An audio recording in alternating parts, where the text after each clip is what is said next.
Warbound to the Orc by Luna Draven. Content note: this is an orc fantasy romance for adult listeners. This is the closed-door edition. The love scenes fade discreetly to black, and the strong language has been softened. It still features a careful giant of a man, tusks, and the kind of swoony size difference both leads have feelings about. It also contains war and a siege, an attempted massacre under a flag of peace, assassination attempts, on-page battle and killing, and a heroine raised and used as an expendable intelligence asset by her own people. Themes of being treated as disposable, conditioned self-erasure, and the slow work of reclaiming a name and a worth that were never theirs to take. She was issued like a tool and taught not to flinch. He was raised to refuse the same fate for everyone he loves. Neither of them came expecting to be chosen. You've been warned. For everyone who learned to keep their face still, so no one would see what it cost them. You're allowed to be seen now. You're allowed to be kept. The mud of the war camp does not stop at my boots. It works up through the soles, into the seams, past that into the marrow.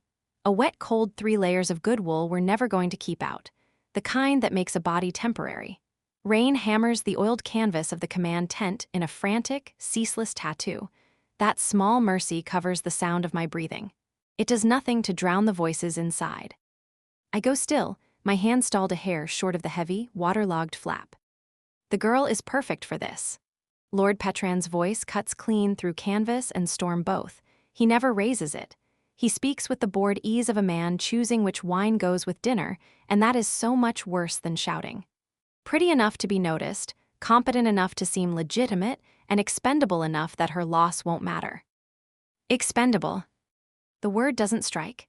It sinks, slow and cold and heavy, a stone going down through still water, and the weight of it fills me until there is no easy breath left. The worst of it is how ordinary the word sounds in his mouth. Just a shape made by a tongue that has spent its whole life tasting expensive things and ordering people to their deaths. A physician's word when there is nothing left to do for you. My hand drops to my side. The little singing fish charm tied to the toggle of my cloak knocks against my hip and lets out a flat, off-key warble, as it always does at exactly the wrong moment. A deeply ridiculous object. A carved wooden trout with mismatched eyes painted on in colors no trout has ever worn, grinning like it knows something I don't. A gift of honor from the northern clans. I earned it talking a fishing rights treaty into being with a knife to a chieftain's throat under his own banquet table, which tells you most of what you need to know about the honor a person earns in my line of work. I press my palm flat to the wood and silence it before it can give me away. My pulse throws itself against my ribs. My hands stay steady. They always do. That is the whole trick of me, isn't it? 5 years of practice keeping my face a pleasant, receptive nothing while powerful men weigh my disposability across a table that smells of cigar smoke and old contempt. Control is the only coin a woman of my station is permitted to carry, and I have learned not to waste it. Daughter of a minor lord's second wife. Too highborn to work afield, too lowborn to matter at court. Just useful enough to be handed out like loose change to whoever needs change. And if the orcs kill her? The second voice is Lord Castellan, and I don't need to see him to picture him. Older and drier than week-old bread, with a face that looks carved from a potato left too long in a cellar. If his house had an honest motto, it would read pragmatism over principle, and they'd have it stitched in gold. Precisely. Papers rustle, a crisp and final sound, a quill going across good vellum or an execution order being signed. I can no longer tell those two apart. That gives us our justification for what comes after. The king wants a catalyst. The people want a martyr. Either she charms the savages into favorable terms, unlikely given what they are, or she dies and we have our war at last. A war we are finally arranged to win. Either way, the crown comes out ahead. Well, that's just damn perfect. The cynicism comes up easy and familiar. It always does when a man like Petran says the crown comes out ahead.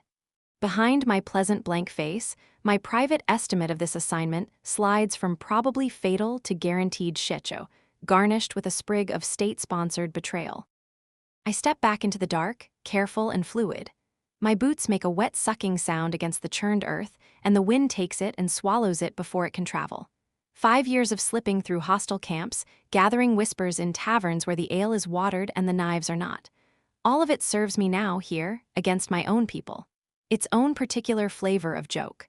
I am a ghost in this camp until the moment they need a corpse. Acceptable loss, casus belli, perfect bait, the holy trinity of my career. I ought to have it embroidered on my diplomatic sash in thread of gold, right beside the crest of the house that sold me. I turn for my own tent at the ragged edge of the camp. The path is less a path than a river of churned mud that stinks of horse and wet pine. The rain has thickened from the miserable drizzle that followed us over the border. It plasters my hair to my temples and runs in cold little rivers down the back of my neck. I pass guards hunched under makeshift oilcloth, pikes leaned against the trees. Every one of them stares out at the dripping black wall of the tree line, hunting for orcs in the dark and finding nothing. The real danger in this camp is standing politely behind them in a soaked cloak. The servants tuck their chins and slide out of my way without once lifting their eyes to mine. No one here knows my name. To them, my name is Asset. My title is Bait. The camp sprawls across a clearing 3 days' ride from the capital and festers there like a sore that won't close. The air hangs thick and low, fat with the smell of overflowing latrines and wood smoke that hasn't the heart to rise in all this damp. Under it runs the metallic tang of the storm coming on, charging everything with a fine, restless static. We crossed a day and a half of burned country to get here, past what the maps so prettily call the contested lands. Past villages reduced to blackened posts and crumbling foundations that whisper, if you let them, how fast and how brutally a place can be unmade. The old fields have gone to weeds and thorny scrub, the land taking itself back, inch by inch, from the men who fought and died over it for a generation. Burned in orc raids 5 years gone during the Sorrowmark campaign. That is the official telling. That is the version that lives in the histories Petran likes to quote at dinner. Or it was human soldiers, putting the torch to our own. A dark and treacherous thought, and I have learned not to flinch from those. I gathered whispers in border garrisons 2 winters back. Quiet talk of scorched earth tactics laid neatly at the savage enemy's door, of fields burned to deny the orcs a harvest. A decade of war has guttered up into battle and sunk back into sullen standoff. Nobody truly remembers who lit half these fires, and nobody with power has the smallest reason to care. It is all only leverage for men like Petran. Fuel for fine speeches about unavoidable conflict and the heavy burden of civilization. What a thorough and complete disaster this whole stretch of the world has been made into. Inside my tent, the air is somehow colder than the storm I left. It smells of mildewed canvas and damp wool, and faint underneath, the sharp particular scent of my own fear. Water beads and falls from a seam near the back pole, building a small muddy puddle on the ground tarp, drop by patient drop. Rating, home sweet temporary home. 2 stars, and one of those is for the indoor water feature. I sit on the narrow cot and the ropes groan beneath me.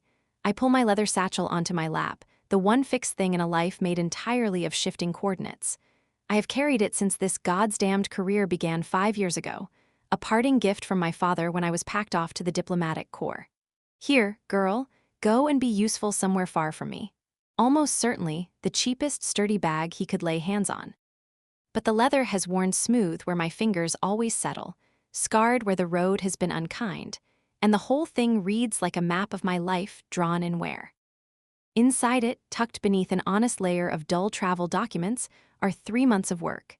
Tight-bound journals filled edge to edge with cramped script, a cipher I built myself out of old trade dialects, and the herbalist shorthand I picked up down in the southern deltas. On one page, half a line about a silencer protocol for the containment of assets. I read it once and dismissed it as propaganda. I am no longer quite so sure. Everything I have been able to learn about orcs' lives in this bag. The clans do not run as the chaotic hives Petran describes to anyone who will listen. They run on honor, strict and ancient and exacting. The cornerstone of all of it is honor debt, a whole patient web of obligation owed and obligation answered. A web can be crossed if you have taken the time to learn where the strands run. To learn them, I tracked down a disgraced scholar. He had lived 2 years among the Bloodpeak clan, our own appointed negotiating partners, before the last war soured everything. I found him in the cellar of a borderland tavern, reeking of cheap ale and paranoia. He was certain Petran's agents were already on the road to silence him, For knowing too much about customs, the war effort would rather no one understood. I remember the grime worked into the cellar steps, the smell of sour wine, the fear coming off his skin like a second sweat. He clutched a filthy mug. His eyes kept darting to the shadows in the corners, as though the dark itself had been set to listen. "They don't want peace," he told me, hoarse, his fingers trembling around the cup. "They want an excuse, that's all. The Bloodbeak are honorable, girl, brutal, aye, but honorable. They don't suffer fools and they don't suffer insult. So Petran will insult them, because insult is the only move the man knows. He'll spit in their faces and he'll call it diplomacy." It cost me a month's stipend, near to everything I'd managed to set aside, to buy his journals. It cost me a promise to forget the cellar I'd found him in. His notes ride here now, the pages gone brittle, kept alongside my own observations in my own coded hand. Not that Lord Petran has asked to see a single page of it. He does not want my research, he does not want understanding, and he most certainly does not want peace. He wants a martyr, and he is looking at her. I open the journal to a page near the middle, my own careful sketch of the pavilion grounds, drawn last month during a protocol inspection I invented for the purpose. 2 ancient oaks frame the heavy canvas pavilion. A supply shed sits to the east.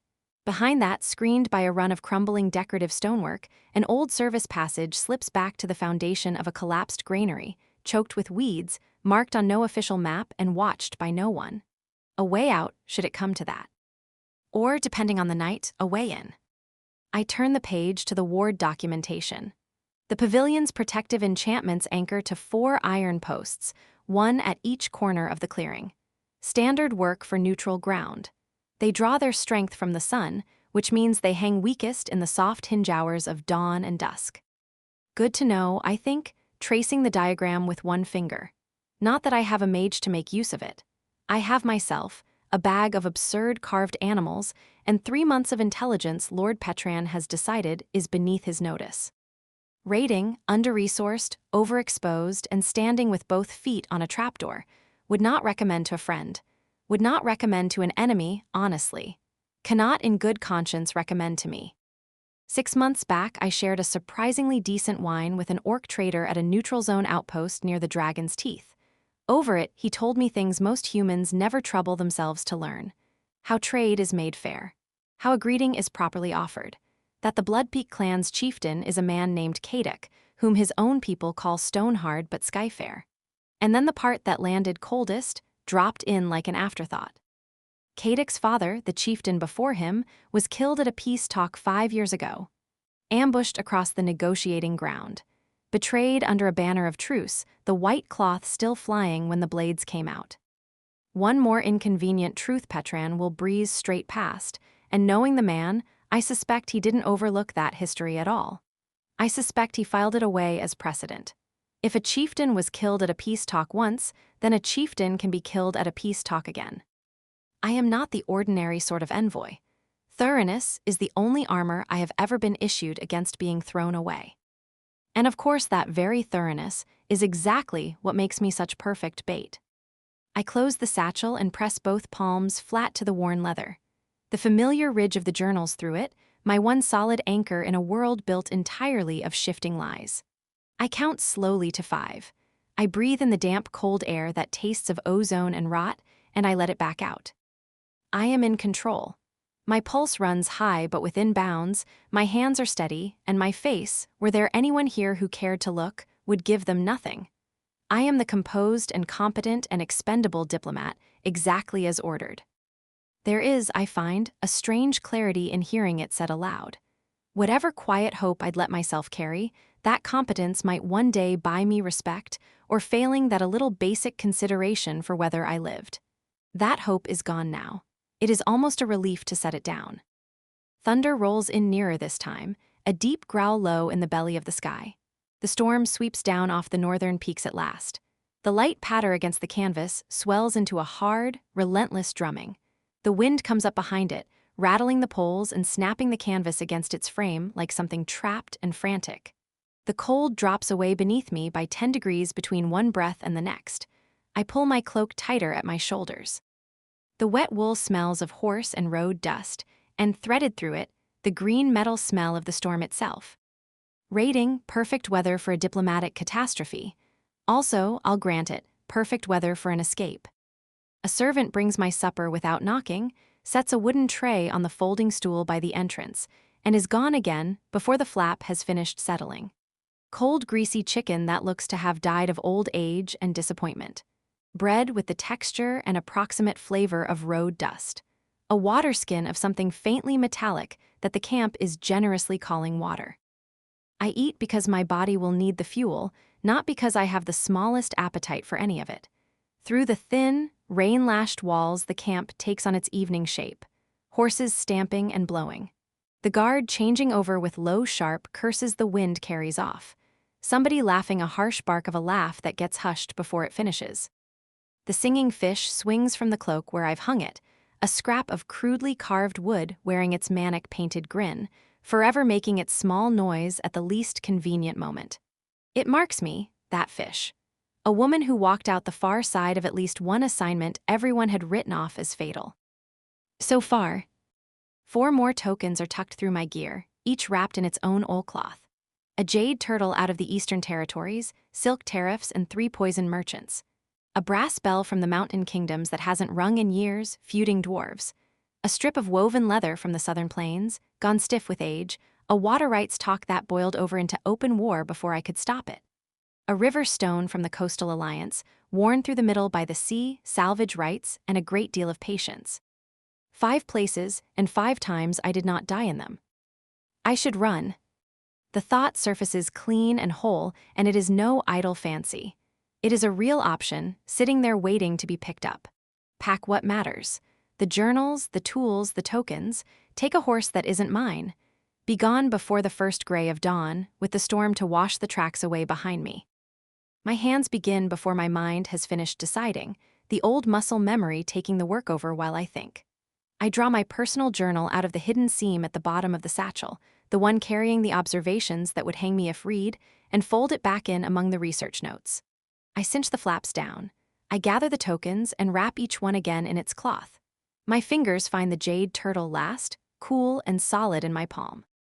In the Eastern Territories, they call me she who sees clearly, in their own tongue, with their own grave courtesy.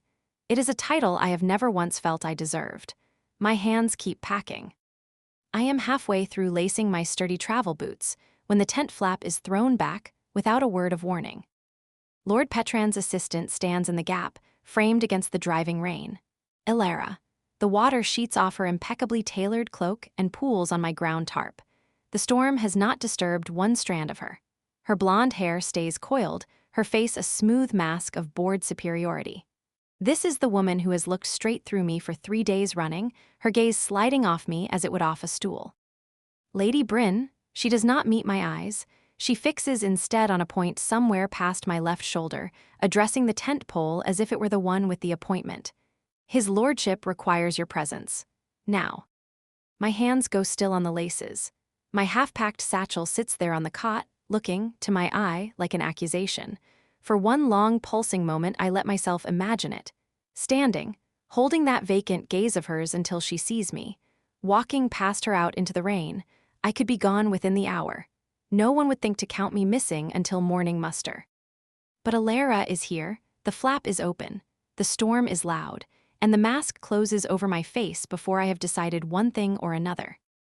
I finish tying my boots. I stand. I smooth down my tunic, a pointless little gesture, and I make it anyway. The half-packed satchel stays where it is, a quiet witness to a choice I have not yet found the nerve to make. I follow her back out through the driving rain and the sucking mud toward the command tent, the wind winding my cloak around me like a shroud someone fitted in advance. The command tent is an island of warm arrogance set down to mock the freezing muck outside. It smells of wet wool and lamp oil and Petran's expensive, cloying cologne, something musky and floral that works far too hard to cover the rot hanging over the whole camp. Lord Petran sits at the heavy folding table beneath maps held flat by polished stone weights.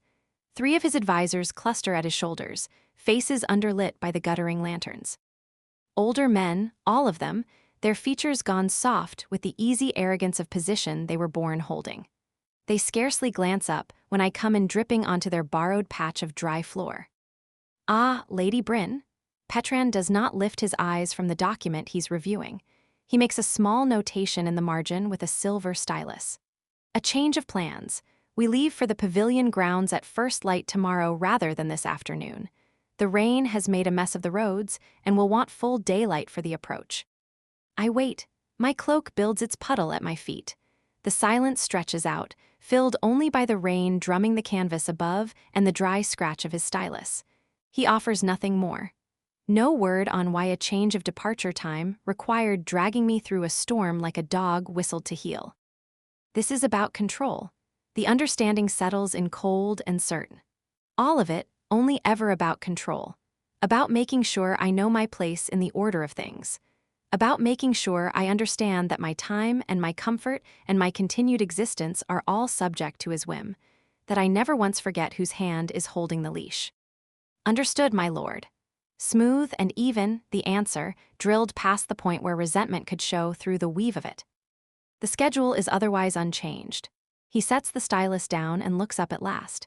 His gaze travels over me, cool and appraising. A man checking a piece of campaign equipment for cracks before he trusts his weight to it. His eyes are the exact gray of cold dishwater. Introductions tomorrow morning. The site tour in the afternoon. Formal discussions begin the day after, provided the orcs prove themselves capable of civilized speech. He lets the insult hang there a beat, savoring it.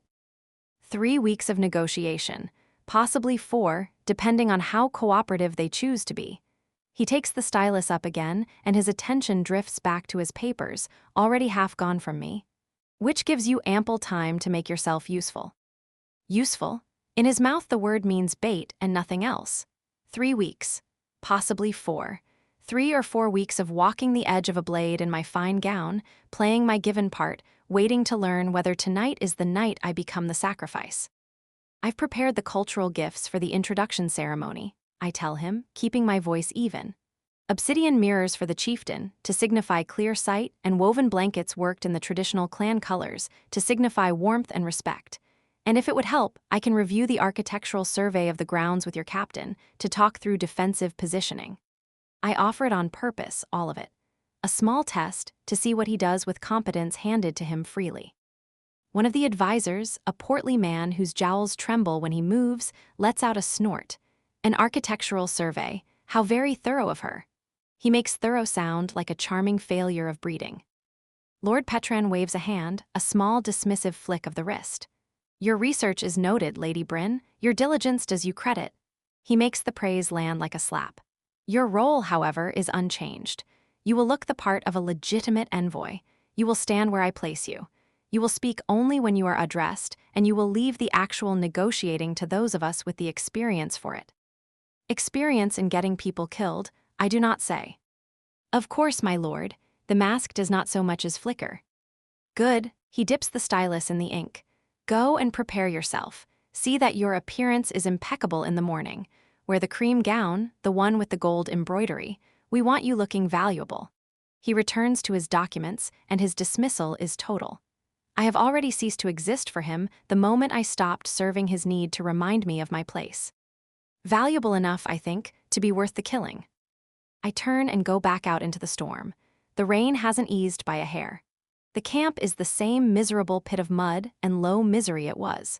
The guards hunched under their inadequate shelters with grim faces. The horses standing heads down, enduring the deluge with the patience of creatures who were never asked. I am soaked clean through again by the time I reach the dubious shelter of my own leaking tent. Inside, I peel off the sodden cloak, and the singing fish swings free of it and begins to drip onto the ground tarp. Plink, plink, plink, a tiny, maddening metronome, counting off the hours I have left. My satchel sits on the cot, still half-packed. I should finish it. The thought comes whispering back. I should wait until the camp is asleep, slip past the pickets, find a horse, and ride. No one would count me gone until morning muster, and by then I'd be miles off, swallowed whole by the storm. Gone, free of all of it. And yet I do not reach for the bag. Not yet. I could not tell you why. I sit instead on the damp cot, where the rough blanket scratches at my skin, and I draw the research notes out one more time. The coded pages run cool under my fingers as I open to the section on orc honor debt. A chieftain who accepts a gift must answer it with one of equal or greater value, or else lose face before his people. An insult to clan honor must be answered too, either in ritual combat or in compensation. Both sides can agree to call fair. There is structure here. There are rules, old and complex and patient, whole ways of moving through conflict without anyone having to die at the end of it, if only a person takes the trouble to learn them. Lord Petran is going to break half of them inside the first hour, and he will never know he's done it.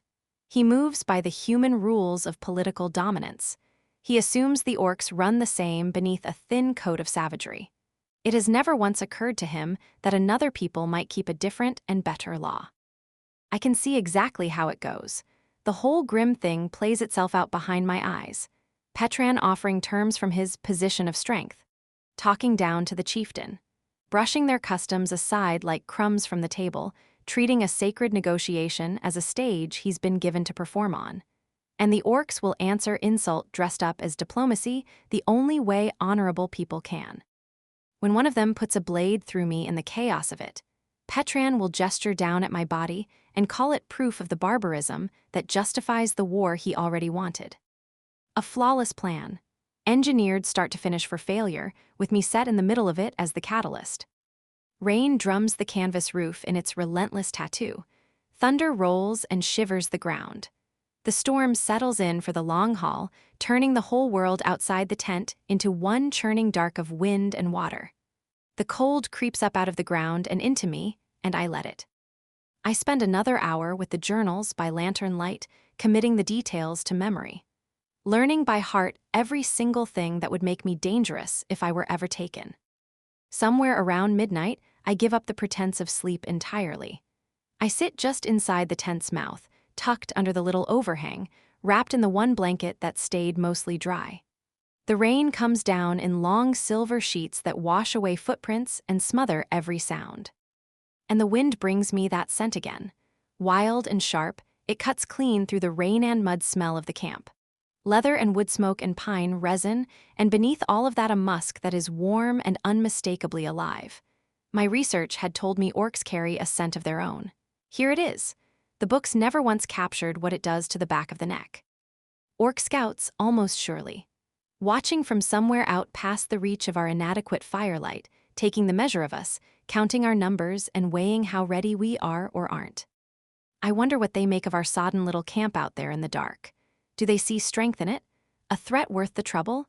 Or do they see the very thing I do? A gathering of frightened boys led by ambitious lords playing at war, spending lives like mine as if lives were small change. Tomorrow I learn which Kadic is the real one. The stone-hard but sky-fair leader the traitor spoke of over wine, or the savage brute Petran has already decided he must be. The thought ought to frighten me. I wait for the fear and it doesn't come. What rises in its place is a cold, hard, settled resignation.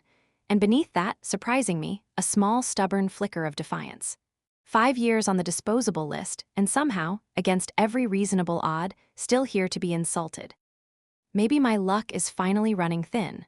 Or maybe I have gotten clever enough, or angry enough, to see the trap for what it is before it closes its teeth on me.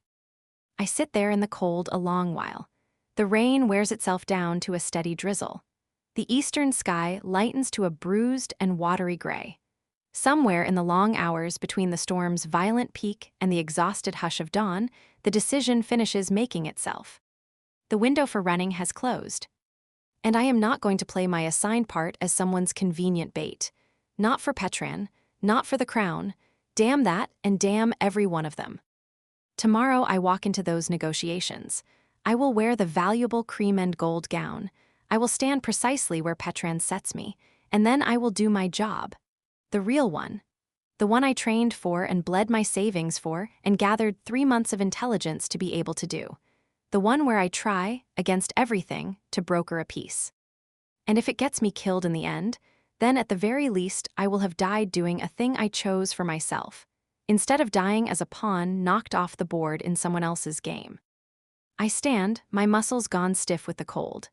I shake out the damp blanket and fold it down square as I fold everything. Then I duck back inside the tent to ready myself for the day that everyone but me has already decided will be the one to kill me. Gorthak brings his fist down on the war table. The blow cracks the corner of the map slate. The The little bone markers leap like startled hares, and the sound of it goes booming through the war chamber, a felled tree crashing down in a quiet wood. The morning had been still until then. He has a gift for ending stillness.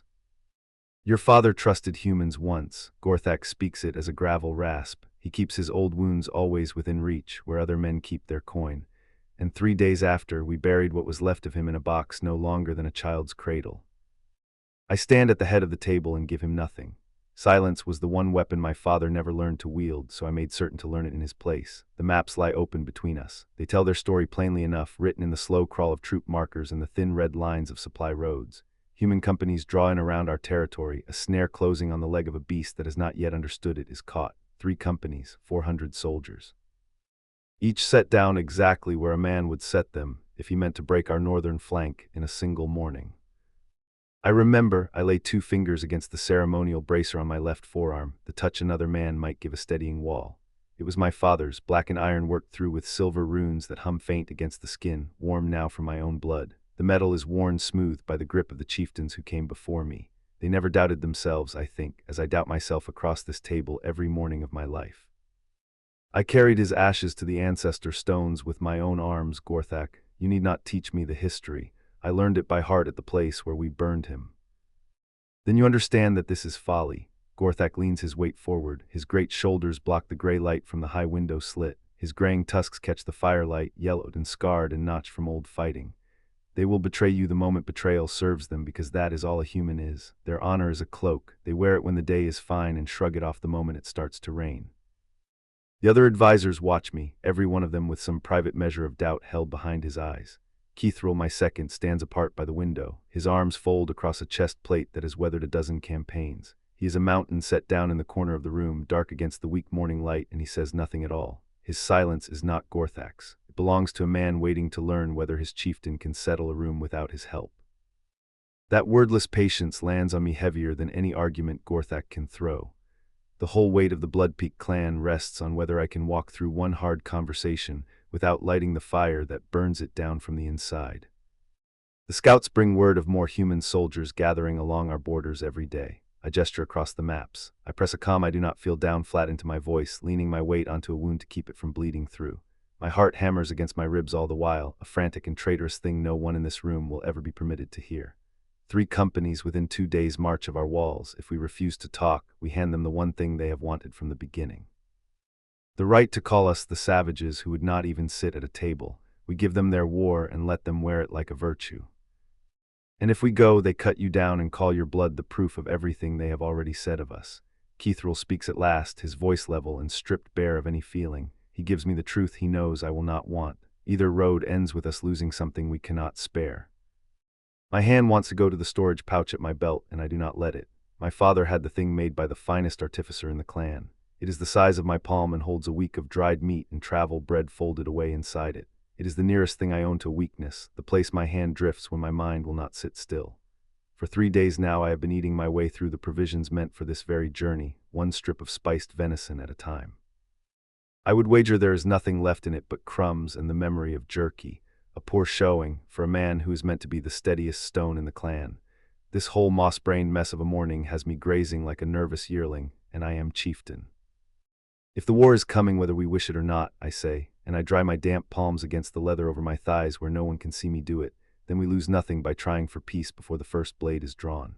I draw myself up and let my height fill the chamber. It is the one argument my body makes without my asking it to. I am large even by the measure of orcs, broad enough to shoulder a doorway shut, and tall enough to stoop under every human arch I have ever met. On most days that is a gift. Today it makes of me a wider target. I know it, and I stand tall regardless. We go to these talks from strength, not from begging. 50 of our best in full regalia. We let them see iron and muscle and a people who do not cower in caves. We let them carry that picture home whatever else the day brings. We let them see 50 targets. Gorthak folds his arms, and the leather of his bracers groans under the strain of him. 50 of our warriors, a long ride from these walls while human companies mass at the border. A tidy arrangement for them. One clean stroke at the neck, and the clan is yours no longer. Which is the very reason you remain here with the bulk of our strength. I hold his gaze and let the confidence sit on my face, brittle as river ice in a thaw though it is underneath. If it is a trap, you are the one who keeps our home standing. You hold the walls, and if I fall out there, you take up our people and laid them. There is a thing I will not name even to myself when I say those words, and it has nothing to do with dying. I have made my peace with dying. What closes around my throat like a cold hand is the older fear, the one my father pressed into me before I was old enough to question it. The fear of failing my people as he failed his, of riding out to save them and coming home a box. Gorthak's voice gentles, and gentleness from him is far worse than his anger, because anger I can answer. Your father spoke words near to those the morning he rode out to his last negotiation. He takes the tone a man takes with a favored child set on a foolish thing he cannot be talked out of. I would not bury a second chieftain on human treachery, Kaduk. You are not him, but by the ancestors you carry his stubbornness in your blood like a fever. It'd all be easier if any part of it were certain. My father's shadow lies across every choice I make, a long cold reminder that trusting a human hand once cost him everything he was. But to refuse the talks is to watch my people bleed out slowly in a war we cannot win. Outnumbered 10-1, our steel keen and our warriors fierce, and none of it enough to hold back a tide that keeps coming. I have stood over these maps until the lines of them blur. There is no clean road on any of them. In the human romances my grandfather's mate left behind in the archives, the ones I have read more times than I would admit aloud, the hero always knows his road. His choices are stark and bright, laid out before him like a torchlit hall. He lifts his sword. He makes some ringing speech about destiny, and the path ahead lights itself in gold. My choices are only ever different shades of the same dark. Die today in a snare, or die in the spring in a siege. Then do not let me die for nothing, I say, and I straighten further still and settle the weight of the office around my shoulders like the heavy cloak it is. We go ready for betrayal, but we go reaching for peace because our people have earned the reaching. The mothers of this clan deserve to know their chieftain tried to spare their sons before he was the one who ordered those sons to blade. Keithril gives a short hard tilt of his chin. There is wisdom in it. We show them we are willing to talk and not weak in the same breath, and if they break their word in front of us, we have proven to every human kingdom not yet camped on our border that the ones who are camped there cannot be trusted to keep a truce. We win the war that is fought in the telling of the tale. Theater, Gorthak spits on the stone floor, and the gob of it lands a hand's breadth from my boot. You would set your life on a stage and call it strategy. I set my life on my people. The words come easier now, falling into the old rhythm my father used, the cadence of leadership I learned by ear in his hall and have never once felt was truly mine to speak in. As every chieftain before me has done, as he did in his father and his father's father, we do not choose our own safety over our duty to them. We choose the road that gives the clan its best chance to go on living, even when that road is paved end to end in risk. The chamber goes quiet. There is only the small talk of the fire in the hearth, and far off through the stone, the muffled waking sounds of the stronghold finding its feet for the day. Beyond these walls, children are already fighting their little wars with wooden swords. Warriors are putting an edge on the real ones. The crafters have begun their hammering, and the ring of metal on metal runs under everything like a second heartbeat. Every one of them depends on me to make the choices that keep them breathing. Every one of them trusts me to do it. Fools, whispers the low traitor voice that lives at the back of my skull, and I do not argue with it, because I have never once found the proof it is wrong. I touch the bracer again, my thumb moving over the carved clan signs worn into the iron. The mountain, the shield, the single drop of blood. We ride within the hour. Keithril, choose the 50. Full warriors, heavy plate, not the travel leathers. I want the humans to look at us and see a wall they cannot breach, iron and muscle, and nothing soft anywhere on us. No man among them is to mistake us for a beast that can be safely killed. And you, Keithril tips his head, his eyes moving over me slow and assessing. What will the chieftain wear? Everything my father wore to his death. I hold my voice steady, though the memory of his broken body rides cold and low in my belly, where it always rides. His weapons, his regalia, his hope that humans might prove themselves capable of honor after all. I will carry every piece of it onto that ground with me. Gorthak rises, and his great frame throws long broken shadows across the maps. If you die out there today, Kaduk, he says, his voice gone low and humming with the promise of violence, I will put every human settlement within 5 days' ride to the torch. Your death will not stand unanswered. I will make their fields run red enough to drown in. If I die out there today, you will do whatever is best for the clan and nothing else. I hold his eyes, and I do not let go until his are the ones that drop. Vengeance feeds a man's pride. Strategy keeps a people alive. Be the leader they will need on that morning, Gorthak, not the warrior your grief is begging you to be. Give me your word on it. He grunts, a sound that might be a vow or might be a curse laid at my feet. With Gorthak, it has never once been easy to tell the difference. The council breaks apart and files out through the heavy oak doors. They leave me alone with my maps and the doubt that does not leave with them. 3 companies, everyone set down exactly where a man would set them to bring a hammer down on an anvil. The more I look at the lines, the less they read like an invitation to talk. the more they read like a forge banked in waiting, with my clan laid out flat across the iron. Before the thought can carry me any deeper into that dark, voices rise up from the courtyard below, angry voices and shouting, and under it the bright wrong ring of steel being drawn in earnest. "Stone take it, the morning is not done with me yet." I duck low through the doorway, a habit worn into me by decades of moving through chambers our forebears built before the clan grew so tall. I take the winding stair down 2 steps at a stride. The morning mist still clings to the stones of the main courtyard when I reach it. 2 warriors stand squared off at the center of a circle that is already drawing spectators in. The blades in their hands are not the dull ceremonial steel of a sparring bout. They are the real thing, edged and meant for the killing of enemies, and these 2 are clan brothers and no enemies at all. Rothan and Keldar, brothers by blood and rivals by every other measure. The crowd presses closer, hungry for the small, clean release another man's violence gives them. "Enough," my voice goes out across the courtyard, and the stone walls catch it and throw it back doubled. "Put up your blades." Rothan turns his head toward me, his eyes still wild and bright with the fight, but he does not lower the sword. "This is clan business, chieftain, a matter of land. Our father left us holdings to divide between us.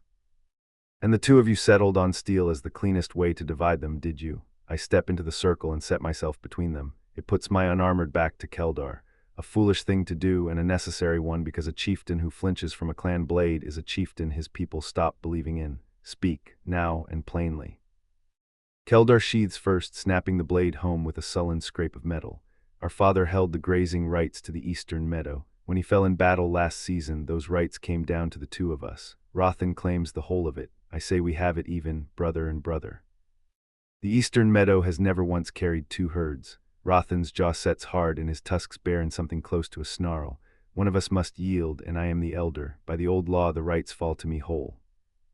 The old law is clear enough on it. The eldest inherits unless the parent has spoken otherwise. But the old law was written in a season when the clan held more land and fewer mouths to fill. The winters ran short then, and no human had yet put a torch to our crops. It was a good law for the world it was made in. I am no longer certain that world exists. Tradition is meant to serve honor, and honor is meant to serve the survival of the clan. So I have always been taught, and so I believed for most of my life. But there comes a morning when tradition stands square in the path of survival, and on that morning a chieftain must decide which of the 2 he serves. "You are both warriors of this clan," I say, and I pitch the words low and lay a calm over them I do not feel.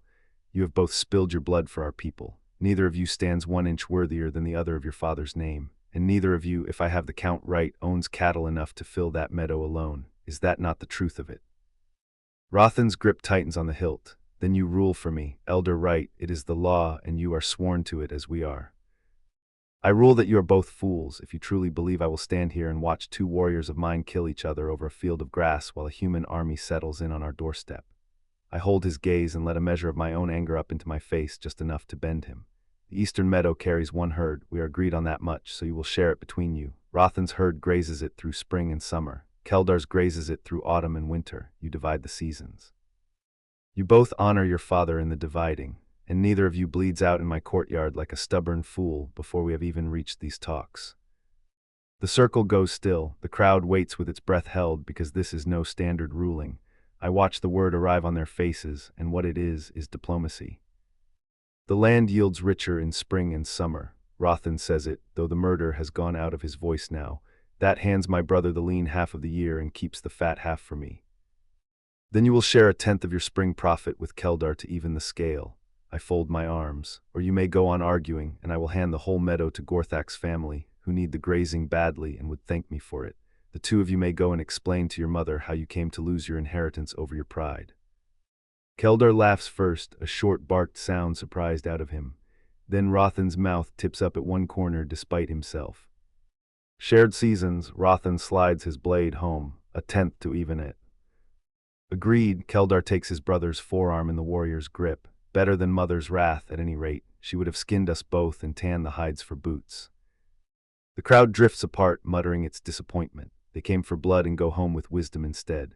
Rothan catches my eye before he goes, a small tight nod, neither thanks nor offense in it, only the held judgment of a warrior who will obey his chieftain and reserve his own opinion of the man. I have seen that look before. I know it well. He rides with the 50 today regardless, and I would far rather have Rothan in front of me with a drawn sword than behind me nursing a grudge. I climbed back toward the council chamber, wondering whether my father would have ruled the same. He would not have. My father believed in the old law as other men believe in the ground under their feet. The eldest inherits, always. No bending, no having of seasons, no tenth of a spring profit to even a scale. But my father also went to his death trusting human honor because the old law said a chieftain seeks peace.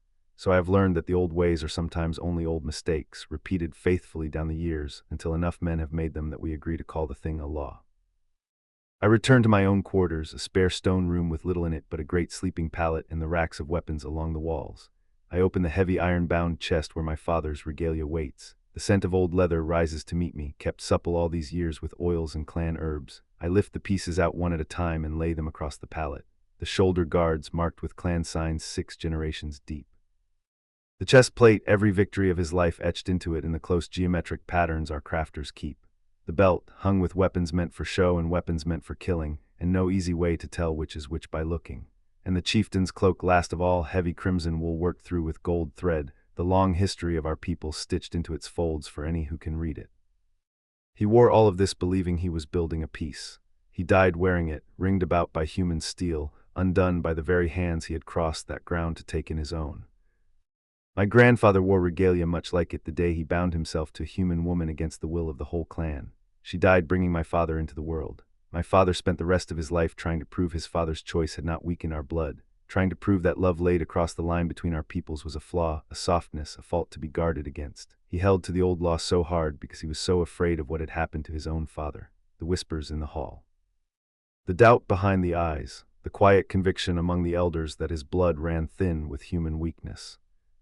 That fear came down to me as a fever comes down through a family. He pressed it into me before I could read a single rune. Trust no human hand offered open. Watch for the knife behind every gift of bread. Take your mate from within the clan and nowhere else. That was the only road he ever let me imagine walking. And then he put on this regalia and rode out to peace talks he had spent my whole life warning me never to attempt. Whatever he truly believed at the end, he did not let me see the face of it before he went. And here I stand, his son, dressing in his armor to go and negotiate with humans. I strip off my everyday gear, the plain leather's gone dark with sweat and the dust of the training yard, and I begin to dress. The ceremonial leather is stiff and unwilling under my hands. As I work the buckles and draw the straps tight, the old habit rises up and takes the task over from me. He taught me how to wear these pieces when I was a boy barely tall enough to reach his shoulder. A chieftain's armor tells his story, he told me then, his broad hands steady on my shoulders as he set a strap right. Every mark on it is a choice some chieftain made for the good of the clan. When you wear this, Kaduk, you carry the whole of our history on your back. You become our future in the same breath. Do not let the weight of it crush the man underneath. I became our future a great deal sooner than either of us had planned. 5 years a chieftain now, and every choice I make is still a cliff path walked through fog, never certain whether the next step finds stone or the long fall.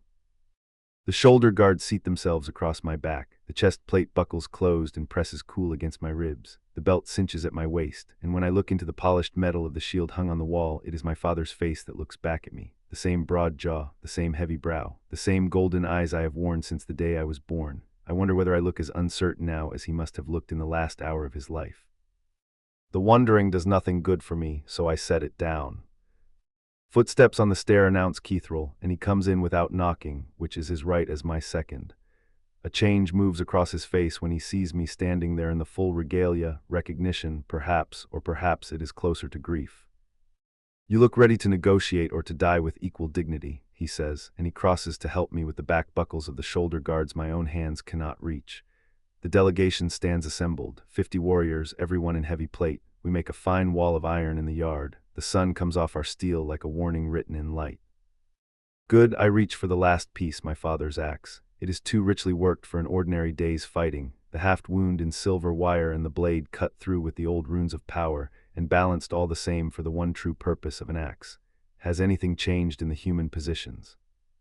Their companies hold where they were. The diplomatic party reached the pavilion grounds yesterday in the afternoon, before the storm broke over them in the night. A full day to set their camp, and yet they have kept it small, smaller than a party of that standing has any reason to. Which means they ride into ground they have had a full day to prepare to their liking, and have chosen to make it look modest. I do not care for either half of that. Have the warriors carry their own provisions, I say, turning the axe in my hands to feel where the weight of it wants to fall. If the humans want talk from us, let them learn we are not the desperate party at the table. Let them learn we can outweight them. Even though we cannot, Keithril says it plainly, as he says all the things I would rather not hear, and lays it down between us as a simple fact. Even though we cannot, I meet his eyes in the polished face of the shield. Strength is sometimes the very thing you take care not to show. We show them the iron wall. We do not show them the cracks running through the mortar behind it. We go down together to the main courtyard where the 50 wait in their ranks. They are a magnificent sight, every measure of the strength and war skill that has taught humans to fear us, all of it sheathed in armor that tells the long story of who we are. If the humans came hoping for fearsome orcs, we will give them their fill, a nightmare cut from steel and green skin and patient discipline. I walk the ranks and check armor and edge as I go. Rothan stands in the third file, his face unreadable behind the polished steel. He meets my eye once, then snaps it forward to the gate. He answered the summons. The grudge can keep until there is leisure for it. These warriors trust me to lead them straight into the mouth of their own deaths. I see that trust plain in every face turned toward me, and it frightens me more than any human army ever has. We ride to seek peace, I say, lifting my voice so the whole 50 take it, letting the stone walls carry it back over them. And we ride ready for war. If the humans keep their word, we come home with a treaty in hand. If they break it, we come home to ready our walls and make them pay in blood for every span of ground they take from us. Whichever road the day chooses, we teach them one lesson the same. Orcs are not a people the world gets to dismiss, not a people the world gets to destroy. The warriors answer with a low rumble and the beat of weapon against shield, that old drum, the heartbeat of a clan readying for war. We mount 50 warriors on warhorses bred broad and ill-tempered for the work. I take my father's grey gelding, Stormbreaker, scarred from a dozen battles and saddled with a temper that would do Gorthak proud. He suffers me on his back for one reason only. I have been slipping him apple cores since the day the clan became mine to lead. The gates draw open, timber and iron barriers it takes 6 orcs to haul wide. Beyond them lie the contested lands, the burned villages standing as 5 years of warfare made them, blackened posts where homes once were. This is the very thing we ride out to end, this waste, this slow bleeding of 2 peoples into the same poisoned ground. We ride in formation, looking for all the world like a parade and conducting a careful reconnaissance the whole way. Every warrior reads the country as he passes through it, marking the tree line and the ridges and the ravines, the places a man would lie in wait if he meant us harm. The afternoon sun begins its slow fall toward the hills and throws our shadows long across the road, stretched out ahead of us like reaching fingers. The land here wears its history openly, burned fields coming back in wild thorn scrub, a broken wagon wheel half sunk in the mud, its spokes thrust up out of the earth like the bared ribs of something that died here and was never buried. This is what waits for us if these talks fail. Ruin and weeds as far as a man cares to look. The pavilion grounds come into view as the evening draws on. Neutral ground marked by ancient oaks that stood here long before either humans or orcs laid any claim to this country. Between the 2 great trees, someone has raised a large tent with banners flying from it, human blue and silver on the one side, our own crimson and black on the other. Beyond the tent I find their camp, and it is small, suspiciously small, 24 humans at the most. The greater part of those are servants scurrying back and forth like frightened rabbits.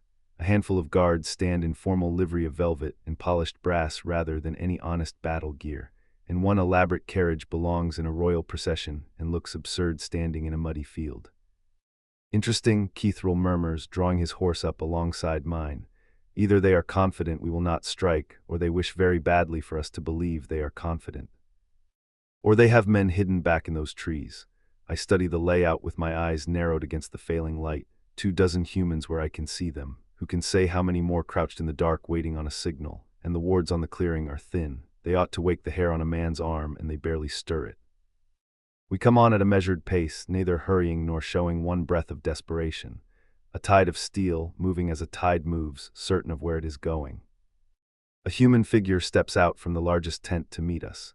A man, gray-haired, draped in formal robes that likely cost more than a year's grain for my whole stronghold. He lifts one hand in greeting. Chieftain Kaduk, his voice carries clean across the clearing, smooth and well-practiced. You honor us with your presence. We had begun to wonder whether you meant to come at all. We are late, we meant to be. There is a use in making such a man wait on us. Lord, I keep my answer formal and I give it in his own tongue, which I speak rather better than he speaks mine, a thing I took pains to make certain of long ago. We have come to speak of terms of peace. As have we, he sweeps a hand toward the tent with a small flourish. Perhaps we might begin with introductions, a meal, before we take up the formal negotiations on the morrow. the roads are treacherous, and hospitality demands we offer our guests something to eat. A meal, how civilized of him, how very human to imagine that the breaking of bread together might make us forget 5 years of blood and the box no longer than a child's cradle. But to refuse him would be its own insult, a breach of the very protocols I crossed this burned country to honor. We would be honored, the courtesy sits heavy on my tongue, and I make myself give it cleanly all the same. The gray-haired lord leads us toward a smaller tent where servants have laid the tables with food. Real food, roasted meat fragrant with rosemary and garlic, fresh bread, honey cakes set out in rows. My stomach turns over and reminds me, traitor that it is, that I have been too knotted with worry to eat a proper meal in days. The humans file in their officials and their guards, and then last of all, a figure in cream and gold steps through into the lamplight. A woman, human, small even by the small measure of her own people, the crown of her head barely reaching the shoulder of the gray-haired lord beside her. She wears a formal gown made for standing in and not for moving in, the fabric stiff and worked through with gold thread that takes the lamplight and holds it. Her honey-blonde hair is piled high and elaborate on her head. But it is her eyes that find me and stop me where I stand, warm brown and quick and clear of the fear that lives in every other human face in this tent. She's not looking at my tusks, she's not looking at my axe. She is looking at me straight and unhurried, a scout studying a piece of ground she means to learn, and the breath goes out of the room under that steady gaze. And then her scent reaches me. It comes through everything else at once, the roast meat, the lamp oil, the cloying perfume off the lord's fine coats. It goes down past my breastbone and lands somewhere I have no name for, sweetness and ruin braided into a single thread, honeymead warm from the cask, mountain wildflowers opening in the high passes after the first thaw of the year. A scent I have never once met in all my life, and a scent I have somehow known since before I drew breath, both of them true at the same impossible moment. The second wave is the worse of the two. The air will not move past my throat. The whole tent narrows down until she is the one fixed point left standing in it. My right hand has already drifted half open toward the haft of my father's axe before I am aware it has moved at all. I stop it, I think, before any soul in the tent marks the gesture, though I cannot be certain. With her eyes on me, I am certain of very little. My father's voice comes to me out of the years, given to me one late night by the hearth when the ale had loosened his tongue past its usual guard. When you meet your mate, Kaduk, you will know her, and it will not come gently as the poets like to sing it. It comes like a collision. Her scent will call to you as nothing else in this world can call. It will go on screaming the one word mine, mine, mine, until you are deaf to everything that is not her. And there it is, the word rises in me before I can shut the door on it. Not a chant, not a vow. Only one stunned fact repeating because my blood cannot yet believe the first telling of it. Mine, the Lord's envoy, mine, the enemy's mouthpiece, mine. I know it down in the bone, plain as my own name, and I would give a great deal to unknow it. No, not now, stone take me to the roots of the mountain, not now and not here and not her. This is one of those ink-stained romances my grandfather's human mate left behind in the archives. I read them in secret as a boy. They were the only window I had into how humans understood love. The hero meets his fated mate in the very person of the enemy's envoy. It is the oldest disaster in the whole worn stack of them. I read that one twice and laughed at the man both times. The ancestors must be laughing at me now. I set my jaw so hard the teeth of it creak in my skull, my hands close into fists at my sides. They fight down the raw, sudden want across the room, gather this small human woman up out of the ring of preening lords, and carry her clean out of this tent and away from every one of them. Protect her, keep her, let no hand in this place come near her. It runs in my blood like a war drum, drowning the polite murmur of the room until I can scarcely hear the words being spoken in it. Chieftain Kaduk, her voice comes clear and sure across the space between us. She inclines her head, whether in respect or in something nearer to mockery I cannot yet read. I am Bryn, I lead the negotiations for the human delegation. She leads them, this small human woman, who smells of my whole future and my certain ruin in the same breath, is the one they have set at the head of their table. And she watches me with eyes that take in far too much, marking every weakness in how I stand. She has surely seen the wide black of my eyes and the white of my knuckles where the fists are clenched, and made her quiet note of both. This was never going to be merely a disaster. This is a disaster wearing a cream and gold gown and reading me like a map laid open on the table. Lady Bryn, I keep my voice level, though it comes out of me deeper and rougher than I meant it to, scraped low by everything I am holding down. An unexpected choice on their part. Her mouth tips up at one corner. It is not quite a smile. It is the look of a woman acknowledging an insult wrapped carefully enough in courtesy to pass for none. I am sure it is. She gestures toward the laid tables. Shall we eat? I find negotiations go a great deal better on a full stomach. I nod because speech seems an unwise thing to attempt just now. My mind is still laboring to take hold of the plain fact of it. The mate scent has woken in me for the first time in 30 years of nothing, woken here in this tent in this hour, and fixed itself upon a human diplomat sent to bargain for my enemies. A human diplomat who watches me as a clever woman watches a lock she fully means to open, who has surely already begun to weigh how she might turn my discomfort to her side of the table. I move to take my place, and every movement comes stiff and conscious of the span of open air between us. Each time she shifts in her seat, the scent of her drifts toward me again, honeymead and wildflowers. It tears another small handful out of the control I am fighting to keep. This will be a very long night. I reach for a goblet of wine and pray to the ancestors. It is strong enough to dull the instinct that keeps roaring its one word in the back of my skull. I glance toward Keithrel. He is watching me already, his brow drawn down. He knows something has gone wrong with his chieftain. He knows I have never once taken a cup before a negotiation in my life. I take a long swallow. It does nothing. She sits across from me, breaking her bread with delicate fingers, and the whole of my mind is given over to wondering how those fingers would feel laid against my skin. She is the enemy, Kaduk. She is a spy in a fine gown. She was set in front of you to pull your eye from the table. And she is your mate. The two truths come down over me together, a hide thrown over a beast to gentle it, and I am caught between them with no road out, between my duty and my blood, between the survival of my clan and an old animal's certainty that does not care one whit for treaties or borders or the dead. And the siege has not yet even begun. The negotiation begins like all the dangerous ones do. Everyone smiling, nobody meaning it. The words lie out on the table between us like blades on a velvet cloth. The harvest rights extend how far into contested territory? I lean forward and trace the jagged boundary line with one finger, following it across the parchment map spread between us. The line is inked in a red pigment gone the color of dried blood. That one stubborn stroke is the whole quarrel in miniature. 3 years of skirmishes, 24 graves, all of it standing on which side of a river a hungry man is allowed to hunt. Kaduk's war leader, Keithrel, sets one thick, calloused finger down on a run of markers. To the river bend and no further, our hunters need the deer migration routes. Seed that ground and we starve come winter. Which overlaps the human farming settlements here and here.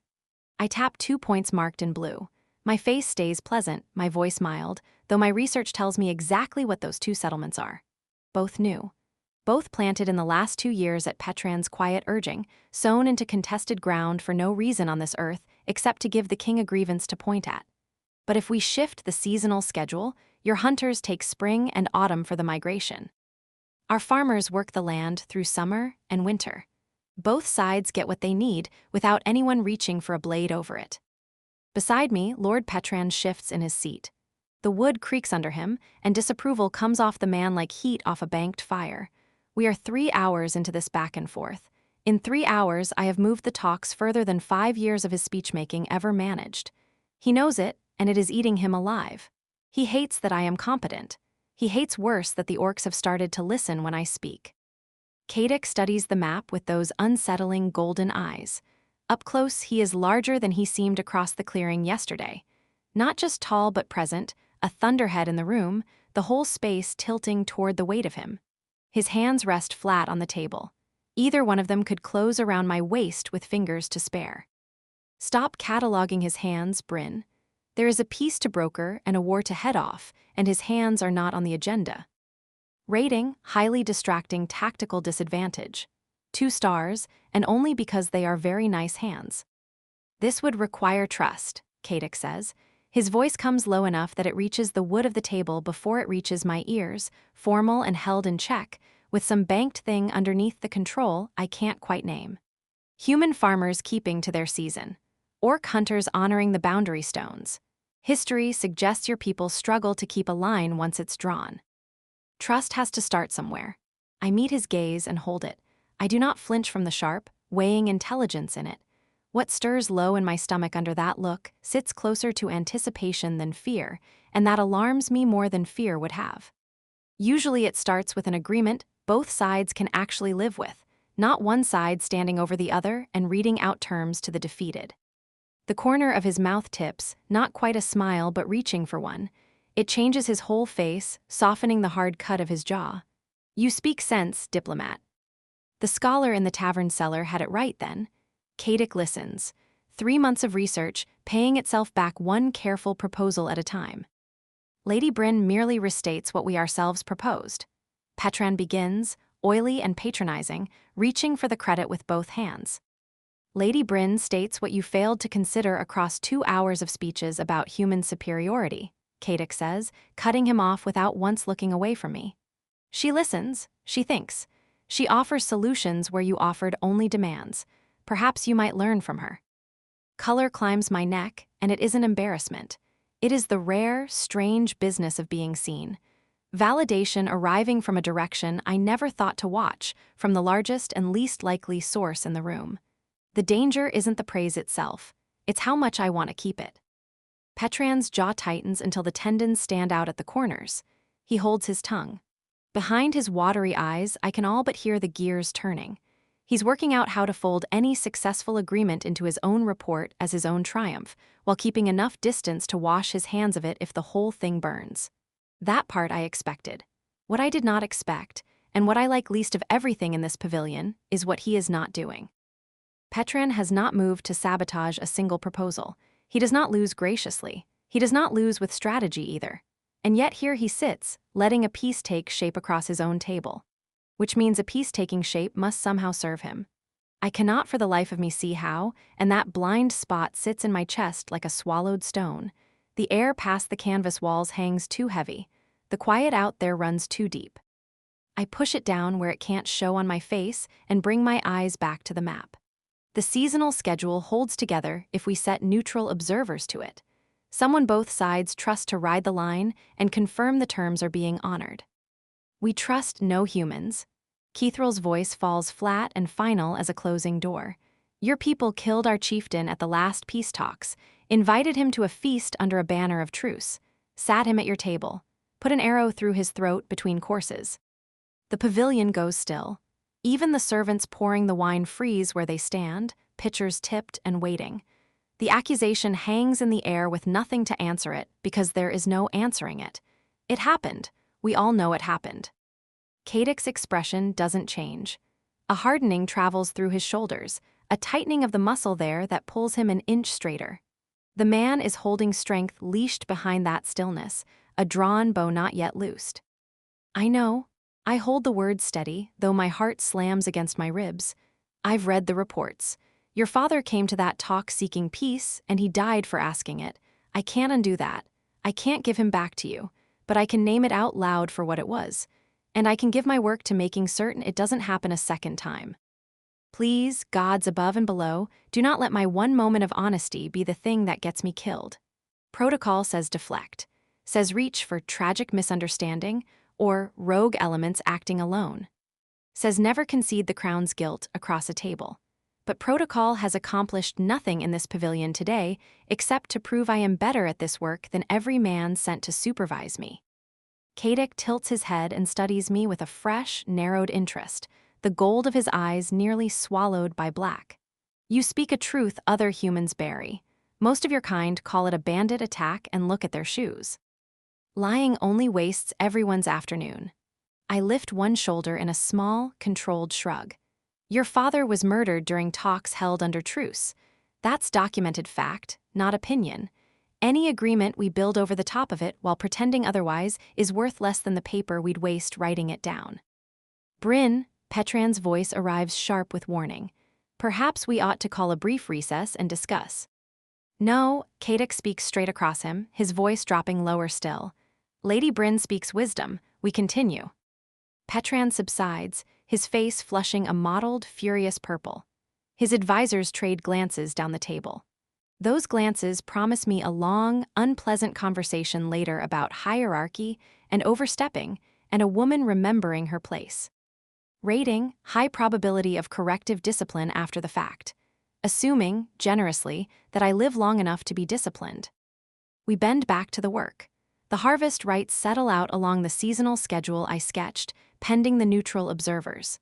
The water access dispute takes another full hour of careful give and take, but we hammer it into an agreement that grants both sides the contested wells on alternating days. Clean, fair, and 3 years too late. I'm halfway into a private note about how every one of these knots could have been untied back when it first started to fray. Then Kadic speaks again. You have studied our customs. It isn't a question. Yes. My hand goes to the jade turtle in my pocket out of long habit, seeking the cool weight of the stone, a prayer bead for a woman who doesn't pray. Your honor debt. How obligation is owed and answered. Your clan hierarchies, your blood obligation, the protocols of ritual gift-giving. As much as I could find. A good deal of it in places no one wanted me to look. Most humans don't bother. He leans back, and the chair groans honestly beneath his weight. They take us for beasts who understand nothing but the swing of an axe. They think us simple. Most humans are block-headed fools who would sooner draw steel than draw a breath and think. Most humans are poorly informed, I say, choosing the gentler words on purpose. Your people carry intricate social structures and old legal traditions. Pretending those don't exist doesn't make you simple. It only makes us stupid for missing them. Petran makes a small, strangled sound, as though he swallowed a fly midway through a sentence, and his advisors stiffen scandalized down the length of the table. Kadic's mouth tips again, and this time it arrives all the way, a real smile, brief and startling on that grave face. You are unusual for a human diplomat. I'm unusual for a human, full stop. The words are out before I think better of letting them go. Most people find me a great deal to put up with, too detail-minded, too persistent, difficult to be in a room with for long. I find you refreshing. He studies me with an open, unguarded curiosity, and his gaze lingers on my mouth a beat past what's strictly proper. Like clear spring water after a long road drinking from mud. Did the orc chieftain just pay me a compliment, reach for a metaphor to do it, and aim it at my mind rather than my gown? I have negotiated 3 poisonings and a near war. I have no protocol filed anywhere for this. Thank you, I manage, grateful my voice holds steady through the confusion. That's the kindest thing anyone has said about my work ever, if I'm honest. Your work is excellent. Keithril says it, of all people, surprising me into looking up. You see the pattern under the quarrel, you make the connections. You find the answer that feeds both sides instead of starving one. You negotiate like a warrior, not a merchant. It's the job. I cut a glance at Petran, who is still radiating disapproval like a thing gone off in the heat. Or it's meant to be the job, on the days anyone lets me do it. We break for refreshment. Servants set out water and bread. I drink, and my hands shake around the cup with exhaustion and burnt-off adrenaline. 3 hours of the best work of my career, and the thought I can't shake loose is how wrong the whole afternoon runs underneath the success. Like dancing along a clifftop, while a kindly stranger greases the stone behind your heels. Kadic crosses to me while I'm bent over my notes, and up close the scale of him overwhelms me all over again. The crown of my head barely clears his chest. His shoulders blot out half the pavilion behind him. The scars laid across his neck and forearms tell their own plain story of violence met and survived, of fights closed to arm's length. He could break me without trying. Could close one hand around my throat without effort. The thought ought to flood me with sensible terror. Instead, it sends a slow shiver down my spine that I refuse to examine. You carry tokens from other talks. He nods toward the singing fish at my throat. That one sang earlier in the day, a warning. The northern clans, a fishing rights dispute. I touch the daft little carved trout. It's meant to be an honor, but it makes noise at the worst possible moments, and I've come round to thinking they gave it to me as a joke at my expense. You collect these. His attention drops to the jade turtle turning between my fingers in my pocket. Reminders of what you've won. Reminders that I have walked out of every room someone meant to leave me dead in. So far. A bit like that, I don't elaborate, proof I'm useful on occasion. His expression shifts, and a flicker that might be understanding gentles the gold of his gaze. You doubt your own worth. Of course, I doubt my worth.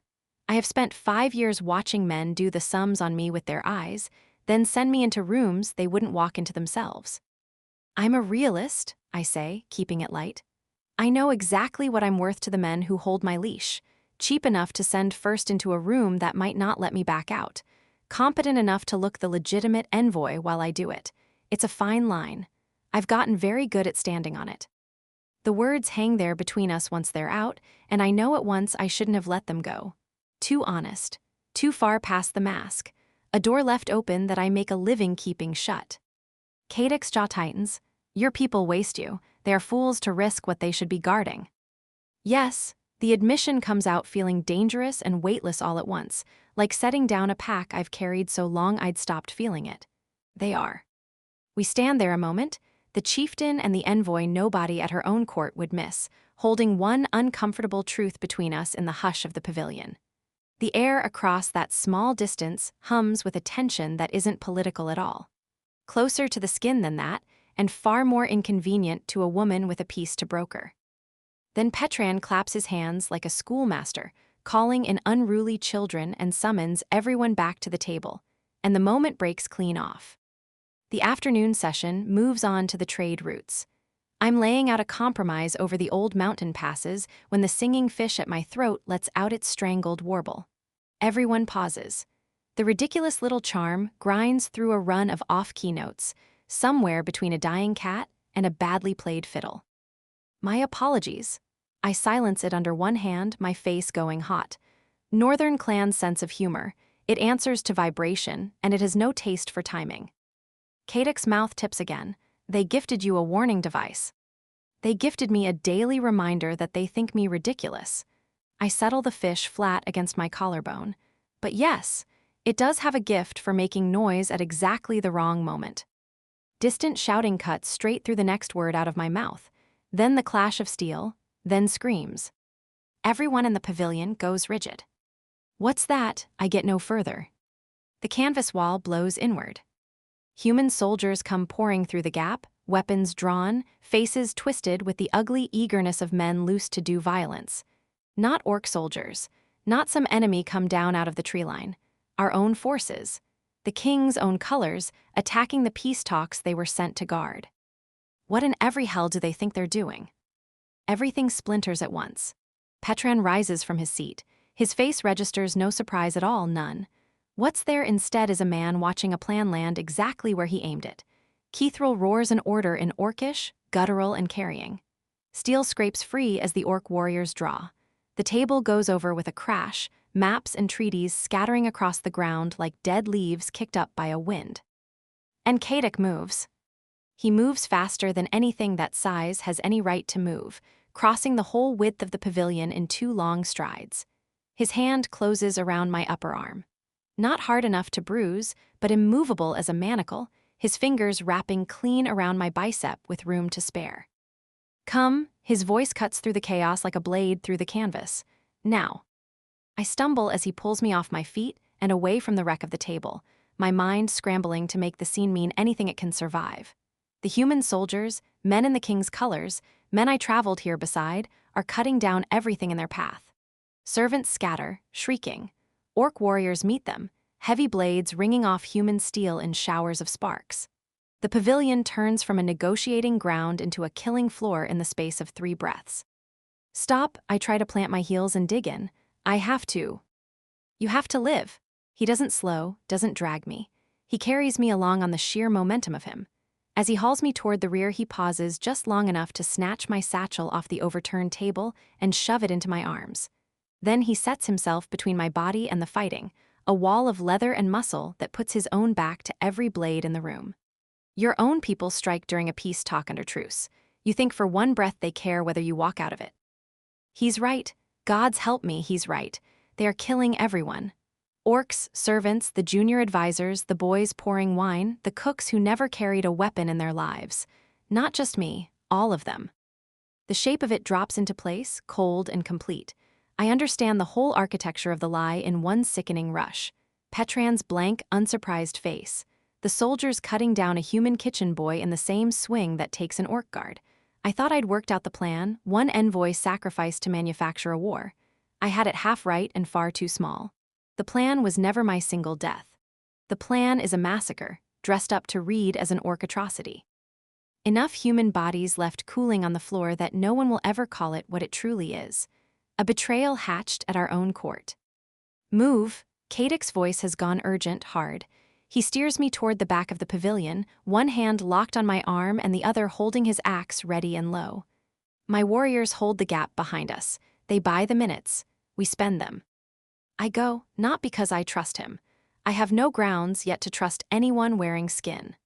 I go because staying means dying on this floor among the wine boys, and I am in no way ready to be the convenient martyr Petran has spent 3 months arranging. We burst out through the rear canvas into the gray afternoon light. The rain has started, fine and cold, carrying the promise of worse. Orc warriors fall into formation around us, a moving wall of bodies. Horses stamp and scream against their pickets. More fighting breaks out toward the tree line as the human soldiers see their quarry slipping the net. Then Kadek lifts me. He gathers me up off my feet, one arm hooking beneath my knees, the other spread broad across my back. I weigh next to nothing in his hold, a fact my pride takes a moment to forgive. I'm pressed to his chest, my face level with his collarbone. The leather of his armor is warm from the body beneath it. The scent of him closes over me before I can brace against it. Wood smoke and worked leather and pine resin, and threaded under all of it some wild living note. Honey and mead, near enough. Holy gods! Put me down, there's no breath behind the words. I can walk, I can run, even given a reason. You would die. He's already moving, his long stride eating ground while his warriors hold their formation tight around the two of us. Your people want you dead in particular. I will not hand them the satisfaction of it. He's carrying me off. The orc chieftain is carrying me bodily off the field, in the middle of a massacre my own people lit the match to. Raiding, the single worst disaster in the recorded history of human diplomacy. A 5-star clusterfuck, no notes, would not survive again. But his arms are careful with me for all the speed in his legs. His hold is secure without crushing, sure without cruelty. He carries me like a thing he means to keep whole, not a sack of grain, not a prisoner either. My exhausted, racing mind doesn't know what to do with the difference. Behind us, the sounds of the fight thin and fall away, and Kadek doesn't slow his run until we're well clear of the pavilion grounds. Only then does he ease off the pace and sweep a look across the rain-blurred country around us. Keithril, he addresses his war leader who runs at his flank, chest heaving but whole. Status: 30 warriors clear with us, 20 more holding the pavilion to buy the road. Keithril's voice is grim and short on breath. The humans are massing for pursuit, and they have cavalry. Then they'll follow. Kadek shifts his grip, settling my weight against him. We make for the stronghold, full defensive positions when we arrive. The stronghold, he is taking me to the stronghold. Whatever else I've become in the last 5 minutes, I am now, by any plain reading, a prisoner of war. Put me down. I try again, pushing a flat hand against the wall of his chest, which is rather like pushing on a cliff and asking it to move. I can ride. I give you my word I won't run. No one outruns cavalry through mud like this on a tired horse. His voice stays matter of fact, no insult in it, only the cold arithmetic of survival. I carry you. We move faster carrying than you ride. He's right, and I hate that he's right. My seat is good enough for a diplomat's travel, nowhere near good enough for a flat-out flight through hostile country in a rising storm. A horse is led forward, an enormous gray beast that looks as though it eats smaller horses for breakfast. Kadek swings up into the saddle in one fluid motion without ever setting me down. I end up cradled across him, my legs over his thigh, the reins gathered in one hand. His other arm bands across my waist and pins me snug against his side. The position forces an intimacy on me that I am in no way prepared to weather. Every breath he takes moves against my shoulder. Every shift of muscle to balance the horse flexes beneath me. The rain soaks through my ruined gown within minutes, but the heat coming off his body keeps the shivering at bay. This is fine. This is all perfectly fine. Merely being carried off against the chest of an orc chieftain while fleeing my own people's attempt to murder me in cold blood. A perfectly ordinary afternoon. Nothing at all to write home about, assuming I had a home, or anyone in it who'd want the letter. We ride hard, and the country smears past in gray and green, and the rain comes down heavier, churning the road to mud and dragging at any pursuit behind us. Thunder rolls along the bellies of the clouds and shudders up through the ground. My mind keeps trying to do its work to catalog, to sort, to lay the day out in neat coded lines like I lay out everything. It keeps stuttering on the impossible plain fact at the center of it. Petran planned my death. My own people drew steel to murder me, and now an orc chieftain carries me through the wild, either saving my life out of decency or hauling off a valuable hostage. I cannot tell which. The not knowing is almost restful next to everything else. Accommodations, terrifying. Company, unexpectedly protective against all sense. Situation, ongoing catastrophe. Overall rating, not covered in any manual I was ever handed, and I read all of them twice. The sun sinks lower as we ride, and my body aches from being held so long in one shape, but Kadek's arm never once wavers around me. How far? I ask, raising my voice over the wind. 2 hours to the stronghold. His voice rumbles up through his chest and into mine where I'm pressed against him. You are safe. Am I? The question comes out sharper than I meant it to. Safe or captured? Both. He glances down at me, the gold of his eyes unreadable in the failing gray light. Your people tried to kill you. Mine will not. You are under my protection now, whether or not you've decided to want it. Protection? Of course. Orcs are so famously gentle with the human prisoners that fall into their hands. That's what every fireside story I was raised on swore to me. But the careful way he holds me makes a quiet liar of every one of those stories. He could have left me on that floor to die and called it justice. He chose to pick me up instead. Why? I tip my head back to find his eyes. Why protect me, of all the bodies in that pavilion? His jaw tightens, and the answer takes a moment to come. Because you spoke truth when truth cost you. Because you came for a real peace, not the look of one. Because leaving you to die on that floor would have been wrong. I have buried enough of my dead at human peace talks to know the difference. 5 years ago, his father went to peace talk in good faith and was murdered there by men in colors near enough to mine to share the blame. By every line of the honor debt I've spent 3 months learning, the arithmetic of that loss points him one way. Toward making me pay a portion of what was taken from him. And instead, he reached down through the chaos, lifted me off the floor, and turned the other direction entirely. I file the contradiction away for later, when I have room to turn it over. Just now, there's no room in me for anything but the rain and the gallop, and the heat of him at my side. We ride in silence after that. My body settles against his despite every instruction I give it not to, exhaustion and shock catching up at last, pushing the whole world out to a soft, gray distance. When I sag, Kadek's arm tightens around me. Not to restrain, only to hold, careful with something he doesn't want to drop. This is so broken.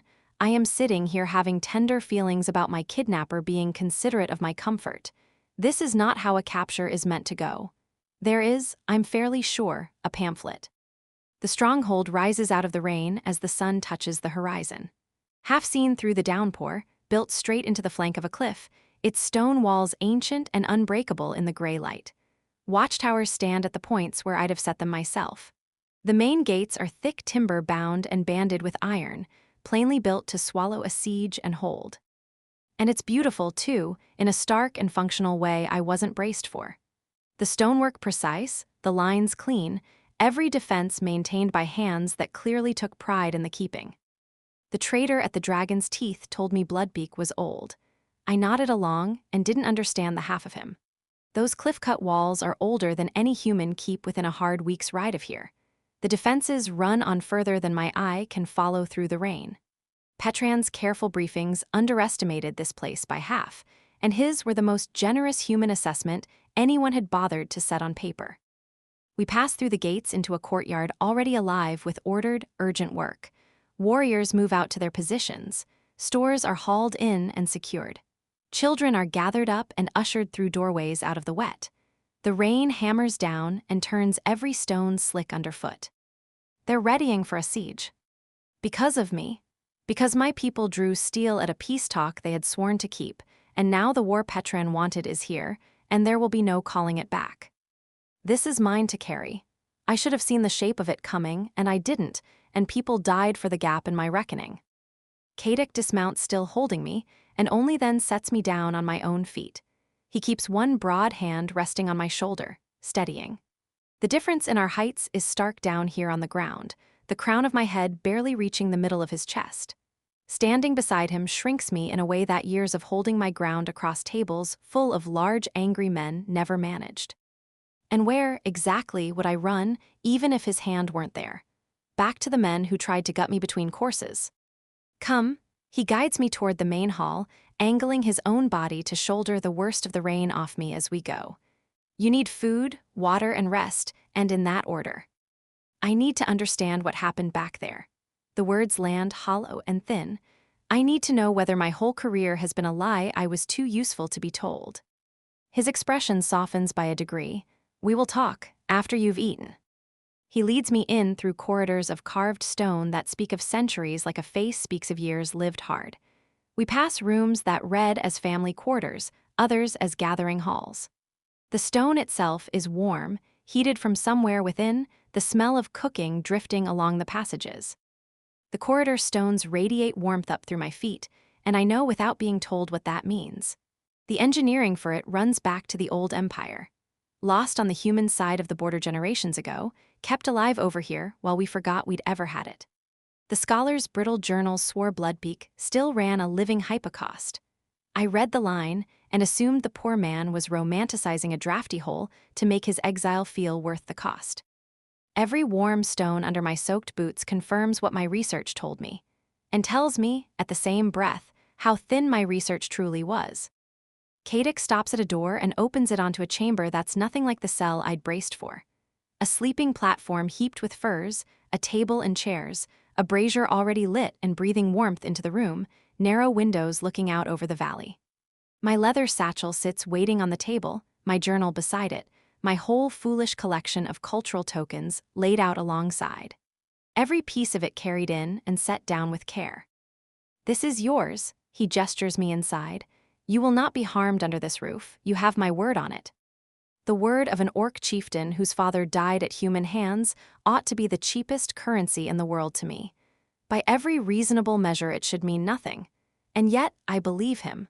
I can't account for it, and the not accounting is becoming the theme of my entire afternoon. Thank you. The words feel far too small for the weight I'm trying to hang on them, for pulling me out of there, for this. Thank me by resting. He steps back toward the door. I'll send food and water up. We will talk tomorrow, once you've had a night to sit with what your people did today. He turns to go, and a flare of plain animal panic comes up under my ribs. Being alone right now, with nothing but my own thoughts and the fresh memory of soldiers cutting down wine boys, closes my throat like a hand. Wait, the word is out before I can weigh it. Kadek pauses and looks back, and his expression is patient, willing to give me the moment. How bad is it? I make myself ask it plainly. The siege, how long can these walls hold? His jaw tightens, long enough. That isn't an answer. It is the only answer I have to give. He meets my eyes and doesn't look away from the hard part of it. Your people want their war, and now they'll have it. But they will not have you as the justification for it. You are mine to protect now. I do not lose what I've taken under my protection. The claim goes through my chest and lands somewhere complicated. What it stirs there isn't fear. It isn't quite comfort either. I decide on the spot not to look at it too closely tonight. I'm not yours. I lift my chin to him anyway. It's the principle of the thing. I'm not anyone's. I stopped being passed from hand to hand the moment that canvas came down. His mouth tips at one corner, almost fond. Then you are under my protection as a free envoy whose own people betrayed her under truce. Does that sit better? To my own surprise, it does. Better? I lean against the doorframe as exhaustion finally buckles my knees toward giving out. Thank you, again. I'm running short of new ways to say it. Rest, Lady Bryn. His voice gentles all the way down. Tomorrow we plan. Tonight you only have to survive, and you've already done the hard part of that. He leaves, and the door swings shut behind him with a soft sound that lands nothing at all like a lock turning over. The cream and gold gown is ruined past saving. The fish charm has gone silent at my throat for the first time all day, as though even it has run out of jokes. My satchel waits on the table beside my journal and the cultural tokens I've spent 5 years gathering, small proofs that I keep walking out alive. Out in the courtyard, the gates grind closed. Whetstones rasp along blade edges against the wet stone. The storm leans in over the cliff and digs in for a long, loud night. The research is mine now. The crown doesn't get it back. Petran doesn't get to stand up and brief from a single page of it. The journals in that satchel finally belong, outright and only, to the woman who bled her savings and 3 months of her life to write them. I sit on the edge of the sleeping platform and press both hands flat over my face. My pulse runs high, higher than I'd allow it in daylight, but I let it. My hands aren't steady, and for once I don't make them be. That much tonight I'll allow myself. Rating, comprehensive shecho, no survivors among my illusions, but I am, against the run of play, still breathing. Would not recommend to a friend. Beats the alternative by a clear margin. The human dies tonight. Murga brings her fist down on the stone war table. The sound cracks through the council chamber. The small carved bone markers we use to track troop movements jump and scatter across the map. Rain drives against the high tower windows without pause. Somewhere beneath my ribs, my pulse keeps a darker time with it. No, I do not raise my voice. A chieftain who must shout has already lost the room. My father taught me that before I was old enough to lift a blade. The word lands flat and final into the firelit quiet. The authority of the blood peak settles over my shoulders as it always does, a heavy and familiar mantle. I have worn it since the night I buried the man who wore it before me. She arrived the day before a coordinated assault. Murga leans in over the table. Suspicion draws her scarred face tight, and her tusks have gone yellow and sharp in the light of the hearth. That is no coincidence, Kaduk. That is strategy. She is the beacon. Her people are the storm she called down on us. Had she known what was coming, she would not have stood inside our walls when the horns sounded. I plant both palms flat on the scarred old wood. The rough grain bites into my skin and steadies me as honest things do. A spy arranges her escape before the killing starts. She finds the weak gates. She marks the sabotage points. She puts herself where she can run or do harm. This one did neither. She stood in the open with the blood not yet dry, stunned past speaking, while her own soldiers butchered the delegation she came here to lead. Gorthak bends over the crude map of our defenses. 3 decades of war are written into the seams of his face. When he speaks, his voice carries the slow weight of stone ground against stone. The pup has the right of it. I watched her through the first assault. That was true shock. No creature counterfeits such a thing, unless she is a finer player than any bard who ever begged a meal at our fires. Or she is a liar with a gift for it, Murga counters, her eyes narrowing to slits. Humans lie as the rest of us breathe. It is the whole shape of them. Every people lies when survival asks it of them. Rothan traces the supply lines across the map with one thick finger. His mind is already at its sums. He weighs the cost of a life as he weighs grain against mouths. The question that matters is what we gain by keeping her, and what we lose, whether she is worth the risk she carries in with her. Keithril shifts his weight by the window, and his heavy plate creaks into the silence. He led the pavilion guard when the attack broke. He saw all of it, the blood and the chaos both. The human force made no move to pull her out, he says. There is no heat in it, only the cold report of a warrior stating what he witnessed. They drove for the gates and passed the greeting pavilion as though it were empty. Had she been worth anything to them, they would have spent men to bring her home. They left her in the open like rubbish swept to the side of a road. Unless they meant her to die here with us. Gorthak strokes the gray of his braided beard, a life thrown down to justify the war that follows, a martyr to wave over their banners. The logic of it is sound, dishonorable and twisted, but sound. That is a cold reckoning humans have always been better at than I would like. The anger that rises in me is not for my council, who only do the hard thinking a council is for. It rises for the unseen commanders across the valley. They would spend a life like a copper coin and never feel the weight leave their hand. Then we do not hand them what they came for. I straighten and take up the posture of command my father wore into every council. Tonight it sits on me like armor forged for a larger man. The human is under my protection, guest, not prisoner. Whoever lifts a hand against her answers for it to me. The silence that follows is as heavy as the rain. Murga's eyes thin to nothing, guest, in the middle of an active siege. Yes, while her people throw themselves at our walls to slaughter our children. Yes, chieftain, Gorthak says the word with the full weight of a man who trained my father before me. I have never once doubted his loyalty. His disappointment cuts deeper than any blade an enemy ever swung at me. A chieftain's judgment is the one thing the clan must be able to trust without proof. It is the rope every warrior on that wall hangs his life from. And tonight you ask them to set that rope across a human her own kind sent to open our gate. They will wonder where your weight has gone. Whether it still rests with us. He has named the true danger, and we both know it. Not that I am wrong about the human, that my warriors might decide I am. A chieftain leads on borrowed faith. The clan follows my orders into fire because they trust the man giving them, and the day they stop trusting where my loyalty points, the orders mean nothing. An instinct has been gnawing my discipline to splinters for a full day and night. A true chieftain, one not clawed at from the inside by such a thing, would set the safety of the clan above the life of one small human and never feel the choice as a choice at all. But my heart is not the only thing at hazard here. My whole body has turned toward her like a compass needle dragged hard to its north. No amount of will points it anywhere else. It is strategy, I say, and I push conviction into words I do not believe. She is a trained diplomat. She carries knowledge of human politics, of how their captains are ranked, perhaps even of weaknesses we could turn. She's worth more to us breathing than dead. We learn what she knows. We shelter a woman her own people tried to murder, and so we keep the honorable ground. We show the valley below us we are the better people in this war. Rothan nods, taking up the argument because on paper it holds, and our stores.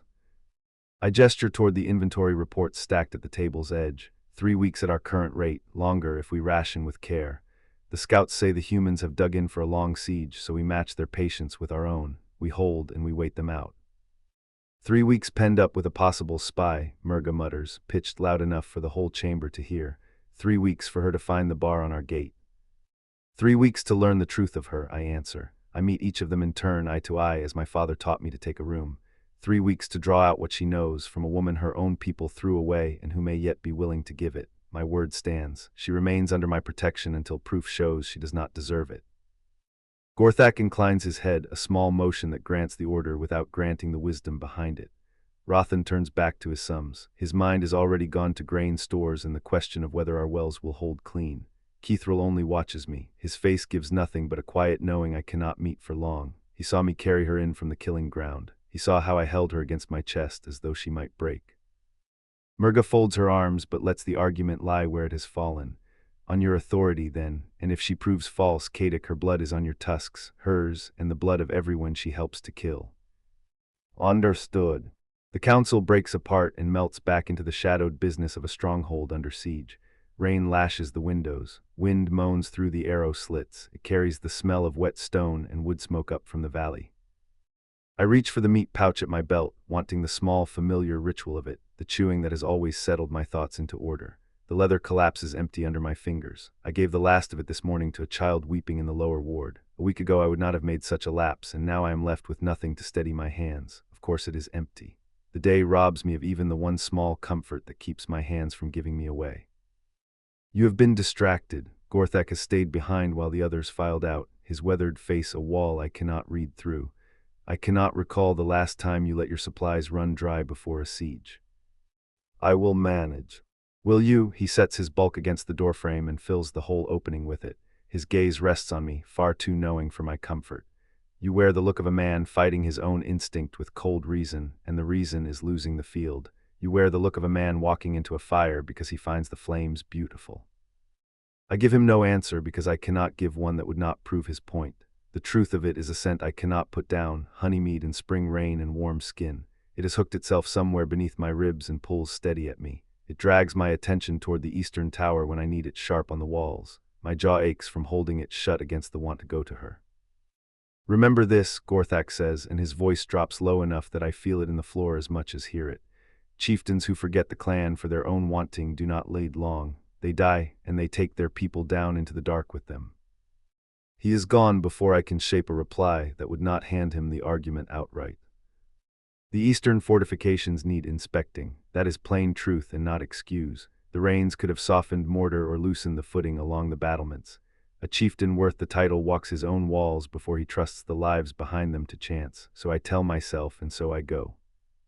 Rain slicks the stone under my thick-soled boots. Mist hangs low and heavy across the valley below. The human force has dug itself into the earth like ticks fastened deep in a deer's hide.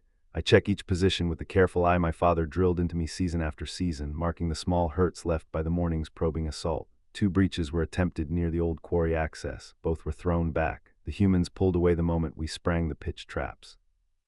They were testing our teeth then, not committing to the bite. Cautious. Good. Caution buys time, and time is the only ally a besieged clan can count on. The assessment is done. I should turn back to the war room, read the supply manifests again, set the warrior rotations, sit with Rothan over the reinforcing of the northern gatehouse. Instead my gaze climbs the eastern tower of its own accord. The guest quarters, her quarters. She is there, I know it as I know my own heartbeat, without looking and without doubt. The certainty sits wrong in me, too quick for reason and too deep in the body for strategy. A cord runs from the center of me to the center of her, and it draws taut every time I try to put distance between us. Her nearness pulls at a tension I cannot spare. I am the one who keeps feeding the very weakness Gorthak named. The warriors on the wall mark the line my steps are taking. I catch the glances passing between them. Their faces stay blank, and the blankness itself is a verdict. They read my course even as I pretend to myself that it leads anywhere but where it does. The chieftain goes to look in on his prize. I keep walking. The rain makes a misery of everything. Below us the human soldiers huddle in their makeshift camps. Their fires fight and fail against the wet. They are as cold and sodden in the mud as we are dry behind our stone. There is no glory in a siege. It strips a war down to mud and waiting and the slow grind of one side outlasting the other. She is up there alone, turning over the betrayal of her own people in a cold stone room while those people ready the next assault on her. The thought sets my teeth grinding until my jaw aches with it. She is small. She is ringed on every side by enemies, hers in the valley and mine within these walls. This is the keeping of a useful prisoner, nothing more. A look at how she fares, making certain she stays willing to talk. Strategy, only strategy. The lie sits sour on my tongue, and I do not believe a word of it. I knock before I enter, a small courtesy, though the guards I posted could have thrown the door wide without a word of warning.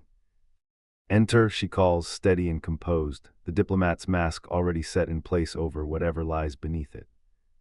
The room shrinks with the both of us inside it. She stands near the narrow window slit, looking out at the rain-swept valley. Her honey-blonde hair is damp and pulled back from her face. She has washed and changed out of that ridiculous cream and gold gown into plainer things, a wool tunic and trousers cut for a young orc and rolled thick at the cuffs to fit her. Her eyes track me as I come in. She marks the duck of my head beneath the low stone frame. These old towers were raised for smaller folk than the ones who hold them now. I set the food tray down on the small, rough table, baked root vegetables and smoked fish and a heel of dark bread, simple fare but hot. You need to eat. Do I? Her tone gives nothing away. Or are you only keeping the asset fed as a man oils a tool he means to use? A well-fed prisoner gives up more. A direct question deserves a direct answer, and so I give her one, both. I keep to the door and leave her the space. She is small and I am not, and a man my size learns early not to loom over what he means to set at ease. You are no use to me if you starve in my keeping, but you are also under my protection, and that means you are cared for. It is a matter of honor. A source, she crosses to the table with quick economical steps and studies the meal without yet touching it. Is that what I am called now in your halls? What you are called is guest. I hold my voice formal and level, under my protection by my own word, not prisoner, not hostage, guest. Her eyes lift to mine, sharp and weighing. Guest would mean I am free to walk out your gate.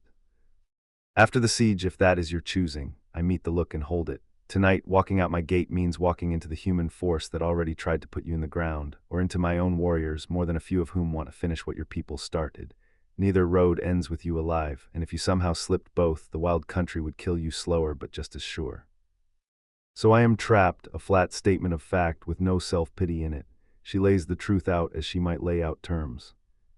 You are safe, I set the weight on the difference. The two are not the same. She takes that in with her hands braced flat on the tabletop, fingers spread wide and the knuckles gone white. And if your council decides I am not worth the cost of protecting, if they decide my head on a pike outside the wall might end your siege faster than my company inside it. They tried that already in the council chamber tonight. I keep the words level and let none of Gorthak's warning bleed into them.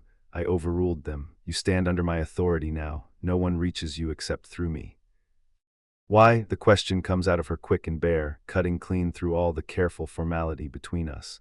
I am a liability to you, a political tangle you have no need of in the middle of a siege. Why pour your resources into keeping an enemy's diplomat breathing? Because you are not my enemy. The words leave me rougher than I mean them to. Your own people tried to murder you. They used you as bait and sent you in blind to the danger they had laid. That is not how leaders treat the lives that are theirs to keep. That is past dishonor. That is rot at the root of a thing. She sinks into the chair all at once, as though her legs had decided to stop holding her. The exhaustion she has been masking shows now in every line of her, in the fine tremor running through her hands. No, she says, barely above a breath. No, it is not. The quiet stretches out between us. Outside, the rain keeps up its long assault on the stone. Somewhere in the corner of the room a drip has started, a slow plink, plink into the dark. I have questions, I say, to break the silence before it asks its own. Of course you do. The ghost of a smile touches her mouth and is gone before it can settle. An intelligence asset after all. This is not an interrogation. I lean my shoulder against the doorframe and try to make myself smaller in the room than I am. But if you are willing to speak of the human force, how they fight, how their politics run, that knowledge would be worth a great deal to me. It would help me keep my people alive through this. You are asking me to commit treason. She does not frame it as a question. I am asking you to live. I hold her gaze and do not let it drop. What you give me and what keeps you breathing run the same direction tonight. She studies me with that sharp, unnerving intelligence of hers, and I watch her weigh the choice in her hands, turning it for its true value. They tried to kill me, she says at last, flat as a struck anvil. Loyalty stops meaning anything the day your own people decide you are expendable. Her palms flatten on the wood. What is it you need to know?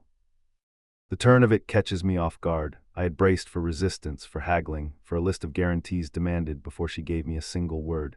Instead, she lays out her cooperation with a bitter, clear-eyed plainness. It chills me even as it serves exactly what I came for. Commander Vexley leads the assault, I say, beginning from what we already hold.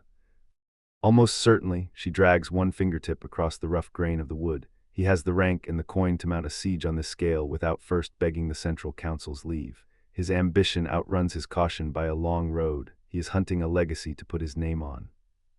His strength.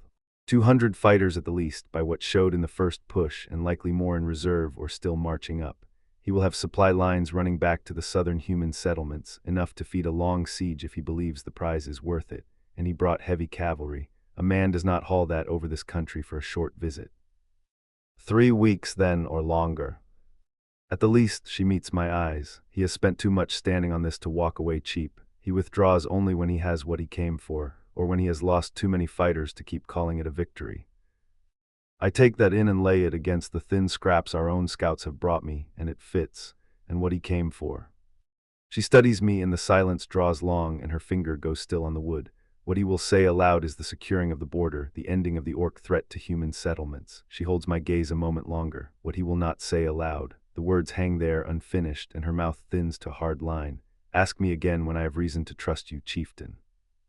The deflection is clean, the diplomat's mask settling back over the cracks that exhaustion had opened in it. I could press her. I could remind her that a guest's worth in a siege is counted in what she gives, and that her people are not writing back for her whether she tells me or holds her tongue. But she has already handed me Vexley by name, the force count, the timeline. In the giving of it, she has crossed a line her own people never let her see was there. The rest will keep. Fair, I say. She blinks as though she had braced for an argument that did not come, and when it does not, the set of her shoulders loosens by a fraction. And you were spent, I say, in pursuit of ends you were not even trusted to know. So it seems, her voice goes hard at the edges.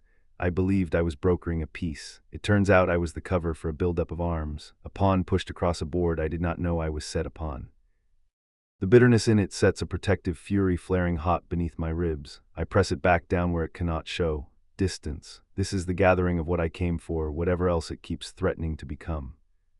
The siege will run for weeks, I say. You will keep these quarters. You will have leave to move within the stronghold under escort. This is not a cell, and I would not have you take it for one. Generous, she murmurs, for the enemy at your gate. You are not my enemy. I let the words carry more weight this time, so she will hear that I mean them. You are someone who trusted dishonorable men and paid their debt for them. The price of their choices is not yours to carry. She studies me again with that calculating look, turning me over like a puzzle no one handed her. She might see straight through to the conflict in me that Gorthak named aloud not an hour ago. Is there anything you need? I ask, steering us back toward firmer ground, within reason given what a siege allows. Books, the answer comes fast, almost too fast for the mask. Writing materials, something to fill my mind beyond stone walls and the chewing over of betrayal. I will have both brought up. I move toward the door. I need distance before I start promising things a chieftain has no business promising a guest. I need to be gone from this room before I cross the line from her protector into the softer, far more dangerous thing my blood keeps pushing me toward. Why do you keep coming yourself? Her question stops me dead in the doorway. You are the chieftain. You are managing a siege. You could send a guard to set down a tray and ask your questions. Because I know where you are through a span of solid stone. Because your nearness pulls my mind off the walls I am sworn to hold. Because keeping you safe has come to feel like a need I cannot explain and cannot stop. Because you are my responsibility, I say instead, and the formal words feel like a thin shield held up against a charge. Personal protection means personal attention. Nothing less would be honorable. It is not the whole of the truth. It is not within a stone's throw of it, but it is the only answer I have to give her tonight. She does not look convinced, but she nods. Thank you for the food, for sparing my life, for all of it. You are welcome. I leave before the mask cracks past mending, before I begin asking questions that have nothing to do with the gathering of intelligence. Questions about how her voice frays when she is tired, how she holds herself upright while a hard truth takes her apart, how that honeymead scent reaches in and scatters every clear thought I try to hold. The guards fall into step behind me as I make my way back toward the war room, and their silence tells me more than any question could. You were gone a while, Rothan says without lifting his eyes from his supply ledger, for a brief look at a prisoner. She gave us Vexley by name. I crossed to the map. 200 fighters in the open, heavy cavalry, supply lines running south, 3 weeks at the least before he tires of it. And the rest of it, Rothan asks, still bent over his numbers. She gives me the rest when she trusts me. He grunts, and the grunt is fluent in disapproval. The map beneath my hand is older than my father was, the eastern approach lines drawn by my great-grandfather's own hand. I trace them now and try to make the touch feel like duty rather than the avoidance it is. Gorthak comes in with the rain still sliding from the edges of his heavy plate, smelling of wet leather and cold stone. The perimeter holds, no movement from the human camps past their watch rotations. His gaze finds mine and sharpens. The Eastern Tower Guard reports you went up to the human diplomat again. Yes, and you stayed a while. I do not trouble to repeat the rehearsed line. The room heard it once already tonight and was not fooled. Murga sets her shoulder against the weapons rack by the hearth, arms crossed, her face giving nothing away. The warriors talk, she says. The chieftain passing his evenings with the human her own people sent to crack us open, while the rest of us ready ourselves for war. They are beginning to ask the only question that matters in a siege, whether the man whose word holds their lives still belongs wholly to them. She lets that settle in the firelight. The doubt cuts sharper said flat than it would have shouted across the chamber. The warriors can keep their minds on their duties, I say, and I will not let irritation into it, as I keep mine on my own. Which now include the shielding of one human above the safety of the clan. Murga's challenge cuts across the room. Which include the drawing out of intelligence that will keep this clan alive. I hold her gaze. I am capable of doing both. Are you? Gorthak's quiet question carries more weight than all of Murga's open hostility, because tonight it has the look of a man choosing one over the other, and the warriors read your face, Kaduk. Whatever they see in you tonight is what Vexley hears inside a week. A determined commander pays well for what gate watch rumor and a sharp-eyed scout can sell him. We have both leaking out under the truce flag every morning. The truth of it lands heavier than any hostility could.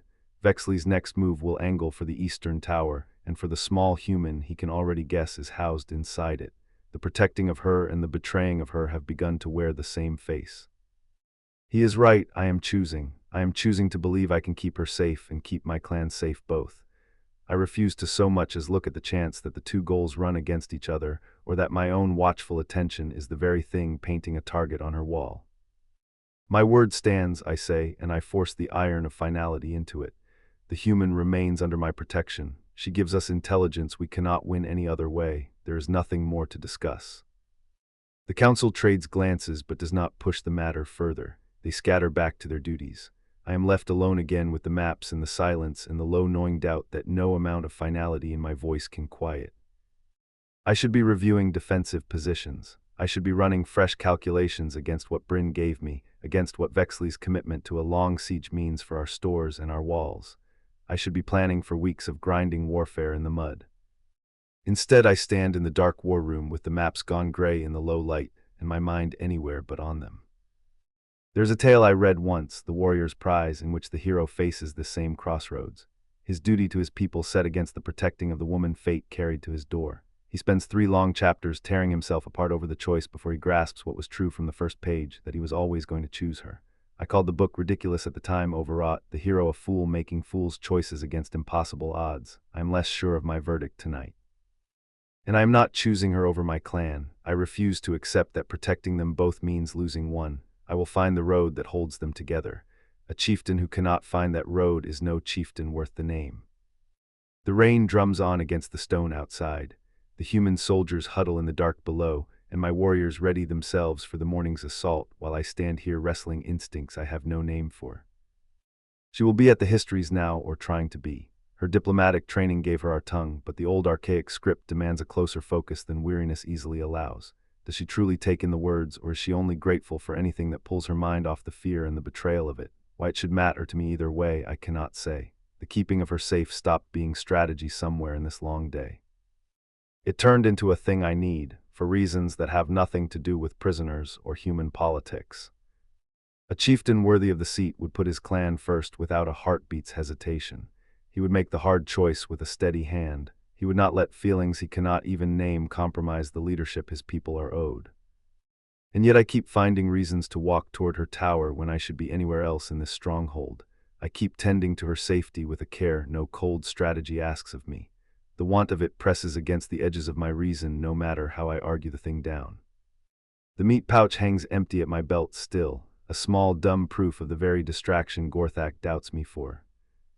Tomorrow I will set it right. I will refill the pouch, and I will bend my full mind to the defenses, and I will hand the watching of the human to a warrior I trust. Tomorrow I will be the chieftain my clan has the right to expect, without fail. For now my hands stay on the map. I plot the supply runs to the northern gatehouse and mark where the pitch traps want refilling after the morning's probe.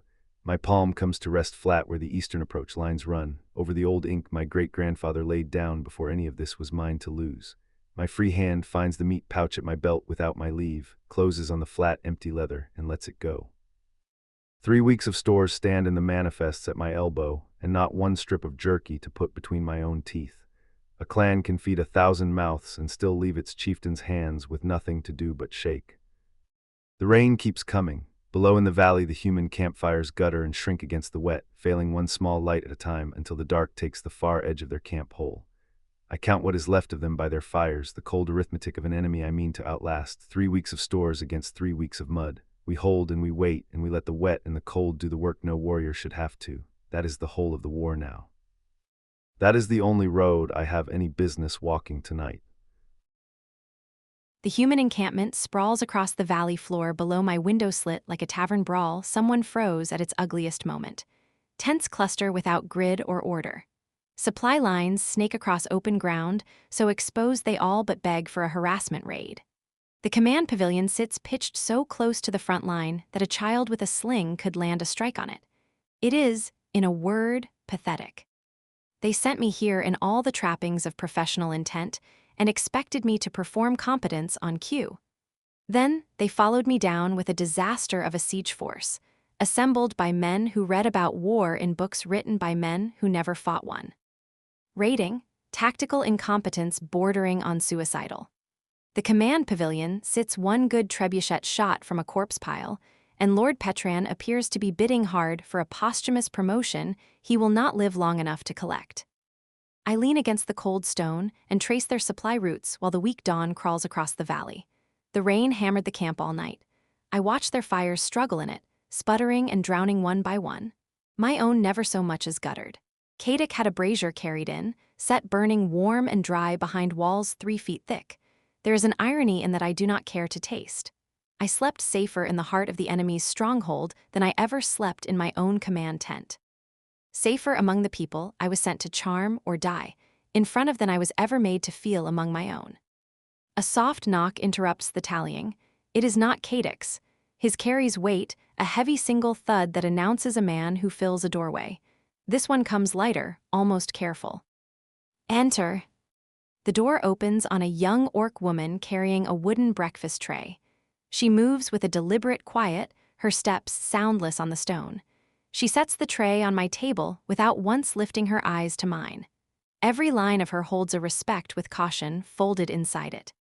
The chieftain asks whether you require anything else for your comfort, she says, her voice low and formal, but not unkind, not hostile. The tray holds fresh bread still warm from the ovens, a wedge of hard cheese, dried fruit, and a steaming mug of something that smells of herbs steeped properly. Real food. The food a household eats, not the grudging rations you slide under a prisoner's door. So far above the cold chicken and dust-bred Petran's camp called supper that the comparison feels almost cruel. This is more than sufficient, thank you. She nods once, curt and clean, and lets herself out, drawing the door quiet behind her. I settle at the table and break off a corner of the bread. The crust gives thick under my thumb while the inside steams, dense and good.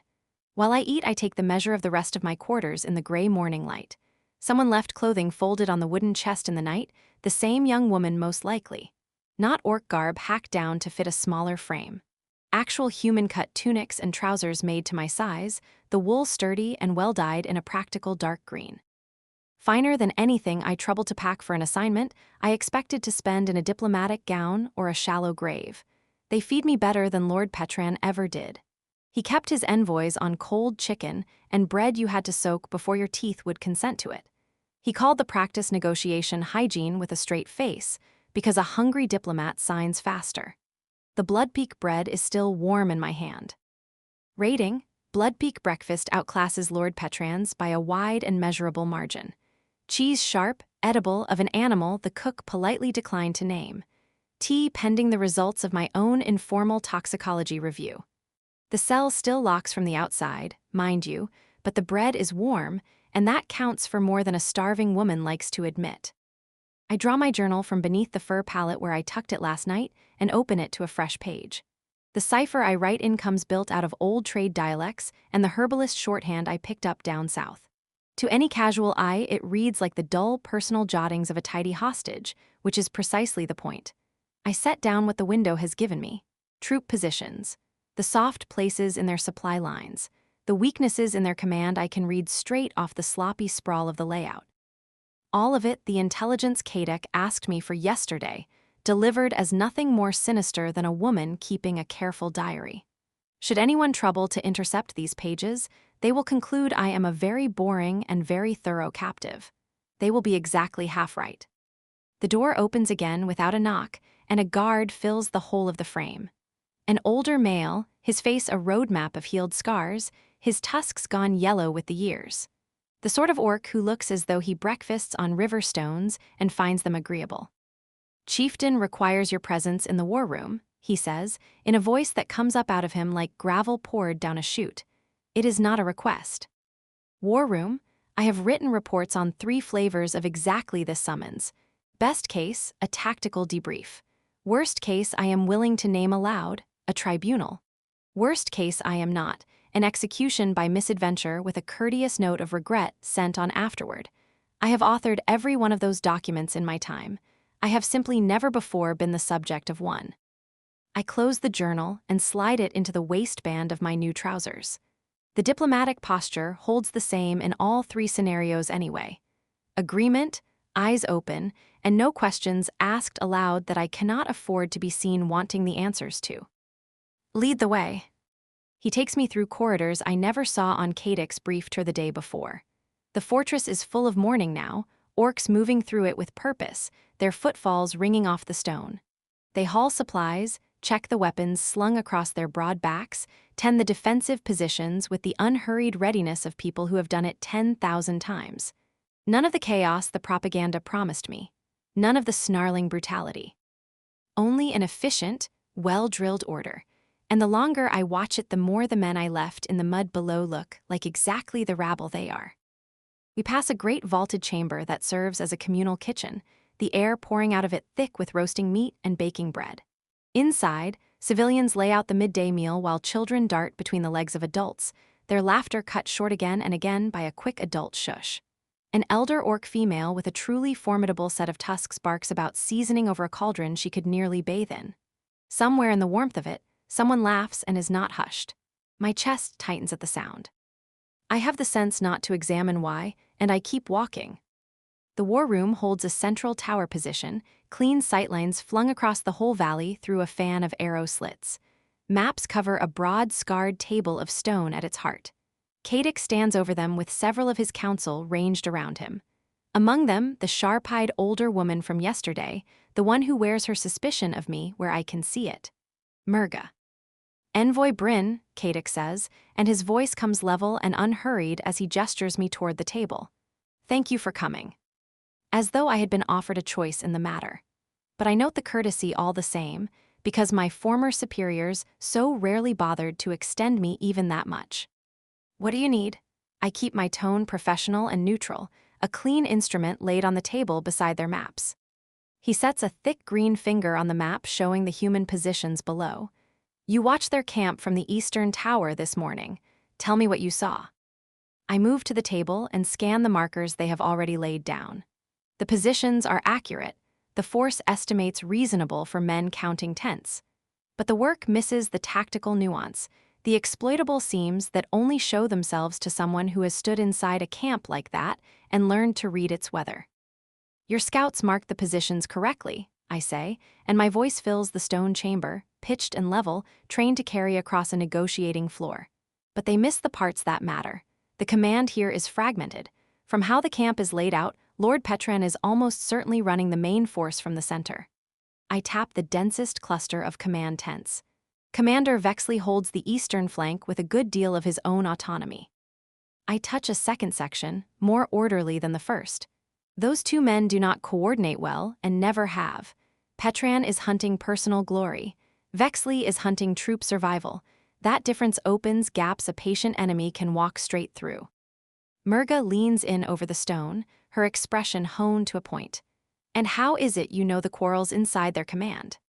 Because I have worked alongside both of them on earlier assignments, I say, and I hold her gaze rather than slide off it. Petran micromanages everything except the things that decide a campaign. The logistics, the supply, the morale of the men carrying his banner. Vexley makes good independent calls to cover for him.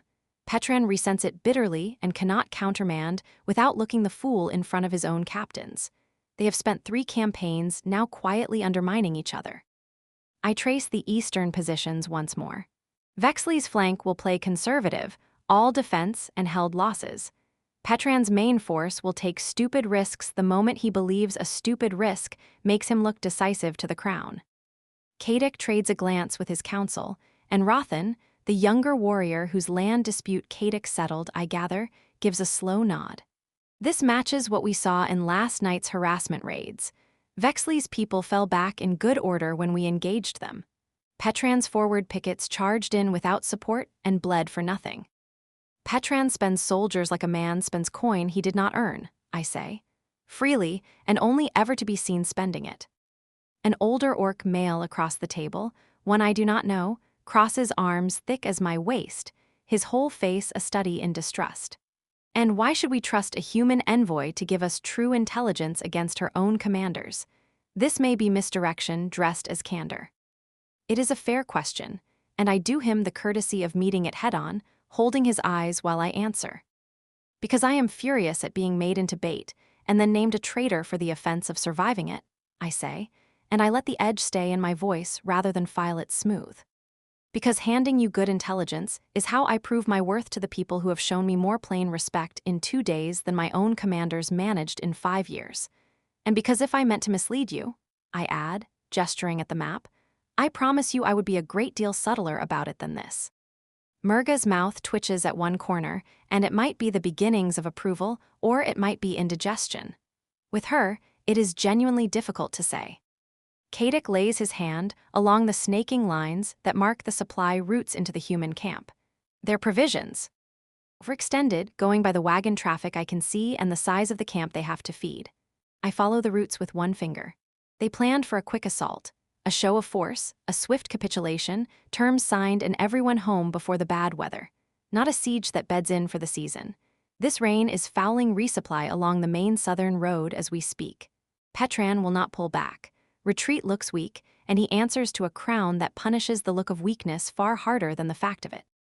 But Vexley is already doing the arithmetic on how long they can hold before their logistics fall in on themselves. I tap a thin route winding through a narrow valley to the west. This secondary line is the soft one, lightly guarded by your own scouts' marks. Raid it hard enough, and they will have to peel protection off the main siege line to cover it.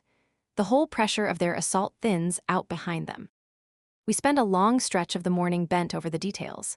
Kadik asks sharp, well-aimed questions, the kind a man asks when he is genuinely thinking and not waiting for his turn to speak. His counsel pushes back on every assessment I offer, making me earn each conclusion twice over. I give them what I have with honest precision and name the gaps in my own knowledge where the gaps are real. My mind comes alive as it has not in months. This is true strategy, with true stakes hung on the other end. Not the dreary work of performing competence for superiors who took my best thinking and set it aside unread. Our hands brush over the map when we both reach for the same notation stylus. The contact is brief and at once withdrawn, and a small bright shock passes between us with it, like static off dry wool. He has settled himself near me through the discussion, close enough for easy talk and not a breath closer. A careful protective stance he is plainly trying not to make a show of, or perhaps I am inventing all of it. My situation is well and truly upside down, and a frightened mind goes looking for comfort in precisely the places it ought to be reading for threat. The meeting closes with an agreement for daily intelligence briefings, and Kadek hands out specific follow-up tasks built off what I have given them. Myra will verify this against our forward scouts, he says, his voice dropping low. Trust, but verify. I will set down everything I observed this morning in fuller detail, I tell him. Coded notes in my journal if you want them copied out for your records. Myra will collect them later, Kadek says. Myra, the young woman who brought my breakfast, a trusted aide then, if she is the one carrying my coded pages back and forth. For now, Vecra will walk you through the stronghold. You ought to understand what it is you are helping us defend. The scarred guard from earlier steps forward, and Kadek dismisses the rest of his counsel. But I catch Murga watching me as I go, her expression all quiet calculation, weighing the worth of me against the risk of me. Welcome, I think, to every negotiation I have ever conducted in my life. At least the orcs are honest enough to let their skepticism show on their faces. Vecra leads me out. I gather myself for what this plainly is meant to be, two things at once, an education and a test. Show the human what is at stake, and see how she carries herself when she sees it. The stronghold runs larger and deeper into the mountain than I had guessed, not a bare military installation at all, but a living community carved out of the standing rock. Vecra walks a pace or two ahead of me, so I can look my fill without being seen to stare. Her presence is enough that no one troubles me, and she is careful never to hover. We pass training yards cut into wide ledges along the cliff face.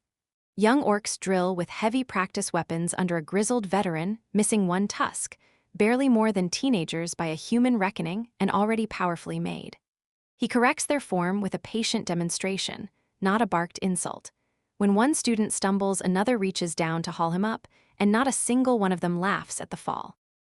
Then a small one ducks past the end of the practice line, 4 winters old by my rough measure of how orc children grow. A working knife rides her hip, a cloth bundle hugged in both arms with the look of a kitchen errand, and she crosses the whole ring without breaking her stride. The older students hold their forms. No one calls her name. She does not look at me until she does, all at once, and her eyes when they land are flat and measuring. The look of someone who decided what I am before I ever entered her mountain. Children where I come from do not own a look like that. I keep walking, and it rides the back of my neck for the next 30 paces. The residential quarters surprise me most of all. Family units have been carved straight into the mountain, cave-mouth dwellings strung together by sloping ramps and broad shallow stairs. Each doorway has been made its own. Some are painted with bright symbols, some hung with worked hides or strings of polished stones, some bearing a child's crude, proud drawings around the frame. Small herb gardens green the stone window boxes, catching the thin daylight that filters down through ventilation shafts bored high overhead. An elder orc sits outside one entrance with heavy clothing across his knees, his gnarled fingers working a mend while he hums a low, resonant tune to himself. The homeliness of it lands somewhere I was not braced for. We come to a wide, smoky cavern that does duty as dining hall and kitchen both. Several orcs lay out the midday meal over fire pits banked and contained, massive iron pots simmering above them, vegetables falling to pieces under quick knives on thick wooden blocks. Someone argues about the correct ratio of spices loud enough to fill the cavern while someone else laughs, and the sound chases itself up into the high stone vault. An orc woman near the entrance catches sight of me and goes still mid-chop. Her face hardens as I watch. She sets her heavy cleaver down with a deliberate thud and crosses the floor toward me, wiping her hands on a leather apron as she comes. She is older, her face lined deep. Her eyes hold a weary anger that has had a long time to bank down low and hot. "You," she says low, but pitched to carry the length of the room. "You are the human envoy." The cleaver is still in easy reach on the block behind her. Bare wood, no sheath, the blade canted at a working angle. I clock it as Petran trained me to clock everything in a room I was not meant to walk back out of. Distance to the weapon, distance to the door. The count of bodies standing between me and either one. And then I make myself stop. Whatever this is about to become, it is not that kind of meeting, and reading it as that kind would be the surest way to make it one. Vecra shifts to plant herself between us, a silent wall of scarred muscle. But I step around her before she can finish closing the gap. Letting Vecra block her for me feels wrong, feels like cowardice wearing the costume of caution. The kitchen is watching me. Half the room has gone quiet and still over their work. I keep my hands open and loose at my sides where she can see them empty.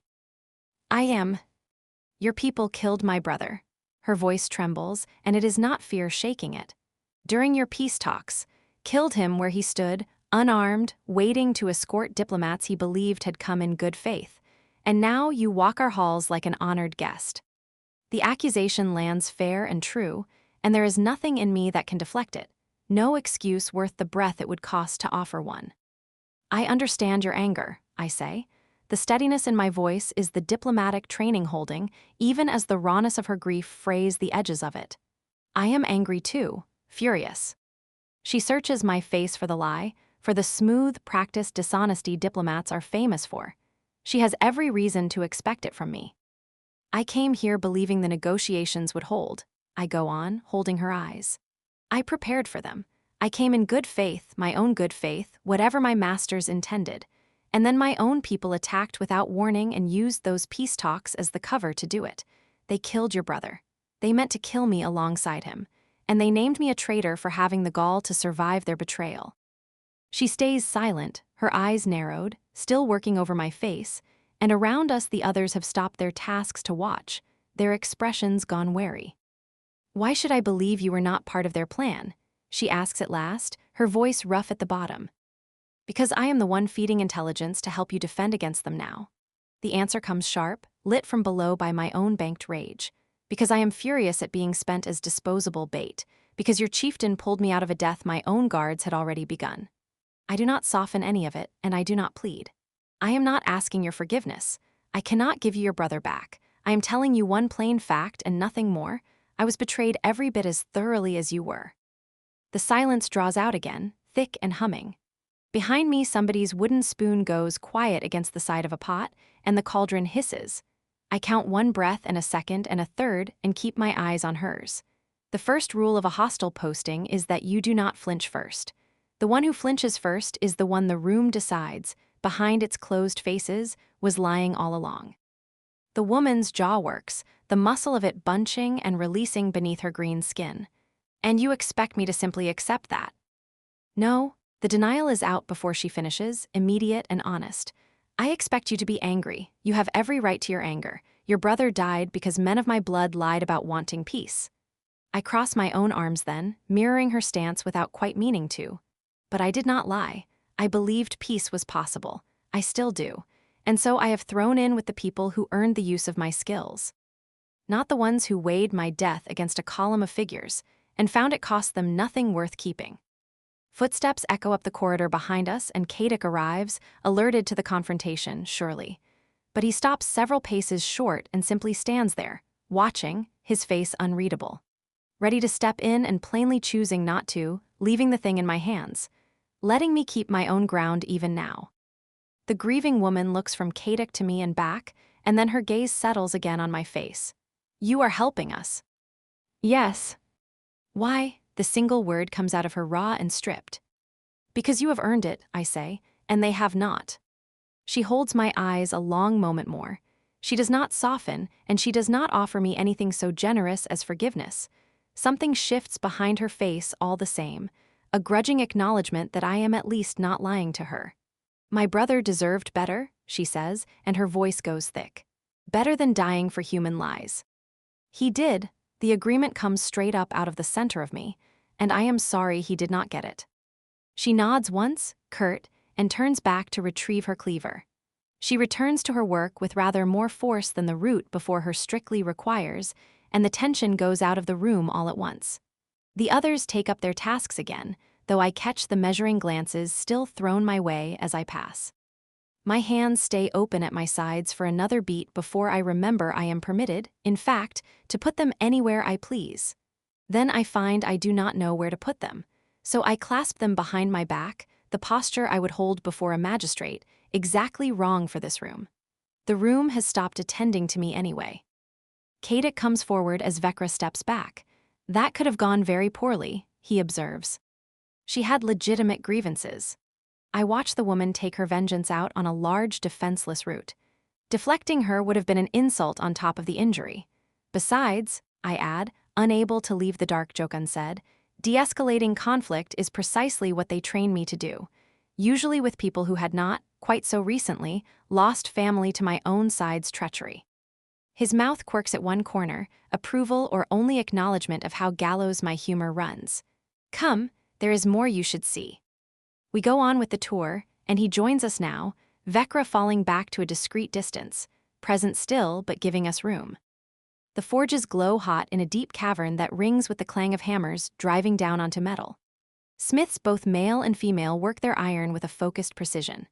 An apprentice barely older than the children, I passed watches with his whole face screwed up in concentration, while a master smith walks him through a tempering technique.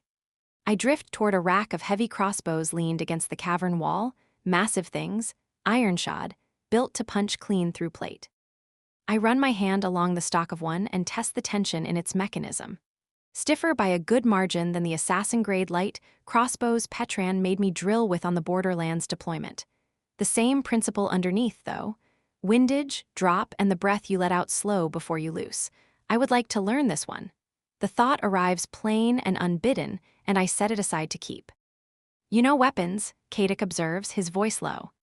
I was required to be self-sufficient, I say, and something old and cold sets the words flat as a line in a ledger before I can warm them. I step back from the rack. Diplomacy fails often enough. And sometimes the only way out of a secure meeting room is the one you shoot for yourself. And what do you make of these? He asks. Better discipline behind them than anything on Petran's line, I say, glancing back at the forges. Better metal, too, which is not saying a great deal on either count, but I am making an honest effort to flatter you. We walk on past more living quarters. Someone is teaching a child its letters, tracing each shape onto a slate, and waiting out the wobbling copy without a word of hurry. A family tends a small indoor garden lit by a soft glowing fungus, herbs coaxed up out of soil beds held against the bare stone. Your briefings about us, Kadek says. What did they tell you to expect? The honest answer would run to a paragraph and several slurs. I give him the short form instead. Less of this. He nods once, filing it to make use of later, and we keep walking. He does not press me for the longer answer. We come out at last onto an overlook carved into the cliff face, the valley opening below us. The human camp on the sodden floor of it, the supply lines laid bare, the fires guttering low against the rain. From this height, the whole of it looks smaller than the window slit ever let it look. A sprawl of frightened men, diminished by distance into a thing I could nearly cover with one hand. The wind cuts hard across the ledge. Kadek shifts a half step inward, settling himself between me and the drop. He makes no fuss of it, and so I do not either. Your intelligence this morning was useful, he says, his gaze staying out on the valley. The command tensions you flagged match what we have been seeing in their probing attacks. I am glad something I learned for them turns out to work for you, I say, leaning into the cold of the overlook wall and letting it sink up through the meat of my palms. Petran liked to call analysis a women's craft. He meant it for an insult every single time. A sound moves in Kadek's chest, low, not quite a laugh and near cousin to one. And the part of you that learned the craft from him, is it conflicted now, working it for me? The question comes gentler than the one I had braced myself to answer, and it catches me unguarded for it. I look at him then, properly, for the first time since I was hauled out of the mud and into this mountain. The morning's gray light catches the tusk on his left side, the long, clean line of his jaw, the scar above his eyebrow I had somehow not marked in the war room. He has turned his eyes back to the valley by the time I finish cataloging all of it. A generosity I notice and let myself be grateful for. The part of me that learned from him is furious, I say. The part of me that learned before him is glad of the work, and gladder of the company than I have any business being. The wind shifts the smoke off the forges and carries a warmer note underneath it. Wood fire and something baking, the smell of a place where people stay. I know the one it pulls at, and I decline to follow it any nearer. Take your time, Kadek says. We are not short of it. The rain comes back, light at first, then steadier, and neither of us moves out of it. After a while, he straightens. I should see you back to your quarters before the evening meal. Tomorrow, we will need fuller intelligence on their supply chains and the methods they use to pass messages. I will have my notes ready. Vekra reappears and walks me back through corridors gone familiar already. The orcs nod as we pass. Not friendly, exactly, but a long way from nothing. My quarters feel oddly like comfort by the time we reach them. The breakfast tray has been cleared away. Fresh water stands ready in the basin. The clothing on the chest has grown without a word said, warmer underlayers added to the rest, every piece of it cut to my size. Someone in this fortress took my measure before ever I arrived. I sit with that thought a good while longer than I had meant to. The innocent reading of it asks for nothing more than a tailor's practiced eye and a blood-peak woman of roughly my build to guess from. The other reading, the one with teeth in it, I decline to follow all the way to its end. Rating the accommodations, better than half the postings on my ledger. Security, excellent with the single notable caveat that I am being kept safe chiefly from my own side. Treatment, respectful, extended to me by people whose kin I may, however unwillingly, have helped to bury. The wool tunic, correctly sized, which raises a separate and much less comfortable question. Overall, the most surreal posting on the ledger, and I have survived some genuinely surreal postings. I open my journal and set down the day's observations in code. The rotation of the training yards, the output of the forge and the quality of its metal, the rhythm of the meal shifts moving through the mountain, all the dry professional content. What else I noted, I do not write down. Myra arrives as promised to collect the coded pages, her expression open with a curiosity she makes no show of hiding, her questions kept behind her teeth. I hand them across without hesitation. The pages feel less like a betrayal resting in her palm than they did sitting in mine, a transfer of weight I do not pretend to understand. After she has gone, I cross to the window slit. Evening is settling over the valley, the human camp's lights pricking up against the damp, scattered points guttering in a sea of mud. Bloodpeak's own fires burn steady and patient behind their stone. The tokens are where I left them at the bottom of my pack. I lay them out across the table one by one. The broken singing fish, the jade turtle, the silent bell, the stiff strip of leather, the worn river stone. Each one was pressed into my hand by someone who lived through a conflict at my side. Each a small, hard proof that I was there and walked away. My fingers close over the leather strip before I have decided to reach for it. Across the table, the chair sits empty. Diplomatic posting protocol holds that you render a room as though your counterpart is already across it. Set the second cup. Hold the empty chair as a presence and never as a lack. Never let the absence become the whole of the room. I have been alone in this one for 2 days. The empty chair used to feel like a mercy. Tonight, for the first time I can name, it does not. Below in the valley, the rain steadies and the human fires struggle on. My hand has gone back to the leather strip without troubling to ask my leave first. 3 times tonight now, I have no analysis prepared for the 4th. The eastern wall takes the impact and groans down to its foundations. Dust sifts from the ceiling beams above the war table, dry as snow falling indoors. I track the trajectory as I have tracked 100 others since this siege began. The angle, the weight of it read before the sound finishes rolling through the stone. The answer lands cold and immediate, 3 degrees north of the guest quarters, close. Closer than I would let any enemy come to my own war band if I had a say in where the stones fell. I do not. My hand goes to the pouch at my belt before I have decided to reach for it. It finds nothing. The pouch has stood empty for days. My hand went anyway. Muscle keeps its own memory, a stubborn and honest liar. I last filled that pouch before the first bombardment. before the human envoy came up out of the valley under a ruined banner of truce and walked into my stronghold and rearranged the order of everything I held certain about my own discipline. Chieftain, Gorthak's voice carries the flat edge of a man who has asked a question twice and will not ask it a third time kindly. 3 times now I have put the matter of the eastern defenses to you. 3 times you have looked through me to the wall. The eastern defenses need reinforcing. I drag my attention back down to the map spread across the scarred stone. The markers, the inked lines, the cold logic of a siege that does not care where my thoughts wander. The words come out strained and I hear it. Shift what we can spare from the western approach. Send the reserve shield unit to hold Sector Gamma before it fails. Another stone strikes, this one lands closer. The whole tower shudders down through its bones and loose pebbles skitter across the floor to find the low places. 2 degrees north this time, her tower. My body is up out of the chair before my mind has given the command. The chair legs shriek back across the stone. 3 long strides toward the door and then I catch what I am doing and force myself still. The stillness costs me. My muscles tremble with the work of holding a body that wants to run. 7 pairs of eyes follow the movement I did not finish. Gorthak's disapproval sits plain on his broad face. Murga watches me with the narrow patience of suspicion. Rothan's worry is the practical kind, weighing what my distraction costs the defense. And Keithril says nothing at all, which from Keithril is the loudest thing in the room.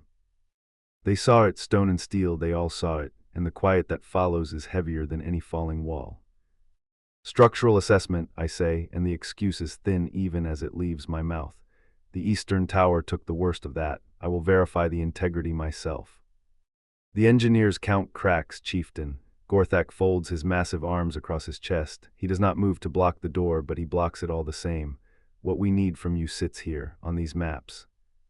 He is right, and that is the worst of it. I have been split down the middle for 4 days now. Half of me runs the siege. The other half tracks a single point of warmth through 3 floors of solid rock. The threads of conversation drop out of my hands the moment she moves above me, and the reasons I invent to go and confirm her safety grow flimsier with every telling.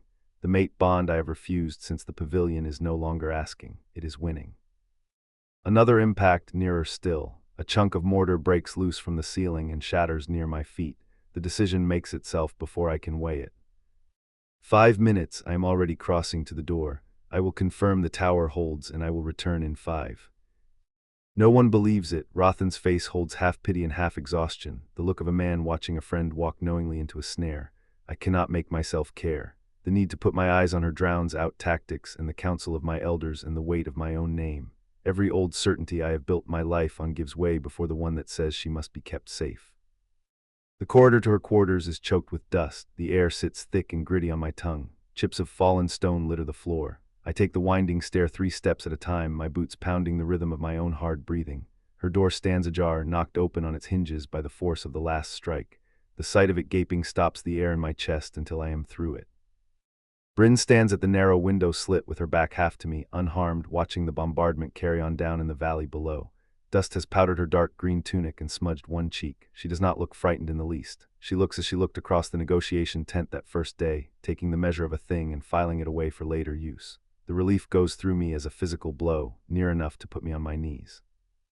The words that rise with it are small and complete and entirely mine. She is safe, she is whole, she is alive. She turns at the noise of me. Her scent reaches me a breath before her eyes do. Honeymead and warm skin and a note beneath it I have never found a name for. 4 days under the same roof have only made it stronger, more insistent, until my body knows what my mind keeps trying to refuse. You ran here, there is no accusation in it, only the cool noting of a fact. I heard you on the stairs. It sounded like a rock slide coming up to fetch me. The structure required verification. The lie sits sour on my tongue. The strike landed close to this tower. I needed to be certain of it. Try again. She tilts her head and turns those sharp brown eyes on me. They read me with an accuracy I have learned to dread. You are breathing like a bellows and your hands are not steady. Whatever that is, it is no inspection of a wall. She sees too much. She has seen too much from the first moment, across a table meant for cautious half-truths. I have not yet found the ground where my evasions hold against her. I needed to see that you were safe. The admission comes up rough and unplanned, torn loose from somewhere well past strategy. The strike was close. I had to confirm it with my own eyes. A change moves through her face then, not fear, not suspicion either, but a quieter recognition, more dangerous than both. She has caught it too. The ground has shifted under whatever careful, cordial thing we had been building between an envoy and a chieftain, shifted into a thing neither of us has a treaty to govern. I am fine, she gestures at the room, at the dust and the scattered debris of mortar. A little mess, but the structure held. Your ancestors built well, whatever else can be said of them. I cross to her, drawn by an instinct older than rank or reason. My hands find her shoulders before I have thought to lift them, my broad palms closing over the delicate bones of her. They search for wounds that logic swears cannot be there. My body will not believe them absent until I have proven it. She is so small beneath my hands that the size of her makes my chest ache. You are certain? My voice has gone to gravel. No cuts, nothing struck you. Kaduk, she gentles and lifts one hand and lays it over mine, her skin against my calloused knuckles. I am not hurt, truly, only startled. My hands do not want to leave her. Beneath my thumbs, where they rest against the fine bones near her collar, her pulse leaps fast, racing every bit as quick as my own. The bond surges up hot and demanding and puts a vow in my throat where a word should be. No stone reaches her while I draw breath. Nothing in this siege touches her that does not come through me first. I press my hands down to my sides and step back. The distance opens a real ache in me, as though I have set down something my arms were made to hold. Your quarters here are no longer secure, I say, retreating into the flat language of command. This tower has taken structural damage. The next bombardment may finish what this one began. Then I move, she says it without drama, already turning to gather the few things she keeps. The journal, the worn satchel, the ridiculous little hoard of carved tokens she carries everywhere. Where? The honest answer is anywhere I cannot reach her, anywhere I will not be the danger she most needs guarding from. There are guest chambers near my own wing, I hear myself say instead. The words betray me even as they leave me, choosing nearness over what little sense I have left. Interior, reinforced walls, more secure than anything that faces the valley.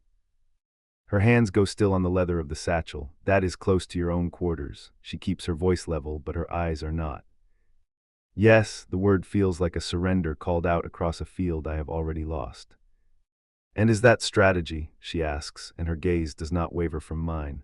Or are you only trying to keep me where you can look in on me every 5 minutes without crossing the whole of your stronghold to do it? Both, neither. I no longer know where the strategy ends and the raw, ungovernable instinct begins, and I have stopped being able to hold the two of them apart. The location offers the strongest cover while the bombardment continues, I say, gripping the tactical reason like a drowning orc grips driftwood. Your safety is my charge while you stand under my protection. I do not hold it lightly. She studies me a long moment, head tilted, weighing me as she weighs everything, and then she nods, one short and decisive motion. All right, lead the way. The walk through the damaged, dust-hazed corridors ought to be a simple thing, professional and plain, a chieftain moving a valuable diplomatic guest to safer ground while the enemy throws stone at his walls. Instead, I track every step she takes at my side. A loose rock shifts beneath her smaller boot, and my hand shoots out and closes around her arm to steady her before I have chosen to. We pass beneath a stretch of ceiling half come down, and I move my body between her and the broken span without a single thought. Her hand catches my forearm for balance as she picks her way through the rubble. Her small fingers press firm through the heavy weave of my sleeve. The contact runs up my arm like forged fire and pulls something tight in my chest. Her scent thickens in the close air of the passage until thought goes slippery and hard to hold. Every breath I draw carries the same truth I can no longer dress up as a strategic concern. She is my mate. I have stopped pretending she is anything else. Kaduk, the word draws me up out of the spiral. You have stopped walking again. I make myself move, leading her deeper into the mountain's heart, toward my own wing, toward a closeness that will make control all but impossible. I choose it anyway because her old quarters cannot be defended. This is the lie I have decided to believe. It is the most foolish thing I have done in years, and I do it with my eyes open. The new chambers are smaller than the rooms she left, carved back into the living rock of the mountain. There is no arguing their safety. Interior, no windows opening onto the valley for a stone to find. Thick walls. A single short corridor joins them to my own rooms, with guards posted where it meets the main passage. She steps inside and takes the measure of the place. The sleeping platform heaped with thick furs, the small table and its 2 chairs, the brazier already lit against the deep cold, the carved shelves holding what little she would need. Cozy, she says, dust dry, and I am being generous with the word. It trades size for safety. I busy myself with the heavy frame of the door, the joint of the walls, anything that keeps me from watching her measure how close we are now to be living. You will be safer here while they throw stone at us. I know, she sets the satchel down on the table. That is not the part that concerns me. My gut tightens. What does concern you? She turns to face me, arms folded, the humor gone out of her. You track where I am through stone walls. I watch you lose the thread at the council table the moment I cross the corridor above you. You ran the length of your stronghold during a bombardment to put your eyes on me, and now you have moved me 30 feet from where you sleep. She has been watching all of it, gathering it, laying it out in order with that sharp and tireless mind. Of course she has. She misses nothing, and pretending otherwise insults us both. Your eye for these things is half of why you are good at what you do, I say, choosing the deflection over the confession. Do not turn it aside. She steps closer, closing the gap until her scent crowds out the cold of the room. What is happening here, Kadek? And do not give me standard security protocols. We both know this is something else. We both know you know it. Her directness leaves no corner for a diplomat's footwork, no ground for a strategic half-answer. She watches me with those clear brown eyes that cut clean through every excuse I might reach for. She waits on an honesty I cannot give her without giving her all of it. You are under my protection, I say, choosing words that are true and incomplete both. That weight presses hard during a siege. I carry it as it deserves to be carried. Too hard, she comes nearer still, and her scent wins through what is left of my control until it threatens to part the last thread. You left a council deciding the defense of your home and ran to my quarters because a stone fell near my tower. No protocol I have ever read asks that of a guard. No, I close my eyes a moment and let the truth of it stand. It does not. Then what does? She presses, quiet and unmoving. There is a name for this. I cannot lay it in front of her. To say it aloud is to say she belongs to me, that I would set her safety above the survival of every soul behind these walls. A chieftain has no right to make such a confession to a woman who has not asked for the burden of it. It is complicated, I manage, and the word is far too small for what it carries. She laughs, short and sharp and with no warmth in it. Everything in this place is complicated. Try being more specific than that. I should leave. I should turn now and go back to the council and bend my whole mind to the siege, to the defense, to every duty that holds my clan together. Instead, I sink down onto the low bench beside her door. 4 days of fighting, my own instinct catch me up all at once and drag my shoulders down with them. I have no good account of it to give you, I admit, and the honesty costs more than I had braced for. Only that since the first attack I have known where you are, where you stand within these walls at every hour. I can find you through stone without my eyes. I am driven to confirm your safety far past anything strategy could ask of me. She sits down beside me on the bench, keeping a careful space between us, but near enough that her warmth reaches me, and her scent never once leaves the air. That sounds uncomfortable, she says. Her tone is thoughtful rather than alarmed, turning the thing over rather than flinching from it. It is driving me toward madness. The honesty gets out before I can stop its mouth, raw and unguarded, and I cannot make it stop. Have you tried? Without ceasing, I lean forward, my elbows on my knees, worn thin by the long inward fight.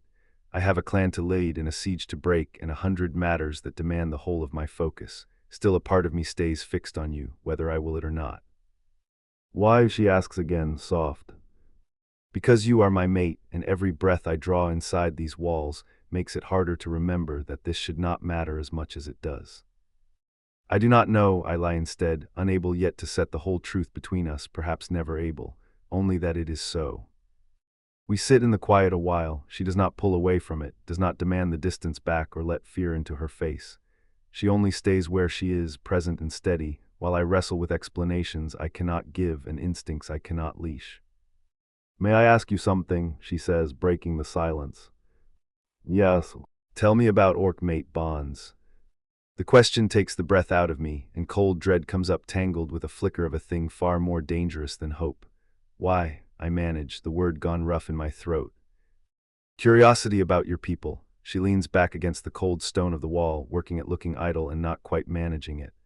I have been reading the histories you gave me. They speak of mate bonds and never once explain the workings of them. How does it happen? Is it like a human marriage of arrangement or something else entirely? It is a thing of the body before it is anything else, I say, picking my way through the words with great care. Scent, first and most of all, a knowing in the blood that another is meant for you, fitted to you in ways no counsel or contract could reason out. Predestined then, she asks, her brow drawing down.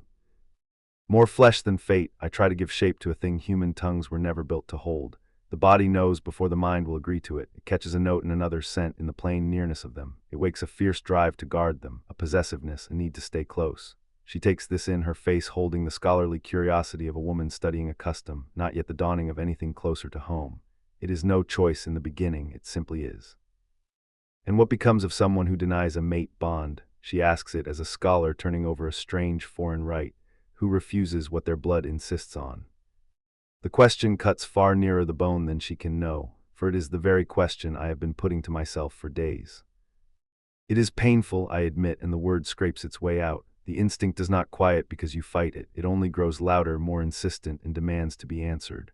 I make myself add the part that matters most, but the choice is sacred to us. No one may be made to accept a bond they do not want. To feel the pull is not to owe anything for it. Even when the denying wounds the one who feels it, she presses, sharp as ever. Even then, she considers that, her fingers tracing slow patterns on the rough stone of the bench between us. That seems cruel, she says, for your blood to insist on a thing your reason and your station might never have chosen. It is exactly that, cruel and impossible, and unfolding in me at this very moment while I sit beside her and pretend the talk is theoretical and far from us both. Nature is often cruel, I say, and the words are not equal to it. It cares nothing for politics or strategy or the lines drawn between peoples. It cares only for what the blood demands. Have you ever, she begins, then hesitates, then sets herself and goes on, known someone who lived it themselves, a true mate bond? My parents, the memory comes easy and uncomplicated, a rare clean thing. My father knew my mother was his mate within moments of meeting her. Her scent called to him from across a crowded hall. She knew nothing of the kind for weeks, so he waited. He proved himself a man worth trusting, and in time the recognition came to her as well. It never ran in her as deep as it ran in him. That is patient, she says, surprised into it. He always said the other road was worse. His words come back to me, spoken low by the hearth fire one night long ago. To claim her before she was ready, to lean on the weight of the blood to do it, would have ruined whatever the two of them might have grown into. The trust had to come first, he said, before anything. A wise man, she murmurs. He was, and I miss him then with a suddenness that goes through me like a blade. My father would know how to carry this thing I cannot. He would have counsel for a bond that crosses every line of species and treaty and reason. He would tell me to be patient, to earn what I wanted, to set her choice above my own need every time. It came easy to him to say. His mate was Orc, and no war stood between them. The silence comes back over us, but this time it lies easier, less a held breath than a shared one. I should go. I have stayed too long. The council waits, and the defense of my home waits with it. Gorthek is no doubt putting an edge to his axe and muttering to anyone who will hear him about a leadership gone soft. But the sweet scent of her, her quiet nearness, the strange and unlooked-for ease of this whole conversation make the idea of standing nearly impossible. Thank you, she says into the hush, for explaining it, for answering honestly when I can see plain enough what it costs you to do it. You have no notion how much. Knowledge is meant to be shared. I push to my feet before I do something past forgiving, before I reach for her, before I learn whether her skin is as soft as it looks in the brazier light. I should return to the defense. You will be secure here while the stones fall. Kadek, she rises too, close enough now that the honeymead of her layers over the older smell of stone dust and rain, close enough to see the faint pulse beating at the hollow of her throat. Whatever this is, this knowing of where I am, whatever it becomes, I do not mind it, if that is any help to you. The quiet admission does perilous, complicated things to my breathing, and to what little hold I have left on myself. That is, I say, and find no word large enough, good to know. We stand facing each other. The space between us has shrunk small enough that her heat reaches me, and the sweetness of her lands in every breath. The pulse leaps at the base of her throat. Her chest rises faster than this conversation alone could account for, and my own breath has gone ragged. To kiss her, I would have to bend the whole of myself down to her, and the tusks would have to be carefully minded. I have worn this body for 30 years. Not once in all that time have I wished it any different, until tonight. My hand lifts toward her face. I catch it halfway and close it into a fist, the knuckles gone white with the work of holding the motion back. Her gaze follows it the whole way and stays on my fist even after I have let it fall. She lifts her chin then, a small movement, but there is nothing in the world unclear about it. She is waiting on me to close the distance. The war horn shatters the moment, 3 short and urgent blasts ringing up through the stone. Emergency council, a threat to be weighed, and now. The professional masks slam back down over both our faces, quick and near desperate. I step back, she mirrors me. The distance that opens between us is both necessary and entirely wrong. You should rest, I say, my voice rougher than I meant it to be. Tomorrow will bring more of these complications. It always does. She touches her own cheek, where my hand had nearly reached her, the gesture small and perhaps not chosen at all. Go, they need you. I leave before my body can overrule what is left of my judgment. Another breath in that room and I would have learned whether her mouth is as sweet as her scent. She deserves a man who honors her choosing, not one who lays the weight of his blood against her. Rothan waits in the corridor outside, his face giving nothing away and knowing everything. Not one word, I warn him low. I would not dream of it, chieftain. He falls into step beside me as we make for the war chamber, though I will note, for the record alone, that you have moved your valuable intelligence asset hard against your own private quarters, in the middle of an active bombardment. Strategic necessity, I say again, the justification worn smooth from handling. Of course, his tone says he believes nothing of the sort. Very strategic, to set temptation 30 feet from where you sleep while you are losing the fight against whatever pulls you toward her, for all of us to see. He is right, keeping her this near is an invitation to disaster, and I have sent it without a moment's regret. I could not leave her in damaged quarters that cannot be held, I say, holding to the one reason that will bear weight. You could have set her in any of 6 other secure rooms deep in the mountain, Rothan answers, calm and merciless, and you chose the one nearest your own, because strategic necessity and what you want have stopped being 2 separate things for you, Kaduk. We have all watched the join between them go. I have no answer that would not prove his point for him, so I give him none. The council has gathered again by the time we reach the chamber. They mark my absence that ran well past 5 minutes, the distraction I bring back with me, the dust and her scent clinging to me. Not one of them says a word, not one of them needs to. I force my mind back down onto the work, the supply tallies, the positions that must be reinforced before they break, the trajectories that need recalculating against the morning's pattern of fire, every cold and necessary thing. And still a part of me stays fixed, without my leave, on a small human woman 30 feet away through solid stone. The bombardment goes on outside, a dull and rhythmic thudding against the mountain's flank, and the siege grinds forward and the night with it. By the time the council breaks near midnight, I am worn to the bone. I make my way back to my own quarters and stand a while in the dark, and I listen.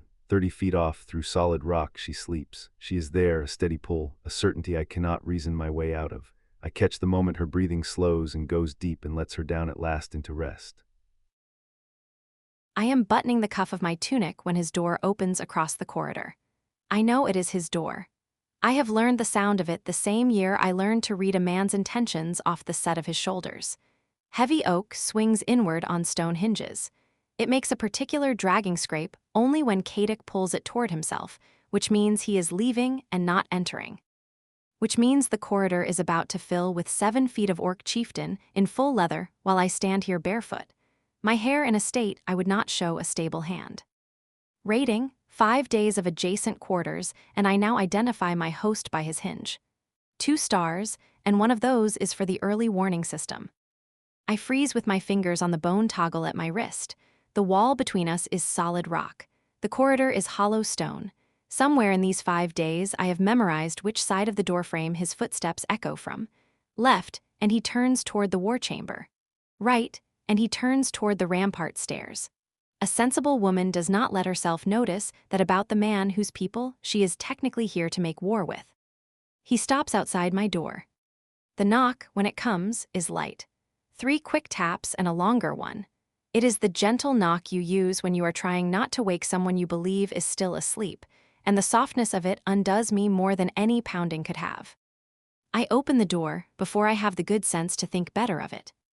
His fist is still raised for that longer tap. We both go still. His massive knuckles hang in the air between us. My hair is in the catastrophic disarray of having been recently slept on, my cuff half-buttoned, my bare feet going cold on the floor. His eyes drop. Not the leering drop the human officers used to manage with such poor camouflage. A quick honest read of the situation, the bare feet, the loose collar, the toggle I have not finished with. Then back up to my face, fast enough that someone less attentive than I am would have missed the journey entirely. I miss nothing about him, which is becoming its own small problem. Rating, plausible deniability, 0 stars, would not recommend to a woman trying to keep her composure intact. I forgot my satchel. His voice comes out rougher than usual, and I can hear him trying to sand it smooth and not quite managing it.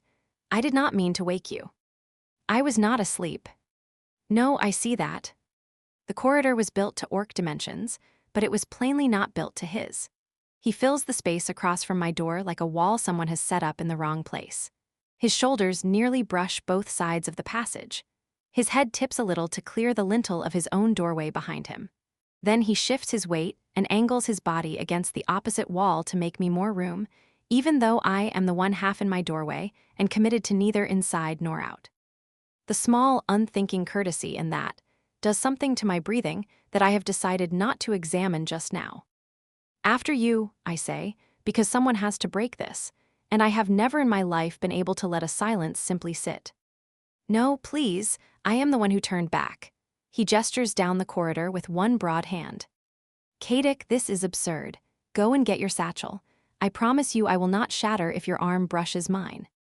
So he moves past me. He has to turn his shoulders to thread the gap between my doorway and the far wall. His arm brushes mine after all, only the scrape of leather over wool, and it sends a line of heat straight down my spine that I am also, firmly, not going to examine. Then he is past me and unlocking his own door. I retreat into my quarters with whatever dignity remains available to a woman who has just flushed pink at the chieftain of a clan she is supposed to be at war with. I press my back flat against the closed door, and my pulse does the stupid hammering thing it has no business doing. 5 days ago, I knelt in a tent and waited for my own people to spend me on a massacre. Now, I lie awake cataloging the difference between a hinge swinging left and a hinge swinging right. Rating, career trajectory officially unsustainable. 1 star, salvaged only by the fact that I am, against every prediction, still alive to rate it. I finish buttoning the cuff. By mid-morning I have proper clothes on and a composure to match, though the composure is more costume than genuine state of being. It holds for the purpose. A good coat holds in whether it was never quite cut for. Myra finds me in the upper courtyard. She is the young orc woman who brings my meals and serves as Kadik's trusted aide. She has somehow been appointed my cultural guide too, a role she meets with a patience wildly out of proportion to what it must pay. This is the naming, she tells me, leading me up onto a raised stone platform that overlooks the main courtyard. 24 young orcs stand below us in formal rows. They look perhaps 12 or 13 by human reckoning. They are taller and more solid than any human child that age, and they give off that jittery energy adolescents everywhere give off when they know they are about to be looked at. When children reach 12 summers, Myra says, pitching her voice low with respect, they choose their adult names and make their oaths to the 3 pillars of the clan. A girl steps forward, her thick black braids twisted close to her skull in the warrior's style. Her voice carries clear across the courtyard with a conviction I would have called rehearsed in a human child. Watching the open seriousness of her face, I cannot call it rehearsed in this one. She swears to honor the pillars, Myra translates softly. Protection of the weak, honesty in all dealings, loyalty unto death. Protection, honesty, loyalty. The words sit oddly in my chest. They are the very same values my diplomatic training swore up and down that humans embodied at the negotiating table. The very same values Petran spat on the morning he ran his finger down his ledger, found my line, and laid his plans for a massacre under a banner of truce without his pen ever once pausing over my name. I watch the rest of the ceremony with my throat going tight. One by one, the young orcs step forward and make the same oaths in their own unsteady voices, their faces set with a belief I find, to my own surprise, that I am envying. What happens if they break the oaths? I ask, keeping it quiet.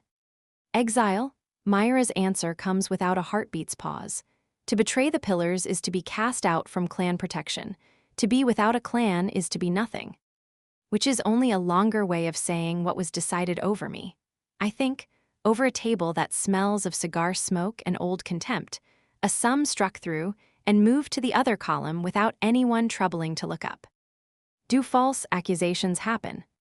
She glances at me sideways, sharper by far than her years would suggest. You think of our chieftain. I try to understand your justice system. It is a weak diplomatic deflection, and we both know it for one. False accusations are rare, for the shame of lying about such matters would itself warrant exile. She pauses, choosing the next part. But they happen. When political gain outweighs honor, they happen. Just like human systems, then. Except the orcs at least appear to take the values seriously, instead of stitching them in gold thread onto a banner and calling that devotion. The ceremony closes with a formal acceptance from the assembled adults. The newly named orcs file out wearing their adult identities and a fierce, unshowy pride that I cannot look away from. Your people have rituals like this, Myra asks. Coming-of-age ceremonies, yes. I think of the bland political balls I was made to attend at 16, all watered wine and watching eyes. We do not generally swear oaths to protection and honesty. We swear loyalty to family, to the crown, service before self, duty above desire. And do your people honor those oaths? I think of Petran and of the officers who initialed the line that crossed me off and then went home to a hot supper.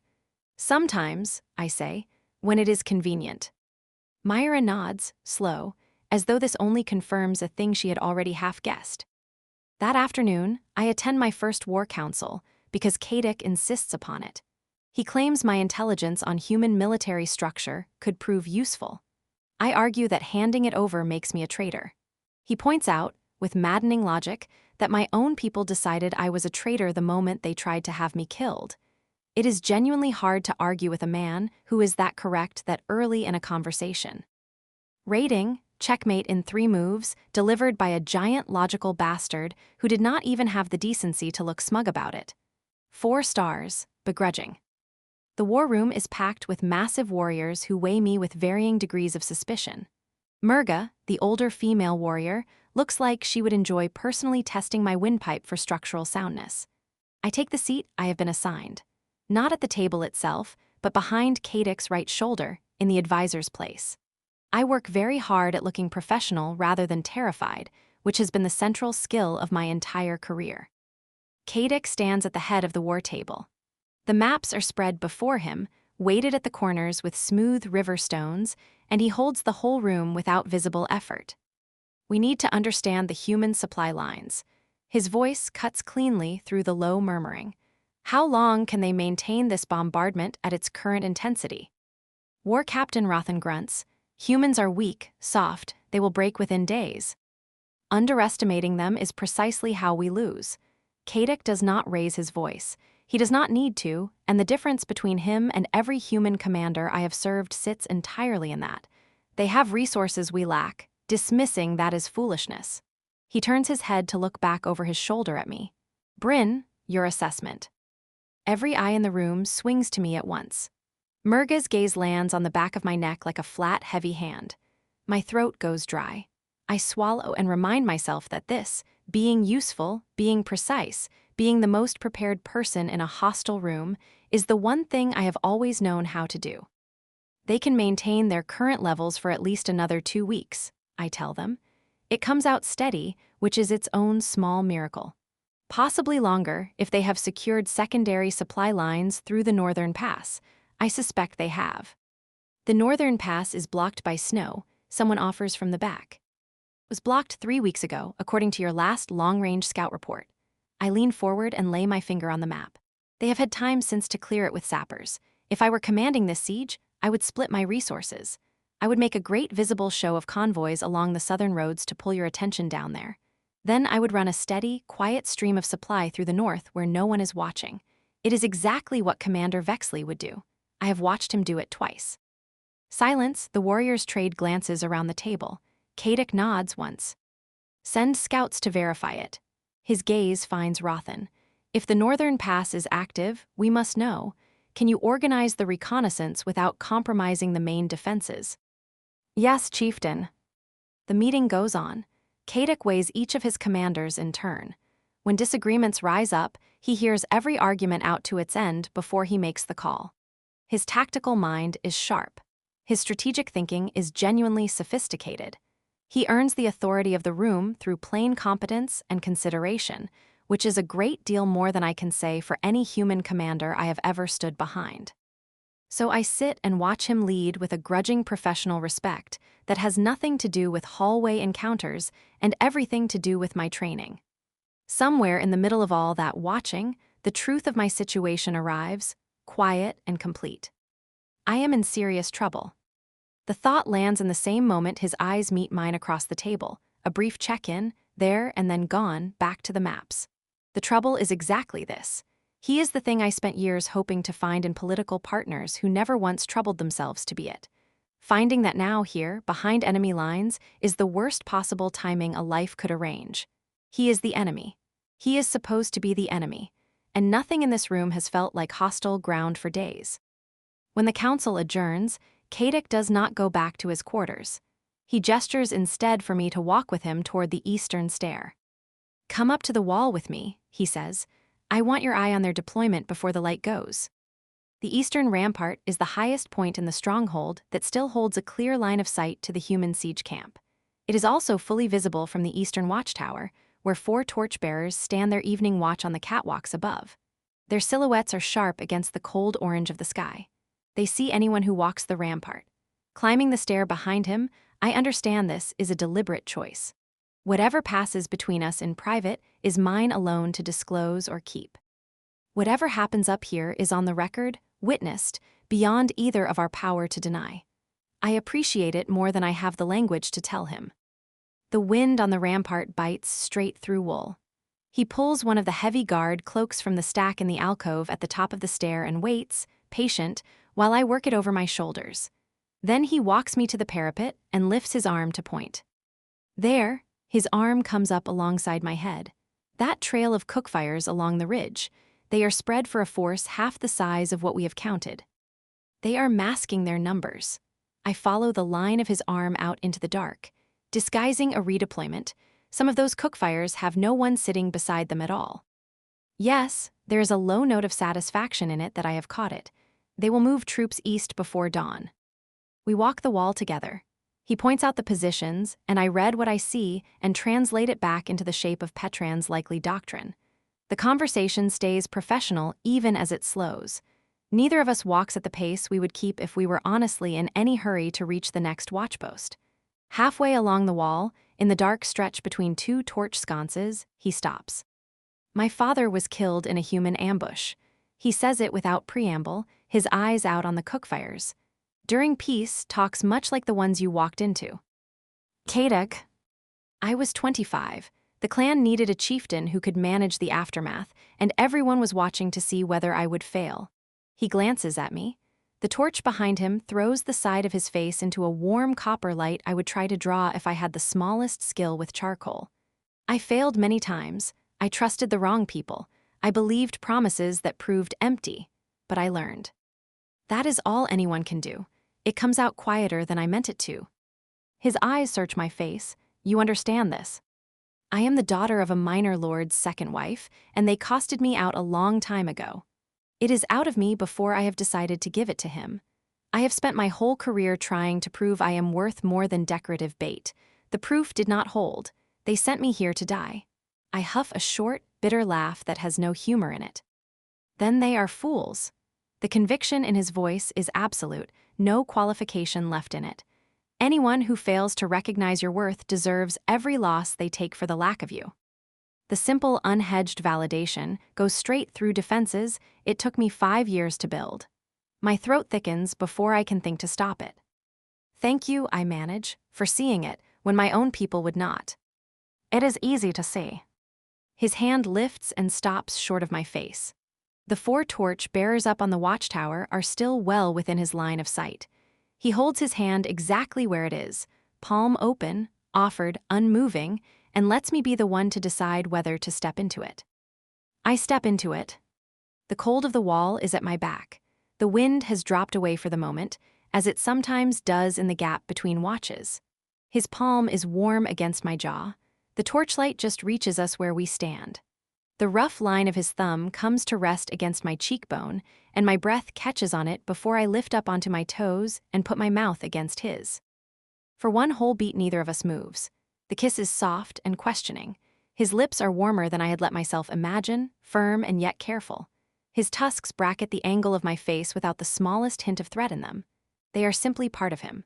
I have a brief and faintly ridiculous thought that I do not actually know how a person kisses around tusks, and a much louder thought close behind it.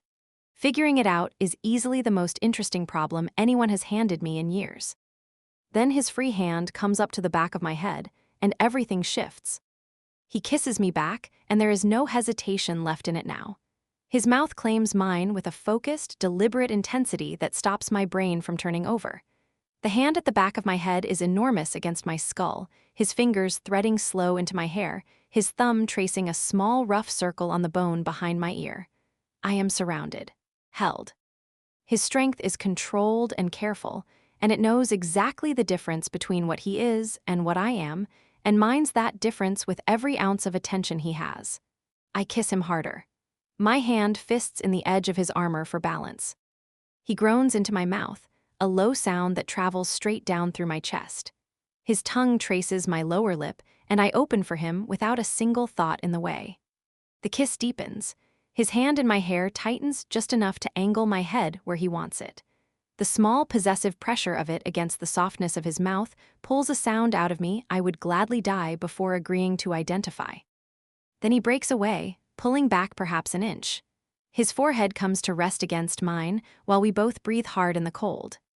I am terrified of doing this wrong, he says, the words gone unsteady all the way through. When it matters this much. The admission cracks something open behind my ribs. It matters to you. Everything about you matters. There is no qualifier in it, which is exactly why I will not do this against a parapet in front of watchtower guards. When we do this properly, I want time. I want you certain of it, not caught up in a single moment you might wish back.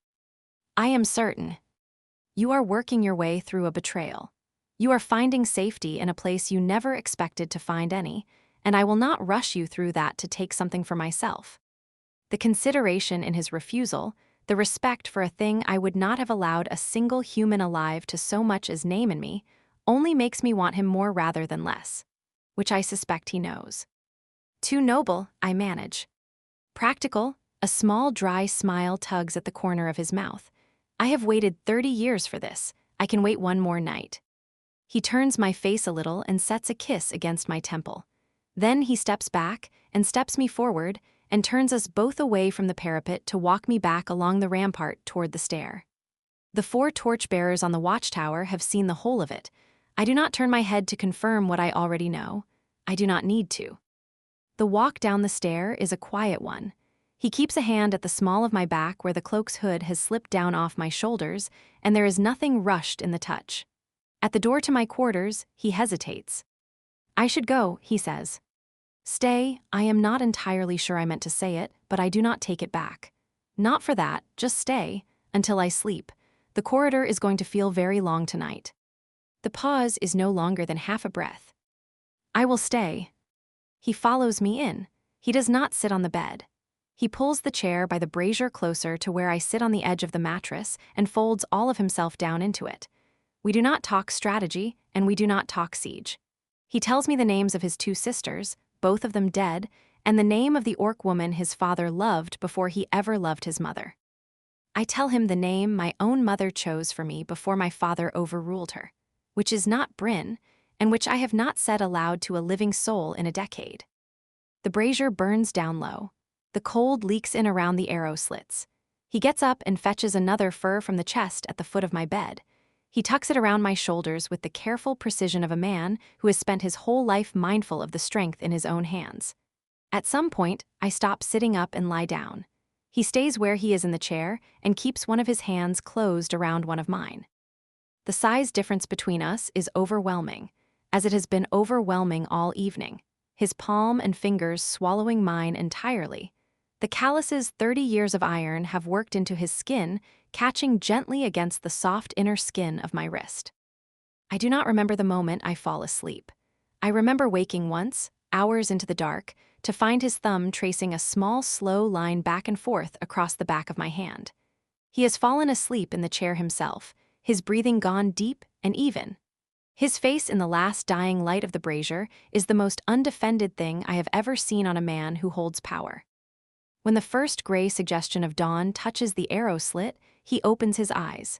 He brings my knuckles up to his mouth. Then he sets my hand back down on the fur. The council will want me at first light, he says low. I know. Bryn, he waits until I look at him. Whatever they say to me today, do not let it tell you what last night was. I will not. He stands, and the chair creaks in plain relief to be rid of him. At the door, he looks back at me.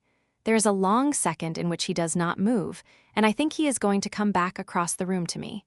I cannot tell whether I want him to or whether I am grateful that he will not. He goes. I lie there and listen to his footsteps recede down the corridor, left, toward the war chamber. I stay in the warm hollow he has left on the chair beside my bed and watch the dawn deepen by slow degrees through the arrow slit. Somewhere down in the lower stronghold a horn sounds the start of the morning watch. Somewhere up on the eastern watchtower, 4 guards are coming off their shift. They walk to wherever it is orc guards go to talk over what they saw in the night and decide to whom they ought to report it. I find that I do not much care. I sit up, I draw my journal out of the chest and open it to a fresh page. In the plain cipher I have used since I was 16, I write a single sentence. I have chosen. I close the journal and set it back in the chest. I get up to dress for the day, and I find that my hands are perfectly steady, which is, of all of it, the part that surprises me most. Your judgment is compromised. Gorthak's voice meets me at the threshold. The heavy oak door has not yet finished swinging shut at my back. Dawn comes weak and gray through the high arrow slits, and his scarred face has no need of it. He's already looking at me like a man who has finished deciding a thing. I take my chair at the war table and set my fingertips to the cold stone. Even now, hours since I left her quarters, my skin carries the memory of her, a low heat that will not bank. Explain yourself. You know my meaning well enough. He plants both broad hands flat on the war maps and holds my eye without flinching. Yesterday you kissed the human diplomat in full view of the eastern watchtower guards. Then you spent 3 hours in her quarters last night while the western approach went unwatched. My jaw tightens until my teeth ache because he is right and there is no honor in pretending otherwise. I abandon my post and set my own wanting ahead of the clan's need, and a chieftain does not do that. The western approach had adequate coverage, I say, and it sounds thin even to me. Junior warriors, his voice drops to the low register that has ended arguments around this table for years, while their chieftain slipped away to seduce the enemy. Tell me how that serves the clan, Kaduk. Tell me how warming a human's bed keeps our walls standing while the humans camp at our gate. She is not the enemy. I hold myself level, though the heat under my skin is harder to govern. Her own people named her traitor and put a price on her. She owes nothing to the army besieging us, and she has proven that with her own hands. And yet she has you. Murga speaks from her place by the hearth. She does not lift her gaze from the dagger she sharpens, and the whetstone keeps its slow rhythm beneath the words. That much is plain to anyone with eyes. I do not doubt her counsel, Kaduk. I doubt yours. A chieftain reads a source with cold eyes. You read this one with something else, and a clan cannot weigh intelligence through a haze of wanting. The liability is not her. It is what she has woken in you. The truth in it lands wrong, and my hands press flat to the stone to keep from closing into fists. Her intelligence has been accurate every time, I say, lower than I intend, nearer a growl than speech. Her reading of the human command has saved us more than once. I did not ask after her reading. Murga's whetstone goes still. I asked whether you can trust your own with her standing in the middle of it. Then tell me why you cannot keep yourself out of her quarters. Rothan asks it without accusation, with nothing but a worry that is somehow harder to bear than Gorthak's anger. You know where she is at every hour. The siege planning has slid beneath the matter of whether she is comfortable. You look at the map and you see her face on it. Because she is mine. The thought rises in me whole and primal, ahead of any reasoning, beneath the reach of strategy. My body knows her with a certainty that drowns every other consideration. The picture of her in danger empties my mind of tactics, and when she is gone from my sight, the whole stronghold feels built wrong. I am ensuring a valuable source remains secure, I say, and willing. It is a lie, and it tastes like one. By kissing her where the watchtower could see, Gorthak does not trouble to mask his contempt for the answer, then giving her the hours your war council was owed, and now you defend her honor as though she were clan-born and not a human under guard. She is not a prisoner, the growl comes back into it. She is under my protection, mine personally. And there is the rot of it. Murga rises, and her weathered face holds more grief than anger, which is worse. For 3 years we have stood at your shoulder, Kaduk, and watched you build trust and rule with a steady head, even when the ground gave way beneath us. But this human has reached into you in a way that endangers every soul behind these walls. The truth of it settles low and undeniable because they are right. My judgment where Bryn is concerned has become anything but clear. I am turning into one of the fools out of my own books, the chieftain who lets a kingdom burn for the sake of one pair of eyes. Can you swear to us, Rothan says, that you can still weigh her worth as a source without flinching, set her safety against the clan's survival with no thumb on the scale, choose between her life and the eastern gate if the choosing comes to you? The question hangs in the chamber between us. I could refuse it. I am chieftain, and they would have to take my word, whether or not it lived behind their eyes, but they have earned honesty from me. My father met every hard thing with the truth, whatever it cost him. I will not be the lesser man at this table. No, I say, I cannot be clear-eyed about her. I know it. The silence that follows is complete. The looks that pass between the three of them carry no shock, only the worn-down look of people who suspected a thing and have now had it confirmed. Gorthak leans back, arms folded, and the anger has gone out of him, leaving something more tired in its place. Is she your mate? The question stops the breath in my chest. I would ask how he could know, but I have been leaving the answer everywhere for days, in how I track her scent across the courtyard, in the distraction, in the path my eyes take whenever she crosses open ground. I meet his stare and hold it. A lie would dishonor us both, and silence is only a coward's version of the same lie. My father did not lead this clan by holding his tongue when a hard word was owed. Yes. The single word remakes the room around us. Murga lowers the dagger to her knee.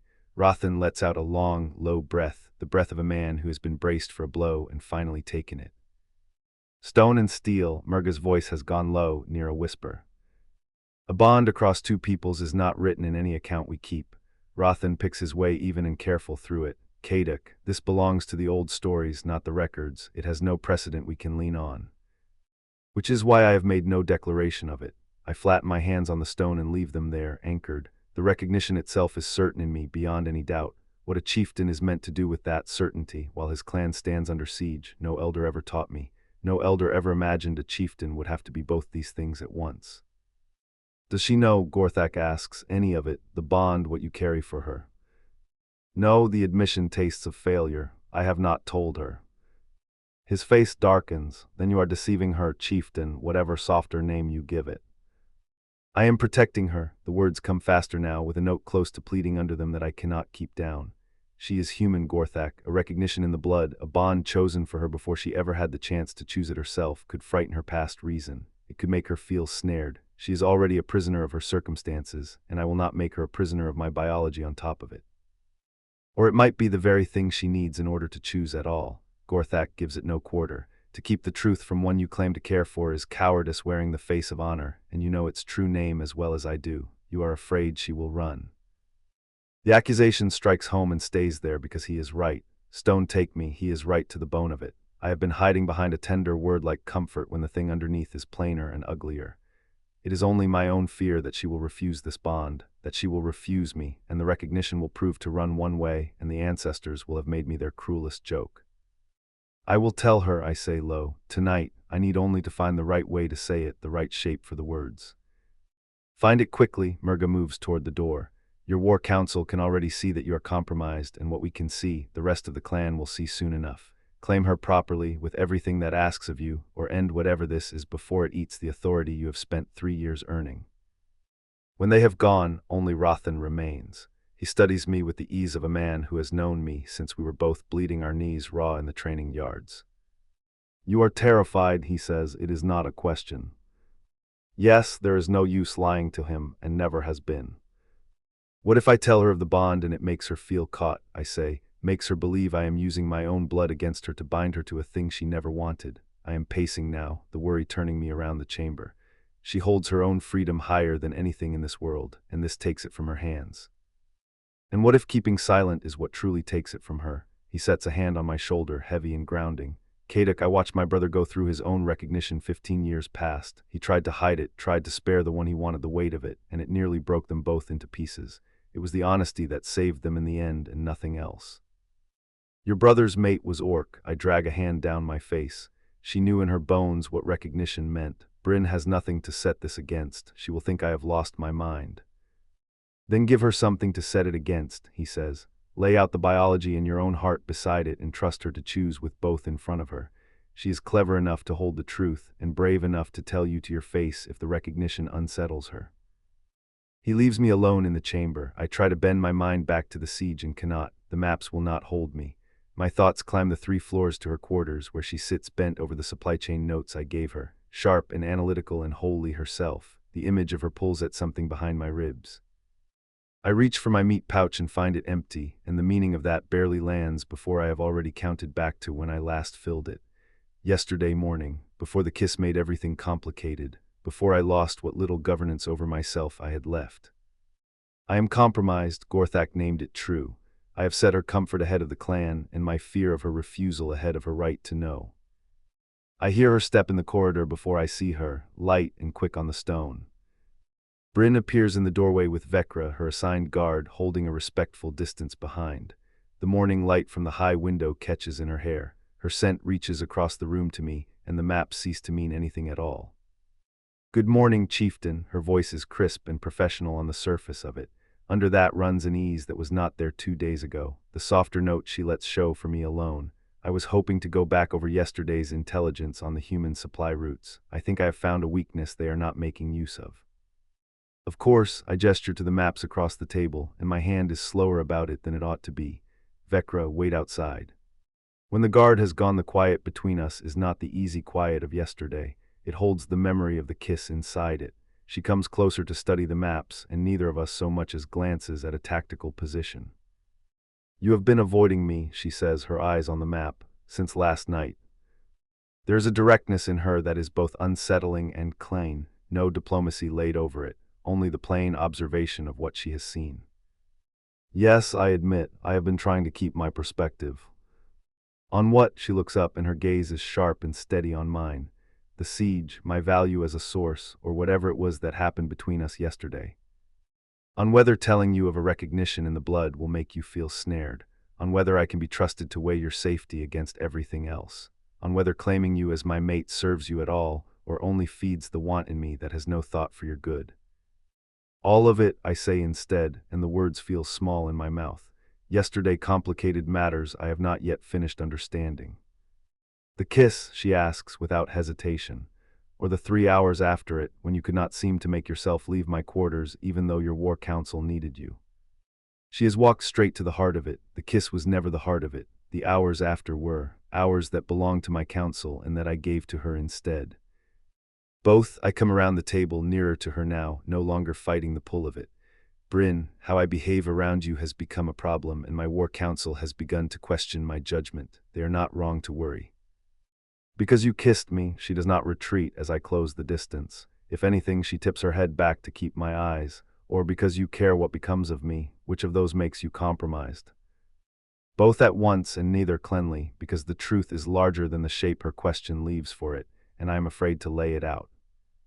"We need to talk," I say, "properly and tonight. There are things about orcs you should understand, and you deserve to know why I have been so unsteady around you." She watches my face with that careful attention of hers. "Are you trying to talk me out of being interested in you?"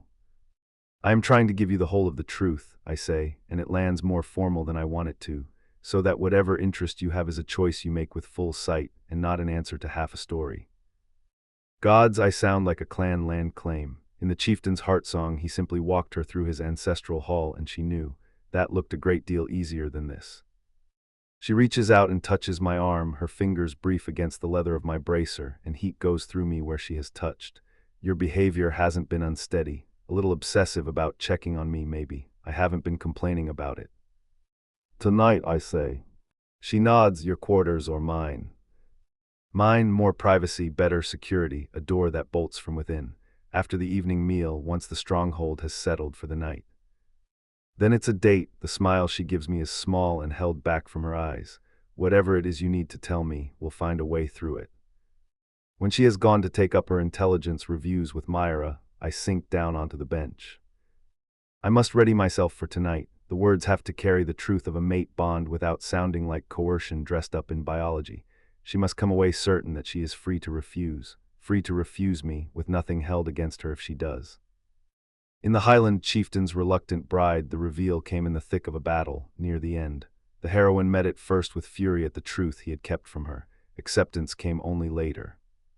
The warrior's prize took the other road. The hero laid out the biology cold and clean, every feeling stripped from it. The heroine prized the honesty. She was wounded all the same by how bloodless the telling had been. Neither fits Bryn. She deserves the honesty of my heart and the unvarnished truth, both at once, and I will have to find how to give her both. I spend the afternoon trying to bend my mind to the defenses and failing at it. My thoughts circle instead through how to explain a recognition in the blood without it sounding like a snare. Every attempt I rehearse comes out wanting. By evening, my nerves are honed sharp enough to score stone. I set my quarters in order for the conversation and tell the guards we are not to be disturbed, short of an emergency with the power to end the stronghold. The knock comes when I expect it. I open the door and she is there in the practical green tunic, her hair down. Her face holds curiosity and apprehension in equal measure. Her scent reaches the room a breath ahead of her. "Come in," I step aside. She looks small in my quarters, and she belongs in them all the same, against every argument logic can muster. She crosses to the small sitting area by the hearth and settles onto the fur-covered cushions. So, mysterious orc revelations. She smiles, but it does not reach her eyes. I'm ready. I take the seat across from her and hold the distance on purpose. The distance is meant to make this easier. All it does is fill my head with the thought of closing it. "There's something you need to understand about orcs," I begin, and my voice goes stiff on me. "About our biology and how we come to recognize a mate." Her expression shifts from curious to fascinated, the analytical light coming up in it. "Go on." "Orcs feel a recognition in the body," I say, choosing the words as carefully as I am able. "When we meet someone our blood judges compatible, a response to their scent wakes a deeper awareness underneath thought. Most of us describe it as a particular sweetness, one that belongs to that mate alone." Her face does not change. She is listening with everything she has. The recognition comes before any conscious choosing. The body knows before the heart has caught up to it. "That's fascinating," she says, and her tone has gone academic. "So it's a pheromonal thing, a chemical compatibility, the body reading genetic suitability before the mind weighs in." Something in me bristles at the words. "You name it like an apothecary counting jars," I say, before I can soften it. "Chemicals, suitability, we do not call it that, we call it recognition. A thing the blood knows by its right name, not a reaction you weigh out on a scale." Her cool analysis is both a mercy and a snare, because she is turning it over as a curiosity, with no notion yet of how nearly it concerns her. She lifts a brow at the heat in my answer and says nothing, only files it away. "The recognition wakes a set of protective instincts with it," I go on steadier. "A heightened awareness of where she is and whether she is safe, a difficulty in holding distance or holding focus when she is near." "Does it happen often, this recognition?" She is fully in diplomat mode now, gathering. The personal weight of what I am telling her has not yet come down on her. "Not often, but once it is roused, it builds." I shift my weight from one foot to the other in place of pacing. It moves through stages, the recognition first, then the protective response. And if the bond is accepted, if the female signals she will receive it, the male enters a season of heightened drive and aggression. It does not settle until the line is secured, until there is a child. My throat closes and I make it open again. "And in every account we keep, the recognition has been written only within our own kind, orc to orc." "In every account you keep," she repeats, catching the qualifier. Of course she catches it. Meaning what? That a recognition across two peoples might be possible, only it has never been set down. She is too quick for me to keep the reins on the pace of this.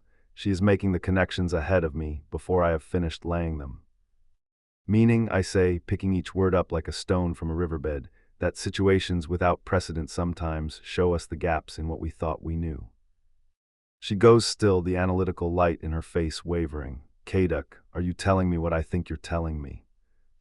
"I am telling you that how I behave around you has been affected," I say, and the words are out before I can measure them. "Affected by responses in my own body that I did not look for and cannot govern. Your scent affects me. Tracking where you are, knowing you are safe, it has become a compulsion in me where it should be only strategy, and you are." The last word stops dead in my throat, one syllable, "mate," and I cannot shape my mouth around it. I said it this morning in the war chamber in front of warriors who knew me as a boy, and I cannot put it before her now. My jaw locks. I look at her sitting very still with her hands folded in her lap, and the word will not come up out of me.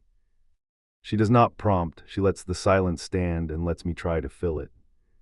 I close my mouth and open it, and nothing comes. "I cannot," I say at last. "There is a word for what I am telling you, and I cannot put it in my mouth tonight." She does not move, her eyes steady on mine. "All right." "It is not all right. It's what we have, her voice is even, no diplomacy in it at all. You've told me there's a biology to it, and that it pulls you toward me. That's the floor to stand on. Whatever the word is, you can give it to me when you can give it to me. That is generous of you. Don't mistake it for generosity. I'm not letting you off the hook. She stands then, smooth and unhurried. I'm letting you keep the word until you can use it. There's a difference between the two. And then I see it, a small thing gone almost before it surfaces. The corner of her mouth moves, not quite a smile, and her eyes drop to the word I left unsaid as though she has reached out and picked it up off the floor where it fell. She knows. The certainty of it goes through me cold and clear. She worked it out somewhere back in the telling. The moment I bristled at her apothecary's terms, perhaps. She has been holding the whole shape of the thing while I labored to keep one syllable from her. She is not waiting for me to find the word. She is waiting to see how long I will go on pretending it is still hidden. She crosses to the door and sets her hand to the latch and does not turn around. Kaduk, whatever the word is, I'm not going anywhere. The door closes behind her. After she has gone, I sit where she sat. The fur still holds her heat, and her scent stays in the cushion where she lined, sweet and unmistakable. The brazier burns itself down to embers, and the corridor beyond the door stays quiet. I sit in the hollow she left behind her, and I do not get up. The sound wakes me well before dawn, as it has every morning this week. Heavy footsteps come slow down the corridor outside my door, then a pause, then the small scrape of a boot on stone. Then, after a held breath I have learned to count along with, the footsteps go away again. Kaduk. He stood out there in the dark and listened to me sleep and then made himself leave. I lie under the fur pelts in the cold, my heart doing a slow, heavy thud against my ribs, and I track the diminishing weight of him down the passage like a compromised asset, tracking the handler she should not trust and somehow cannot stop watching. This is, I am forced to note, becoming a problem. My whole mind is a fortress built for analysis and cynical bookkeeping, and lately it has handed half its garrison over to one enormous orc who keeps standing outside my door and refusing to knock. Rating, subject is compromising the analyst. 2 stars, and I'm docking both of them from myself. I sit up and pull the pelts around my shoulders. The air in my new and supposedly secure quarters bites at every place the fur does not cover. Safe from bombardment, certainly. Safe, too, from any stray breeze, any scrap of natural light, any reminder that a world goes on outside this elegant stone box he tucked me into for my own protection. It feels like a cell. A luxurious one, furnished with care by a man who cannot quite make himself say why. He has been different since the conversation that didn't finish last night. More formal, more careful, the warmth banked down behind that chieftain's stillness. He has posted a second guard at the end of my corridor. I cannot decide whether the man is there to keep me in or to keep his own chieftain out. None of it adds up. He moved me closer to him and then started avoiding me. He tore himself off a defensive wall during an active bombardment because he could not stand not knowing where I was. He stood in his own quarters with a word in his mouth he could not spit out, complicated and biological and frightening, and then he swallowed it and let me go. Inconsistent data. And inconsistent data, in my experience, is only ever inconsistent because you are missing the variable that reconciles it. So I get up and light the small oil lamp, because my brain has always worked best when I can put a problem on paper and look at it, and I want my journal. I open to a fresh page and write it out in my own cramped cipher. Any subject I mean to understand, I write up before he understands me. This is no different. The protective instinct comes first, and it runs far out of proportion to anything I am worth to him as an intelligence asset. He knows where I am at all times. He came off that wall on instinct and not strategy. He relocated me close under the banner of security when every council member in this stronghold can see it has made me more of a distraction, not less. Then there is the thing he started to tell me and couldn't. A recognition that runs on scent. A pull he didn't choose and can't govern. A word he kept catching in his throat. And then the kiss, which was not the kiss of a man simply curious whether he liked me. That had intent in it. If I am honest with the page in a way I have not let myself be allowed, it was the kiss of a man laying claim. I sit back and look at what I've written. The conclusion assembles itself, clean and cold, and arrives a half-second ahead of my willingness to have it. My best ones always do. He thinks I am his mate. the faded, blood-deep, body-knows-before-the-mind kind he was circling all through that careful, formal, almost confession. He thinks his own nature has chosen me. It terrifies him. He is fighting it. The protective animal in him is at open war with the chieftain who has a siege to win and a council that already suspects exactly how far gone he is. Holy hell. It lands like the exact right word set down across a negotiating table. Quiet and total and impossible to take back. And right behind it, hot and fast, comes the anger. Because he let me kiss him knowing this. He kissed me back knowing this. He has been steering me through something enormous with the one fact that would let me steer myself folded up in his pocket. Whatever soft name he wants to give that, protection or restraint or mercy, the cleaner word for deciding what a person is allowed to know about her own choices is manipulation. He took the informed out of my consent and kept it, and told himself he did it for me. I need to be sure before I go to him with this. And I need to hear it from someone whose mouth I have not been thinking about for a week. I find Myra in the archives 2 hours later, on the pretext of returning the history texts Kadic lent me. She is sorting supply records with that quick exact economy of hers. She looks up at the careful casualness on my face, and her mouth tips like she has already read the last page of this book.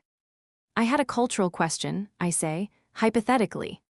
Of course it is, she sets down her quill. Purely theoretical. I lean against the shelf as though my whole life were not balanced on her answer. If an orc recognized someone as a mate, what does that actually look like from the outside? She does not make me work for it, which is its own kindness. It looks, she says, exactly like how your chieftain has watched you since the day he carried you out of that pavilion. I open my mouth to keep us both inside the fiction of hypothetically. She lifts one hand and lets it go. You are asking about Kadic. It is no secret, Bryn. Half the stronghold knows he has recognized his mate. They are only waiting to see what he will do about it. Some of them are taking bets. So it is true, and it is the open secret of an entire fortress, and I am the last one in it to be told. How long, I ask, steadier than I feel, has he known? Since the first day, I would guess. Since the scent. She leans her hip against the records table. He has been fighting it the whole time. He is proud, and underneath the pride he is not nearly as sure of himself as he wants the clan to believe. He has decided this thing makes him weak in front of people he cannot afford to look weak in front of. Her gaze goes gentle. He did not tell you because he was afraid telling you would feel like a cage. A mate bond pulls hard on the orc who feels it. But it pulls on no one else, Bryn. You are human, you feel none of it. So the bond can recognize all it likes, and what is done about it is still only ever a choice. The choice is entirely yours. Refuse him and you walk away whole. For him, the bond simply stays, one-sided, and he carries it. He knows all of this. It is most of why he is so frightened. The information ought to land like comfort, and part of it does. But 5 years of reading the gap between what powerful people say and what they do has trained me well, and that part of me snags on the rest. He still should have told me, I say, and the anger is back in it. He let me kiss him without it. He let me make a choice with half the map missing and called it kindness. Yes, Myra says, and her plain agreement is more disarming than any argument. He did, which is why you are going to go and tell him so to his face. Right now, all the honesty in this is sitting on his side, and all the vulnerability is sitting on yours. That is backwards, and he is the one who put it that way. She picks her quill back up. He is handling it badly. Go and make him handle it well. Back in my own quarters, the anger doesn't fade. It cools and hardens instead, a flare gone to something with edges I can use. He knew, and he said nothing. He visited and he guarded, and he kissed me with that strange, enormous certainty I couldn't name. The whole time he kept the single fact I most deserved tucked away. He had decided, on my behalf and without asking, that I was a thing to be protected from the truth rather than a person who could be trusted with it. It is the same patronizing reflex that ran under every man who ever handed me my orders and assumed I would miss the shape of them. I understand his fear. I even share his read of it. A fated bond, sprung on a woman who is, for all practical purposes, a prisoner inside his walls, could tilt the floor toward him whether she wanted it or not. Telling me might genuinely have been pressure. But understanding a thing and forgiving it are two different countries, and I have not crossed the border yet. The knock comes heavy and familiar, only ever his. 3 floors away, he has already caught the temperature of me change. Enter.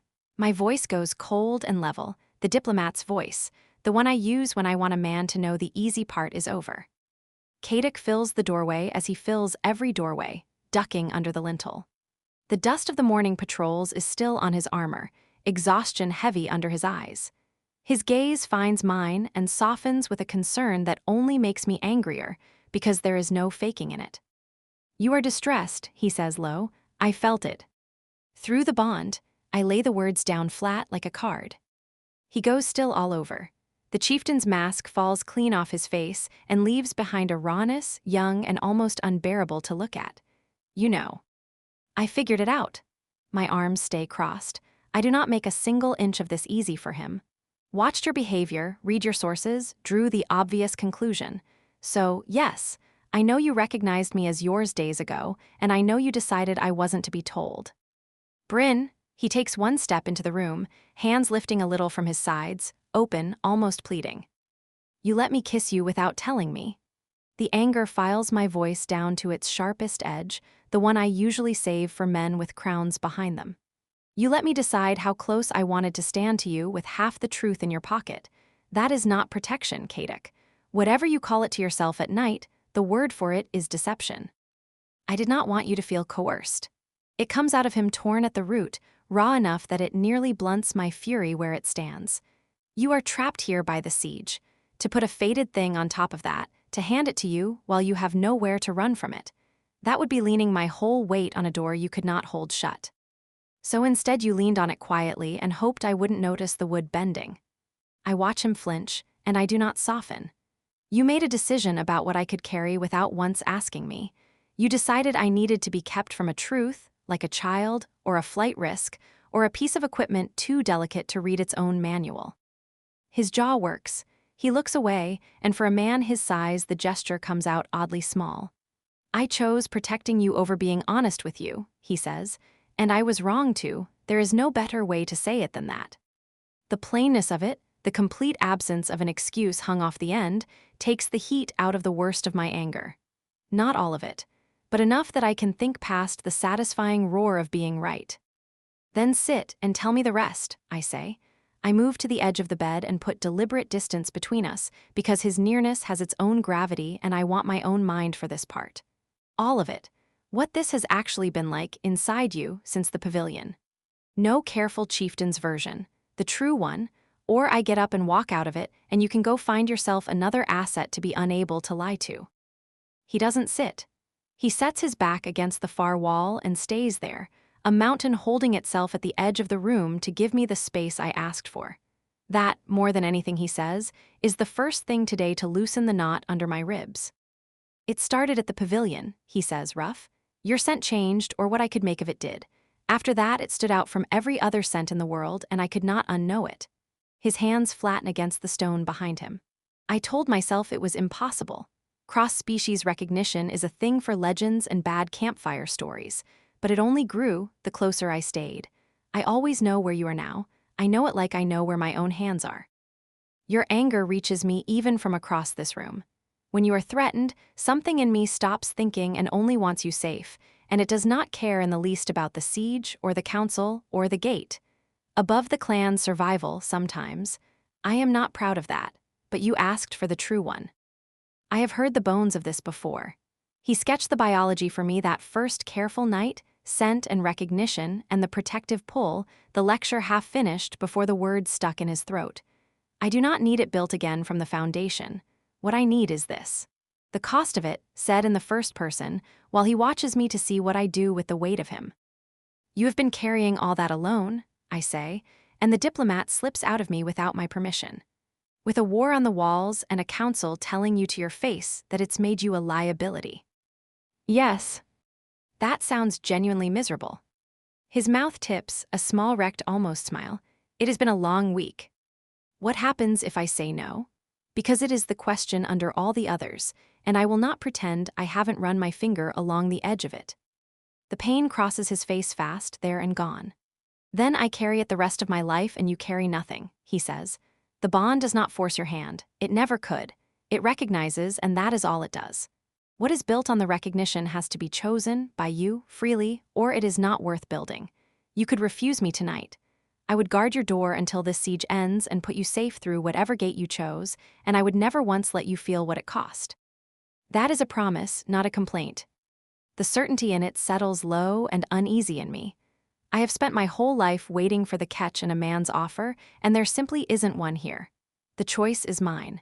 He has hung the whole thing on that and refused to take it back. So I make myself ask the last hard one, and it comes out quieter than I mean it to. Then tell me the rest of the truth. Are the things I feel mine? The wanting, the kiss, how I stopped being afraid in rooms you were in? Or is that the bond reaching into me and arranging the furniture? I cannot answer that for you, he says, and the honesty of refusing the easy reassurance is its own kind of gift. The bond works on me. I do not know that it touches you at all. Whatever you feel because you feel it. I would not insult you by claiming credit for your own heart. And there it is, the one thing he could have lied about to win, and didn't. I turn it over and do the thing I am best at in all the world, which is look at a situation without flinching and name its true shape. I wanted him before any of this had a name. My pulse jumped the first time he eased my chair closer to the fire with one absurd, gentle hand. His presence steadied me days before there was a single word of biology to hang it on. The bond did not put any of that in me. It only arrived afterward and found it already there. I was drawn to you before I knew the first thing about any of this, I say, and the admission costs more than I expect. I have traded in clever for 5 years.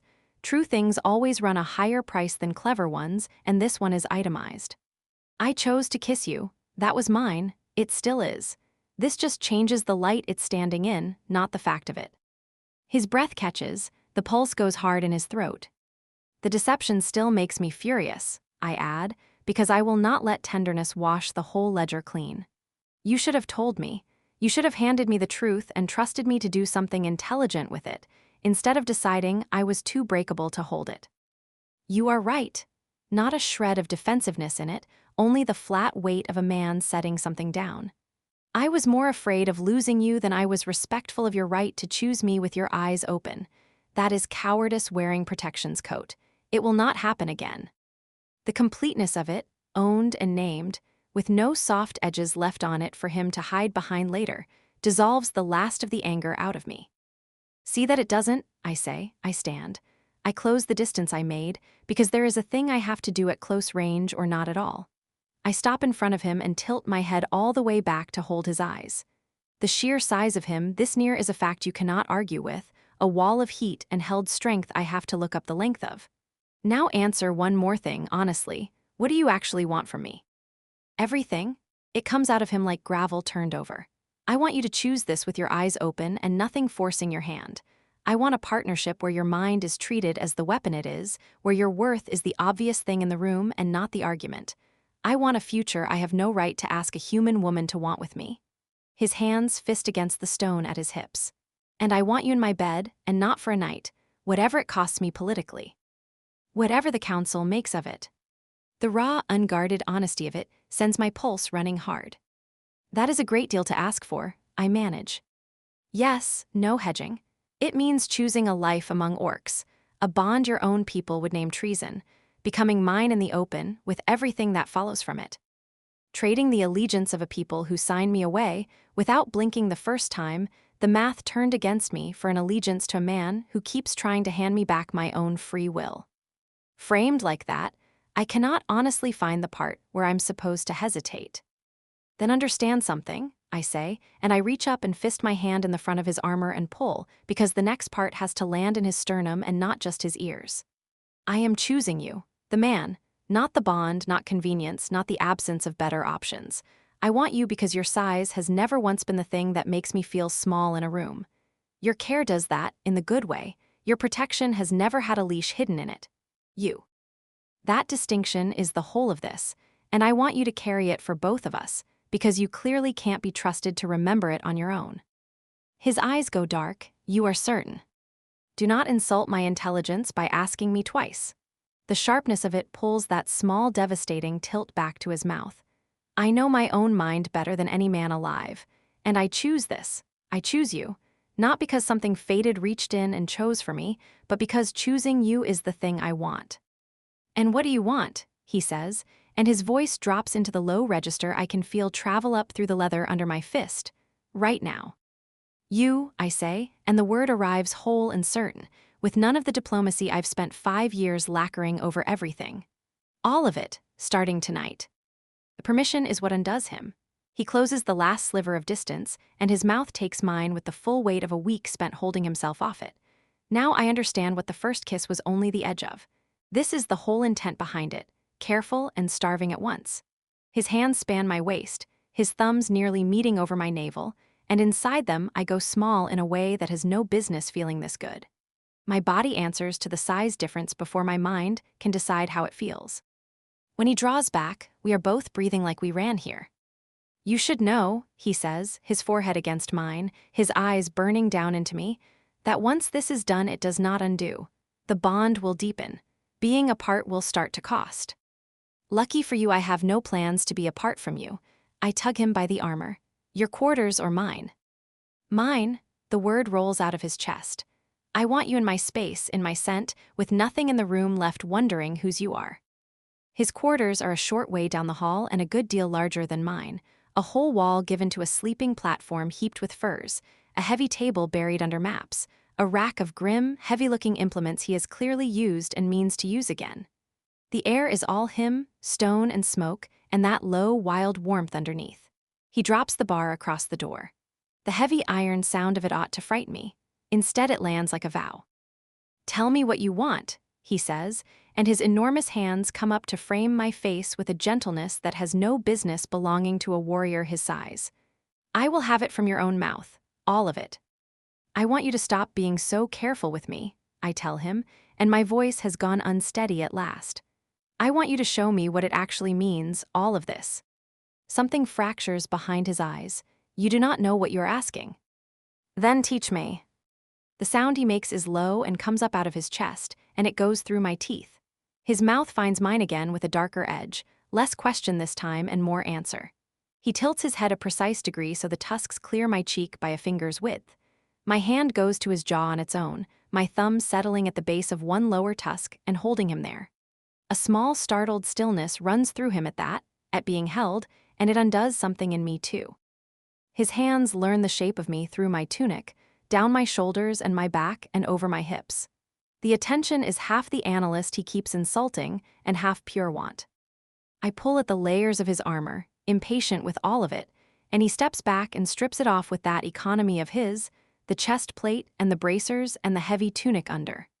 What's left is a broad, scarred chest and muscle enough to stop the analytical engine in my skull mid-sentence and make it decline to start again. He is enormous, I knew it. Knowing it and standing bare in front of it are not the same country either. We can stop, he says, watching me look. We are not stopping. I let him see me. His pupils blow wide and dark, a flare of pure hunger across his face. But you are going to have to walk me through the logistics because I have eyes and I have questions. His breath drags in. You would trust me with that. I trust you to be careful with me. The certainty in it surprises even me. Show me how it works when two people decide they're a match for each other regardless of the arithmetic. We are well matched. His hands settle on my waist, thumbs brushing the bare skin above my trousers, and I shiver. That you trust my strength against the size of me is not a small thing. I will not waste it. He lifts me as he lifted me at the pavilion, like I weigh nothing. My legs come around his waist. I am pressed against him, his hands carrying my whole weight without effort, and every inch of difference between us turns into a fact I feel rather than measure. His mouth traces my collarbone, his breath hot. His lower tusk is a careful, deliberate pressure against the hollow above the bone, angled with such obvious attention that the care of it pulls a gasp out of me. He is doing the work before I have thought to ask. The sound goes through us both. He carries me the few steps to the bed and lays me back into the furs. They hold his scent, so to be surrounded by them is to be surrounded by him. He follows me down and braces himself on his forearms so none of his weight lands on me, a cage I should feel trapped inside and instead am only held by. This will take patience, he says, the words gone thick. I will not hurt you, but there is preparation and there is no rushing it. I am large, you are small. Then prepare me. The challenge in it darkens his eyes another shade. And then he takes his time with me the way he takes everything, careful and exact and reverent, every ounce of his strength held in check, until there is no doubt and no fear left in me, no room for anything but him. He is more than my body believed it could take, and I take all of him anyway, the two of us matched in it like I told him we would be. And when it finally crests, there is nothing in the world but the two of us holding on. We come back down tangled, breath ragged, and he rolls to take his weight off me and pulls me in against his chest, one heavy arm a band across my waist. No regrets. His voice is low, and there is a vulnerability threaded through it that catches me somewhere tender. None. I press my palm flat over his heart. It goes steady and strong under my hand. This was mine. I made it with the whole truth in front of me, every implication. I chose you, Kadic. The bond may have started the conversation, but the wanting and the respect in it were always my own. His arms tighten around me.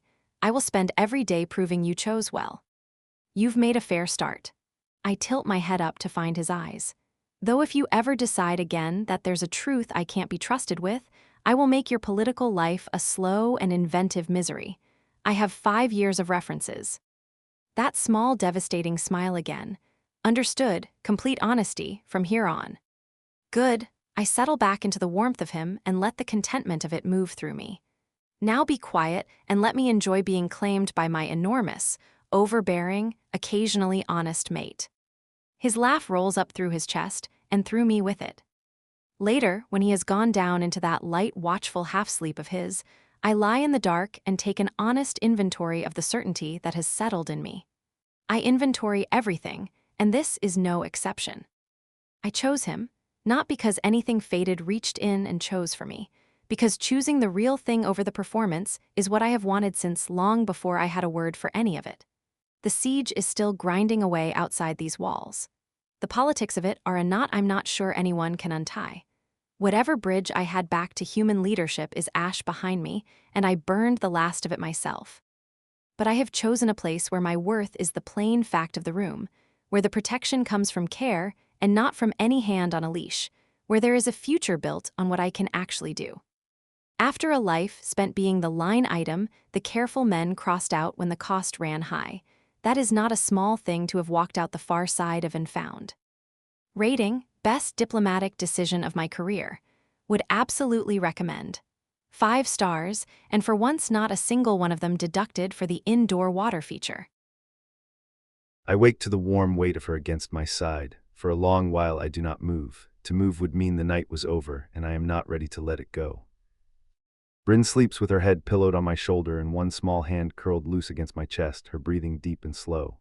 The furs have slipped to her waist so that I can feel the whole length of her tucked into the heat of me. My father went into the ground 5 years ago, and I have not known peace since. It has come to me now in the shape of a petite human woman who would no doubt have something dry to say about being described as peace. I keep still and let it last. The hearth has burned low. The pale of dawn comes thin around the shutters, and in that quiet I let myself believe, for the span of a few breaths, that the world beyond this door will be kind to us. The old warriors warn the young that claiming is a surrender of the self to instinct. What happened in the dark last night was no such thing. It was the opposite. It was every scattered thing in me drawn to a single point and held there steady, because she met the rawest part of me without flinching. She looked at the size and the strength and the want of me and answered it with that fierce, clear-eyed attention she turns on everything, and she chose. She chose me. In the foolish romances I keep hidden in the chest beneath my bed, the human woman always trembles first and yields later. Bryn studied me like a problem worth solving and then decided, in full possession of herself, to keep me. A knock falls hard against the door, 3 formal raps, and the spell breaks. Chieftain Rothan, his voice flattened by the heavy oak, the council asks for you, a dawn meeting. I close my eyes. A dawn summons is never good news, and a dawn summons on this particular morning is no accident at all. The stronghold has had a whole night to read the air. My scent is on her and hers is on me. The two are braided together now, and every orc within these walls can smell it as plainly as wood smoke. I made the declaration with my whole body and never a word. The council means to answer it before the sun is fully up. Bryn stirs, her muscles waking one set at a time, and lifts her head. Before the sun's even up, that's not a good sign. Her voice is rough with sleep, and even rough it is alert. At dawn, I make myself sit up, though every part of me argues against it. They know. She pushes upright and draws the furs around her shoulders. There is no flush of regret on her face, no mourning after retreat, only that same steady reckoning turning behind her eyes, and they have a great many opinions about it, I imagine. She swings her legs over the edge of the bench. Even that small motion is economical. She is a woman who has learned to make no wasted move. Do you want me there? I do. Every instinct says bring her, set her at my side, let the council look on the two of us together and understand. But I have sat through enough of their meetings to know they will speak more plainly with her absent. I would rather hear the worst of what they fear to my own face than have it whispered behind hers. Stay, I tell her, reaching for my leathers. Bar the door when I have gone. I cross to her and take her face in one hand. My palm near covers the whole of her jaw, her skin warm under the cold of mine. This is the council weighing politics, not a danger to you, but I would have you safe while I answer the first of it. She studies me as she studies a room she has just entered. She marks the set of my shoulders and the tightness I cannot keep out of my jaw and reads me in a breath. Then she nods. Whatever they say in there, do not let them talk you into believing last night was a mistake. Never. I press my mouth to her brow and hold it there, a heartbeat past what is wise.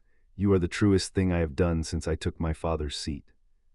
A good answer. Her mouth tilts, that quick sharp smile. Now go and show them that choosing a mate has not cost you your wits. I leave before my resolve fails me, and I bar the two of us in this room against the whole world for a week. The War Council chamber feels close this morning, the high stone walls leaning in, the long table waiting under the smoke of banked torches. All six are already seated when I take my place at the head of it. Gorthak, broad and gray at the temples, sits at my right with his hands folded. Rothan beside him, lean and quick-eyed. Murga across from them with her arms crossed and her jaw set, and Keithril and the two elder strategists whose names are older than their council. They rise as I enter, and they sit when I do, and the courtesy of it does nothing to soften what I read in their faces. Chieftain, Gorthak inclines his head. We thank you for coming on short notice. I take my chair without haste, my hands easy on the armrests, my back straight. Whatever turns in my gut, the chamber will see only certainty. Tell me what could not wait for a fuller hour. The matter of Bryn was already laid before this council 2 nights past. In that long, hard session I named her my mate and held the room against every doubt until Gorthak spoke the words that closed it. She is clan. I had thought that ground settled. The faces in front of me say it has been overtaken by something worse. The thing we feared has arrived faster than we feared it. Gorthak does not soften the blow, which is a mercy in him. Our scouts came in before the torches were lit. A human column is on the road out of the western camp, moving toward us under no banner, and they are not riding to talk. He sets a scout's marked slate on the table and turns it so I can read the tally of it. Engineers among them, wagons under oilcloth heavy enough to cut the road. They mean a siege, Kaidak, and they mean it within days. The cold of that goes through me clean. Days. Not the slow circling of the past days, the messages and the watching days.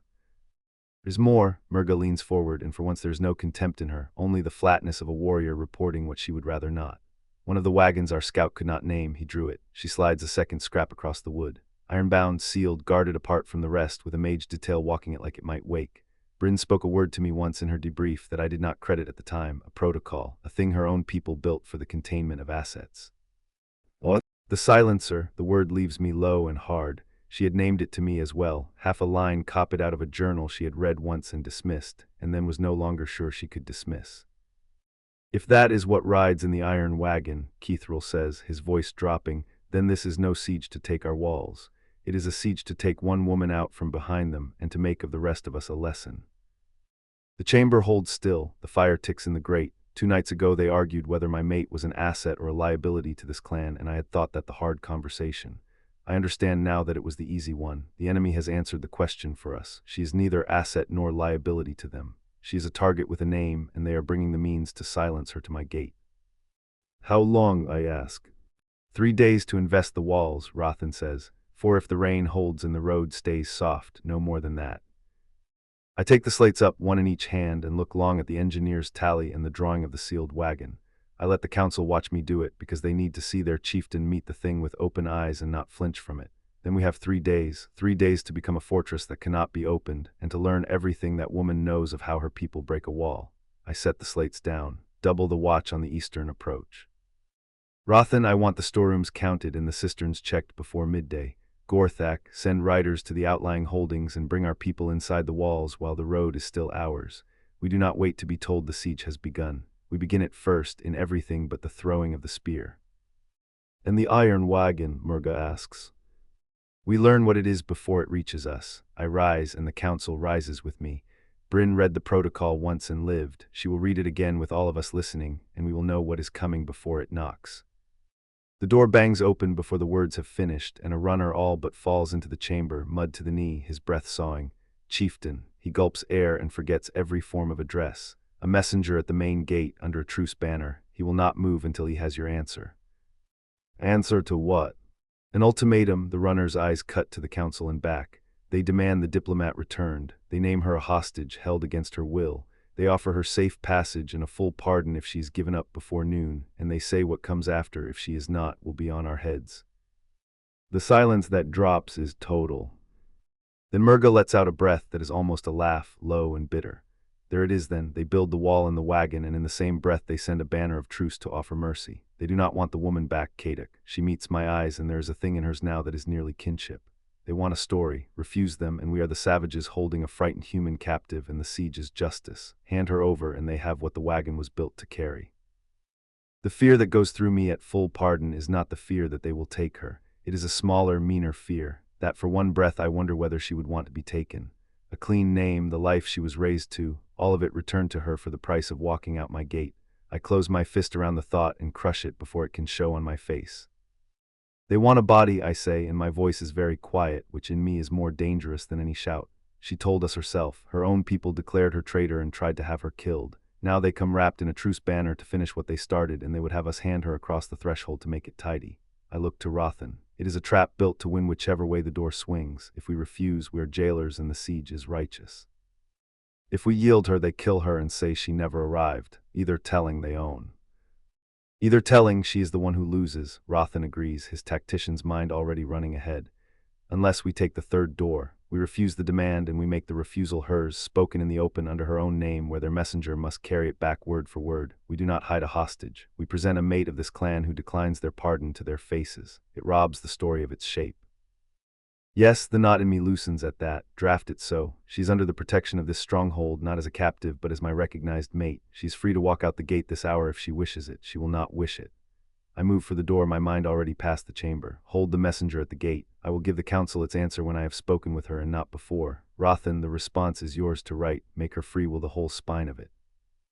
I go before any of them can call me back. Before they can read the one thing I will not let the council see. I am walking back to my quarters with a cold weight under my ribs, and I carry a question I cannot answer until she answers it for me. And what if she does wish to go? Bryn is on her feet when I come in, dressed, her hair bound back, arms crossed, already pacing the narrow line between the hearth and the window. She turns the moment the door opens and reads my face before I have said a word. They have sent an ultimatum. She does not phrase it as a question, demanding I be handed back. I stop where I stand. How could you know that already? Because it is what I would do to the letter. She comes to a halt and faces me square. If I wanted someone dead and needed a clean political reason to have wanted it, they are calling me a hostage held under coercion. Am I right? To the word, I cross toward her. Safe passage, a full pardon, both offered if you are surrendered before noon. Her laugh is short and without warmth, and it lands in me like a blade. I have heard that exact sound come out of Murga in the council chamber not an hour past. To hear it now from Bryn is to learn how alike her people and mine can be in their cruelties. Of course, a flawless little box. If I refuse their generous rescue, I have confessed myself a traitor, and they may hunt me down with the law on their side and the world's blessing. And if by some miracle I went back, they would try me for treason and bury me and swear to anyone who asked that I never came home at all. She resumes pacing. There is no face of it that does not end with me in the ground. They have only argued about whose hand puts me there. She has read the trap to its floor, every panel of it, faster and colder than my whole council managed. The steadiness of her eases the weight under my ribs more than any reassurance could. She's not tempted. She was never going to be tempted. The fear I crushed in the council chamber had no ground to stand on, and I am ashamed I gave it any. You are not walking out that gate, I tell her. I close the last of the distance and take her by the shoulders, not to hold her in place, but to feel that she is here. We are sending their messenger back with your refusal in your own name. You are no captive. You are my recognized mate, free to leave this hour, and you do not choose to. Which I do not. She says it like a fact entered in a ledger, and I leave it there rather than echo it back to her. I bring my hands up to frame her face, and her warmth steadies me.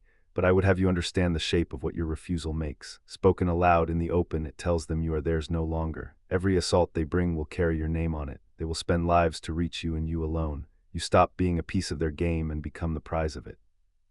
So nothing changes except the paperwork. She leans her cheek into my palm and her eyes do not soften. They wanted me dead before the sun rose yesterday. Now it is official. This is not a thing to meet with your sharp tongue, Bryn. The fear leaks into my voice before I can stop it.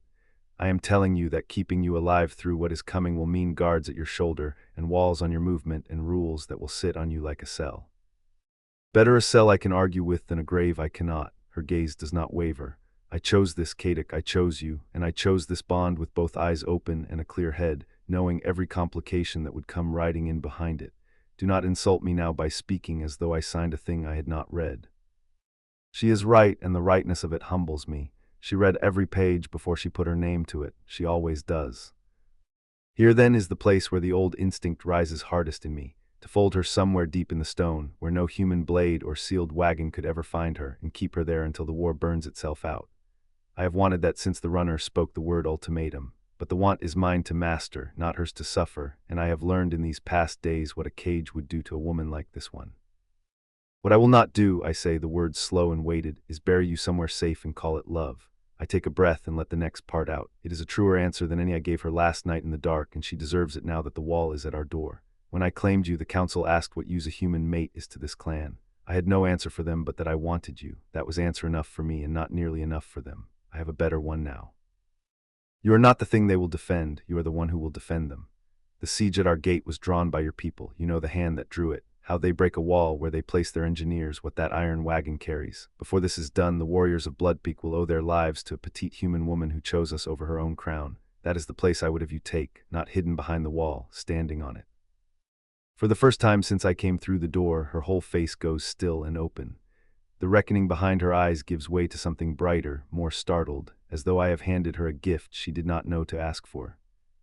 That, she says, and her voice has lost its edge, is a better answer than I expected from a man who reads romances where the women faint. I do not read those, I say. You absolutely read those. Her smile comes back gentler now, and she steps into me and rests her hands flat on my chest, over the heart that quickens for her like a green recruit's. All right, then we do it your way and mine both. I take your guards and your walls and your rules. I sit with your strategists and tell them everything I know about how a human army opens a stronghold, and I help you turn this place into a problem my people cannot solve. And when the iron wagon comes, I read what it carries before it reaches your wall. I read the protocol once and lived, and I would very much like to keep doing the living part. Together, I say, and the word has a weight I did not give it last night. She tips her head back to hold my eyes, though I will point out that I am not the only target on this wall. A chieftain who is frightened for his mate is a distracted chieftain, and a distracted chieftain is the easiest thing in the world to kill. They will come for you through me and for me through you, so we guard each other or the guarding does not work. I had not thought of it in those terms, that my own safety might be a thing she chose to carry. She sets it between us as a pact, two-handed, neither of us the rescued one, and something steadies under my ribs that I have no clean name for. Pride is too small a word. In the romances, the human woman waits to be saved. Mine has just informed her chieftain that she intends to save him and means it, and is more than likely correct.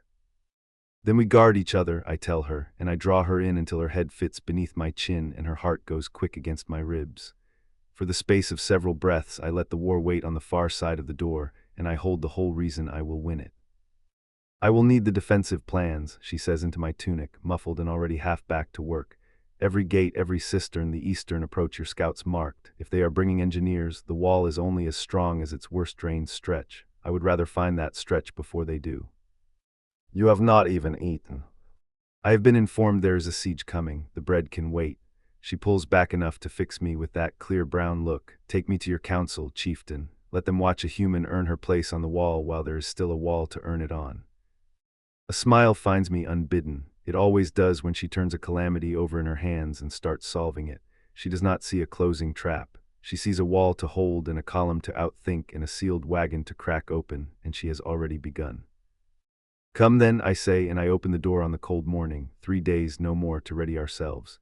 She falls into step at my side, small and certain and wholly unafraid. The two of us go down to the war chamber together, not as chieftain and captive, not as the doubt the council named 2 nights past, but as the thing that will hold this stronghold when the wall is tried. More documents, Bryn. Rothan says it low. His grim face makes the apology before his mouth does. He sets a heavy oilcloth-wrapped satchel down on the table in my quarters, and it lands with the wet thud of a thing that has been bled on. The cloth is stained dark with mud. Through the mud runs a brown I have seen too many times to mistake for anything but old blood. We took it off a human officer near the command tent, he says. Vexley's adjutant.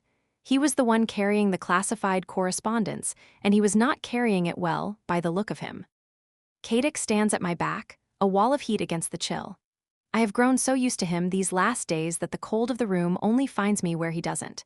His hand comes to rest on my shoulder, broad and heavy, and meant to ground me. It does. He has scarcely left my side since the ultimatum, a great patient shadow that follows me room to room, as though the walls of his own fortress might turn on me the moment he looked away. You should not have to see this, he says, and an anger runs tight through the deep of his voice, leashed for my sake. I have to, I tell him, level and clean, the diplomat's voice, the one I keep oiled for exactly these occasions. If it came out of their command, then I need to know what they put in it. This is intelligence. And it is the truth, and I have spent 5 years missing the rest of the truth. I am done missing it. Rothan nods, and he looks at me now with a grudging respect he would not have spent on me a week ago. The seal is Petran's own mark, he says. He cuts the thick waxed cord with one pass of a knife and steps back, leaving me the room to work. My breath comes slow and counted, in through the nose, the trick I use to settle before a hard table. I have opened hundreds of diplomatic satchels in my life. This one is no different, only heavier, only soaked through with the weight of a thing somebody died beside. I unroll the oilcloth. 3 thick vellum-wrapped document cases inside, each sealed with Petran's signet pressed neat and proud into the wax. Cadix's hand tightens on my shoulder. I lay my own over it for the space of a breath, telling him without words that I am all right and that he should let me do this. He understands me as he always seems to, and his hand draws back. I break the first seal, and I let the old composure come down over me like armor buckled on in the dark. This is only a document review. This is only data, laid out to be read. The first case holds a strategic assessment, stamped classification. Command eyes only across the top in letters that want very badly to feel important. It lays out something called the Borderlands Pacification Plan, dated half a year back. A patient, methodical scheme to needle the orc clans into small retaliatory raids, so the Crown can point at those raids and call them cause for a larger answer. There is a great deal of talk about clearing the northern territories for human expansion. Clearing does the heavy lifting that murder should have done. It is always, in the end, a land grab. The thought arrives cold and dry and familiar as an old coat. The second case holds mission briefings. My mission briefings, going back 5 years, I draw out the first parchment and red assignment, Northern Clans Fishing Dispute. I remember that one like a scar. My first true solo posting, the dangerous one, the one 3 diplomats had already failed before anyone thought to send me. I succeeded. I came home so proud of myself I could hardly stand it. Beneath the assignment sits an assessment, written out in Petran's precise and bloodless hand. Subject, Asset A7, Initial Deployment. Objective, Test tolerance for high-risk, low-support scenarios. Outcome, Success. Subject demonstrates excessive emotional investment and a marked need to prove worth, which makes her ideal for high-risk assignments. She overrides self-preservation when the work is framed as a puzzle to be solved. Asset A7. That, it turns out, was my name. For 5 years I have had a future that ends in a shallow grave with no marker, a name that is a letter and a number on a list. The breath goes out of me and does not come straight back. Asset A7. They did not even spend the syllables of a name on me. I was a designation, a line item, a thing to be deployed. I set the page down and square its edge to the table edge because there is a part of me that still needs the corners to line up, and I take up the next one. Assignment, Riverside Federation. Salvage rights. The one where the senior diplomat, Lord Eris, took ill so suddenly that the post fell to me. It came at me like a thrown knife, and I caught it by the handle, grateful not to be cut. Attached note, Lord Eris recognized the setup and declined the posting. Asset A7 volunteered, as predicted. Where seasoned agents read trap, she reads opportunity. This confirms her suitability for the final phase. My stomach knots into a cold, hard fist. I keep reading anyway, page after page, 5 years of my life laid out and reframed in a hand that never once warmed toward me. Every success I bled for. Every impossible thing I talked into a treaty. All of it scored and noted and filed as a test I had passed without knowing I was sitting one. Border disputes, acceptable casualty risk, 73%. Asset A7 deployed. Mountain Kingdoms mediation, previous envoy disappeared. Asset A7 deployed. They were never testing whether I was good at the work. They were testing how much of me they could spend before I broke.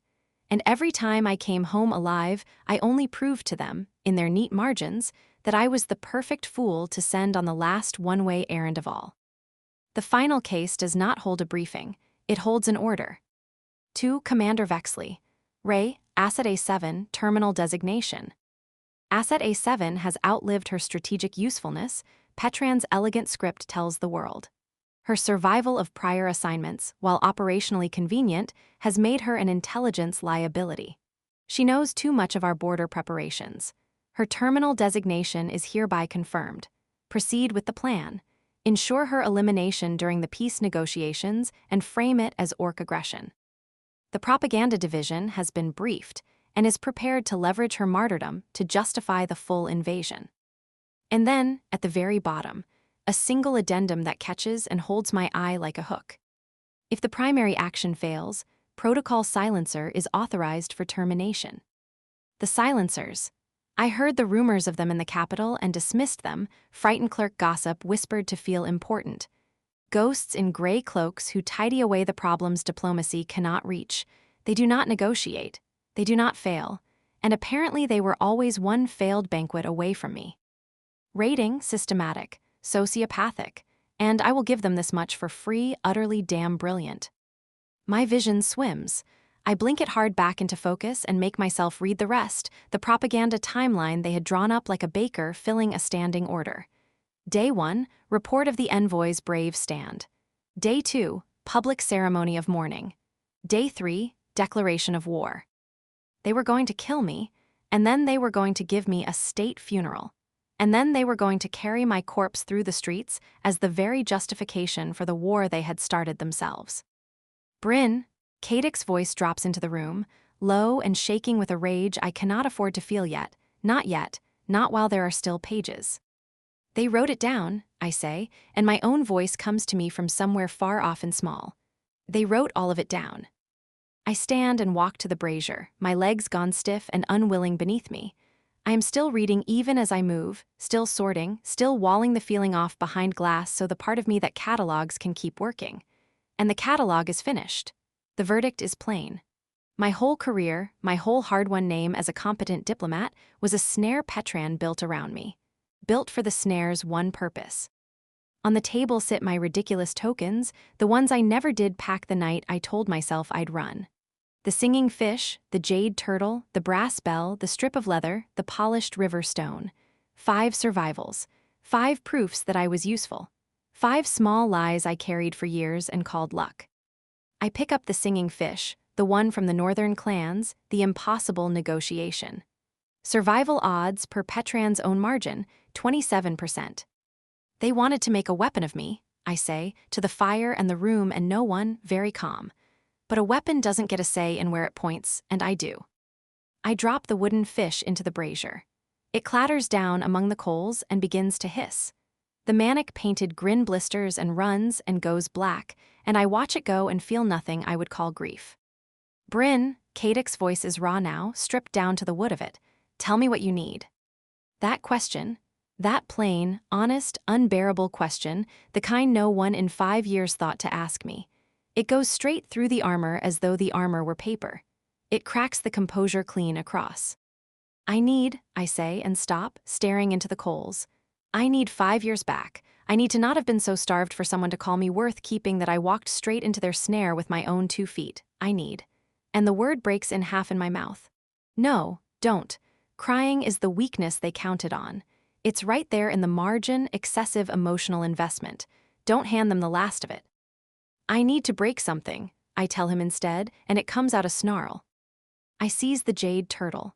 She who sees clearly, they named me in the Eastern Territories, and what a rich and filthy joke that is. I saw nothing. I saw exactly nothing. I throw it at the stone wall with everything in my arm. It bursts apart into a dozen green shards, and watching it shatter is the first thing in an hour that feels like anything at all. Better than analysis. Better than composure. The brass bell next. It strikes the wall with a flat, dead thud and falls. Then the polished river stone, which skitters and rolls and fetches up in a corner. I throw the hard things until only the soft strip of leather is left, too limp to make a satisfying ruin of. Then I sit down hard on the edge of the bed and let my hands shake. Not from fear, not anymore. From a clean, cold, undiluted fury that burns like alchemist's fire, white and steady and without smoke. I worked so hard, I say, and the words come up scraping. I took every dangerous posting they handed me. I volunteered for the negotiations no one else would touch. I gathered intelligence that could have hanged me, and I did it gladly. Because I believed. I truly believed that if I were only skilled enough, only valuable enough, then one day I would be worth more to them than the inconvenience of having been born. You were always worth more. Kadic goes down to his knees in front of me, and his great frame blots out the whole rest of the room until there is only him. He gathers my shaking hands into his. His are warm and rough and still rhymed with dried blood, his own and the enemy's, from holding the wall against the men who wrote these pages. That they could not see your worth is the whole testimony of their rot. It says everything about them and not one true word about you. Then how do I trust my own judgment?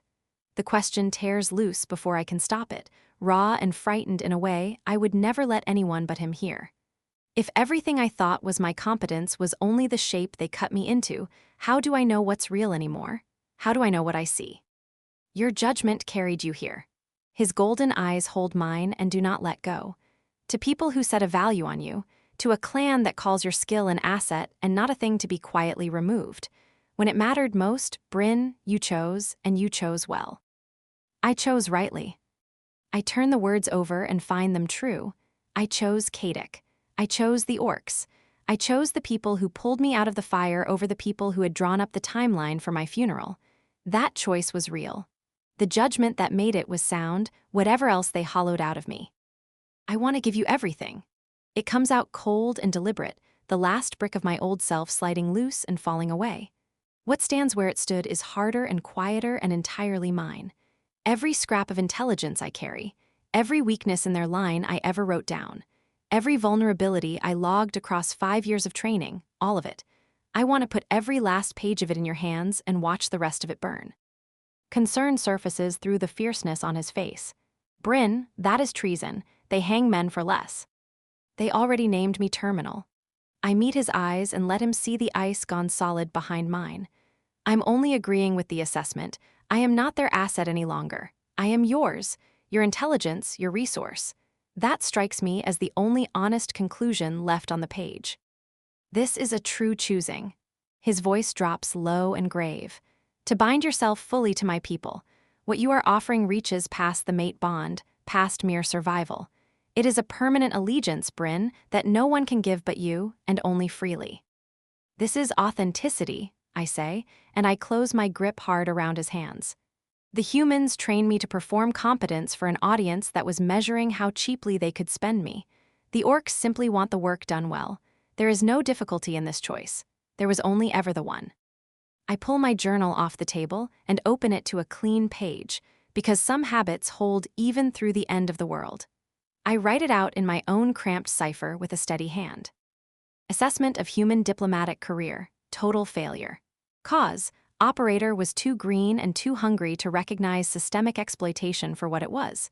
Achievement of note, survived 5 consecutive years of expendability testing without once being told that's what it was. Strategic value to the crown, a propaganda tool wearing a terminal designation. Skills acquired, genuine, and herewith being redeployed. Loyalty, realigned, permanently, to the party that values competence over a convenient corpse. Rating, an absolute, comprehensive, damn dumpster fire. 10 out of 10. Would recommend the total immolation of one's former employer to a friend. I set the journal down and turn back to him. The diplomat is gone. The asset has gone dark. What's left in the room is something with edges. I need the tactical maps, I say, and the voice that says it is all business now. I need your command structure documents, everything the War Council works from. I have intelligence that will turn this siege, things I was never meant to know about the soft places in human command.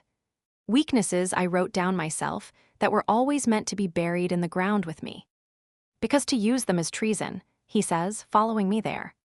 Because to use them proves I mean it. I stand, drawing him up with me by the hands. They wanted me dead and gone. I'm going to give them something a great deal worse than dead. An active, motivated, thoroughly trained intelligence officer working with full will for the enemy they pointed me at. It strikes me as a fitting reply to an attempted murder. His pride comes to me through the bond, bright and fierce, a flush of heat running counter to the cold in my own blood. This changes everything, he says, and the deep of his voice is rough with satisfaction. Though the council will want to know why you offer it now and not before. Because before I still kept a sliver of diplomatic neutrality, I tell him, and the bitterness of it sits sharp and old as tarnished coin on my tongue. Because I was still hoping, against every shred of evidence in my own bag, that piece might be left somewhere on the table. Now I have the proof in my hands, 37 pages of it across those 3 cases. Peace was never once their object. They sent me out here to die. That tends to dissolve a person's obligation to protect the people doing the sending. Your skill was always real. He frames my face in both his hands, and the warm weight of them holds me steady. They taught you protocols to make of you a convincing target, yes, but your mind. You read a room of dangerous men and see 3 moves before the move. That was never theirs to give. They only mistook a person for a weapon. A person for a weapon. It lands with a brutal, perfect accuracy. He has put a true figure in a column I had been padding with kind ones, and the books balance the moment he does. They made me an effective diplomat precisely so that my death would buy them the most grief, the most outrage, the most fuel. Every skill I sharpened, every competence I proved on the road, all of it shaped toward making me a credible and tragic and useful little martyr. And here is the bitter shape of what I am holding. These pages are a knife aimed squarely at Petran and the ministry back in the capital, the men who signed them and would be ruined the day the wrong people read them. They are worth nothing at all against the army camped at this gate. Vexley marches under orders cut weeks ago. A field commander grinding toward a siege does not call off his engines because a lord 300 miles away has been caught at something ugly. I cannot publish this proof and watch the war fold up overnight. The reckoning these documents promise is a thing for later, for a capital I may never live to see again. Between me and that distant satisfaction stands an army that means to put me in the ground first. The ministry is the long game. The army is the morning. But the skills are mine. They were always mine. And I am the one here now who gets to choose whose hands they serve. Show me the tactical maps, I say again. I have things to tell you about the weak seams in Lord Petran's command, places he believes are his own secret, that will end the siege. Intelligence I logged in training that was never, not in their worst nightmares, supposed to come anywhere near Orc defensive planning. Kadic guides me out of the room with one hand at the small of my back, his presence solid and certain against the dark of the corridor. As we move toward the war chamber, I count and file everything we pass, as I always have. The defensive positions, the structural reinforcements, the rotations of warriors at each turn. All of it data. All of it mine to use now, for the first time, on my own terms. My training was real. My skills were genuine. I had only ever been pointing them, all this while, for people who would have spent my life like loose change. Now I choose to aim them for people who would call me a warrior, and mean it. The war chamber door swings open. Gorthak, Murga, and Rothan look up from their maps, and their faces close over with wariness at the sight of me. The human diplomat, Murga says, flat as a stone, come to sit our strategy again. The Orc intelligence officer, I tell her, even and unbothered, and I cross to the table and set the blood-stained satchel down in the middle of their maps. Come to lay out the full tactical picture of human command structure and its weaknesses, the picture I held back before while I still thought I owed someone my neutrality. Silence falls, heavy as the satchel. Gorthak leans in. Why hand us this now? I unroll the oilcloth and spread it all across their maps. The termination order, the asset designations, the neat little propaganda calendar for the days after my death. Because, I say, cold and steady as the stone under my boots, I have just learned that my diplomatic posting was a calculated murder wearing the clothes of a peace talk. They sent me here to die so that they could grieve me into a war. That rather thoroughly dissolves any obligation I had to protect what they wanted protected. The council bends over the documents. Rothan picks one up and runs his eyes down the formal, elegant script, and his broad face darkens as he goes. They marked you down as acceptable loss, he says, his voice rough with disgust. They planned your death on paper, like a supply order. They did. I keep my tone level. Which means I am no longer bound by a single one of their protocols. I am offering you everything I hold. Human tactical doctrine, the soft places in their command, every strategic weakness I ever recorded. Complete and active intelligence, freely, in exchange for going on living among people who have a use for what I can do. Murga looks from the spread of papers to my face, and I cannot read what moves behind her eyes. This is treason, against your own former people. This is staying alive, I answer, and there is a blade in it. They tried to have me killed. I am answering by making certain their siege breaks. It seems to me the only appropriate retaliation. Kadek's hand comes to rest on my shoulder, open and public in front of all of them. My mate offers her full intelligence to the clan, he says, and the deep command of it fills the chamber and leaves no room. I say we accept it, and we use it, and we begin now. I have read the same line of the Eastern Survey 4 times now. The words refuse to hold their shape. Her scent keeps coming back to me on the draft that slips under the war chamber door, sweet and impossible to set aside. A chieftain who cannot read his own defenses is a chieftain who will bury his clan. Rothan is still speaking, something about trebuchet arcs and the limits of a counterweight. All of it is sound and no meaning, the words breaking apart before they reach the part of me meant to weigh them. I press my knuckles to the cold stone of the table to anchor myself there. It does not work. Under the smell of tallow and old maps and the river damp of the walls there is Bryn, 2 corridors away. My body has decided nothing else in this stronghold matters. It is an old shame to want a woman past reason. It is a newer and worse one to want her, while the human army gathers its engines below my walls. Kadek, Gorthak's voice lands flat and hard, the tone he keeps for younglings who have let their attention wander on a wall watch. That is the 3rd time I have set the eastern defenses before you, the 3rd. I lift my head, the chamber resolves around me, the maps weighted down under river stones, the faces of my war council turned toward me. Not one of them carries the deference a chieftain is owed. Gorthak is angry. Murga is past anger and into contempt. Rothan only watches me, a healer studying a wound he is not yet certain how to dress. The eastern wall holds, the words come out rough at the edges, scraped thin. I do not recognize them as mine. My hand has drifted to the meat pouch at my belt before I willed it there. The pouch is empty, as it has been for 2 days. I have no hunger for anything I can name aloud in this room. It holds is no deployment, Murga says. We need numbers and positions, chieftain, not the assurances of a male who has spent this whole council scenting the air, a moss-brained bull who has caught a doe on the wind. The heat that climbs my face is shame, and she has earned the right to put it there. She's not wrong. I have read Bryn's scent through the stone for the better part of an hour. My body follows her, a scout on a fresh trail. What it tells me is that she is ready, that she has come into her season, every old and wordless thing in my blood woken at once to chant the same demand. Take her. The siege presses on us from below. She gave herself fully to the bond only yesterday. The two have braided into a knot I was not prepared for. I am no longer only a male who guards his mate. I am a male who can think of nothing past her, and a chieftain cannot afford to be only that.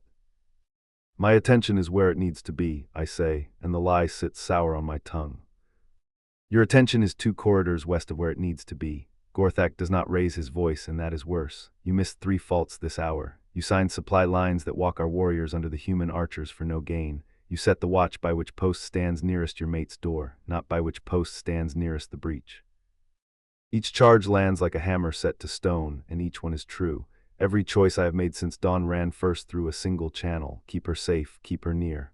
The clan's need has waited behind my own, a petitioner I kept forgetting to admit. I am holding the line of it, I try again. Another lie and a thinner one. You cannot lead a stronghold from inside your own blood. Gorthak's voice drops, and the pity that comes into it is harder to bear than the anger was. This is past the protective hunger. This is the rut on you, and the rut does not ask whether the clan can spare its chieftain. Every male under this roof has lived it and knows its shape. You finish the claiming and let your body believe what it refuses to believe, or you set the command in another's hands until your blood quiets. Those are the roads. There is no third. To set the command in another's hands. The words strike a place beneath thought, older than thought, and my jaw clenches until my tusks ache in their sockets. The corner of the map crumples under my fist before I have told my hand to close. This hold is mine to keep. These warriors are mine to spend well or not at all. No male living takes that from me while I draw breath. I will not step down from my own wall, I say, and I hear how far down in my chest the words come from, and I do not soften them. Then master yourself, Murga says, and for once there is no challenge under it, only the blunt practicality she brings to a butcher's accounting. We do not doubt your mate, we do not doubt your loyalty to this hold. We doubt that a male with the rut riding him can command a wall, and that doubt is enough to get us all killed. As you stand now, you are a danger to us. That cuts cleaner than Gorthak's pity, because it is the truth stripped of any kindness. I cannot think past her. I cannot plan past her. I cannot stand at a map and see the map. A stronghold full of my people will pay the blood price for that failure. The human engines roll at dawn and find their chieftains mined 2 corridors west of the breach. How long, Rothan asks, quiet under the others, how long has the drive run this hard in you? Since she took the bond into herself and did not flinch from it, admitting it costs me, but Rothan has earned a true answer. Since she chose this, chose me knowing what I am, her scent turned, my blood answered, and I have not found the bottom of it since. My hand flexes against the stone of its own accord. Beneath the words of the council, the wordless thing in me keeps its own counsel. She has chosen, the waiting is done, go to her. I hold the table edge until the urge passes through and leaves me standing. Then the choice is yours to make, Gorthak says, grim and even. Finish it and let the blood drive find its bottom so you can be a chieftain again, or pass the command for a day until your blood quiets. But you will not hold this wall with your blood running as it runs now. I will not let you spend my warriors to spare your pride. The thought of passing the command, even for the turn of a single day, sits in me like a blade laid against the spine. My hold, my people, my burden to carry. And yet the heavier thing is the knowing that I am failing them already. A fault I miss because I am thinking of her could open a gate and let the slaughter in. That cuts under the pride and finds the truer thing beneath it. A day, I say, and force it past the tightness in my throat. Give me until this hour tomorrow to set it right. The council trades, looks across the maps. A day, Gorthak agrees, and there is no give in it. Then we sit again, and we will judge it by the wall, not by your word. I leave before they can watch me come apart. The corridor swallows me. Every warrior I pass turns sideways out of my path with their eyes gone wide, reading the thing that rolls off me in the close stone air. They know it, they have lived it or watched a father live it. Their chieftain has set down his war and gone hunting his mate, a male in the depth of his rut, and there is no dignity in it I can reach for. Let them see what they see. I am past pretending it is anything else. I reach my own chamber and wave off the guards at the joining of the passages with a cut of my hand that allows no question.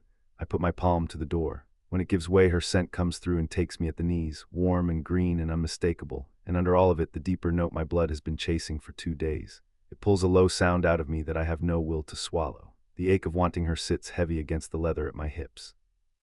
She is on my sleeping bench among my furs, small against all of it, an intercepted human dispatch held open in her hands. She wears only a thin sleeping shift that hides nothing of the soft lines of her. She lifts her head when I come in. Those sharp, clever eyes find what is written on my face and go wide at it. Kada, caution slides into her voice. She lowers the dispatch to her lap. What has happened? The rut, the old word, not the council's tidy naming of it. Saying it aloud strips the last of my composure, and the words come out half-shaped. It has me. I cannot read a map. I cannot hold a thought past you. I have come to my mate because I no longer know how to be a chieftain without first being this. She sets the dispatch aside, slow and exact, every motion deliberate, and I follow the small movements of her hands like a hound marking a hare. The comparison ought to sicken me. Instead, it pours another flood of possessive want through me, and I hate how little of myself is left to govern it. How far gone, her voice stays level, that maddening, beautiful calm of hers that has never once broken in any room I have put her in. The council gave me a day. I drag the words up. Master the drive or pass the command until I can. I have spent the morning sighting the watch by your door instead of the breach. They were right to name it. I crossed toward her, unable to keep still, the small chamber too small to hold the wanting. I cannot think past being inside you, the turn your scent has taken since the bond has hollowed out every other thought I own. She studies me a long moment, brown eyes moving over me, weighing and measuring me as she weighs everything that crosses a negotiating table. You came here to ask my leave, she says. I came here to warn you that I am holding myself together by a thread that frays as I stand. My hands have closed into fists at my sides without my asking, that I need to finish the claiming and finish it true, or I will fail every soul behind these walls who is counting on me to keep them breathing. Finish it true, she repeats, even and unhurried. Say what you mean by it. I mean joining with you until the drive in my blood quiets, I say, and the bare honesty of it costs me whatever pride I had left to spend, until something old in me finally accepts that the bond is real and lets me be a thinking creature again. I owe her the warning under the want. Let her refuse the male who has come to her with so little of himself left to offer. She rises from the furs, and the rising is one smooth line, the thin shift sliding against the curves of her, and the sight of it nearly takes the floor from under me. That is your nature, she says, firm and unafraid. I understand a nature. I am not frightened of yours. You should be. The protest comes up out of some last buried scrap of honor. Do not give yourself out of duty. Do not let me use my blood as a lever to press you. Her face changes, the softness goes out of it, replaced by an edge. Do not stand in my chamber and decide for me, Kadek. Steel runs all through it now. I am not a child to be sheltered. I am not the helpless casualty of your nature. I came into this bond with my eyes open as I have come into everything, and I am choosing the road ahead of it on purpose. She closes part of the distance between us. So stop telling me what I should fear. Tell me instead. When the drive quiets and you are a clear-headed chieftain again, what do you want to have built with me? I did not bind myself to a single hard night. I bound myself to the long campaign. The question lands in a place the want has not touched, and for a breath it steadies me. Not the heat of her, but the plain cold clarity of the thing she is asking. She is not offering me a body to ease a fever. She is asking what we are for, past the fever, past the siege, when the engines below the walls are only ash and there is a morning after all of it. I want to hold that stands, I tell her, and the words come slower, truer, dragged up from beneath the drive instead of riding on top of it. I want you on the cold side of this wall when the war is won, not a memory I carry up onto it. I want years I have not earned yet and the right to earn them. I did not take you into the bond to ease a single night either. I took you to keep. A thing kept is a thing tended for as long as it lives. Something in her face gentles at that, the edge giving way. She crosses the last of the floor between us and lays her hand flat against the breastplate over my heart, small and steady, the warmth of it reaching through the boiled leather. Then we are building the same thing, she says, low and certain. Good, now I know what we are fighting for past the wall. Her eyes hold mine. And the wall still needs its chieftain, so take what your blood is asking for. I will take what I am asking for. Tomorrow we both go back to the campaign. The leave she gives me unmakes the thread I have been holding by. I close the last of the distance and bring my mouth to hers. It is no soft thing, this first meeting. It is the breaking of a dam I have held too long. I tilt my head, the practiced quarter turn I have learned since the first night, the tusks clearing the soft line of her cheek as I have taught my body to clear them. The taste of her floods through me and drowns the noise in my blood for one blessed moment. She meets me with a hunger to match my own, her fingers threading up into my hair, dragging me down across the whole span of size between us as though the size were nothing. My hands span her waist and lift her against my chest. She's no weight at all to me, light as a thing the wind could take. She winds her legs around my hips with a trust that breaks something open in the deep of me and builds it back stronger in the same breath. Tell me if I am too much for you, I make myself say against her mouth, one last reaching after care. I trust you, she draws back just enough to find my eyes, hers gone dark to match mine. Now stop asking me and have me. The command burns through the last of my restraint. I carry her to the sleeping bench and follow her down into the furs, my body curving over her smaller one. The difference between us shows in every line where I cover her. I take my weight onto my forearms so as not to crush her. Still I surround her on every side. She is small under me, and she is mine, and she chose to be. You undo me, I tell her against her throat, low. I set the points of my tusks careful above the beat of her pulse, the lower one fitting the hollow there as if the hollow were cut for it. I have learned where they go. Her skin tastes of salt and warmth. Her pulse runs hard against my lips. My mate, I am going to have all of you, slowly enough to be sure you are with me for every breath of it. Yes, her voice comes breathless, her head tipped back into the furs. Then have me, Kadek, all of it. The plea pulls the ache in me tighter, hot and demanding, the old wordless thing urging haste. I refuse it. I make myself slow. I have read of preparation in the human books she left open on the bench. Even with my blood roaring for it, I will not take her unready. and then I take my time with her, careful past the point of any patience my blood believes I have, the slowness its own kind of claiming. The old drive in me wants her marked and rooted and certain to stay, and she meets it with a boldness that undoes me, naming what passes between us and choosing it with her eyes open. Through the long dark hours the want turns from greed into the steadier thing she asked me to name, until at last the old blind drive lays itself down, certain enough of her to let me think again, and the haze lifts off my mind like fog burning off a ridge at dawn. I sink down beside her in the furs and gather her against my chest while we both drag air back into our lungs. The signs of the long night are written on her, the dark blooming mark above her pulse, the faint shadows of my fingers at her hips, the slow proof of how well and how long I have loved her. She lies easy against me, unafraid, and the sight of her settled there does more to quiet me than any of it. Better, her voice carries a thread of dry amusement, even worn through as she is. Yes, the word comes easier now that the clarity has come back to me.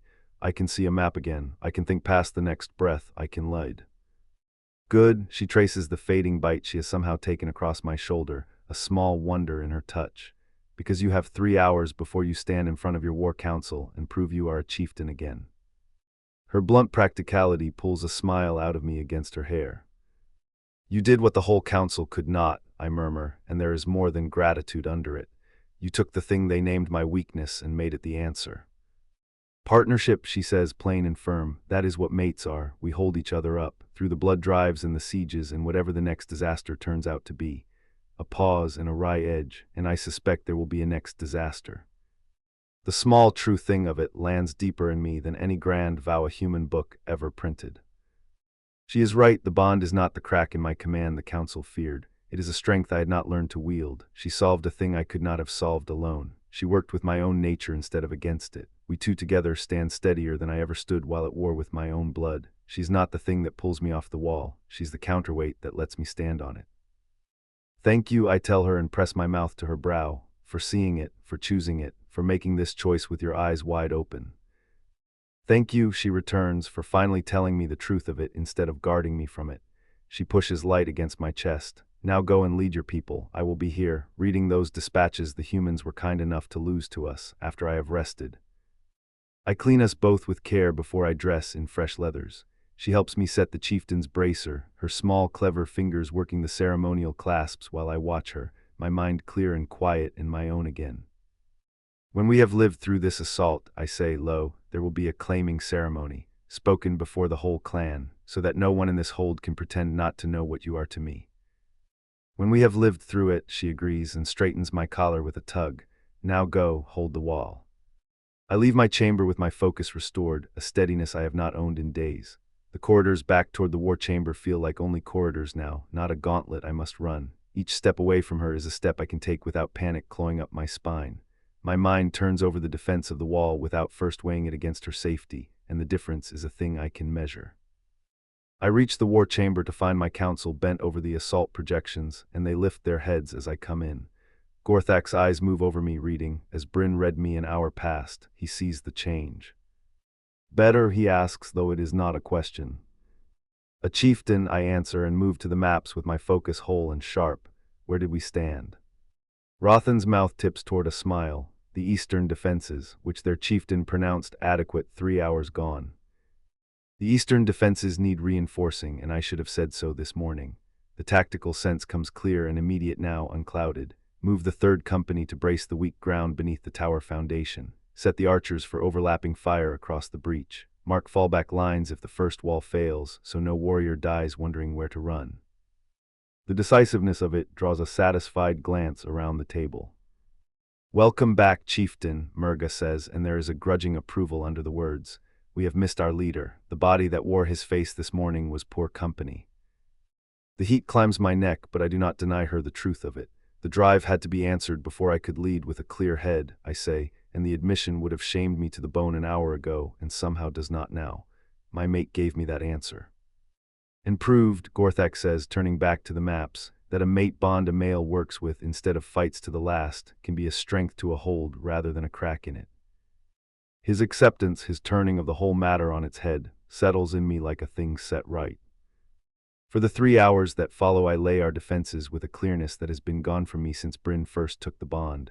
The strategy comes clean. The choices serve the clan and not only my own fear for her. The proof is in every order that leaves my mouth without first passing through the old narrow channel of her safety. Fighting my own nature made me the weaker chieftain. Accepting it and trusting my mate to help me carry it has made me the stronger one. I was too proud and too afraid to learn the lesson until she stood in my chamber and made me say aloud what we were building past the wall. When the dawn light bruises the eastern sky, I stand at the command stone with the contingencies set and the watch placed by the breach and not by any door. My focus is whole. I am ready to show them that holding Bryn close was never the indulgence they feared. It was the thing that gave me back to them.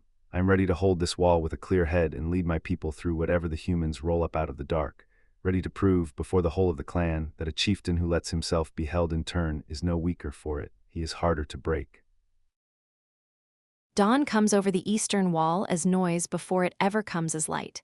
The alarm horns tear the gray apart. They sound 3 breaths before I have finished counting the figures massing in the scrying mirror. By the time Gorthak's heavy tread reaches the command post in the quiet between horn blasts, I already know what they mean.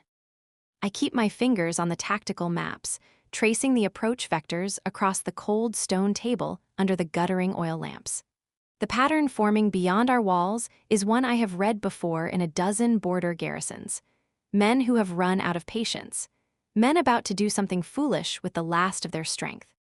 It is a coordinated strike, I tell him before he can ask. I keep my voice level and clipped, the voice I use when I want a room to stop wondering whether I am frightened.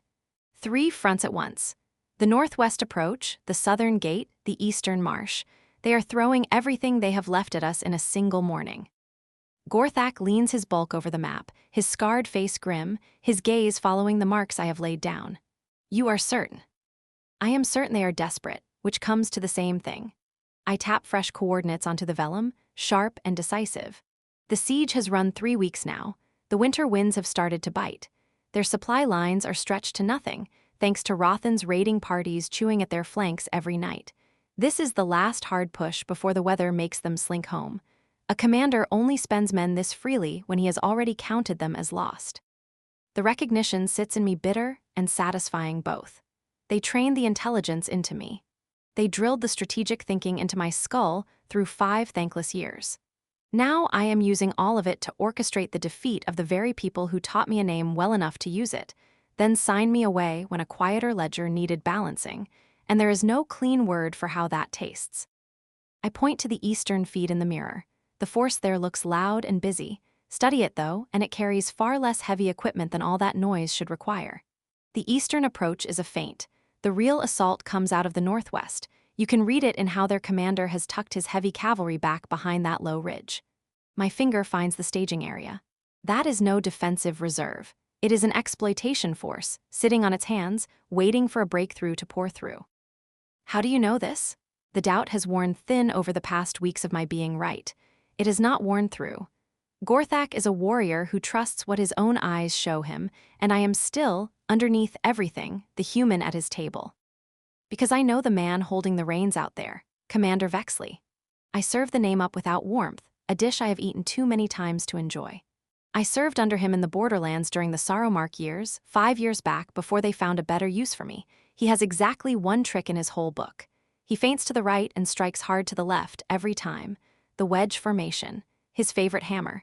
He believes to his bones that it is brilliant and unpredictable. I let a thin, cold smile show, because Gorthak will trust certainty he can see. He is the most predictable man I have ever served under, once you understand that he mistakes a habit for a stratagem, and I understand his habits intimately. Reading men like Vexley was the work I was raised up to do. Gorthak grunts low in his chest. Then we reinforce the northwest. No, the denial comes out flat. We position our defenders to let him believe the feint is working.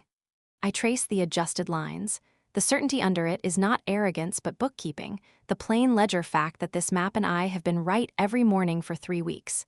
We let him commit real weight to the eastern marsh. We let him taste a breakthrough. And the moment he sends that cavalry pouring northwest to exploit it, we close the trap behind them. His own certainty is the lever we use to throw him. Orc warriors have begun to gather at the edges of the table, drawn by the horns and by the heat of the planning, their faces grim and fixed on the maps. Not one of them questions a human standing here directing their defense. The missing question rings as loud to me as a noise that stops mid-breath after years of living inside it. I earned the silence. I bled for it, theirs and mine both. I bought it with 3 weeks of intelligence that has kept these people breathing, and that knowledge steadies me more than any of them will ever guess. Thakrim, I lift my voice and let it carry over the rising rumble of the assault below. I turn to the massive warrior who once looked at me like something scraped off his boot and who now meets my eyes with a flat professional respect that means more to me than I will admit. Take your warriors to the eastern wall and reinforce Vekra. Make it look desperate. Give ground. Sell the breakthrough. Let them believe they are winning the whole war with every step they take. He nods once, a single curt drop of the head, then turns on his heel and goes. Not one word spent on the strangeness of taking combat orders from a human diplomat. The swell of it moves through me, fierce and frankly inconvenient. My people, my defense, my own choice to stand between them and the blade. Murga, I turn to the older female warrior whose contempt has thawed, grudging inch by grudging inch, into something I would now call trust if I were feeling generous. Put your swiftest fighters in the hidden corridors behind the northwest approach and hold them there. When Vexley commits his cavalry, you spring the trap. Cut them off from their infantry. Finish them in the gap where their numbers cannot help them. Her mouth sets into a hard line, but she nods. Understood. The orders come out of me now, natural, easy. 5 years of thankless and dangerous service, finally spent somewhere the work is wanted, where it buys real lives instead of a powerful man's passing approval. There is a clean joy in it. I have to keep it off my face so the warriors do not mistake it for something unserious. Rating, 5 stars for the venue, would orchestrate a defensive engagement here again. The acoustics carry a horn beautifully, and the company finally listens when I talk. The assault opens against the eastern wall with a crash of bombardment. It shudders up through the stone into the soles of my boots and shakes a fine drift of dust loose from the ceiling, exactly on the schedule I read in the mirror. I watch it unfold through the scrying glass with my focus pulled down narrow and cold. Their forces come on across the marsh with the loose confidence of men who believe their feint has bought them surprise. They are taking the bait, I murmur, and let the satisfaction into it. Our eastern line is giving ground precisely on the count. Thakrim is selling it better than I dared hope.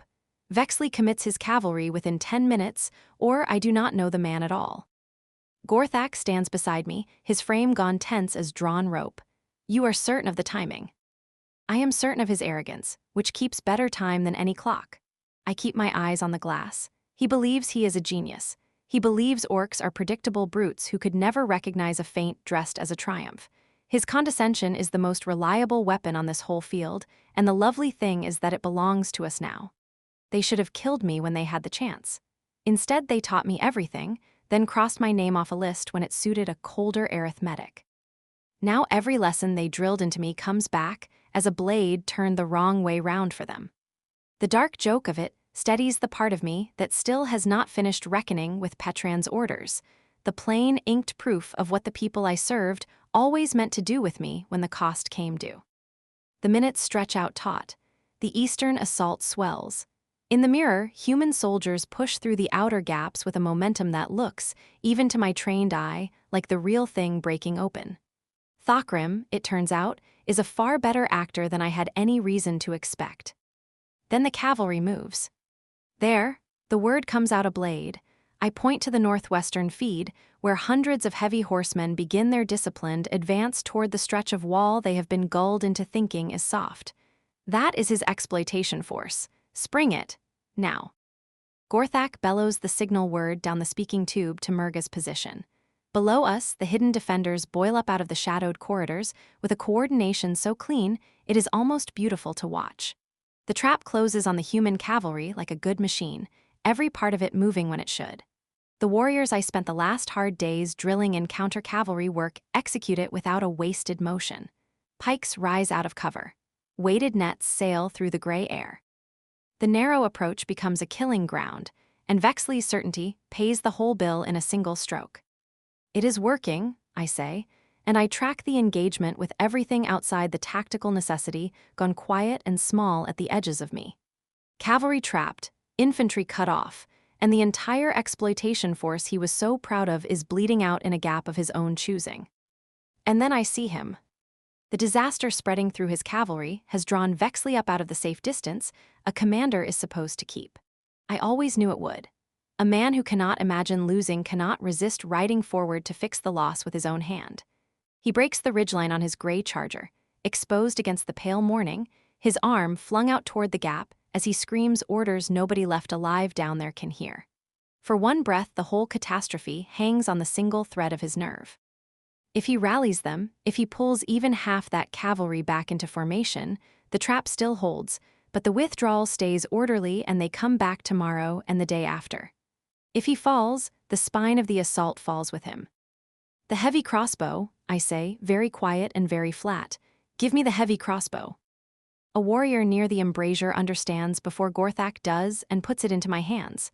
The great orcish crossbow, built for a fist 3 times the size of mine. A person my size is not supposed to be able to span it, or steady it, or aim it. I have practiced with it every cold morning of these 3 weeks for exactly this.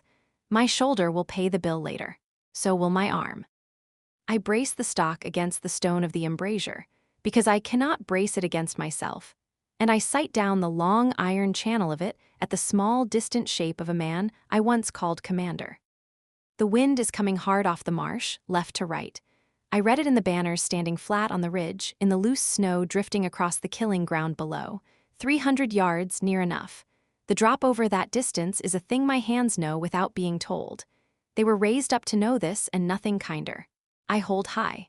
I hold into the wind, a hair left of the man himself, out over empty air. If I have read it true, the bolt and the gray horse and the long fall of the shot will all arrive in the same place at the same moment. I have read men like Vexley my whole life. Reading the wind is the easy part. I let the breath half out and squeeze. The heavy crossbow bucks against the stone hard enough to bruise. The bolt goes out across 300 yards of cold gray morning, and I count the long second of its travel under my breath. It takes him through the chest and lifts him clean out of the saddle. He goes off the back of the gray charger like a sack cut loose. The horse bolts riderless along the ridge. Down in the gap, his cavalry feels the death of him before they can possibly have seen it. A body knows the heart has stopped before the hands go cold. The screaming changes pitch. The orders that held what little order remained stop coming. The mouth that gave them is in the snow on the ridge with one of my bolts standing out of it, and without Vexley to spend them, his soldiers remember all at once that they would like very much to live. Their commander is down, I say into the new silence at the table. I lower the heavy crossbow. My arms are shaking now that the shot is spent. I dropped him on the ridge. Watch what his army does without him. What his army does is break. Rating, 1 star, catastrophic, would not recommend this tactical doctrine to anyone but my enemies.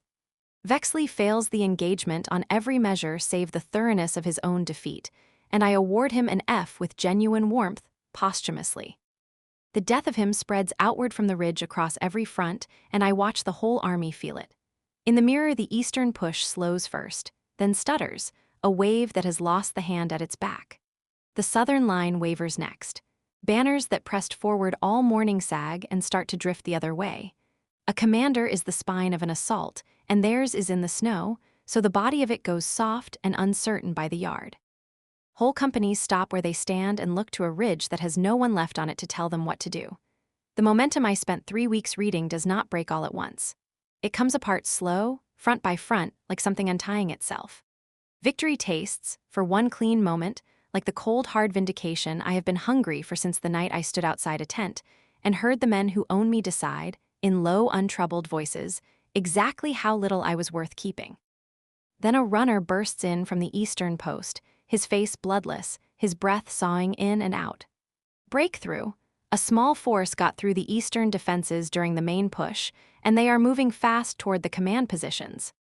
The satisfaction goes out of me all at once and leaves the cold behind.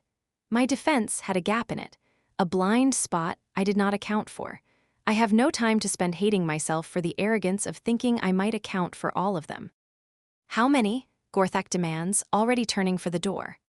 20 soldiers, maybe fewer, through the interior service corridors. I am already running the response in my head, redirecting reserves, calculating intercept lines, when the true shape of it lands on me whole insert. They are not lost and they are not raiding. They are aimed.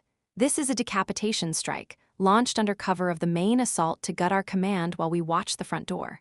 I look up. Vexley is cleverer than I credited him. He built himself a contingency for the failure he half expected, and we are standing in the middle of it. Then we hold here. Gorthak's hand goes to the great axe slung across his back. We defend the command post. No, the assessment forms whole and hard between one heartbeat and the next. These things always come to me that way when there is no time to soften them. We empty the command post and fall back to the secondary position. Now, this minute, we let them take a room with nothing in it. We waste their whole strike force on a symbolic victory while we keep the real control of this battle in a chamber they will never think to look in. That preserves the command, which is the only thing on this floor worth a single orc life. I cut across him, sharp with the clock running down behind my ribs. An empty room cannot coordinate a defense. We can. Move now, Gorthak, or we lose 3 weeks of advantage standing here debating furniture while assassins come up the corridor to open our throats. He stares at me for one heartbeat that stretches far too long, weighing my reed against every warrior instinct he owns. Then he nods. Move. We are already slipping out through the hidden side passage when the human infiltrators breach the main command post door, and I catch a sliver of it through a crack in the stone. 20 elite soldiers pour into the room with their weapons up and their faces set, moving with the deadly economy that only training buys. My training, near enough. Every room-clearing technique they use came down, in all likelihood, through protocols I helped draft in my diplomatic service. Watching them is a special and circular kind of misery I do not have the leisure to indulge. They secure the empty chamber with practiced speed. I watch their commander take in the maps I left behind, the false intelligence I staged for exactly this audience, and go rigid. Pattern Delta, he says, and his voice carries down the passage to where we stand pressed into the dark. She did not just run, she baited us in. His eyes cut to the shadows, and unease moves under his words. She knows our doctrine better than we do. He has just understood that they are not fighting a savage at all. They are fighting their own playbook, read back to them in a hand they taught. His curse follows us faint down the corridor as we vanish into the deeper levels of the stone. Rating, 2 stars for the welcome, one of them earned solely by the look on his face when the room turned out to be smarter than he is. The secondary command position is a smaller, deeper chamber, fitted with its own backup speaking lines and a duplicate set of maps. We reach it without a soldier laying eyes on us. Secondary position holds, I report once we are inside. They took the symbolic target. We kept the real one. You foresaw this. Gorthak's tone has shifted into something I have not heard from him before, not skepticism, nearer to a reluctant respect. I foresaw that Vexley's arrogance would lead him to plan a contingency against his own failure. A man who cannot imagine losing will always overplan for the one chance that he might. I make myself correct him because the distinction matters, and I have learned to trust my own work only when I am honest about its edges. I did not foresee the exact execution. I read his pattern well enough to adapt to it fast, and fast is what kept us alive. That is the most any of us gets. For the next stretch of hours, the battle runs from this deeper chamber, and it runs in our favor. The human forces realize that their strike at our throat changed nothing because the defense never so much as stuttered. They lose their nerve, then lose their momentum. By midday, their assault has dwindled to scattered, half-hearted skirmishing along the wall. The main push is broken. In the mirror, I have just begun tracking the first signs of a withdrawal, the cautious backstep of an army that has understood it lost. Then the corridor outside the secondary post fills with the wrong kind of sound. Not a runner, not orders. The hard scuff of boots that belong to no one Gorthak posted, moving fast and low. Then the door we thought no one would find buckles inward off one hinge. 3 of them come through the gap in dark oil-stained leathers, faces grim and purposed. The tail end of that decapitation strike. It did not die when its main body did. It split off and went hunting for the one target worth the whole effort, which is to say me. Gorthak meets the first with a roar and the flat of his axe and turns the man into something that no longer stands. The press of his bulk carries the fight back out into the corridor, where a second infiltrator is already on him and a clamor of his warriors comes up to answer.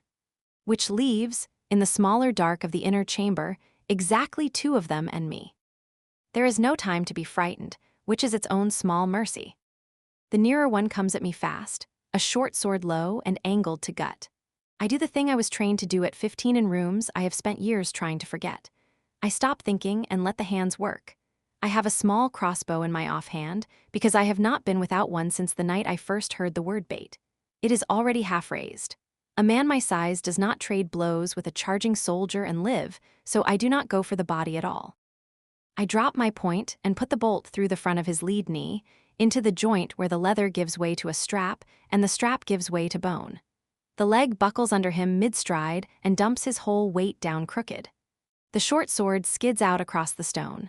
The gut stroke he meant for me carves nothing but air on its way to the floor. The second is already coming over the top of the first, vaulting his falling partner to reach me before I can span the crossbow again. He is bigger than I am. Every man in my life has been bigger.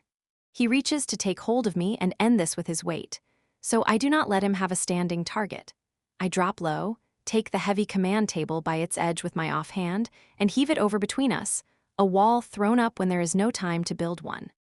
His shin cracks into the upended oak hard enough that I hear it.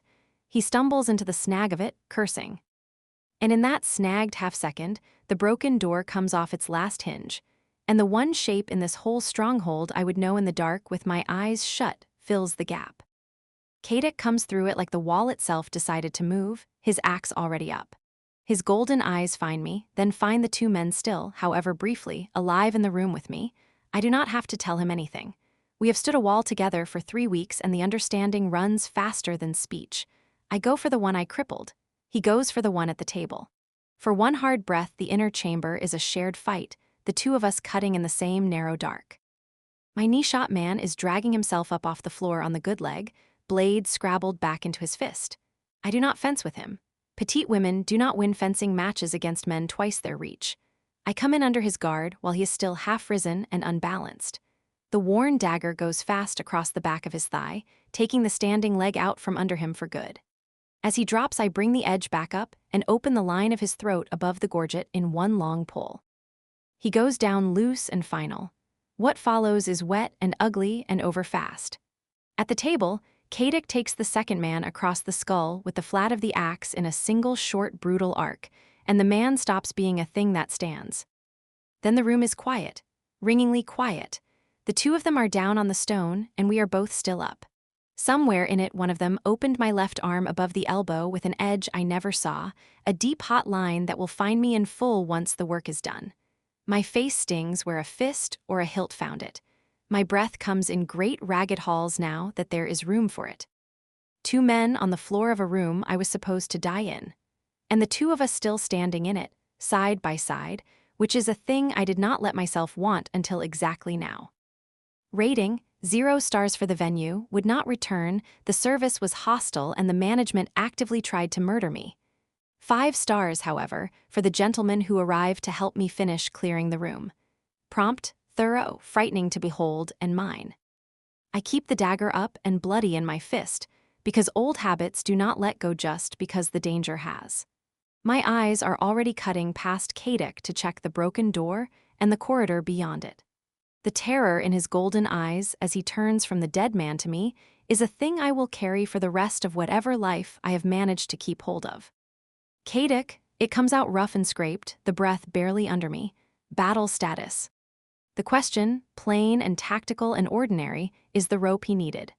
The worst of the terror eases off his face by a degree. He closes the last stride between us, his hands coming up to find me without quite touching, hovering over the gash, over the cuts, cataloging the damage as fast and close as I read a room. The Eastern assault is failing, he tells me, and he holds his deep voice steady for my sake, which I do not remark on. Your intelligence proved out, to the inch. They committed to the marsh exactly as you said they would, and it cost them everything. His gaze comes back to my arm, and his jaw goes tight. You took down 2 of them before I reached you. He does not need to ask after the count. The proof is at our feet. The bolt stands out of one ruined knee, and my dagger's work shows plain in the other man's thigh and throat. No use being modest about a thing a man can read off the floor.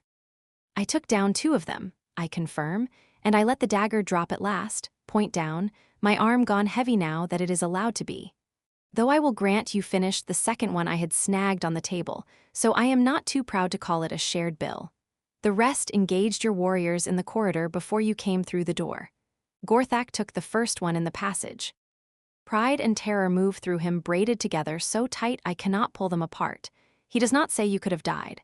We both know it, and saying it would waste a breath he needs. He was standing in the room for the last of it. He felt exactly how close it ran.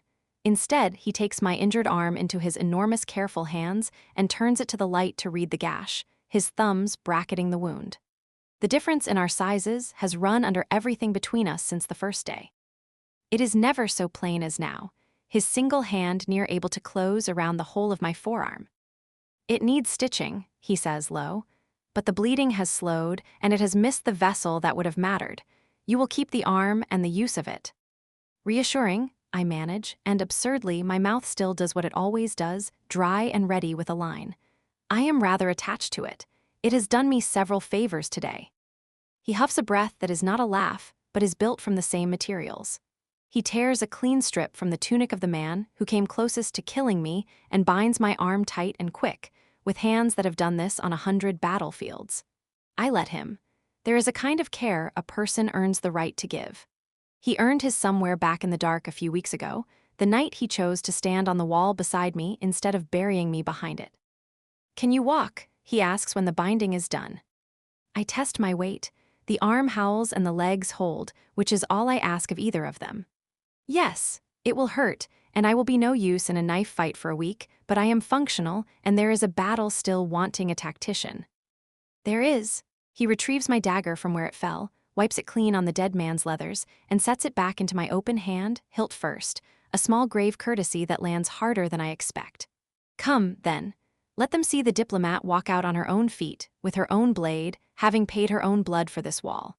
Gorthak will want to hear it from you that the Eastern feint held, and I want my council to look at what my mate did in a room they thought was the safe one. I close my hand around the worn grip of the dagger. The bond hums low and electric under my sternum, the steady hum it gives when he is near and unafraid. I let him set his great hand light against my uninjured shoulder and steer me toward the broken door and the rest of a battle I am, somehow, still alive to finish. 2 men down on the stone, one cut by my hand and one by his. The dagger is back in my fist. The siege is breaking on the wall above us, and I am walking out of the room on my own 2 feet, beside the orc who came through the door to finish the work with me. For a woman who was issued into this world as someone else's acceptable loss, it is the finest review I have ever earned. That is enough for now. The dawn horn calls 3 breaths before the first human arrow cracks against the outer wall. By the time the iron note has finished shivering through the stone, my hand has closed around the haft of my war axe where it leaned against the command table. The wood is rough and old and familiar under my palm, and it steadies me. A hand on a horse's neck steadies the horse, and this is no different. The horn's second cry is swallowed by the rising clamor of warriors pouring toward the positions we have drilled for 2 hard days, and I am moving with them, not behind them, with them. Eastern approach, Rothan fills the doorway, already cinching the last buckle of his chest plate, his face set and clear-eyed, exactly where Bryn said it would come. She was right, the thought arrives as pride and dread in the same breath. The same sharp sight that set her own people hunting her has put her here, inside these walls, instead of out there on the wrong side of them. She was right about all of it. I strap on my own chest plate while my mind walks the defenses we built from what she told us.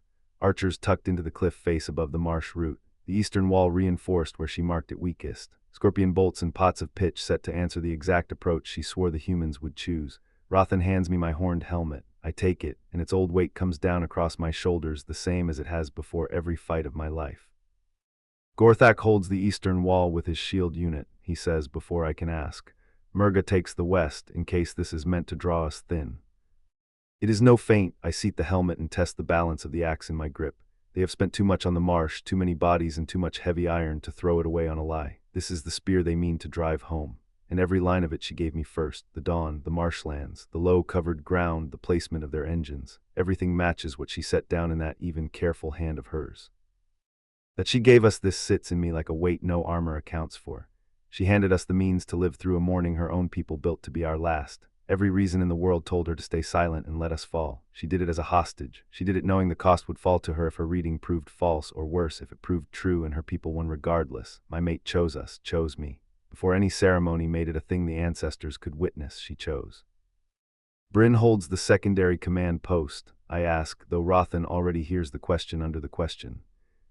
Yes, chieftain, heavy guard as you ordered, deep in the mountain. She is safe. That word turns over in me, low and old and possessive. I press it down by force. A chieftain does not fight the battle in front of him with half his mind on a corridor at his back. Battle first. She's behind a mountain's worth of stone and a wall of my own warriors, and I am the thing standing between the marsh and all of it. We take the winding stair down to the courtyard. The warriors are forming up in the gray pre-dawn with a tightness I have not seen from them before. There is no scramble in it, no shouting to find a place. Every warrior knows the ground he holds and the reason he holds it, because the plan they move inside was built on what she saw. A defense raised on true sight has a different shape to it than one raised on guesswork and prayer. I climb to the eastern wall where Gorthak sets the last of the archers. Below us, the weak light is just beginning to crawl across the marsh and show us what she promised it would. Hundreds of them moving low through the reeds. Rams and ladders and one squat catapult hauled into place against the eastern gate. Every machine rides the fold of the land, exactly where she marked the land would carry it. By the tusks, Gorthak's voice comes out low and unwilling and full of grudging awe. The human had it to the inch. Send the archers to the hidden positions, I say, flat and clear over the climbing noise of their advance. Hold until they have committed, let no arrow fly before then.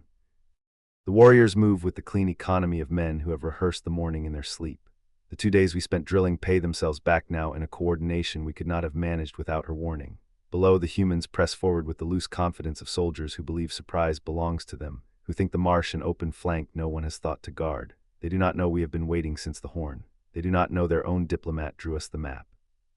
The first wave reaches the marsh edge and splashes through the shallows at the foot of our wall. Their officers bark orders in that sharp, clipped tongue. Ladders rise. The ram begins its slow grinding crawl toward the gate. The whole press of them funnels into the narrow approach, packed shoulder to shoulder, exactly as she said they would. A killing ground, waiting only for the word. I drop my fist. The arrows come down, not from the wall where their eyes are fixed. From the hidden niches flanking the marsh, a black-fletched storm falling sideways into a formation that has nowhere to spill.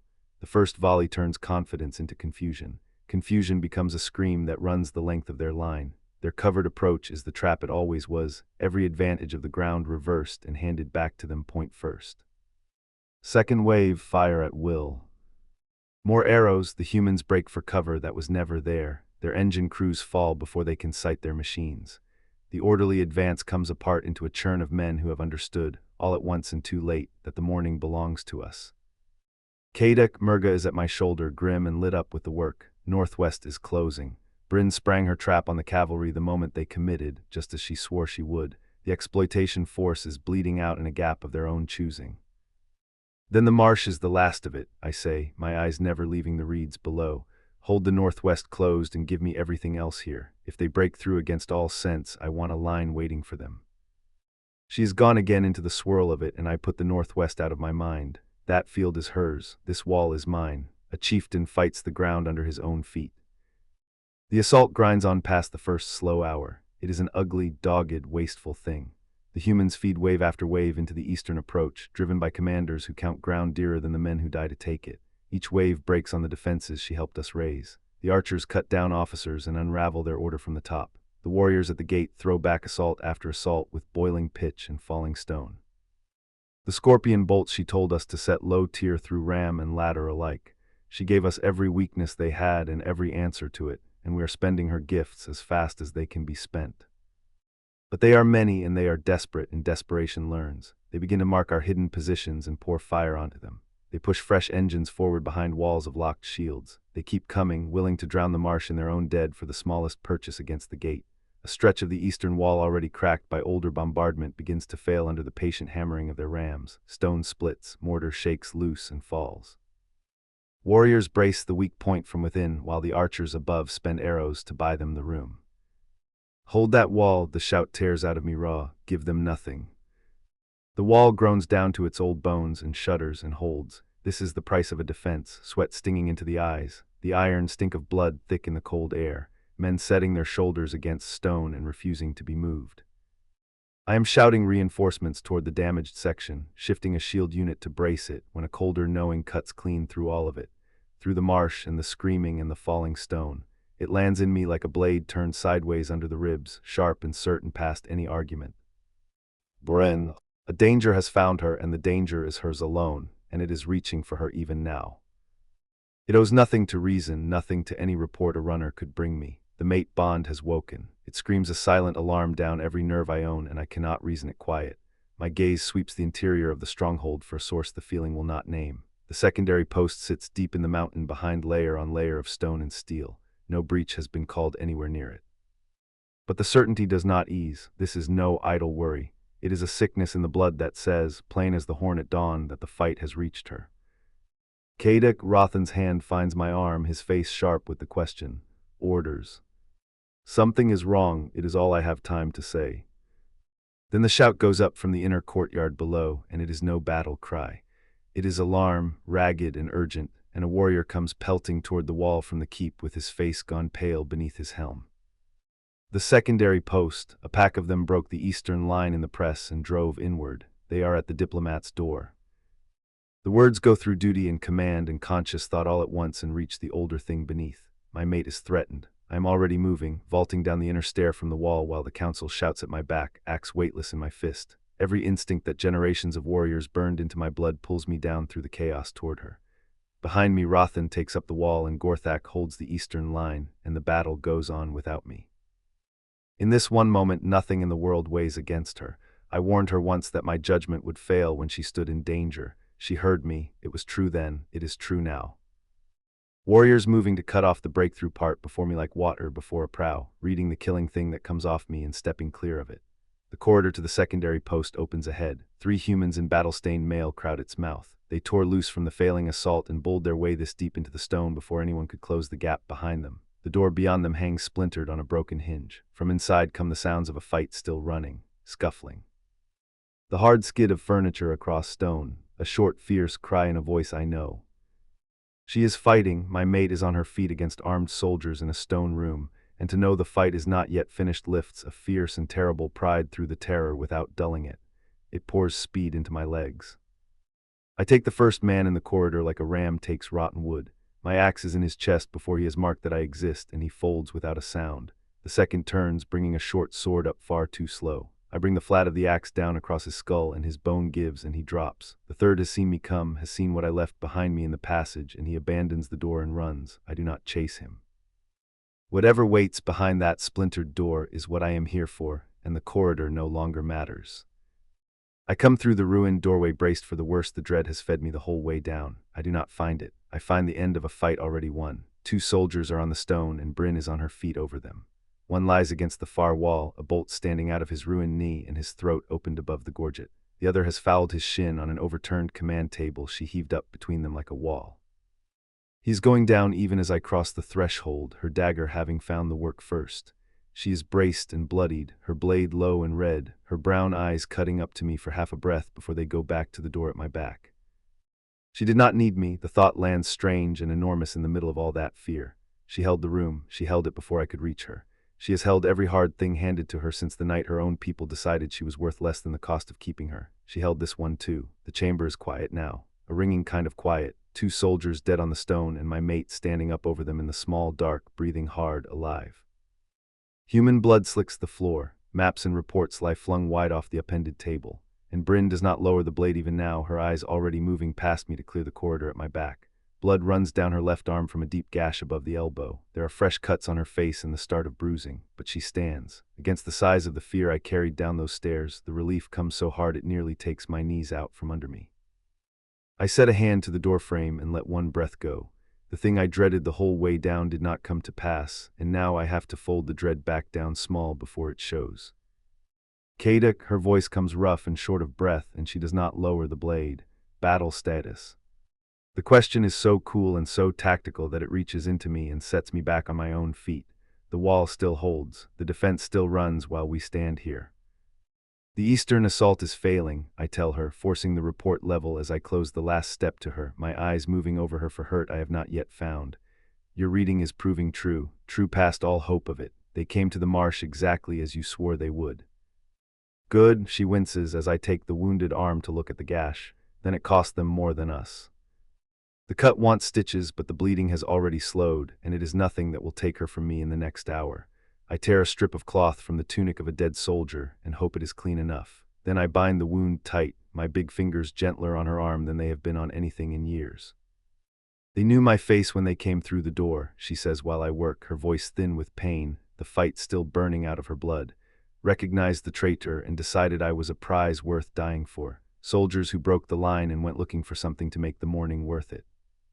You put down both of them. I say it as the truth it is. The proof lies at our feet, the bolt standing out of one man's knee, her daggers worked plain in the thigh and the open throats. She did the whole of it before I cleared the door. By the time I came through, there was nothing left for my axe but the men in the passage. Fierce, my mate, even cornered with one arm running red. You held this room on your own and finished it on your own. I came late to my own rescue.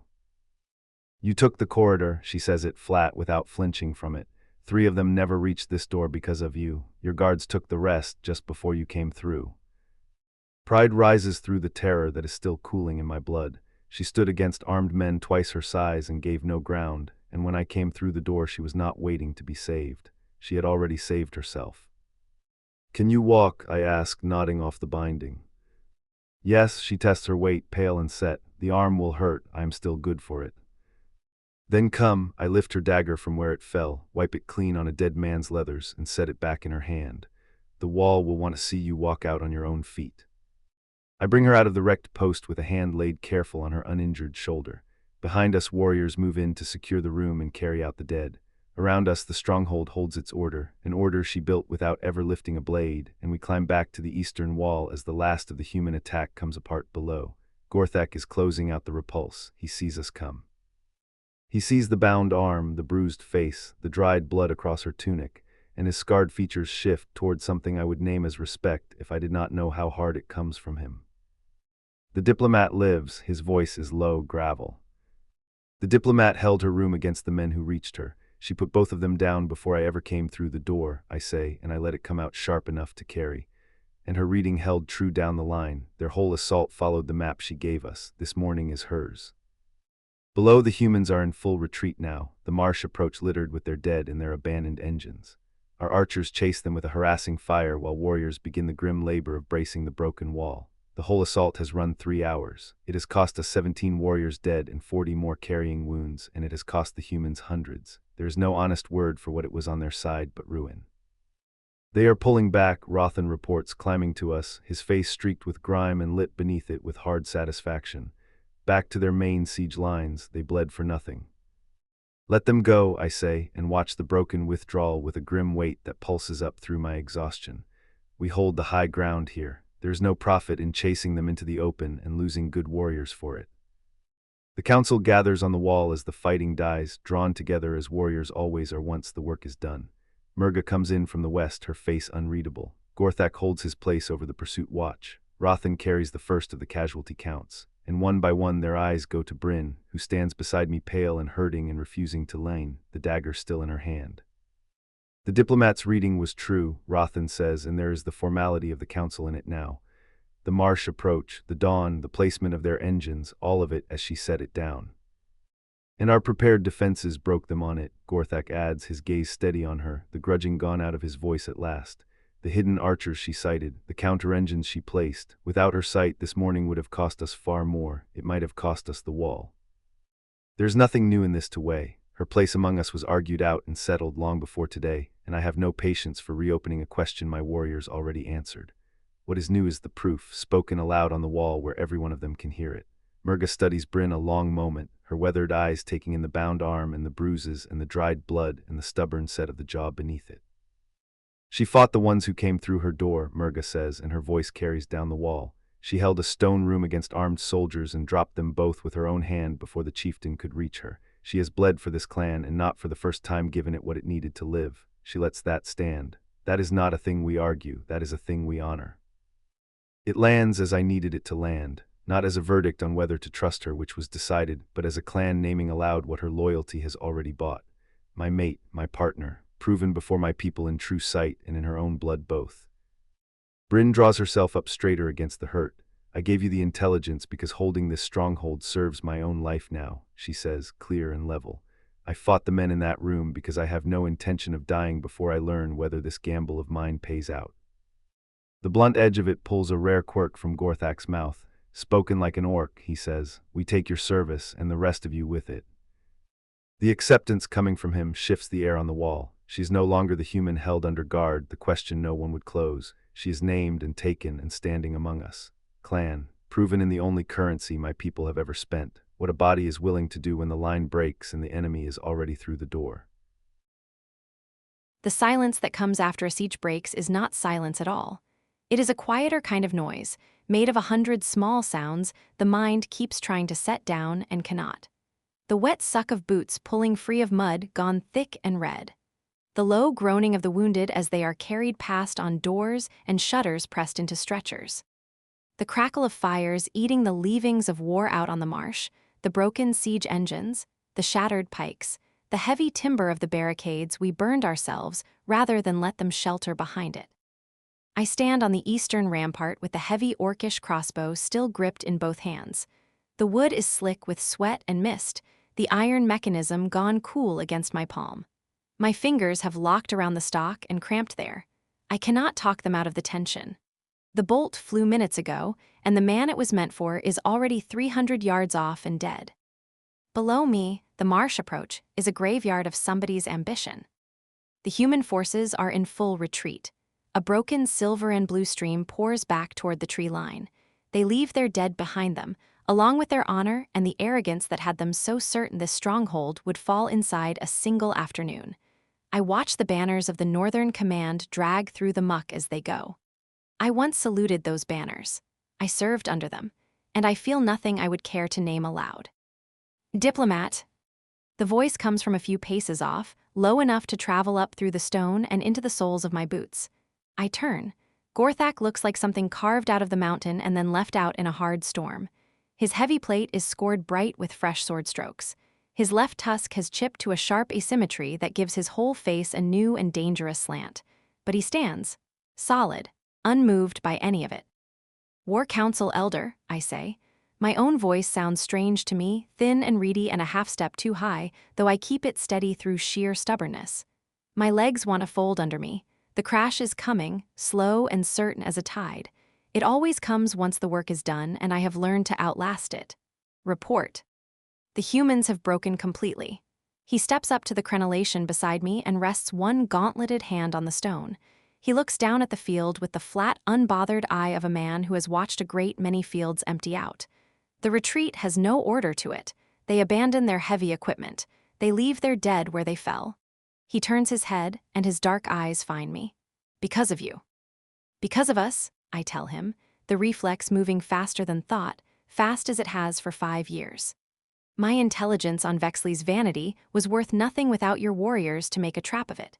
Without your hidden archers, without the discipline it took to hold that shield wall until the moment was right, my one shot would have been an elaborate way to write my own death notice. He makes a harsh sound that might be a laugh. Do not give your honor away, human. It is a tiresome habit, and it does not suit a warrior. He tips his chin at the crossbow in my hands. You took the shot. You read the wind and the distance and the drop. You dropped their commander at 300 yards with a weapon that was never shaped for hands as small as yours. That was no diplomat's trick. That was a marksman who does not miss. He leans down, his shadow swallowing me whole. You kill like a soldier, Bryn, not like the woman they sent to talk. I kill like someone who would rather not die, I say, and the words come up tasting bitter and old. There's a difference. A soldier kills because duty tells him to. A survivor kills because she has run all the way out of better options. To the dead, it is the same difference. He grunts and turns back to the carnage. Come, the chieftain has called for a casualty count in the lower courtyard, and he will want you standing in it, though I think mostly he wants to see for himself that you are still breathing. The bond. He taps 2 fingers against his breastplate, over the heart. It howls when the mate is in danger. He felt you take that shot. He felt every bit of the risk in it. I let the crossbow down at last, and my shoulders drop with it. Is he hurt? He is Kadic, Gorthak says, as though that settled the whole question. He has scratches and bruises. He has the blood of 20 men drying on his axe, and he is whole. We come down off the wall into the main courtyard, and the change hits like walking into wet wool. The clean, cold wind of the ramparts is gone all at once. In its place is a close metallic heat that smells of blood and bile and unwashed bodies and the sharp green sting of healing herbs crushed in mortars. The yard is a hive of grim, careful work. Healers move between rows of wounded orcs laid out on pallets. I make myself look at all of it as I pass, because I owe them that much. I owe every man bleeding on this stone the respect of seeing what my survival cost. Thokrim, the great slab of a warrior who held the eastern defense, sits on a crate while a healer draws a long gash in his forearm closed with neat, ugly stitches. When he sees me, he lifts a bloodied fist in a silent salute, and I nod back with my throat gone tight. I am moving to follow Gorthak toward the keep when a sound stops me. A ragged, wet, wrong sort of coughing. It comes from a heap of broken timber near the ruined inner gate, where the fighting ran hottest when they tried to force their way through. I stop with my boots sinking in the mud. Bryn, Gorthak pauses and looks back, his hand drifting to his axe. Leave the carrion, the cleaners will see to it. Go on, I tell him, my eyes already on the debris. I'll catch you up. I walk to the sound. A human soldier is propped against a shattered wagon wheel, both hands clutched over a belly wound there is no coming back from. We both know at the moment I see it. He is not infantry. His armor is blackened leather plated with steel, lighter and quieter, and far more costly than anything they hand a common soldier. He wears the mark of the Northern Command Elite Guard with all the bright colors stripped off it. Infiltration gear. They sent the quiet men in behind the loud ones. I kneel beside him, and the cold mud soaks through the knees of my trousers. I do not offer him comfort, because there is none to offer. I do not call for a healer, because we are past the point where one would matter. I kneel because I want his eye on mine while he can still answer me.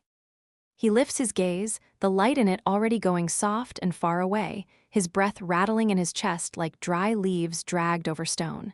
He finds my face and holds it, fighting the fog. Recognition climbs up through the haze. First the shock, then the hate, then a flat, hollow thing past either of those, and that one frightens me more than the hate did. Asset A7, blood bubbles pink at the corner of his mouth. You really did it. I did, I say, soft. Now tell me why come at all? The siege was already breaking. Vexley was already dead.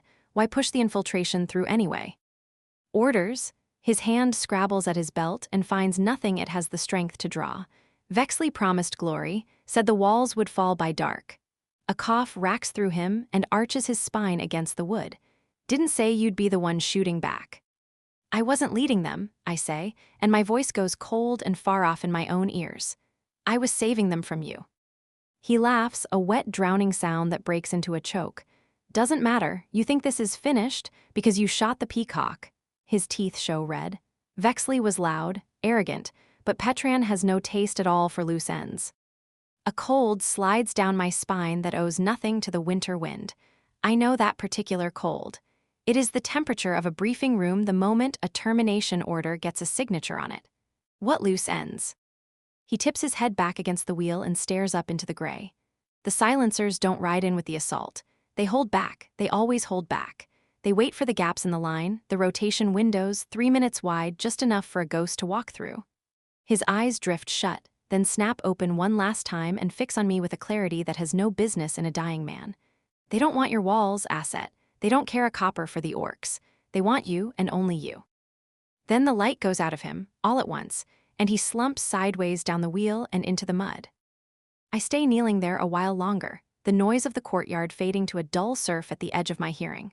The silencers. I knew the name from the files Petran thought were beneath my notice, but a name on paper is one thing. A dying man saying it to my face on a battlefield is another thing entirely. Elimination specialists. Ghosts. The blade you send when the army has failed and the target still needs to stop breathing. They do not fight on walls or in shield walls. They work in bedrooms and back corridors and the dark. The real threat had always been the assassins. The siege and Vexley both were only the noise sent in to cover the silence. I stand. My legs have gone heavy as wet rope, and I do not wipe the blood off my knees. I turn toward the war room with one cold certainty sitting in my bones like a swallowed nail. They are not fighting a war here. They are hunting me, and they are already inside the walls. Raiding, hard-won victory, marred by the discovery that the real assassins skipped the part where you fight them on the battlefield. Half a star, and that half is for the view. Inside the war chamber, the mood is so cheerful it is almost obscene. Rothan pours ale from a great cask and laughs with a junior captain. Murga is smiling, which is a rare and alarming sight, as she wipes her blade down with an oilcloth. The air smells of sweat and ale and the giddy loose relief of men who have just learned they get to live a while longer. Kadek stands at the head of the table. He has shed the heavy ceremonial plate and stands in the black tunic beneath it, the cloth damp with sweat and clinging. His hair is wet from some hasty splash of water. His face is scrubbed clean of blood, though exhaustion has cut the lines around his eyes deep. The little leather meat pouch at his belt hangs flat and empty, the drawstring loose. He emptied it down to the last strip somewhere in the long hours of the fight and never thought to fill it again. I note it and file it away, without knowing yet what I mean to do with it. He is alive, and he is on his feet, and when I come through the doorway, the whole room goes quiet around me. His head comes up. The moment his eyes catch mine, the rigid set goes out of his shoulders.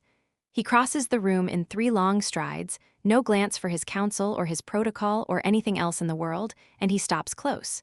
He does not touch me. His warriors are watching, and we have drawn our lines, and we both hold to them. But he sets himself between me and the rest of the room like a wall built for the purpose. He looks down the long way at me, because he is half again my height, and I come up short of the middle of his chest. He pitches his voice low enough that it is only for me. You are hurt. No, just filthy, and tired down to the marrow. You vanished from the wall. His gaze moves over me, over every smear of dirt and every splash of blood that is not mine, his nostrils flaring as he scents for the one thing he is afraid to find. I was afraid. The bond went quiet, and then it went sharp. I was confirming the kill, I tell him, which is a true thing wrapped around a lie, and gathering intelligence. I step around him and move to the table. For the next few minutes, I have to be the asset and not the woman who just knelt in the mud and watched a man die. Not the woman who felt the crosshairs settle in the bare spot between her shoulder blades. If I let the fear show now, if I let any of them see the woman instead of the weapon, the council will start asking again whether I am worth the keeping. Report, I say, looking down at the map, my voice gone crisp and clean and professional. Reporting for duty, same as ever. Show them the weapon, never the woman. A total rout? Rothan sets his tankard down hard, grinning. They are running for the border like whipped curs. We took 3 supply wagons full of winter grain off them on the way out. Casualties light for an assault that hard. 17 dead, 40 wounded. 17? I look at the red markers crowded on the map, and I count them without meaning to. 17 men. 17 families who will mourn before this night is done. I was the bait that brought this army to their gate. It was a great victory, Murga says, and gives me a nod with something like grudging respect worked into it. Your plan held, human, the trap closed. The northwest approach was a slaughter yard. It bought us time, I say, and I put enough edge on it to cut through the easy cheer in the room. It did not buy us safety. The room cools by degrees, the smiles thin out. Kadek moves back to his place at the map and his eyes narrow. Explain. I spoke to a dying officer at the gate, I say, and I lay both hands flat on the slate to keep them from shaking. Northern Command elite, not regular infantry. He told me about a second unit held back from the assault, the silencers. Kadek goes very still, and the air around him seems to thin and chill. Infiltrators. Assassins, I tell him. Specialists, they never fight on the line. They use the chaos of a real assault as cover to slip in behind the defenses. If Vexley's attack was the hammer, they are the scalpel. They walk straight through perimeter guards as though the guards were furniture. Their target, Gorthek asks, his hand drifting to his axe. I meet Kadek's eyes, and the gold of them goes dark to a molten bronze. Me. The silence that drops on the room has weight to it. The victory goes thin and fragile between one word and the next. Every face in the chamber understands at the same moment that the danger never left. They mean to plug the intelligence leak, Murga says, working it through. Standard handling for a defector. They mean to punish the traitor, I say, and they will not stop because the army turned and ran. The retreat makes their work easier. Fewer eyes, lower guard. a whole stronghold drunk on its own survival. The celebration is their cover, not ours. Kadek's hand comes down on the table hard enough to crack the slate beneath it. Then, we double the inner guard. We sweep the stronghold cellar to attic, every crate and every shadow of it. No one walks alone. No one passes in or out of the keep without my word on it. That's madness, mutters one of the junior captains, a young warrior named Atruk. We won the war an hour ago. The men need their rest, not a night of guard duty. That is necessary, Kadek says. He turns on the boy with the protective fury I saw in him on the day of the claiming, hot behind his eyes. We did not break that siege, only to lose the victory to a knife in the dark. Bryn is the target they came for. That makes her safety the only matter on this table. Chieftain, Murga sets herself as the voice of reason, as she always does. We cannot wall off the whole stronghold for the sake of one person. The warriors are spent. We have a breach to mend before winter sets its teeth in us. Resources are stretched as thin as they go, and fear breeds its own kind of trouble. She is not merely one person, Kadek says, and his voice drops to a quiet, lethal thing that carries to every corner of the room regardless. She is the architect of this victory. She is the reason 17 of ours lie dead instead of 70, and she is mine. The word lands and stays there in the air. It is not the careful political claiming of the ceremony. It is rougher than that, and older, the bond itself speaking up through the man. Murga's jaw tightens as she hears it for what it is. We honor your connection, chieftain, she says, picking her way careful. But do not let it cloud the judgment we need from you. There is a victory to make safe, and supplies to gather, and a winter coming that will not wait while we chase ghosts. My judgment is whole, Kadek says. My mate is hunted. To the bond, that is the only fact in the room. If I were to ignore it, I would not be fit to lead any of you. I step forward and lay my hand flat on the map, between the two of them. He is right about the threat, I say, and I drag my voice back to cool and even, forcing the asset up into the seat where the frightened woman wants to sit. And Murga is right about the cost. We cannot freeze the whole stronghold. A lockdown is a confession. It tells them we know they are here, and the moment they know that, they go to ground and wait. They are patient men. They can wait weeks. I look at Kadek. I don't need a lockdown, I need bait. His head whips around. No, the word is a closed door. It is the only way to flush them, I press. If the silencers are inside, they are waiting on a weakness. Lock the place down and they simply wait us out until we have all gone soft again a month from now. We draw them out now, while they still believe we are drunk and careless and looking the wrong way. I said no. There is no give anywhere in it. He steps closer. His size fills up the space between us until it presses on me like weather. His hands fist at his sides against the want to take hold of me. You are not bait. Never again. I gave you my word that you would be safe with me. I am always bait, Kadek, I snap, and the composure I have been holding cracks straight down the middle. That is the whole of what I am. It is how I lived through 5 years of this. I hang the target out where they can see it. When they lunge for it, I make sure they miss. It is the only advantage I have ever had against men like these. And the day they do not miss. He moves into my space and looms the rest of the way over me, the heat coming off him like a banked fire. If they are faster than you, or stronger, if the strike comes out of a shadow, I cannot reach in time to cover. Then I have you, I say, and I tip my head all the way back to hold his eyes. Don't I? Isn't that what we are now? I set the trap. You spring it shut. The air between us draws tight as a held breath. The council watches like a crowd that has wandered into the middle of someone else's marriage. They see the bond clearly for the first time, the dangerous braid of cold logic and hot instinct that ties the two of us together. We sweep the stronghold, Kadek says at last, speaking to the room while his eyes stay on mine, his jaw set hard enough to crack a tooth. Quietly, no alarms. If they are inside, I will not have them going to ground. I want them confident. He turns to Rothan. Hold the command post tight, but let the eastern corridor look loose. Thin the patrols you can see near the chieftain's quarters. If they are watching us, give them a road in.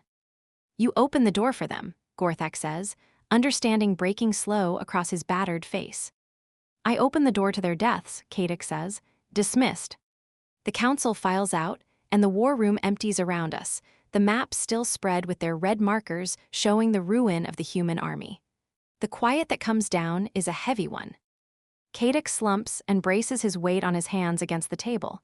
"You have a death wish, woman." "I have a survival wish," I say, and I cross to stand beside him. It only looks like the other one from the outside. If I hide, the fear eats me alive. If I fight, I might just walk out the far side of it. He turns and pulls me in, and there is nothing gentle in it, only the desperation under everything else. He folds himself down around me and buries his face in my neck and breathes me in, his hands closing on my waist hard enough to leave marks. I let him. He needs the proof of me under his hands more than I need the breath he is crushing out of me. "I can scent the fear on you," he says against my skin. "You are terrified. Your heart is running like a hunted thing." "I am," I admit, and I close my eyes and let myself lean into the sheer size and warmth of him. "The officer at the gate," he laughed, Kadek. He knew they were already coming. It felt like the past finally catching me up to settle the account. "Nothing is settled," he says, fierce and low. "Nothing about this is inevitable, only us." He kisses me then. It tastes of desperation and the bright metal tang of spent adrenaline. It is a kiss trying hard to scrub away the dying soldier and the assassins in the dark and the dreadful weight of the crown he wears. It is a claiming and an anchor both, a way of telling me I am tied to something here, that I have a place to stand. "I need you safe," he says, drawing back, framing my face in two hands that could close around my whole skull. "I cannot lead this clan with half my mind certain you are about to be murdered in a corridor." The bond pulls at me. It drags my focus where it wants it. "Then let us finish it," I say. "Let us find them and end it." "Tonight we rest," he says. "I will set guards at our door, Rothan and Gorthak, no one less. No one comes through, we have to gather ourselves before we hunt." "And tomorrow." "Tomorrow," he says, and the gold of his eyes darkens with a promise of violence. "We hunt them down." I lean my head against his chest and listen to the slow, strong thud of his heart, a warrior's rhythm, even and unhurried. I let it steady me a moment before the work starts again. Rating, current situation, precarious. Threat level, critical. Romantic partner, overprotective and lethal and entirely necessary, would survive an apocalypse purely out of spite. Odds of seeing morning, marginally better than even, which for me is practically a holiday. "Come," he says, guiding me toward the door with one broad hand flat against my spine. "You will eat, and then you will sleep. You look like you fought the whole army alone and barehanded." "I only shot the commander," I mumble, leaning into his side as we go. "And turn the course of the war," he says, soft. We walk back to his quarters through a stronghold gone quiet with the wrung-out hush of victory. In the shadowed corridors, there are eyes on me that may be only my own nerves and may not be. Every alcove looks a shade too deep. Every corner looks a shade too sharp.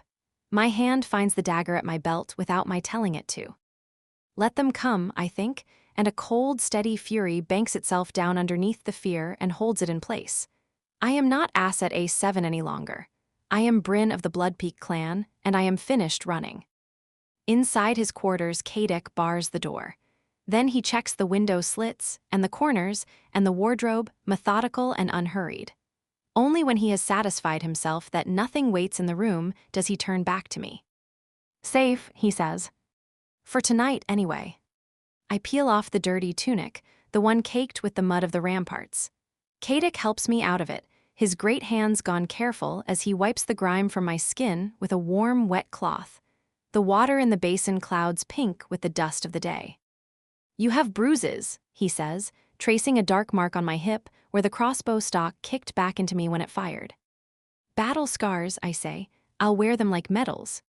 He kisses the bruise, and then he kisses my shoulder, and then he kisses my mouth slow.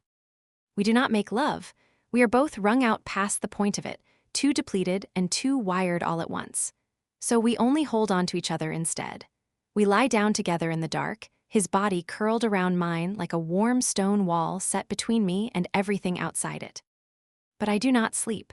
I lie listening to the wind worry at the walls and the small creaks of the old fortress easing toward stillness. Somewhere in the deep dark of the lower levels, they are waiting. The silencers. The loose-end Petran sent to be tied off, the last test in a long line of them. I close my eyes and walk the map of the stronghold from memory, corridor by corridor, the choke points and the blind turns, and the places a trap could be made to wait. I build a fortress of it in my mind and set it around the two of us. Come and get me then, I think into the dark. As if it heard me, the wind moans against the stone and carries up the smell of snow and blood.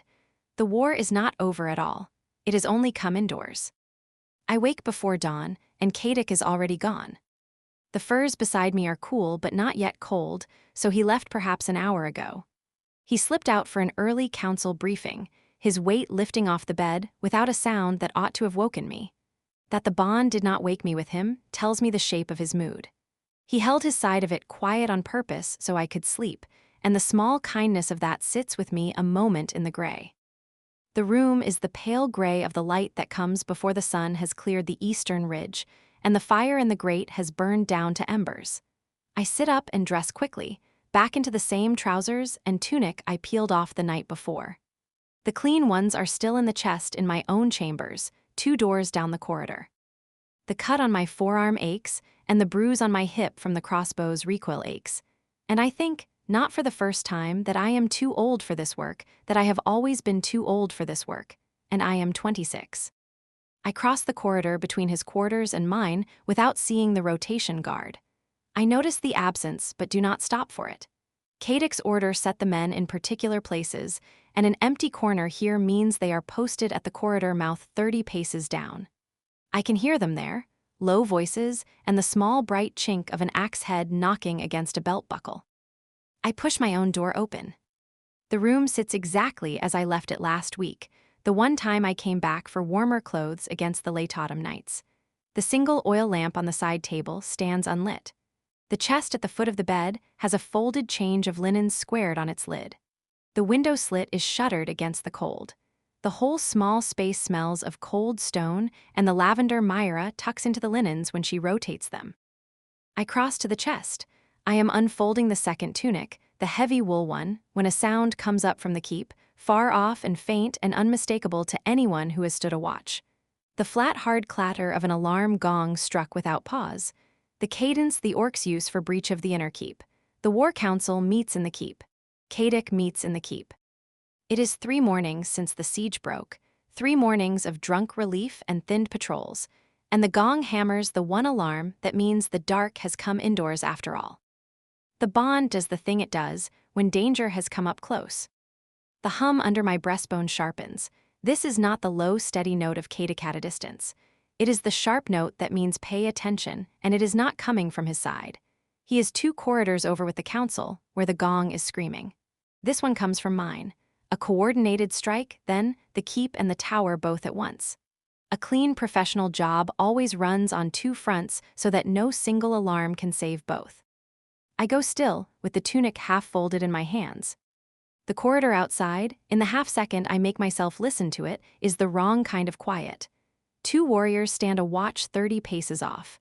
They should be making the small, constant sounds of men on guard in a stone hallway, the shifting weight of boots, the creak of leather, the soft draw of a breath. I hear none of it. What I hear instead is one small wet sound, and I know it exactly. I heard it once in Northern Command training, on a hanging carcass, when an instructor showed us how to open a throat without the man 2 paces off ever knowing it had been opened. The guards are dead, the silencers are in the corridor. I move. The wool tunic drops to the floor. My belt crossbow is on the side table. I have it up in 2 steps, the catch levered back, the bolt I keep loaded for exactly this sort of morning already seated. My eating knife lies on the chest beside the linens, and I take it up in my left hand. The iron candlestick on the side table is heavy and blunt and no kind of real weapon, but worth a grab if everything else is gone. I leave it for now. Both my hands are already full. The door to my chamber opens without a whisper of sound. 2 figures come through it in gray shifting cloaks, hoods up, faces masked below the eyes. The leader is tall and lean, a knife already in his hand, held easy and loose, a knife that has lived in that hand for a decade. The second is shorter and broader and carries 2 slim throwing blades fanned out in his left fist. Silencers, there is no more guessing to do about it. This is protocol silencer, the line at the bottom of every termination order I ever carried out. If the primary action fails, protocol silencer is authorized. The army was the primary action. The army failed, so the ministry reached for the fallback it always keeps in its back pocket, the deniable one, the never-fail ghosts they send when the loud men have spent themselves and the target is still breathing. 5 of them came at dawn, I would wager. 3 for the council, and 2 for me. And the ministry will swear on every god it does not believe in that it sent no one at all. The leader's eyes find me, and he has time for 1 fraction of a second of recognition. Asset A7, he says, his voice low and unhurried and almost gentle. Lord Petran sends his regards. He always was a sentimental man, I say, and I put the bolt from the raised crossbow in my right hand through the second one's throat. It punches in above the leather collar and through the windpipe. He drops sideways choking, blood flinging in a wide arc up the wall behind him. The 2 throwing blades fall out of his hand and clatter across the stone. The small, wrong sound that started all of this in the first place. The leader is already moving, and he is fast in a way the files never quite convey. Faster than I am with an empty crossbow in one hand and a bread knife in the other. A man who has done this in 100 dark rooms and walked out of every one of them. He closes the space between us in 2 strides. I step back, and the chest at the foot of the bed catches me behind the knees.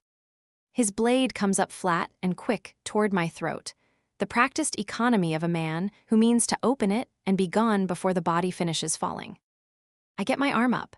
There is no grace in it, no training, only the animal jerk of a creature that does not want to die. The edge meant for my throat lays my left forearm open instead. It is not the shallow nick I told myself yesterday's cut had been. This one bites deep. It parts linen and skin and the meat beneath in a single clean line, sting to deep hot pour before I can draw the next breath. The blood comes in earnest, sheeting warm down to my wrist. He recovers and drives in again, low this time, the blade skating off a rib through the wool with a bright line of fire that tells me how close the next half-inch came. I let the empty crossbow fall and find the iron candlestick by feel alone. I bring it across in a flat, hard arc into the side of his head. Enough to stagger him sideways, not enough to put him down, but enough to buy the half-step back I need, and the half-step is all I have left to bargain with. I bring the eating knife up. It is a small knife, a knife made for cutting bread and roasted meat, and on a good night, a soft cheese. It was never made for what I do with it now. I drive it up into his eye socket behind the mask, through the thin bone, all the way to the hilt. His masked face hangs close to mine for a long moment, near enough that I watch the recognition go on behind his eyes in the breath before it stops for good. He drops. I leave the knife where it is, buried to the handle, and he folds at the knees and slumps against the little table. The room goes quiet all at once. I am breathing too fast. My left forearm bleeds in a steady dark run down to the fingers. The deep new line of it soaks through yesterday's bandage and drips off my smallest knuckle onto the stone. This one will need stitching, and it will leave a mark I carry a long while. The candlestick is still in my right hand. 2 bodies lie on my floor. A crossbow bolt stands out of the wall behind one of them. Blood on the stone has not yet made up its mind which way to run. I hold still, I count to 5, I count to 10. The bond, which had sharpened to attention, is doing something else now. Spiking, climbing, lit up with a fury that is not mine. Kadic has felt it. Kadic is moving. He will be at my door inside a minute and a half, less if his legs have anything to say about it. He ran flat out the instant the bond told him I was in trouble. I do not lower the candlestick. If there is a third man waiting out in that corridor, I am not going to be caught with my hands empty. My legs want me to sit down. I will not let them. I cross instead to the window slit and set my back near the wall, candlestick ready in my right hand, my left palm pressed flat to the bleeding cut through the linen. The cold coming off the stone soaks through my tunic and steadies me. I keep the door square in my line of sight. The third one comes before Kadic does. He comes without a sound a normal man would make, a gray-cloaked shape filling the open doorway in a half-crouch. This one is wrong in a way the first 2 were not. The blood on him is not the spray of a kill but the dark soak of a wound. His left arm hangs. His hood is torn half away. I understand him in a single glance. He is the one who got loose from the keep. He went for the council. The council did not die as the order promised, and he broke and ran the only direction left to a silencer with a target still unkilled. He ran here. For me. He has a knife low in his good hand and the flat, dead patience of a man finishing the last line of a contract. I raise the candlestick knowing it will not be enough. I have spent my luck twice already this morning, and there is none left in the purse. Then the doorway behind him goes dark. Kadic does not come through the door. The door simply stops being able to hold the shape of what comes through it. One huge hand closes over the runner's torn hood and the back of his neck. There is no fight in it, no contest, only the brute arithmetic of a creature half again the assassin's size meeting a man already bleeding out his strength. He lifts him clean off his feet. The knife comes up in the silencer's good hand and rakes once across Kadic's forearm. Kadic does not so much as flinch. He turns and drives the man down into the stone of the doorframe with the whole weight of his fury behind it. Once, the blow you land on something that has hurt what is yours. The wet crack of it is loud in the small room. The runner goes loose all at once, a cut puppet dropped on its strings. Kadic lets the body fall across the threshold and steps over it into the room, the gold of his eyes blown black, his chest heaving, his gaze already hunting me out of the gloom. 3 of them dead in this little room, and 2 of them mine. The last one his, ended on my threshold in the time it takes a heart to beat twice. Rating, survived the morning. Bread knife, surprisingly versatile, would award the full measure, except I find I have run clean out of the breath it takes to be clever. Bryn, my name comes out of him cracked straight down the middle. I am still holding the candlestick when he reaches me. Prove you can lie. Murga's voice cuts through the quiet of the war chamber. The worst of it is how reasonable she sounds, how patient, as though she's only stating the plain truth to a chieftain who has stopped being able to hear it. It is not your love we question, it is your command. A man tied this deep to one heart, can he still give the order that spends one life to save 50? We have come too far on too little sleep to follow a hand that might falter at the worst moment. We need to know, Kadic, beyond any question, that you can still lead us when the leading turns cruel. We will not march behind a chieftain we cannot trust to choose the clan when the choosing is hard. The weak gray light of dawn comes through the narrow arrow slits. It lays itself in long pale bars across the faces of my council. I let the silence sit a moment before I answer it. These are not strangers throwing insults. These are warriors who stood the wall beside me 3 nights running, who carried my father's banner before they carried mine. A man does not bark at the people who have bled for him because they have asked him a hard thing. I will not accept the shape of your question, I say. I keep my voice in the low register that has settled more disputes in this chamber than any raised one. The fury is there, banked beneath my breastbone. I do not let it into the room. You speak of Bryn as though she were a weakness sewn into me. She is the reason a dozen of our scouts came home from the eastern approach instead of dying in it. She read the human movements 3 days before our own watchers saw them. Her presence has not dulled my judgment. It has sharpened the clan's chances of surviving the spring. It is not the warrior we doubt, Gorthak says. He says it without Murga's heat, a man laying a stone he does not enjoy laying. I watched you on the wall. You are the finest blade in this hold, but a chieftain is not a blade. A chieftain says hold this gate and lose these 10, and he says it cold. We doubt that a man can love that hard and still give that order with a steady mouth when the day demands it. We need a leader who can. We are no longer certain you are one. They see how my eyes find her across a crowded room without my asking them to. They see my hand settle at her shoulder in oppressive bodies. They see my whole body turn toward any sound that might mean harm to her, and they read it as a crack in the stone. They do not see what I see. A man defends most fiercely the thing he has decided is worth a war. My command serves both of you and her in the same breath, I say. I flatten my palms against the war table. The old stone is cool under them, worn smooth by 3 generations of hands that gripped it before mine. She is clan. She earned her place at this hearth on the wall, with a blade in her hand and human blood on her sleeve. You will not make me carve her out to prove I can still lead. There is no line between the keeping of her and the keeping of all of you. You are asking me to cut myself in half and show you the cleaner side. Rothan leans forward, the old scar pulling tight down the side of his face, and he asks the question none of the others would. And if the day comes when the 2 cannot both be saved, if holding the gate means leaving her on the wrong side of it, what does the chieftain do then? It is the question I have circled in the dark for nights now. I have refused to look at it straight, afraid of the shape my own answer might take. And Rothan, who has always been kinder than he looks, has set it down on the table between us. Then I find a third way through, I tell him, the road I have found every time this clan was told there were only 2. A sound from the corridor takes the next words out of my mouth, not a sound, in truth, the absence of one. The steady tread of the guard rotation outside the door, the pacing I have heard at the edge of my hearing every dawn for 10 years, stops mid-step. It does not resume.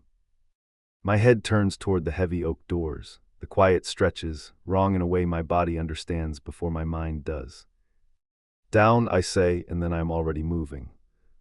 I heave the stone table onto its edge as the doors blow inward. The splinters come at us like loosed arrows. 3 figures pour through the gap, fast and silent, wrapped in the gray shifting cloaks the humans give their best killers, the silencers. Bryn taught me the word in the dark a week ago, certain it was only a rumor. She was right. She's always right, a half step ahead of the thing meant to end her.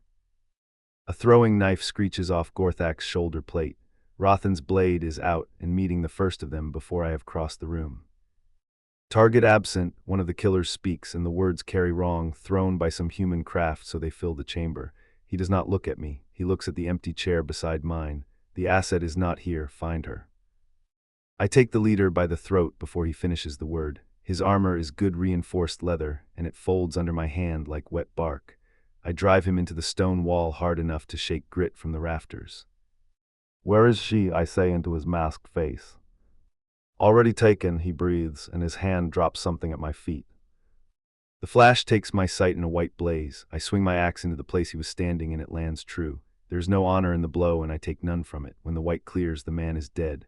Rothan and Murga have put down the second between them. The third has already broken for the door, fast as smoke, gone into the corridor that runs to the eastern tower to Bryn before any of us can close the gap. Hold the council, I say, already at a run. They are inside the walls, they are inside. I do not plan the path, my body knows it. The bond is a hooked cord drawn taut behind my ribs. It points me through the dark like a lodestone while every part of me that is not running screams her name in a register too deep for sound. The runner is ahead of me by 20 strides, faster than a man his size has any right to be. I cannot make up the ground. The reckoning of it is a knife turning slow in my gut. He will reach her door before I do. I come around the last corner into the eastern tower, and he is there. The gray figure at her threshold, half through the open door of her chamber with a blade already drawn. 2 of my guards lie behind him with their throats opened. Past his shoulder I see her on her feet and bloodied and still standing, 2 dead killers on the stone at her back. I understand it in a single stride. She has already done the work I came to do twice over. She met the 2 sent for her in one. This third was meant to be the one who finished what they could not. He never finishes turning toward her. I take him from behind by his torn hood in the back of his neck and lift him clean off his feet. His knife comes up blind in his good hand and rakes once across my forearm, and I feel nothing of it at all. I drive him down into the stone of the doorframe with the whole weight of what he came here to do to her. Once, a beast puts down the thing that has reached for what is its own, and the wet crack of it is the end of him. The slack of his body falls across the threshold and does not move again. He is the last of them, dead at her door, a hand's breadth from her and a heartbeat too slow. I stand over the wreck of him with my chest heaving, and her name the only word left in me. It is finished. Behind her, 1 gray figure is down on the stone with a crossbow bolt standing out of his neck. The second is folded against the table with the small bone-handled knife she eats her supper with buried to the grip in his eye. Bryn stands at the window with a heavy iron candlestick gripped in one fist. Her chest heaves. A thin line of blood runs down her forearm and drips steady onto the floor. You were right, she says, and her voice shakes, but it does not break. She looks down at the dead men and then up at me. They never wanted to talk. They wanted a clean table. I cross the room in one stride and gather her face in my hands. I scent the blood and find the wound deep, a long clean cut laid open down her forearm that will want binding and a careful hand with a needle before the morning is much older. The worry of it sets its teeth in me even as the larger thing eases. She is alive. That is the one fact the bond will let me hold above all the rest. She fought alone against killers sent to erase her, and she won. My council fills the doorway behind me, bloodied and breathing hard from the chamber. They look at the 2 dead men. They look at the small human woman standing over them, iron in her hand, her own blood on her arm, her chin up. This, I say to them, and I do not turn from her to say it, is what choosing her means. She is hunted because she chose us, and she is still standing because she is the most dangerous person in this hold, and not one of you saw it. They go, I hear them go, the door drawn shut behind the last of them, and then there is only the 2 of us and the dead and the gray light coming up over the peaks. I take her wrist first, gentle, and bind the deep cut off with a clean strip torn from my own sleeve, snug over the worst of it to slow the bleeding until I can do it properly with needle and thread. My hands are not steady. They have killed 3 men this morning without a tremor, and now they shake, binding one small arm. Only then do I let myself look at her again, the iron still in her grip, the knuckles gone white around it. What rises in me is not the simple wanting I know from the quiet nights. It is older and rougher than that. It carries grief in it for a thing I came a heartbeat from losing. It is the part of me that watched my father walk into a peace and not walk out of it. It has just been shown in 3 bodies on a stone floor, the exact width of the heartbeat that stood between her and the cold. I have spent my life learning to keep that part of me leashed. It strains now against everything I am, and under the strain runs something close to mourning for the morning I almost had instead of this one. The council came to me this morning, I tell her. The words come out rougher than I mean them to, before I have decided whether to say them at all. They asked me to prove I could lead this clan while I am bound to you. Her breath catches, and what did you tell them? That choosing you and leading them are the same act. My eyes go to the pulse beating fast at the side of her throat, to the place I can see her heart still running hard, that the bond has not made me less, it has shown me what I am fighting to keep. She sets the candlestick down on the sill, slow and deliberate, and crosses the small space between us. She has to tilt her head all the way back to hold my eyes, the top of her reaching no higher than the middle of my chest. She does not look away from what she finds in me, though I know what she is looking at. Kaduk, she says, and my name in her mouth is a different thing than it is in anyone else's, low and certain and meant only for me. You are barely holding on right now. She reads me as she reads a war camp from a ridgeline, every detail taken in and weighed. She always has. There's a thing the bond does, I make myself say, past a jaw clamp tight enough to ache, when it comes this near to losing what it is bound to. It does not ask my permission. It wants my hands on you and the proof under them, in my body and not just my mind, that you are warm and breathing, that you are not laid out cold on that floor with the rest. Then put your hands on me, she says, and there is no fear anywhere in her, only that steady, dry clarity that made me want her before I let myself want anyone. I have been a target since the day I was born, useful to powerful men, Kaduk. Show me what it is to be wanted instead. Show me the difference. Her hand comes up and lays cool against my jaw, just below the curve of the tusk, and the small kindness of it nearly takes my knees. I have spent my whole life being feared. No one reaches for my face. I bend and take her mouth, and even now, with the leash burned half through, I tilt my head the practiced quarter turn so the tusk clears her cheek by finger's width and never once comes near her skin. That discipline does not break. It is the oldest promise my body knows how to make her, and it holds when nothing else in me will. She rises onto her toes to meet me. Her fingers thread up into my hair and pull hard, asking for more and not less. The taste of her is salt and fear, and underneath it the sweetness that is only hers. I lift her against my chest, and she comes up easily into my arms. Her legs come around my waist, her arms lock at my neck. She holds to me without a breath of hesitation, this woman who trusts almost no one, trusting the whole of herself to my hands. It undoes me more than any blow ever has. I keep human stories hidden in the bottom of my campaign chest, the ones with the soft covers I would let no warrior find. They are forever swearing that danger and desire ride side by side, 2 horses in one harness. They never write the part where a man's hands shake too hard to bind a wound. They never write this. They get the wanting and miss the whole cost of it. I carry her to the furs and set her down as though she might come apart, and take the rest of her clothing from her slowly, the way I do everything that matters, until she laughs, breathless, and works the last of the fastenings herself. I tell her I will have to be careful with her, that there is a great deal of me and very little of her, and she pulls me down until her forehead rests to mine and tells me that is the whole reason she is not afraid. And then there is no more fear and no more leash, only the careful, reverent proof the bond has been demanding since it nearly lost her, that she is warm, that she is breathing, that she is not laid out cold on that floor with the rest. I have spent my whole life being feared, and she reaches for me anyway, trusting the whole of herself to hands that have killed at dawn, and it undoes me more than any blow ever has. The days of fear and the long-held breath all find their end in the one place that was ever going to quiet them. It has only ever been her. I do not move for a long while after. I have braced just enough of myself off her that she can breathe, and the rest of me curls around her like a wall built to keep one small thing safe. Her heart slams against my chest and then slows. The gray light has warmed by a shade at the arrow slits. Somewhere down in the hold a horn sounds the all clear, and another answers it. The day starts up again outside this room without either of us in it yet.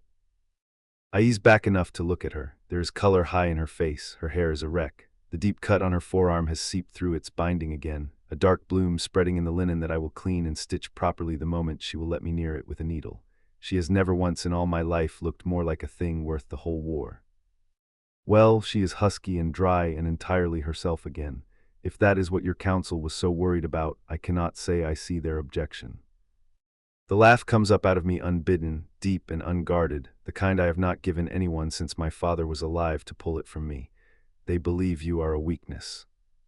I am the worst weakness you will ever have, she agrees, settling her cheek against my chest, tracing one finger along the line of an old scar there as though she is mapping me. I am also the only reason you knew those killers were coming before they reached the door. Your council should learn to count more carefully. I am not a hole in the wall, Kadok. I am the watch that never sleeps. I have told them so. I draw the fur up over the both of us and keep my hand splayed across her hip light where it has rested for an hour. They will learn it, or they will go on being surprised by you, which I confess I have come to enjoy. She is quiet a moment, her finger stills on my chest, and when she speaks again the dryness has gone out of it. You said choosing me and leading them were the same act. They are. You believe that? It is barely a question. She has spent her life listening for the lie under the words, and she is listening for it now, and I am glad past speaking that she will not find one. My father chose the clan and called his own heart a weakness and cut it out of himself a piece at a time. He walked into peace alone and did not walk out, and he died certain that the cutting had made him strong. I say it slow because it is the truest thing I own and I will not waste it. I watched them carry him home. I swore I would never make myself that small to make them comfortable. I will lead this clan with my whole heart in my chest where it belongs. You are the better part of that heart. Any warrior who cannot follow a man who loves what he is fighting for was never going to follow me into the worst of it anyway. She lifts her head and looks at me a long moment, and her face has gone soft and stunned, the diplomat's armor set down for once just here, just with me. That is a dangerous thing to say to a woman who was raised to be expendable, she says, the words gone low. There is no danger in it. I brush the wrecked hair back from her face with one finger, careful, as I am careful with everything that is hers. It is only the truth, and you of all people should know one when you hear it. She presses her mouth to the scar under her hand once and lays her head back down. Outside the horns go on calling the hold to order. The killers who sent those men will answer for the morning before it is over. There is a war yet to win, and a council yet to satisfy, and a long hard road between this furred dawn and any peace I would call earned. The woman they tried to erase is breathing slow against my chest, and her blood is on my hands only because she put it there herself, fighting, winning. I should be certain. An hour ago I told my council that choosing her and leading them were the same road, and I believed it with my whole chest. I told her the same and watched her face come open at the truth of it. But the thought I cannot put down arrives quietly, as the worst ones always do, while she is warm and trusting and asleep against me. 5 killers came through my walls this dawn. 3 came to my council and 2 went straight to this room to her because the humans have decided she is the way to break me, and they are not wrong. The ministry will not stop. They will send more and better, and each time they will send them to wherever she is. That place will always be the middle of my people. My guards lie dead in the corridor outside this door. Good men, fathers, who stood a post that only mattered because she was behind it. I count their faces and I cannot make the sum come out clean. The thing the council named a weakness opened my walls this morning as surely as a traitor with a key. I lay here in the after of it and let myself feel. For one cold breath I will hate myself for later, the shape of a question I swore I would never ask. Whether every day I keep her this close is a day I am writing more of my people onto a killer's list. Whether loving her is a thing my clan will go on paying for in blood that is not hers and not mine. I do not say it, I would cut my own tongue out before I let her hear the half of it, but it has come into the room with us all the same, small and gray and patient as the men I killed this dawn. I cannot for the life of me find the door to put it back out through. I will lead them, I will keep her. I have always refused to believe those were 2 different roads. For the first time, lying here with her heart slowing against mine, I am not sure I know the way through.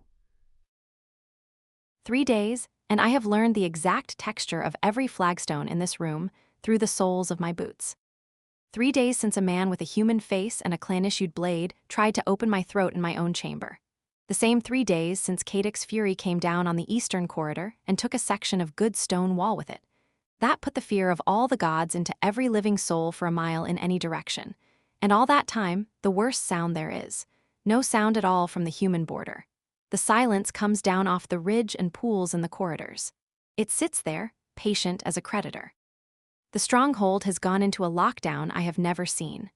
I have known the frantic sort, the running and shouting and burning sort, where you take the measure of the danger by how loud it is. This is the cold-held breath of a thing that has already decided to kill you and only waits to be sure of its footing. It weighs on the lungs.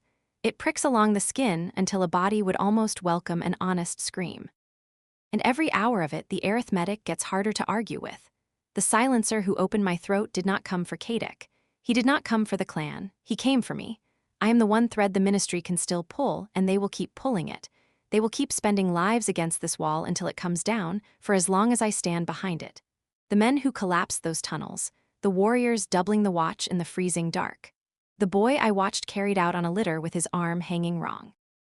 They are bleeding because of me.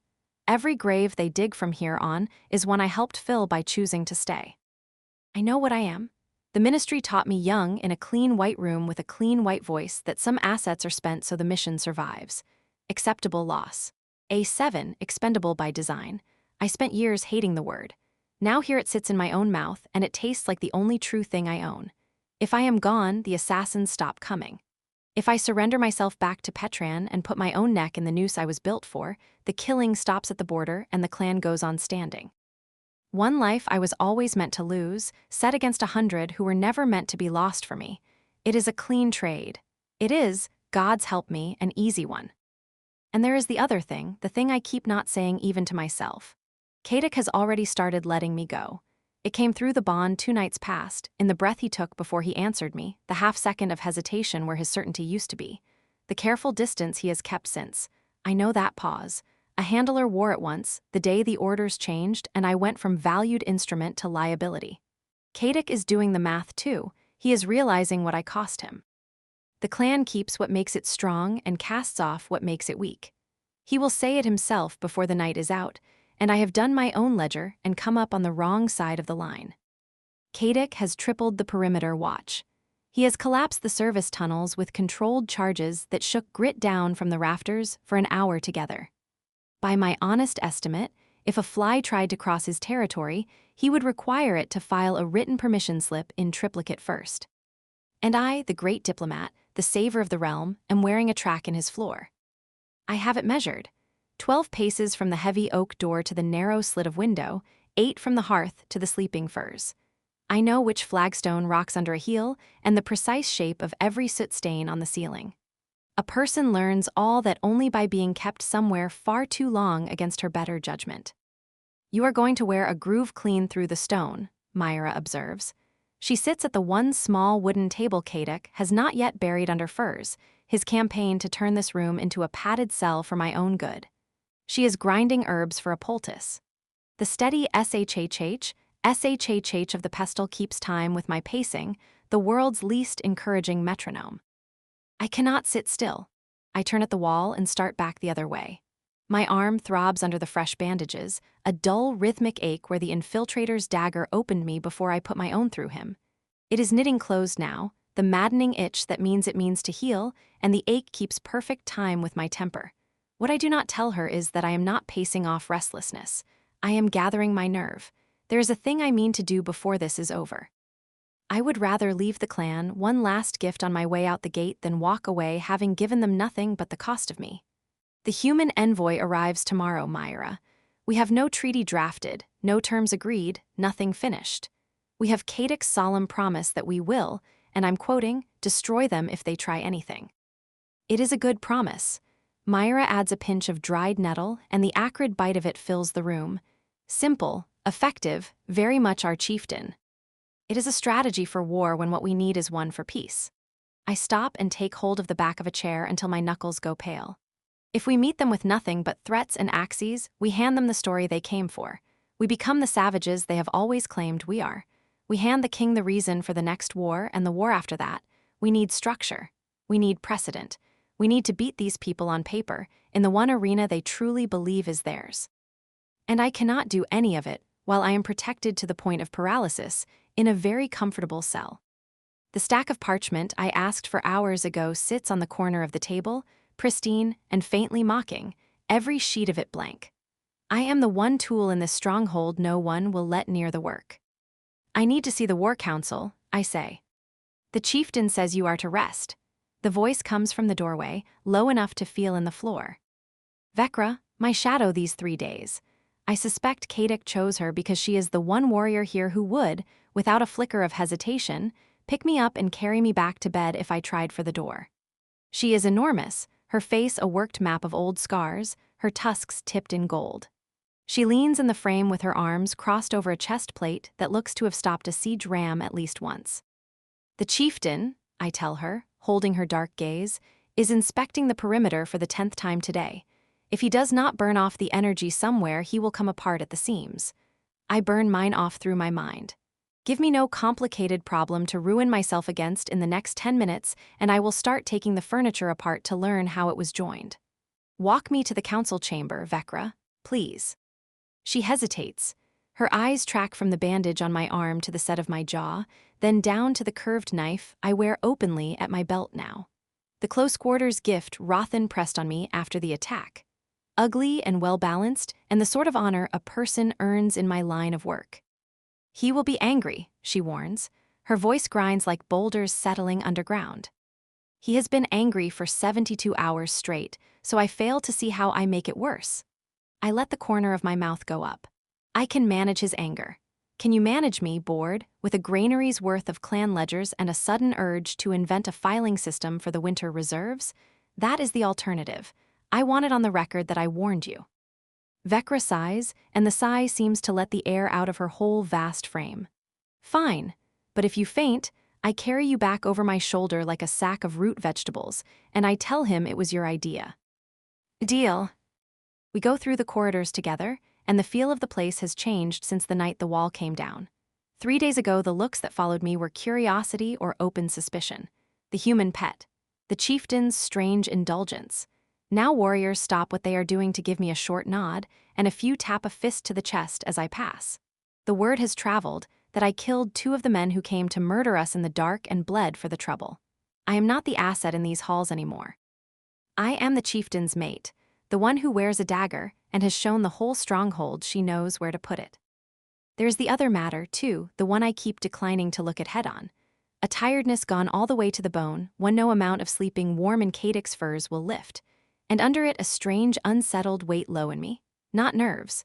Not the rich orcish stew I made myself swallow this morning, which sat wrong and threatened still to come back up. I push it down where I push everything.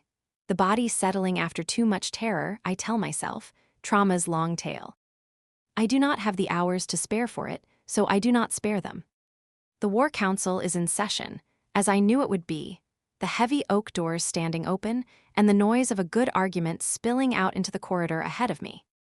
Gorthak, Rothan, and Murga stand around the great stone map table, but the table tells a different story than it did a week ago. The troop movements and the defensive lines are gone. In their place lie trade routes, resource markers, the long contested lines of a border. They have started the war I actually know how to win. They have started it without me. They look up when I come in, and the argument dies in the room. Diplomat, Gorthak says, and inclines his head. He has called me human every day until now. The change of it lands with a weight I did not expect, earned and heavy. Elders, I keep my back straight through the throb in my arm and cross to the far end of the table, to the place opposite where Cadix stands when he stands here. I do it on purpose, and I want them to see me do it on purpose. We have a problem. The humans are in retreat. Rothan crosses his arms. He looks worn down to the grain, his armor gone unpolished, but his eyes are bright as struck flint. The men who came in the dark are dead. The perimeter holds. Where is the problem? The immediate threat is gone, yes. I set both hands flat on the cool stone of the table. The political one is only now opening its eyes. Tomorrow Commander Aldrich rides in, and Aldrich is no Vexley. He is no glory hound who blunders because he wants to be a hero in a song. He is a soldier built out of paperwork. He will arrive with documents and precedents and very civilized demands for equitable withdrawal and mutual reparations. He means to bury us in all of it. We beat them. Murga's voice is hard as the dagger she draws across her whetstone, and the long SHHK of it fills the gaps in the room. They make no demands. They keep their lives if they go quickly. And if we humble them too far without legal cover for it, they come back in the spring with twice the men and a clean story about orcish tyranny that rallies every other kingdom to the cause. I shake my head. We want a treaty that costs them enough to keep them home, and never quite enough that they decide they have nothing left to lose. We bind them in their own law. We make the peace more profitable than the war, and the war too dear to afford. I take a stick of charcoal from the tray and drag a sheet of the rough parchment toward me. It is coarser under my hand than the good vellum I trained on. But it will take ink, and that is all I require of it. So we draft the terms, now. Without the chieftain, Gorthak lifts one thick brow. He is, just at present, protective. He may name this an unnecessary risk. The chieftain gives us the strength. I meet the old warrior's eyes and lay it down the same as I gave it to Kadek in the dark of his room. I give us the words. We hand him a finished strategy and let him be proud of it. He trusts the three of you, and he is, at this exact moment, far too close to the thing to see it clearly. He looks at that border and sees only the next blade aimed at me. I look at it and see leverage. Gorthak glances at Murga. Murga looks at me, her gaze dropping to the bandage on my arm and then climbing to my face. She finds the exhaustion there. She finds the rest of it too. Proceed, she says, and points the dagger at the waiting parchment. For 4 hours we work. It is grueling and detailed and entirely unglamorous, and it is the most useful I have felt in 3 days. I pour 5 years of diplomatic training into the weaponizing of bureaucracy. I teach human contract law to 3 veteran orc warriors who have killed more men than I have ever met. I show them the loopholes buried in the border accords of the Third Age. I walk them through how a person drafts a surrender that wears the face of a negotiation, a steel cage with velvet folded over every bar. Murga watches the charcoal move, follows the lines of it with a calloused finger laid against the text. You fight with ink, I fight with a blade, she says low. We both aim for the soft places between the armor.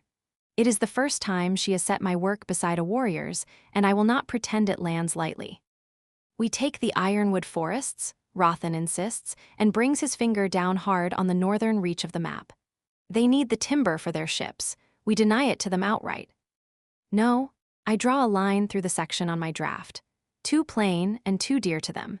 It is strategic timber for the king's navy, and he will fight a 10-year war before he signs it away with his own hand. So we do not ask for the forest at all. We ask for the water rights to the river that feeds it and floats the felled logs to the sea. Rothan frowns. Water. Hold the water and you hold the transport. I sketch the rivers run down the map. All that timber is so much standing deadwood to them if they cannot float it downriver. We take the leverage. We let them keep the territory drawn on the map so their king saves his face. Then we charge a tariff on every log that passes. We bleed them of gold, Rothan, not of blood, and gold is the one wound a king truly feels. He blinks at me, and then a slow grin spreads across that scarred face, close to a predator's. That is devious. That, I tell him, is diplomacy. Rating, a river you can't sail and a forest you can't sell. 4 stars from me, no stars at all from the king's shipwrights. Highly recommend, would ruin a navy again. Reparations, Gorthak nods toward the map, gold to raise the wall again. Grain, I correct him, and steel. Gold floods the local market and pulls in merchants we are nowhere near ready to welcome through the gates. Grain carries the clan through the winter. Steel arms it. We demand 5 years of grain tithes.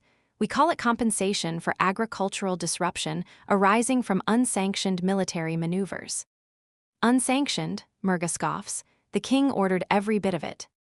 And the king will deny he did. To save his face, he will swear that Vexley went rogue. We let him tell that lie, and we take grain in exchange for swallowing it. I spread my hands. A lie a man can hide behind is the cheapest exit you can sell him, and he will pay a great deal of grain for it. And the prisoners, Murga lifts her chin, they will want their officers back, the ones we took down in the valley. They may have them, I say, in exchange for a formal recognition, written and witnessed, of Orcish sovereignty over the disputed lands, signed by the crown, witnessed by a neutral hand. The Dwarven Trade Consortium will do nicely. Their seal is worth something in every court that matters. They will never sign such a thing. Rothan shakes his head. It makes us a nation instead of a nuisance. It admits we are real. They will sign it. My voice drops, and I lean my weight onto my hands over the table. The dull roar in my arm sharpens everything down to a single point. Because the alternative I offer them is that I make public the documents that prove the ministry ordered the murder of its own envoy under a flag of truce. I tell the world about Asset A7. I send fair copies of Petran's standing orders to every rival kingdom and trade guild and gossip monger with a printing press in the capital. The scandal of it topples the ministry and very likely lights a civil war on their side of the border. Set against that, a signature is cheap. Gorthak frowns, and I see the question form before he asks it. You have held these papers since the night you came over the wall to us. Why was this not your first move? Why bleed for it at all if a stack of letters could end the war? Because a stack of letters could not then. I straighten and let them see the whole shape of it. Think on what Petran had the day I ran. He had Vexley in the field with an army at his back. An army under marching orders does not care one whit what a scandal does to some minister 100 leagues behind it. Vexley would have burned this stronghold down around the papers and called it a victory. And behind Vexley, Petran had his quiet men, his silencers, the fallback he keeps for exactly the asset who turns in his hand. So long as he had a sword in the field and a knife in the dark, the threat of paper was nothing to him. He could simply kill me and the letters both and be done. I could not checkmate a king who still had 2 other queens on the board. I let that settle. But Vexley is dead. The steel failed, and 3 nights ago his shadow men died on the floor of my chamber. The knife failed too. Petran has spent his army and spent his assassins. All he has left to lose now is his name. So now, and only now, the paper is the last piece on the board. There is nothing left for him to hide behind or kill his way out of. Now it is checkmate. The room goes still around me, and there is nothing in it but the spit and crackle of the torches. You would turn your own history into a blade, Gorthak says, quiet now. Lay your own ruin bare before the world. You would let every soul alive know they made a pawn of you. I told you all already. I hold his gaze and do not let mine drop. I am finished being their asset.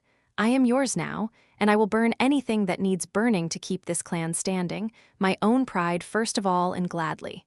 My pride is a very small price against your sovereignty. I say it well. I have always said things well, that is the whole of my training, and I watch the words land and take hold around the table.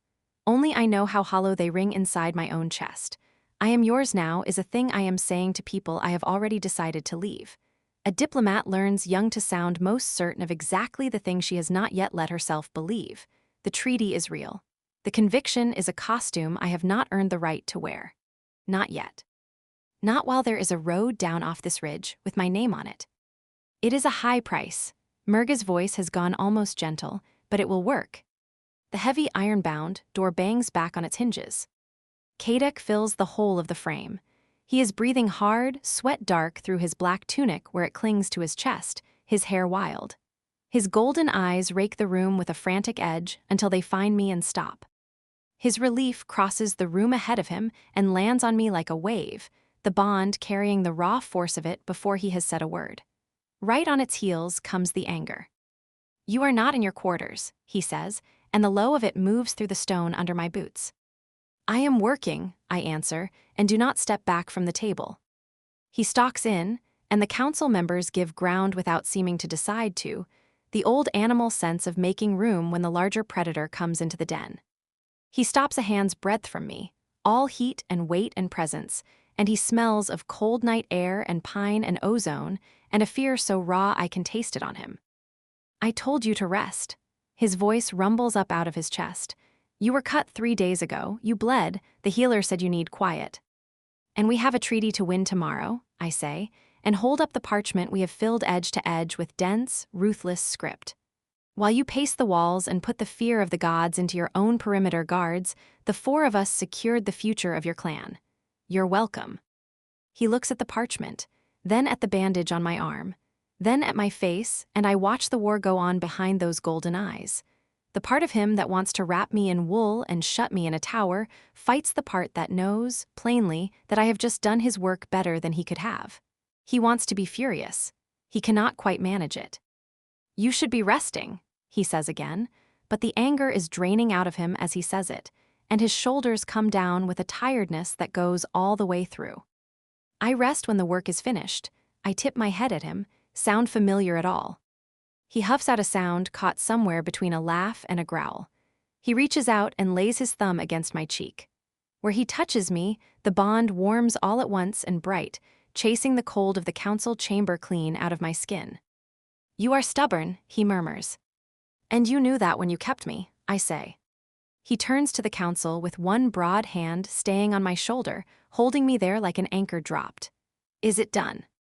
It is ruthless, Gorthak says, and there is deep satisfaction in it. She has taken their water and their grain and their dignity, all 3, and left them certain they walked away with a compromise. A masterwork chieftain, aggression dressed in paper. Good, Kadik says and looks back down at me. Now, quarters, food, sleep, or I carry you, and I will not be gentle about the carrying. Terms accepted, I say, and let the charcoal drop. It clatters across the stone with a small final sound, like a gavel. We walk back toward his quarters. Vecra trails a few paces behind until she peels off with a nod that has respect folded into it now. The thing that has ridden Kadik hard for 3 days has loosened its grip. He no longer searches every shadow with that manic edge. He has narrowed the whole world down to me. Inside, the room is warm, the fire banked low and orange, the furs heaped high on the sleeping platform. He bars the door behind us with the heavy iron, and the deep thud of it dropping home says everything he is not. You frightened me, he admits, resting his forehead against the wood a moment before he turns. When I found the room empty, the bond went quiet. It just went silent on me, and I was certain the assassins had come back for you. And there it is, the opening I have been steeling myself toward all day, and now that it has come I find my hands are unsteady with it. They will keep coming, Kadik. I say it to his broad back because it is easier to say to the dark wool of his tunic than to his face. That is the thing you have not let yourself add up, and I have done nothing but add it up for 3 days. They did not come for you. They came for me. I am the one thread Petran can still pull. He will keep pulling it, and your people will keep bleeding into the snow for as long as I stand behind your walls. That boy with the broken arm. The graves you have not finished digging. My voice wants to break, and I do not let it. I know what I am. I have always known. I am an acceptable loss. There is a clean trade here that ends the dying, and I mean to take it. I am going to give myself back to them. Down off the ridge, before the envoy ever rides in. The killing stops at the border, and your clan goes on. I drafted that treaty so I would not leave you empty-handed. It was meant to be the last useful thing I ever did for you. He goes very still. When he turns, it is slow, and his golden eyes have gone terrible and bright. Say the rest of it, he says low. You have been thinking it at me through the bond for 2 days like a stone dropped down a well. Say the rest. So I do. You hesitated. 2 nights ago, when I asked you if you regretted keeping me, you took a breath before you answered. Half a heartbeat. I felt it. I have felt the careful distance you have kept since. I know that flavor of pause, Kadik. I have tasted it before from the handler who decided one morning that I had stopped being worth the trouble of keeping alive. You are doing the arithmetic. You are seeing what I cost you. The clan keeps what makes it strong and casts off what makes it weak. You have said it yourself, and I have run the ledger and come up weakness. I would rather walk out the gate of my own choosing than wait to be reassigned to a grave. For a long moment he does not speak, and the fire spits in the grate, and I brace for the answer I have built a whole day around. No, he says it like a wall coming down. I will not let you make yourself their loss again, and I will not let you make me into the one who threw you away. Listen to me. That pause you felt was a man so terrified of losing you that, for half a breath, he could not find the words to answer. There are none big enough. You took my fear for a handler's cold accounting, because that is the only language anyone ever taught you to hear it in. He crosses the floor and takes my face in both his huge hands, careful as he has never been careful with anything. You are not an acceptable loss. Not to the clan, not to me. The ministry made that word and pressed it into you when you were too young to refuse it. I am telling you it is a lie, and I will go on telling you so every morning until you believe it in your bones. I did not keep you because the bond bade me to. The bond opened the door. I walked through it because I chose you, Bryn, with my own will, knowing exactly what you would cost me. I would pay it 10 times over and call it cheap. You will not surrender yourself to them. You will not creep off in the dark to die for us like the thing they trained you to be. If they want you, they come through me, and through every warrior in this hall who tapped a fist to their chest when you passed today. They will not get through. The thing I have been carrying for 3 days, the cold, clean certainty of my own expendability, cracks straight down the middle. What pours up through the crack is a fury that belongs to no one but me. Then I am finished running. My voice holds steadier than I have felt in days. Finished being their asset, and finished being yours to lose both at once. They do not get to spend me, and you do not get to keep me safe by hiding me. If I stay as a weapon, not a liability, and I aim myself at the people who made me bleed. You stay, he agrees rough, as my mate, as the one who won. I am yours now. I turn the council's words over and find they mean something different here, in the dark, with his hands on my face. Not theirs, not the bond's doing, yours by choosing and mine by choosing back. And I will burn anything that needs burning to keep this clan standing, my own ruin first of all. That is not them spending me. That is me deciding where I am spent. I wind my arms around his waist and press my face to his chest, and he gathers me in, easy as water for all his size. You are of use, he says, into my hair. You are the one who won, in every way the word is meant. You unmade Vexley. You unmade the men they sent in the dark. Tomorrow you unmake Aldrich across a table without lifting anything heavier than a quill. He works me out of my tunic, his fingers careful and clever around the bandages.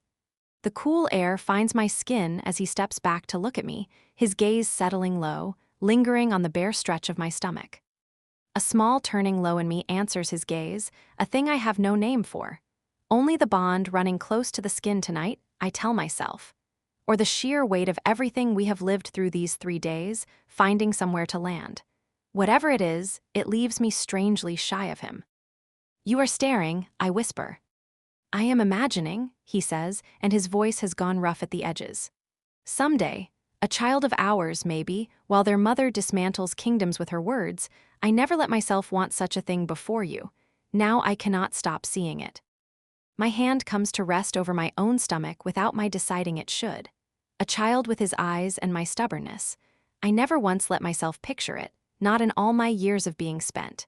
You do not plan a future when you have been built to be used up before you reach it. Standing here in his warm room, with the bond humming low and bright between us, for the first time I let myself want it too. And if we ever give this clan a half-blood heir, I make myself ask it, naming a small gnawing dread before it can take root. Would they have one? Murga, the elders, what would they say to that? Kadic lifts his golden eyes to mine, and there is no doubt anywhere in them, none at all. Then they will learn, he says simply. They have watched you bleed for them. They have watched you lead them. A clan keeps what makes it strong and casts off what makes it weak. Any elder who would call a child of yours weakness has not been paying attention to its mother. He goes down to one knee in front of me. A chieftain does not kneel, not to anyone, and the sight of it takes the strength clean out of my legs. He presses his mouth low against me, slow and reverent, as if to the very idea of it. 3 days I have been afraid, he says against my skin. I thought I was going to lose you, when I saw that dagger, when I saw the blood on you. You are well and truly stuck with me, I tell him, and run my fingers back through his dark, disordered hair. He stands and kisses me properly, and it is none of the things the last few nights have been. Not the frantic claiming, not the shaking relief of the night I nearly died. It is slow and deep, and it moves through me like a promise made aloud. It tastes of every day we have not lived yet.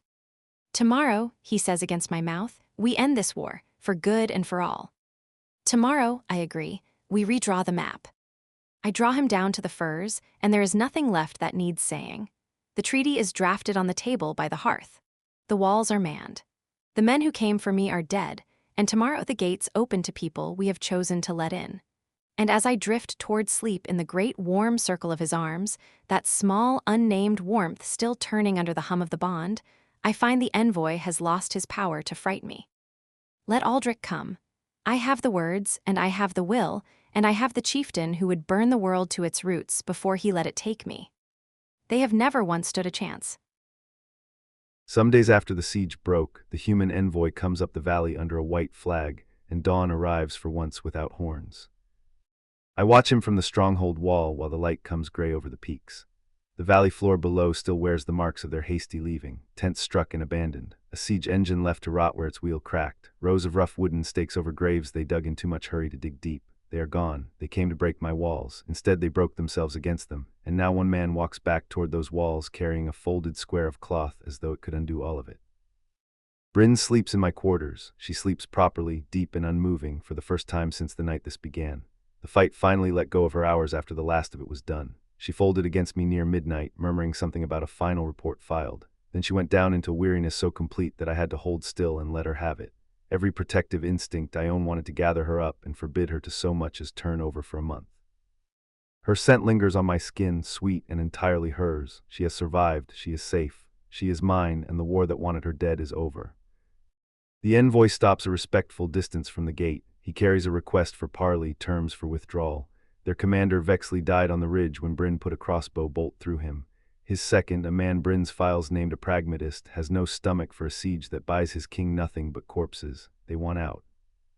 Rothan comes up onto the wall beside me and reads the valley as a warrior reads any ground, weighing every line of it for advantage. They ask for formal negotiations, he says. A new commander, Aldrich, your mate, called him. He wants terms for going home. Bring his delegation to the council chamber. I turn from the wall, already running the shape of it forward in my mind, how the talk can serve the clan, how it can shield Bryn and set our victory in stone where no one can pry it loose again.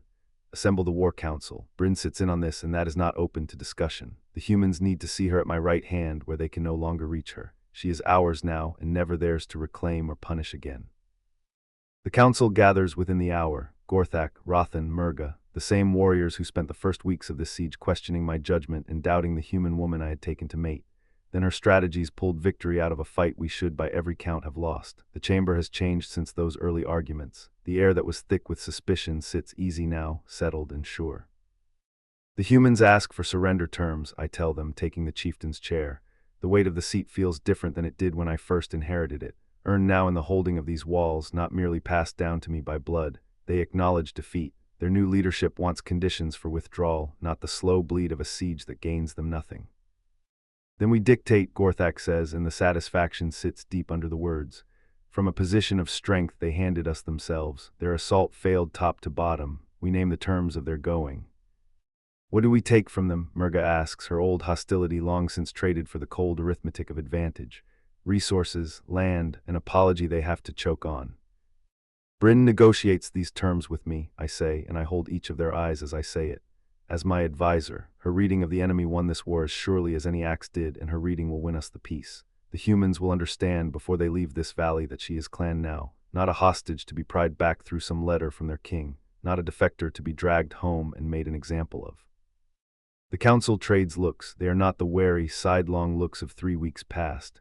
There is nothing left in them now but acceptance and the quiet of a question already answered. Agreed, Rothan says and bows his head. Your mate's mind served us better than another company of warriors would have. It will serve us better still across a treaty table, better than any amount of posturing at a beaten enemy. She reads their politics as a tracker reads snow, Gorthak adds, and his scarred face moves toward something thoughtful. She will win us terms our axes never could. The honor of it is hers to claim, and the clan knows it now. Their words do something to a place in me that those first hard weeks of doubt wore raw. They see it at last, that choosing her, weaving her into the clan, has not softened my rule but braced it. Her worth serves all of us, and they have stopped needing to be told so. One thing holds no matter what else we trade away. I let my voice drop into the register that ends arguments before they start. No extradition, no demand for her return now or in a year or in 10. She's protected under clan law as a full member of this people. Any human hand that reaches for her, to reclaim her, to punish her for the choice she made, reopens this war the same hour. That stands above every other line of the treaty. Agreed, Murga does not hesitate, and there is steel under the word. She earned her place, we protect our own. That she of all of them should say it so plainly strikes deeper than I expected, deep enough to set an ache in my tusks. They will stand for Bryn now, not because she is my mate, but because she stood for them. She bled for these walls, won for this clan, and proved it in a coin no orc could argue with. I find Bryn awake when I come back to my quarters. She sits at the table, no map before her this time. Only the narrow slit of the window and the strip of pale sky beyond it, her gaze gone somewhere far off. The exhaustion has not left her, and it sits in deep lines around her eyes, but her mind has woken before the rest of her, already turning. Her scent fills the room, green and steadying. The humans are asking for surrender talks, I say soft, so as not to startle her out of wherever she has gone. I sit beside her and find her hand on the table. Her skin is cool, her fingers small and slight inside the wrap of mine. They admit they have lost. Their new commander wants terms for pulling back. Sensible of him, her eyes stay on the sliver of sky. There's nothing left to win once Vexley's dead, and every plan he made has shattered against your walls. Aldrich is cutting his losses. The court back home will want to know who's to blame for the most expensive failure in a generation. She knows the men she left better than they know themselves, and it shows in every flat, certain word. You will sit at the negotiation, I tell her, watching for any flinch, any reluctance to face the people who made her. As my advisor, the humans need to see that you chose us, that we hold your worth high enough to set you at my side. Her pulse jumps at her throat. That is dangerous, Kaduk, for you, not me. It makes our bond a public, formal thing instead of a private one. It invites a challenge.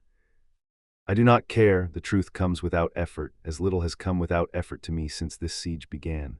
You earned your place in blood and strategy both. The humans are going to learn you are clan now, not some captive they can argue back across the border with a clever enough letter. They'll claim exactly that. A thread of her old dry humor surfaces, and it is good to see it. It's the standard script when someone defects. Cry coercion, demand extradition, stage a great show of concern about a rescue. Let them. My hand closes over hers. We write the answer straight into the treaty. No extradition ever. You are under clan law. Any reach for you starts the war again. She turns to look at me then, those sharp eyes searching mine for the smallest crack of doubt or second thought, and finding none. You're choosing me, she says, in front of everyone. You're staking your own standing on it if any of this goes wrong. I chose you 3 weeks ago. I draw her in closer, folding her smaller frame against me. The day the siege opened, and you offered me your intelligence instead of begging me for an escape route. These talks only make that choice a thing my enemies must look at and believe. This whole God's-forsaken situation. She shakes her head, and for a breath something unguarded moves across her face before the diplomat's calm slides back over it. I came here certain I was going to die at a treaty table. Instead, I found people who want my mind for the work it can do, people who don't measure how neatly it could be spent. She says it lightly, but it costs her, and knowing what was done to teach her, that lightness puts a hard, protective heat through me. Help me win terms that serve the clan. I lift her hand and press my mouth to her scarred knuckles. The skin there is rougher than it was the day she arrived, worn from work and not only from holding a pen. Read their constraints. No one else here can. Find me the conditions I would never find alone. You lived inside their politics for years. I have only fought it from the outside. We'll find them, she says, and conviction comes up under the weariness. Your strength sets the table. My reading of them does the cutting. It's a partnership, Kaduk, and it works best when neither of us pretends otherwise. She is right, and I have no argument to make against it. I spent my life believing a chieftain stood alone and answered alone, and she has unmade that belief without ever once arguing it. We spend the next hours laying our strategy out between us. She walks me through the human side piece by piece. The levers and the breaking points, what each of their factions can and cannot afford, all of it laid out as plainly as a quartermaster's tally. Which resources they will surrender to avoid more war without losing face. Which concessions of land serve us without handing Aldrich a humiliation he could not survive at court. What timeline for withdrawal will let both sides walk away without the word weakness attached. Her mind takes their position apart. I tell her what the clan will need from the peace once the talking is done. Security, stores for winter, ground we can hold. Where her knowledge runs out, mine begins. Where mine runs out, hers picks up. The plan that comes together is sharper than anything either of us would have built alone. One more thing, she traces the line of the demilitarized ground we have drawn on the map. When they accuse me of being coerced, and they will, I answer it, myself in my own voice. Your authority stands behind me, all of it. But the defense of my own choice has to come out of my own mouth, or they'll tell the world you're using me as a puppet. The shrewdness of it catches me again. Agreed, I say. You will defend yourself with that tongue I have come to admire too much. I will set the full weight of my word behind you, and make it plain you are a clan member they cannot take back. Good, satisfaction touches her face. Then let's go terrify some humans with a partnership none of them saw coming. Even now, even worn thin, her humor pulls my mouth toward a smile. She is ready. She will walk in and face the masters who once weighed her life and found it cheap. She will claim her own choices in front of all of them, knowing every accusation that is coming. We hold the negotiation in the same pavilion grounds where this whole bloody business started. Neutral land under formal truce, both delegations meeting with weapons peace-bonded and honor guards set at a careful distance. Aldrich is younger than Vexley, and his face wears the strain of a man who has inherited a disaster he never made. He takes the measure of my assembled warriors, Gorthak and Rothan and Murga, 50 veterans behind them. He reads us with the flat assessment of a soldier who knows he has lost and has decided not to insult anyone by pretending otherwise. Then his gaze finds Bryn, seated at my side, and shock crosses his face before his diplomatic mask catches it. He knows her, and he understands in that single breath exactly what her sitting there means. Chieftain Kaduk, he begins, and there is real respect in the formality. We come to ask terms for withdrawal, acknowledging that this siege serves no further purpose for either of our peoples. We accept your request to negotiate. I hold my voice even and easy in my chair, Bryn set just behind my right shoulder in the place of the trusted advisor. My mate, Bryn, formerly of your own diplomatic corps, will help determine the conditions of your surrender. The word mate lands exactly as Bryn told me it would. Aldrich's composure ripples. Shock, then confusion, then the rapid arithmetic of a man recalculating everything he thought he understood about why she is here, at my side, alive. Diplomat Bryn, he turns to her, and his voice takes on a tone of deep, solicitous concern that fools no one in the pavilion. We are of course prepared to negotiate your immediate release as a term of any agreement. You need not keep up this performance under duress. Bryn laughs, the sound cuts clean through the careful formality of the table, sharp and entirely without warmth, and it makes the human delegation shift in their seats. Performance, she leans forward and her small frame puts out an intensity that has grown men edging back. Commander, your predecessors spent 5 years calculating exactly how expendable I was. They sent me into one diplomatic death trap after another, hoping I'd have the courtesy to die honorably and spare them the bother of executing me outright. The orcs, she tips her head toward me, value what I can do. They do not weaponize what I fear. There is no duress at this table. There is only a choice I made with my eyes open. Her bluntness goes through the human delegation, and they sit very still. Aldrich pales. We remain concerned that you are being coerced. Another of their diplomats tries, retreating into protocol. Standard procedure in a hostage situation accounts for claims of voluntary cooperation. I chose the orcs, Bryn says, flat and even, and lets her gaze travel across their faces one by one. After your forces tried to rescue me by launching a full assault in the middle of active peace talks, the chieftain pulled me out of the slaughter your incompetence started. I stayed because the people here prize competence over a convenient death. Revise your protocols. Her conviction hangs in the air over the table, and not one of them finds an answer to it. My mate speaks with her own authority, I say then, low and final, setting the full weight of my position behind every word. She is a member of my clan under our protection by her own free choosing. Any further attempt at extradition, any further accusation of coercion, this clan treats as an act of war. We answer the same hour. The defense of her choice and the threat behind it land together exactly as we planned. The humans trade uneasy looks down their side of the table. They understand. They cannot take her back, not by pressure, not by accusation, not without restarting a war they have already lost, top to bottom. We understand. Aldrich's voice carries the weariness of a man setting down a thing too heavy to keep holding. Diplomat Bryn has made her position clear. We will proceed with the surrender negotiations and acknowledge her chosen allegiance. Through the bond, the quiet pulse of it settles in her, relief held carefully behind her composed face. She is ours, protected, beyond the reach of the games that nearly killed her a dozen times over. The negotiations go on through the long hours of the afternoon, and Bryn is magnificent through every one of them.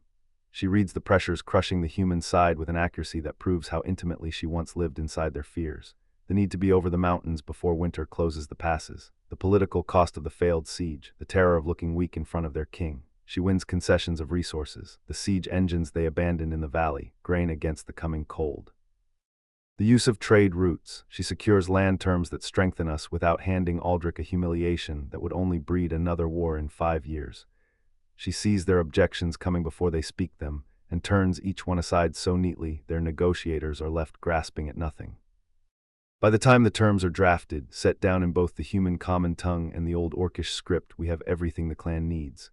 A withdrawal time to protect our ground, stores to carry us through winter, and in ironclad language no court can twist the guarantee of Bryn's safety under clan law with no extradition ever. The terms are acceptable, Aldrich says it heavily and signs with a visible measure of relief. Our forces withdraw completely within 10 days. The siege equipment remains, as agreed. No hand will be raised against any member of the Bloodpeak clan under this accord. Agreed, I set my mark beside the clan seal, my thumbprint pressed dark into the vellum. The truce holds through the withdrawal. Your forces have safe passage home. The humans leave under escort. The long weight of the siege, 3 weeks of threat that never once let go of my shoulders, begins at last to lift. We have won, and not by the strength of arms alone. We have won because of her. The council comes back together after the delegation has gone. Gorthak runs his fingers along the human script of the signed treaty with the hard satisfaction of a warrior reading his own victory. Your mate, he says, looking up at me, won this day at a table where no axe of ours could have. Resources, land, a position that holds for years, not months. She got us terms our strength alone would never have reached. Rothan and Murga both incline their heads. There is no argument left in either of them, only the quiet settling of a thing the whole council has already agreed. Her place was decided weeks ago. when her strategies pulled this clan back from a defeat we should have died in. Today only put a treaty's worth of proof behind it. Pride sits in me deep and quiet, gone into the bone where it will stay. They see her now as a warrior of a different kind, no longer the chieftain's strange human indulgence. She has proved her worth on her own terms, in outcomes that have served every orc in this stronghold. What is her standing among us now? Gorthak asks, and there is genuine curiosity in it. Advisor, warrior, some new thing. Whatever she chooses, I meet each of their eyes. She has proved herself in more ways than one. Her place will be wherever her gifts serve the clan best, and that is hers to name. Murga gives a short sound of approval. Practical, shape the place to what a person is. Better that than cramming a person into a place that doesn't fit them. That they have folded her so fully into their thinking eases the last of the rawness those early weeks of doubt left in me. My council understands it at last. Choosing Bryn has given me a partner whose mind covers the ground mine never could, and proved every doubter wrong without my ever having to argue them down. The siege is over, Rothan says, and relief sits plain in his voice. Our walls held, the terms are ours, the victory is complete. Then we feast tonight. Gorthak's scarred face splits into a rare grin, a proper one for our survival, for our walls, and for the new member of this clan. The warriors disperse lighter than they came, carrying the loose energy of hard-won victory toward the night's celebration. I go looking for Bryn and find her back in my quarters, where the exhaustion has finally caught her whole. She sits slumped on the edge of the sleeping bench, still in her formal leathers, the dark smudges stark beneath her eyes. The tension has drained out of her shoulders and left her looking small and worn and dear to me past any words I have for it. It is done, I say low, sitting beside her, my hand finding hers without thought. Her fingers are cold. You won us terms that served the clan for years, and you defended your own choice in front of all of them. They understand now. The war is over, Bryn. You are ours. We were flawless, she says, weary but pleased.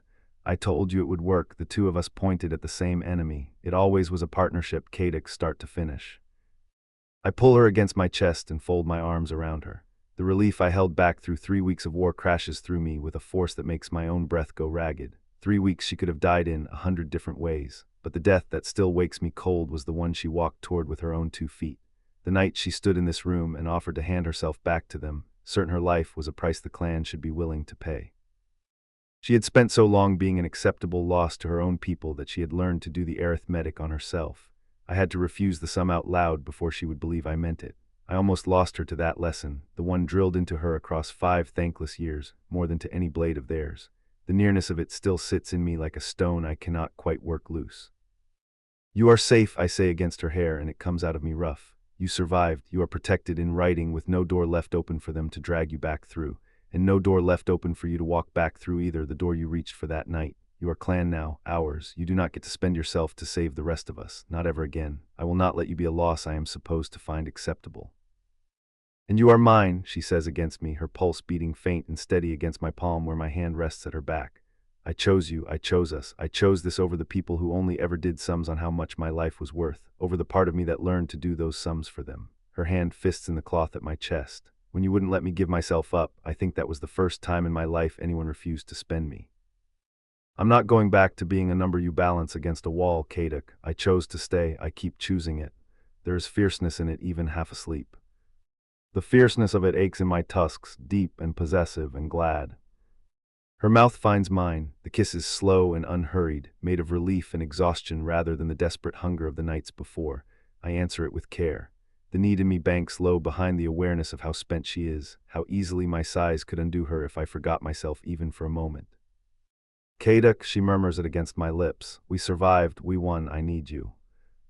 The simple truth of it and the bare one under it take down what is left of my restraint, but this time the claiming is a different thing entirely. No adrenaline drives it, no grief, no hammering certainty that the dawn might take her. Only the deep, emptied quiet of 2 people who outlasted the thing that meant to kill them. I carry her the few steps to the furs and unfasten her leathers with care, my hands moving over the bruises and small cuts the siege left on her, lingering on each mark the way a man counts what he almost did not get to keep. I am careful with her, reverent, every touch about survival and gratitude rather than hunger, and when the bond finally sings us both over the edge, it is the quieter, deeper undoing of 2 people who nearly did not live to do this again, and under all of it, plain and undeniable, sits love. After I gather her against my chest, her breathing is already evening out towards sleep, the exhaustion taking her fast now. My hand spreads warm across her, careful and possessive at once, holding her close against the slow settle of my own heart, my mate, safe. What happens now, she murmurs, drowsy but curious still. A formal claiming ceremony, public recognition, what comes next for us?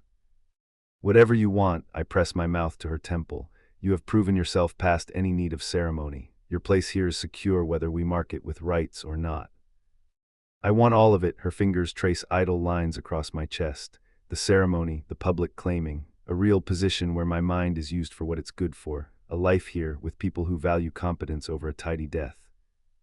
The clear shape of the future she wants, a future with me at the center of it, settles bright and certain in me.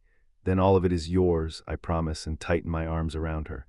A formal claiming before the month is out, recognition before the whole clan, an advisory standing that uses every part of that mind, all of it. Good, she murmurs, satisfaction rounding the word. She's quiet a moment.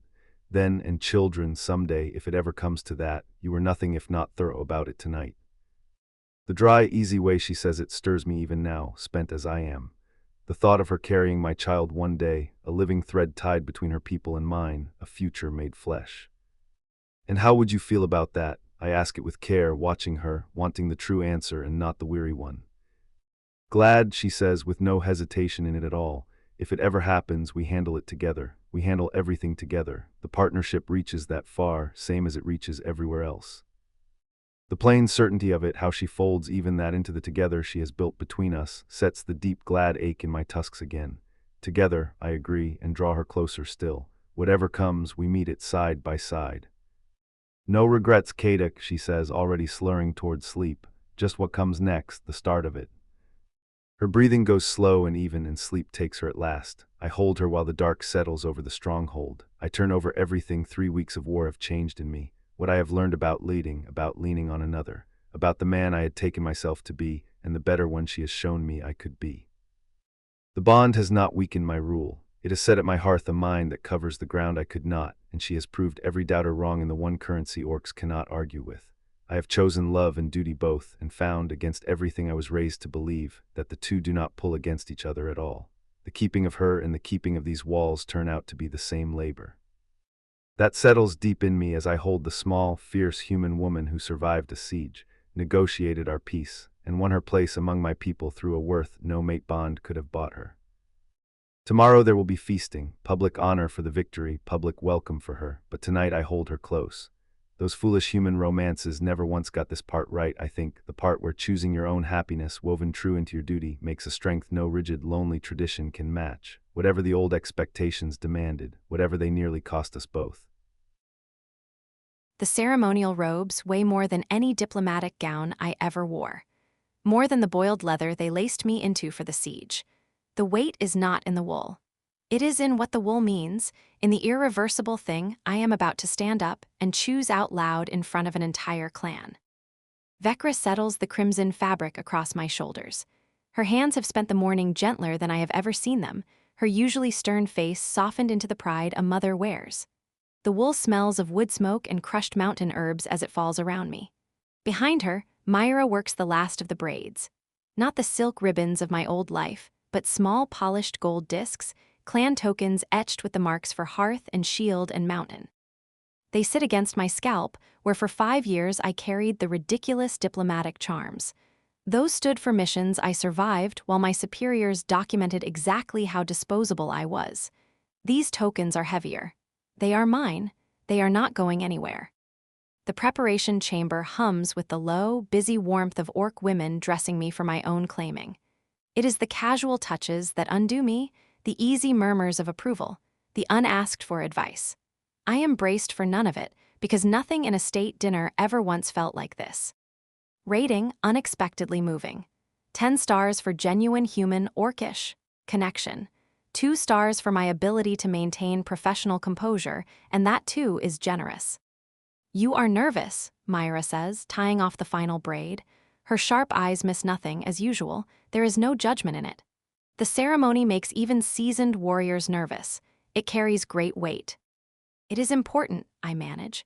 Myra lifts a polished shield as a mirror, and it gives me back a woman I am still learning to recognize. The crimson robe, the gold-threaded braids, the faint ceremonial sheen on my skin. She does not look like human Bryn, the sardonic envoy who could smile at a man pricing her death. She looks like someone choosing this. It is permanent. The whole clan witnesses it. There is no performance in it, only acceptance or rejection of a thing I have already decided. The clan accepts you, Bryn? Vecra secures the last braid with brisk fingers and meets my eyes in the makeshift mirror. You fought beside us through the siege. You talked a ceasefire into being that kept our children breathing. You proved yourself by what came of it, not by promises or pretty speeches. This ceremony only celebrates what is already true. That she says it lands deeper than any commendation a king ever read off a scroll at me. Vecra, who questioned my loyalty harder than anyone in the clan not 3 days past. Outcomes, not promises. Trust an orc to cut straight to the bone of a thing it took me 5 years of diplomatic theater to learn. I only want to honor your traditions properly, I admit. My fingers find the tokens woven into the heavy fabric. River pebbles worn smooth. A chip of mountain crystal. Each one marks my place among them, given freely instead of earned with a knife under somebody's banquet table. I do not want to shame Kadic or the clan by stumbling through customs that clearly matter. They are ours now, not just ours to teach you, Myra says, soft, her hand resting a moment on my arm. You became clan the day you chose to stay, Bryn. The day you handed us intelligence you knew was treason against your own people. The day you stood in the line with us when the wall nearly fell. The ceremony only puts words to a bond that already holds. Ours, not theirs to grant and mine to borrow, but a thing I hold by standing in it. The word goes through me clean as cold water. I have to look back at my own reflection until my eyes stop stinging. She is right, and that is the strange thing. I stopped being a neutral envoy the moment I chose Kadic's life, and this clan's survival over the careful, betrayed fiction of my own impartiality. I chose a real partnership over performing competence for men who were, at the very same table, working out the most efficient way to spend me. For 5 years, I sat through formal receptions and treaty signings. Every gesture a hidden blade, every kind word a calculation. And now I am about to stand through a ceremony that matters precisely, because none of it is staged. Ready? Vecra asks, stepping back to take in her work. I draw a breath and meet the fierce, grounded, unfamiliar woman in the shield, and I find I mean it all the way down. Ready, I say. Ready to claim my mate in front of everyone. Ready to take a permanent place among people who celebrate me instead of pricing me. The walk to the Great Hall runs through corridors carved deep into the mountain. The stone is scarred with the marks of generations, clan history cut into the very bones of the stronghold. With every step my pulse climbs. Hundreds of warriors and elders and families are waiting in there to watch Kadic and me bind ourselves to one another, and my hands shake a little inside the wide sleeves of the robe. Stop cataloging your nerves, I tell myself, sharp and familiar, the old discipline rising as it always does. But this ceremony is the whole point of refusing to perform anymore. It honors the genuine thing over the flawless political theater I perfected for people who, all the while, wanted me dead. The iron-bound doors swing wide, and the great hall opens up cavernous before me. Dozens of blazing torches light it. The air is thick with smoke and roasting meat and strong ale, and the warm, earthy press of hundreds of orcs in one room. The hall is packed. Warriors stand in disciplined ranks along the walls, ceremonial armor gleaming dull in the firelight. Women cluster in family knots with offerings cradled in their arms, woven cloths and carved figures and bowls of herbs. The children, for once subdued by the solemnity of it, weave between legs with their wide eyes fixed on the raised platform at the center. The entire stronghold has come to watch our bond made real. And Kadic, he stands at the heart of the platform beneath the old carved clan banners, in full ceremonial regalia. Every piece of it heavy with the history I read about in borrowed journals by lantern light a lifetime ago. Blackened iron armor polished to a deep shine and chased with silver inlay. Ceremonial braids threaded with the gold rings that mark a chieftain. Ritual war paint laid in stark traditional lines across his brow and cheekbones, telling anyone who can read them the story of his lineage and his victories. He is magnificent and impossible and entirely too much, every inch the chieftain. The instant I step through the doors his eyes find me, molten gold in the torchlight, and the heat that pools low in me has no business arriving with hundreds of people watching. Holy damn, That is mine, I think, and I cross the floor toward him before the thought has finished arriving. Each step carries more weight than any diplomatic procession I ever walked, because this is not a performance for someone else's gain. This is a thing I am doing for myself. When I reach his side, his hand finds mine without either of us looking. His palm is huge and warm and rough, swallowing mine whole as it always does. The difference in our sizes no longer reads to me as threat. It reads as a wall someone finally put between me and the world. Murga steps forward. Not the skeptical council member who once weighed me like a suspect coin, but the clan's eldest woman, standing for tradition and continuity. Her weathered face holds a solemn approval she did not give me cheaply. "We gather," she says, and her voice carries clear and strong to the back of the vast hall, "to witness the claiming between Kadic, chieftain of the Bloodpeak clan, and Bryn, who bridges worlds." Her gaze sweeps the assembled clan. "To celebrate a partnership that strengthens our protection. To honor the truth that personal happiness, woven honestly into clan duty, makes us stronger than any walls we could raise alone." The clan answers. A low chant rises from hundreds of throats, deep voices folding together into ancient words I do not fully understand. The meaning of them moves through the stone and the air, and the bond strung tight between Kadic and me. Acceptance. Welcome. The recognition that I belong here, not as a guest, not as an asset, but as clan. They are welcoming me, not enduring me because I happen to be the chieftain's mate. There is a difference, and it is the difference I spent my whole life starving for. "Kadic, chieftain of the Bloodpeak clan," Murga says, "speak your claiming." He turns to face me fully, keeping my hand in his. His other hand comes up to rest at my waist, possessive and grounding, the heat of it bleeding through the heavy wool. His golden eyes burn into mine. "I claim Bryn," he says, and his voice runs so deep it travels through the hall and through the bond both, "as my mate before this clan." He lets the words rest in the quiet. "I claim her as my partner, whose mind sharpened our defense and whose counsel carried us to victory. I claim her as a warrior who held the line beside us when her loyalty was doubted, who bled for our survival when she owed us nothing. And I claim her as the woman who chose what was true over the performance that served no one." The public weight of it, the open naming of everything I bled to earn, settles a deep ache behind my ribs, the kind too big to cry out. "I promise her protection," he goes on, his voice gentling, the words meant as much for me as for the hall, and not the kind that cages. "I promise a partnership that honors what she can do and never asks her to be smaller for it. I promise a home she holds by her own choosing rather than by accident of where the road dropped her. And I promise," and here his voice drops back into its full depth, "to value what she freely gives me, every day, instead of ever once reckoning what use I might wring out of her." He is standing in front of his entire clan and dismantling, line by line, everything my old life made of me, and offering the opposite in its place. "Bryn, who bridges worlds," Murga says, turning her hand toward me, "speak your acceptance." My throat closes. The vows I prepared, the careful braid of orc tradition and my own conviction, feel thin against the size of the moment. But I draw a breath and hold Kadic's burning gaze, and I speak anyway.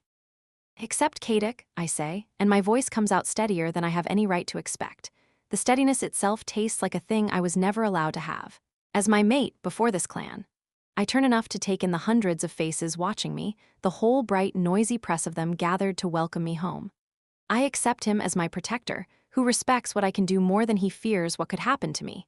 I accept him as my partner, who counts what I give above what he might take. And I accept him, my voice thickens despite every year of training against exactly this, as my home. The home I walked into of my own will, not one I was assigned to, not one I stumbled on, but one I chose. I let the choosing hang in the hush, and then I keep going, because tradition is not enough and I need them to hear the rest of it in my own words. "I choose you, Kadic." I say it to him, not to the hall. Not because some bond decided it for us, not because the scent of me fit the scent of you, not because of anything in the blood.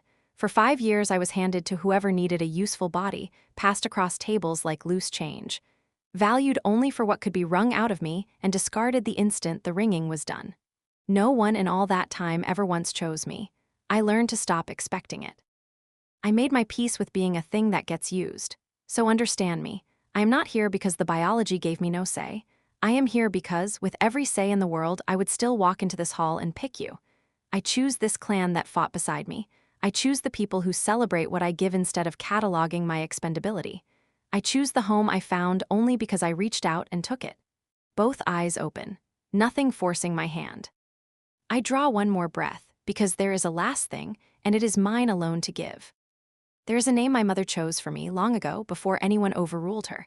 I have not said it aloud in 10 years, and I do not say it now. It belonged to a girl other people kept deciding things about. Bryn was a designation once, a useful label they pinned on a useful body. I lift my marked hand toward the gold discs woven into my hair.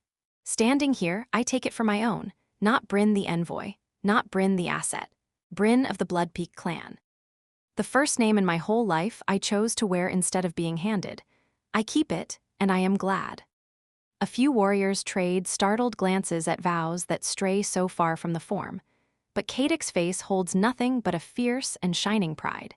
He knows exactly what those words cost me, and exactly what it means that I am the one saying them. I witness your claiming, Murga declares, and there is a deep satisfaction in it. I witness a partnership that proves two peoples woven together make a strength neither holds alone. I witness a bond that asks no sacrifice of joy, but builds on respect and gives joy back.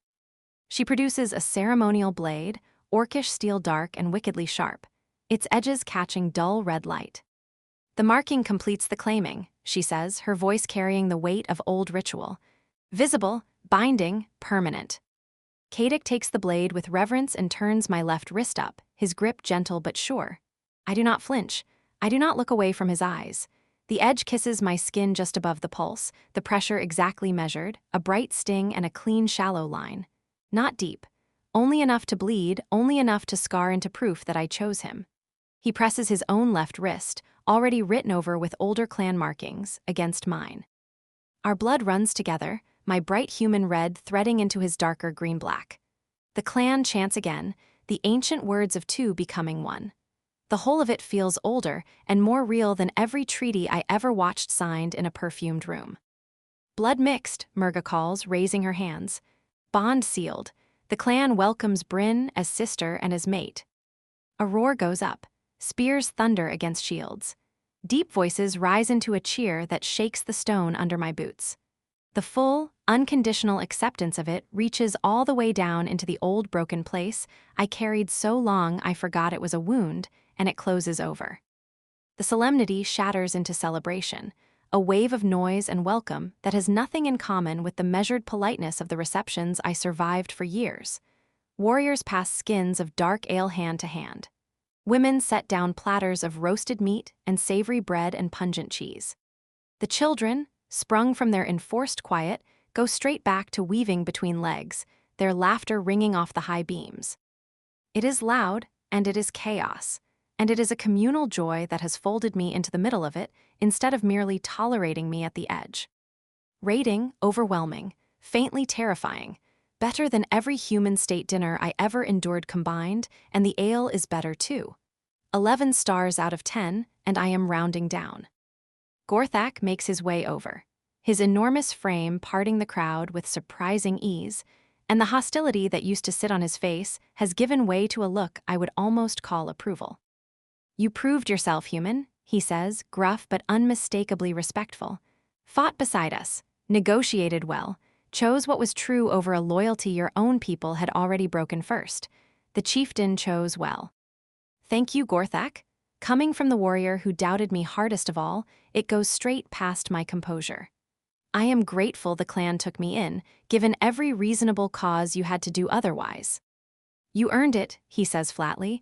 By what came of it? He tips his head toward the celebrating hall.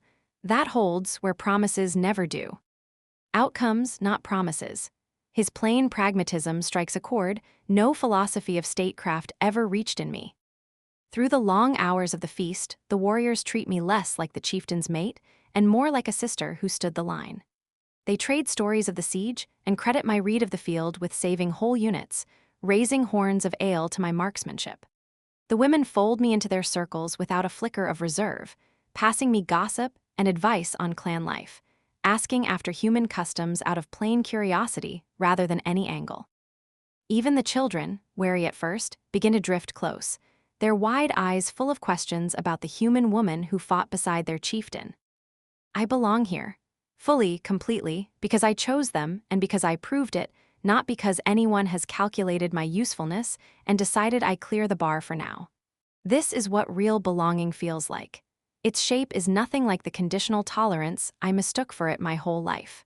Not acceptance rented against my usefulness, but inclusion built on what we lived through together. Neutral envoy to partisan, performed competence to genuine worth.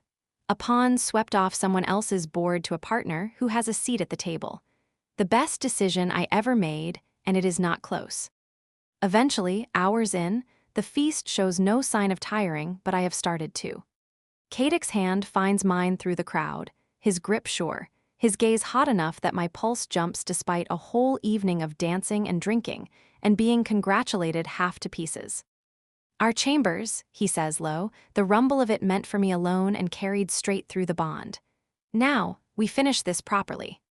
Finally, I have been wanting this since the doors first opened. He scoops me up against his chest without warning, one arm under my knees and the other at my back. I gasp and lock my arms around his neck on pure reflex. The warriors nearest us roar their approval and hammer fists against their chests as he carries me through the parting crowd. It should read as a man hauling off a war prize, and some small diplomatic part of me notes exactly that. The rest of me, petite and entirely off her feet and entirely unbothered about it, only holds on tighter. He shoulders the door to his chambers closed behind us, and the quiet drops over us all at once after the roar of the hall. The room has been changed for tonight. Not the spare, functional chieftain's quarters I have seen, but soft furs across the sleeping bench and the floor. Dozens of small candles throwing warm and shifting light. The air heavy with the sacred oils of a bonding, sandalwood and mountain pine, and a deeper, earthier note I have no name for. It is a room made for this. He sets me down on the furs as carefully as if I might break, which he knows perfectly well I will not. Then he kneels in front of me and looks, only looks, and for a moment neither of us reaches for anything. I have wanted you in this room since the morning they began braiding your hair, he says, and his voice has lost the ceremonial deepness and gone rough and plain and only mine. Not to mark you, not to seal anything. I have wanted to be the one who gets to look at you with no hall watching, no clan witnessing, no vows left to say. Just you here, having chosen this. Then look, I tell him, and I reach for the laces at my own throat. And then come here. I have sat through hours of ceremony to get you alone, and I did not choose you so we could keep being solemn about it. His laugh comes low and easy, and then there is no ceremony left in it at all. No hall and no clan and no vows still to say.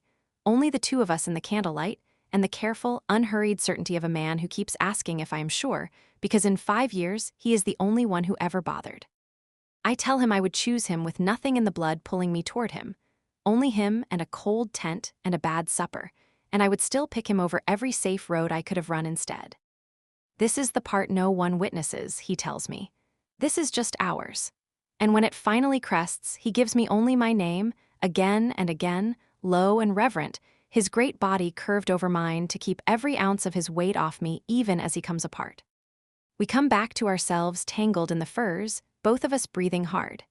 He rolls to his side and draws me with him, one heavy arm across me, his broad hand spread flat between my shoulder blades, holding me against the long line of him. You chose me, he says quietly, like he is still turning the fact over, like he does not entirely trust his luck. With everything in the world telling you to run, you chose me. With both eyes open, I tell him, and I press my marked wrist against his marked wrist so the two thin scars line up. Every reasonable odd against it, and I'd choose it again tomorrow. Rating home. Finally, unconditionally, of my own free and stubborn choosing home, no stars. Some things you don't rate, you just stay. 6 weeks since Bryn stood before my clan in the Great Hall, marked by my blood and by her own choosing. She claimed her place among us, not merely as my mate, but as one of the bloodpeak. The peace we won is fragile and hard. I carry it like water in cupped hands, slow and watchful, afraid of spilling what we bled for. We have cleared the wreckage of war from our own doorstep. We have coaxed wary trade routes into being with the human settlements beyond our borders. Day by careful day, we learn what it is to live as the first of our kind, whose binding the whole of the territories now knows and argues over. I wake before the dawn as I have always woken. The habit is set too deep in my marrow to ever be undone. A chieftain's vigilance does not sleep even when the rest of him does. Most mornings, the stone walls of our quarters hold the cold at bay until the hearth is built up again. This morning the air sits heavier than it should, charged with some shift I have no word for yet. The first sound to reach me through the thin gray quiet is not the distant changing of the watch, nor the small crackle of the fire that Myra tends. It is the harsh and unmistakable sound of retching, coming from the bathing chamber that adjoins our own. Bren. Something hot and fierce surges up through me before my eyes have even opened. I am out of the sleeping furs and moving before any thought catches up to me. I push through the heavy hide curtain that divides the chambers. My pulse hammers hard and frantic beneath my ribs. I find her on her knees beside the waste pot, that small frame of hers trembling in the faint light from the high window slit. Her face has gone pale. Cold sweat stands out on her skin despite the chill of the room. Her hands grip the sides of the ceramic pot until her knuckles whiten. The sound of her suffering pulls at me like a hook set under the breastbone, a hurt in my own belly as if it were mine. I am fine, she manages between the heaves, lifting one weak hand to ward me off as I come toward her. Her voice is thin and strained, and it convinces no one. I only need a moment, do not hover. This is the third morning it has happened. The third morning she wakes before the sun and her body turns out the little food she managed to swallow the night before. The third morning she waves away the concern that claws and climbs in me. She does it with that stubborn pragmatism of hers. I love it. It maddens me, both at once, in impossible measure.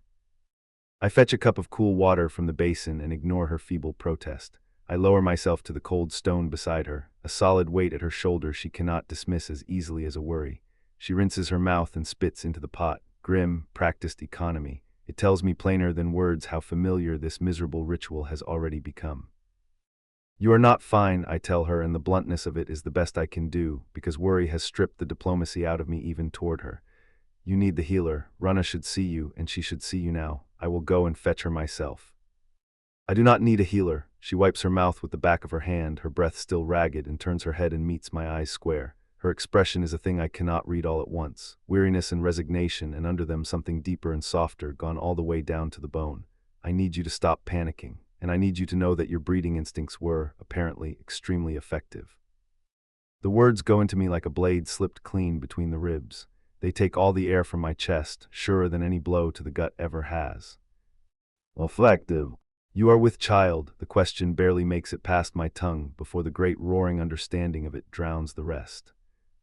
That is the long way of putting it. She steadies as she leans back against the cold wall, gathering strength even as she speaks. 3 weeks late for my bleeding, morning sickness that keeps time like a temple bell, a tiredness that 10 full hours of sleep will not touch. Unless I have suddenly developed a very particular allergy to mornings, Kaduk, I am carrying your child. So many things move through me at once that I cannot pull a single one free of the rest. Pride, fierce and territorial, roaring up through my blood. A deep and ancient satisfaction that I have marked her now in the most lasting way a man can mark his mate. And cold and sharp beneath all of it, fear. It floods in at the thought of how much more vulnerable this makes her. All the new dangers it opens, like doors I cannot bar. My child, our child, growing in the warmth of her body. A living answer to the choice she made when she chose to accept me, and the stubborn bond we forged in the crucible of betrayal and battle. Proof past any arguing that what stands between us makes a future, more lasting than a precarious treaty struck between people who used to be enemies. You are certain, my voice comes out rough and thick, weighed down by everything I cannot govern. I am a diplomat who has built a life out of reading the signs other people miss, she says, dry as old wine, and a ghost of her usual crooked smile touches her pale lips.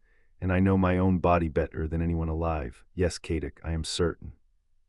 I gather her against my chest because I need it. I need her solid and real and whole beneath my hands. I need to convince the frightened animal part of me that she is here, that she carries this small, impossible miracle.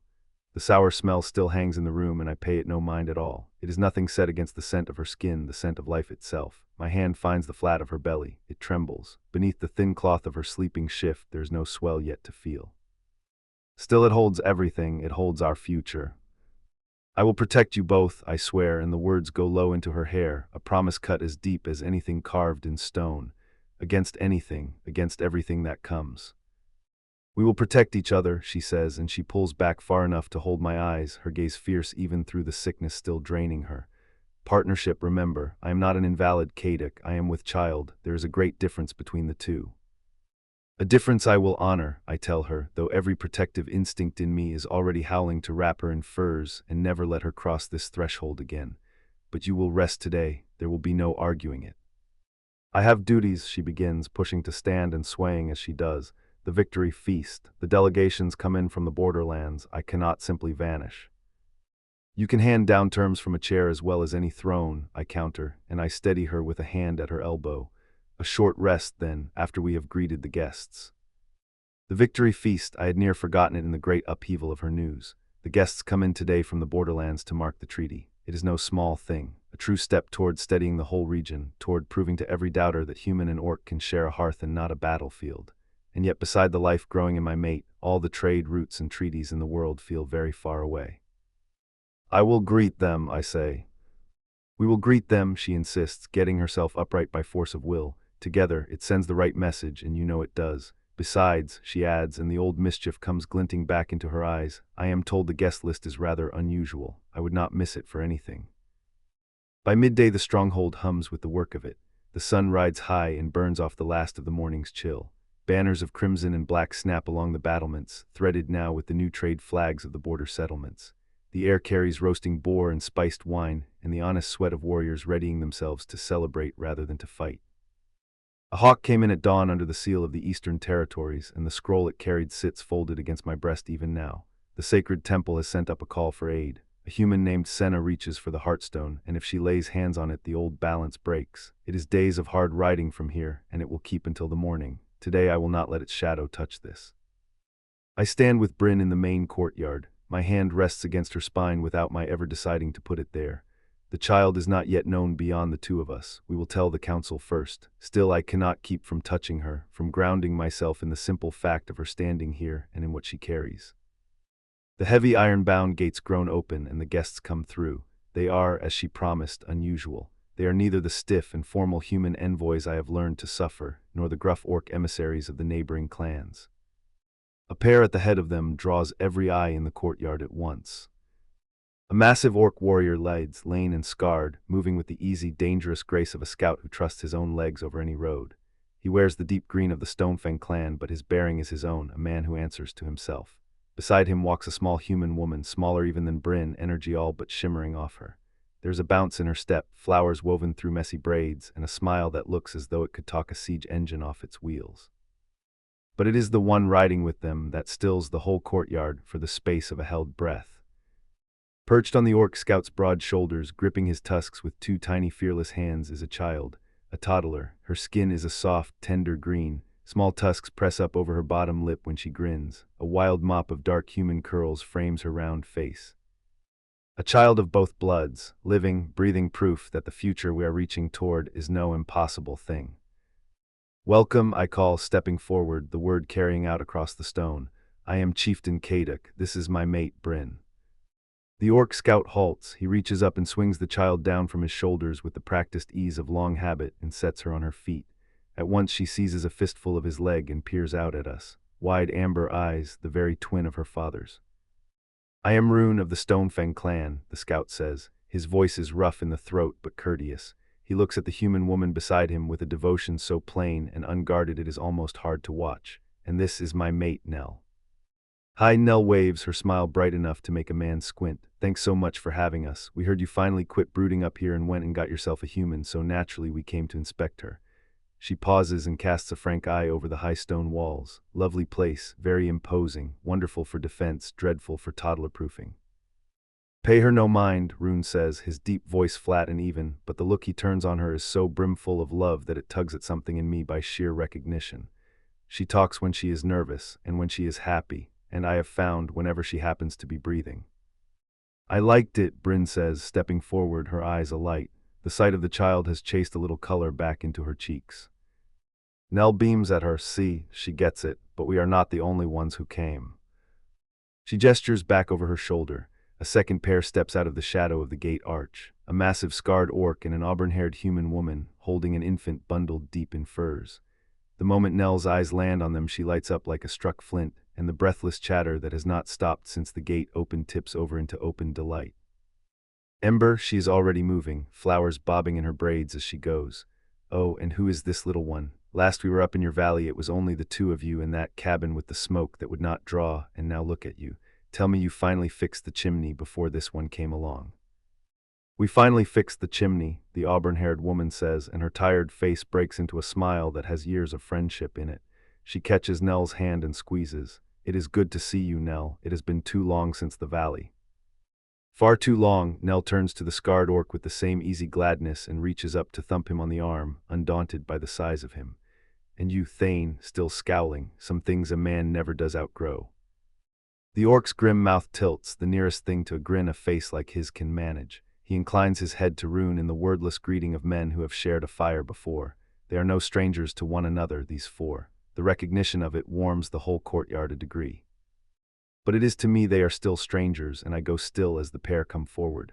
I know the markings on his arms, though they have been slashed through and faded, a clan's claim struck from him by his own hand. "Chieftain," the scarred orc says with a nod to me, his deep voice careful, his eyes wary and braced for the rejection he has learned to expect. He is an exile, a man who turned his back on his clan years ago and has not stopped paying for it since. "And Ember," says the auburn-haired woman, coming up to stand at his side. She shifts the bundle in her arms and turns it so I might see, and there sleeps an infant whose skin is the soft color of new moss. "Welcome," I say, and I wait the word with everything it ought to mean. I had heard the rumors of an exile living out in the valley. I did not think to find him standing in my courtyard. "Ember said we ought to show solidarity," the orc answers, his deep voice steadier now, his hand settling on his mate's shoulder. "And she heard you keep good wine." "Welcome to the fire," I tell them, and I give them the formal protection of my hearth. Later we keep them in the great hall. The feast runs looser than our feasts most often do, the air of the place lighter on the lungs. Warriors who are grim and stone-faced by long habit watch our guests now with open curiosity. Zola runs between the long tables, fearless in a room full of giants, charmed half out of her mind by every dagger and axe she passes. She is a wonder to them. More than that, she is a delight. I sit at the high table and watch it all unfold. Rune and Thane sit at my side, while a few seats down the women have closed ranks into a circle of their own. "Does it grow easier?" I ask low with a nod toward them. "The worrying," Rune takes a long pull of his ale. "No, you only learn to carry it without setting it down. Humans are fragile things, but they are stronger than we are in every way that truly counts. The child," I am looking at Zola, "your clan took her in." "In time," Rune says, "it was not quick. The blood of us helps, the shared half of her. But mostly it took Nell, who would not hear the word no, and would not hear it again until they stopped saying it." At the far end of the table, Ember has leaned in close to Bryn. I let my hearing reach for it, catching their low words beneath the din of the hall. "You are pale," Ember is saying, her healer's eyes moving over Bryn's face, and she reaches to lay 2 fingers at the pulse in Bryn's wrist. "And your scent has shifted. The change is already in you." Bryn nods and keeps her voice down. "I have not told the council yet, only Kadic knows. It is terrifying, Ember, all of it." "It is," Ember agrees, and she shifts the infant in her arms so that Bryn can see his small, sleeping face. "But look at him, look how strong he is. The orc blood makes them sturdy, and it comes faster than a human carrying Bryn, far faster. You will want to be ready for that." Nell leans in and lifts a piece of cheese from Rune's plate without troubling to look at it. And the cravings turn strange. I ate charcoal for a whole week, and Rune was good and sure I had lost my mind. "You had lost your mind," Rune says, not lifting his eyes from his drink.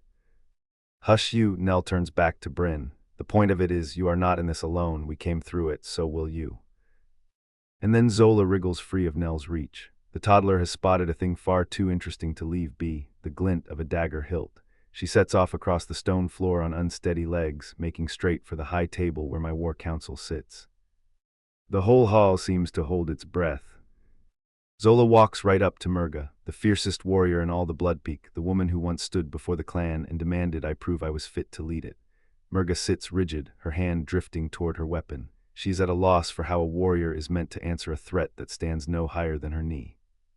Zola reaches up and pats one scarred green knee. "Green," the child announces with great seriousness, pointing first at Murga's skin and then at her own small arm.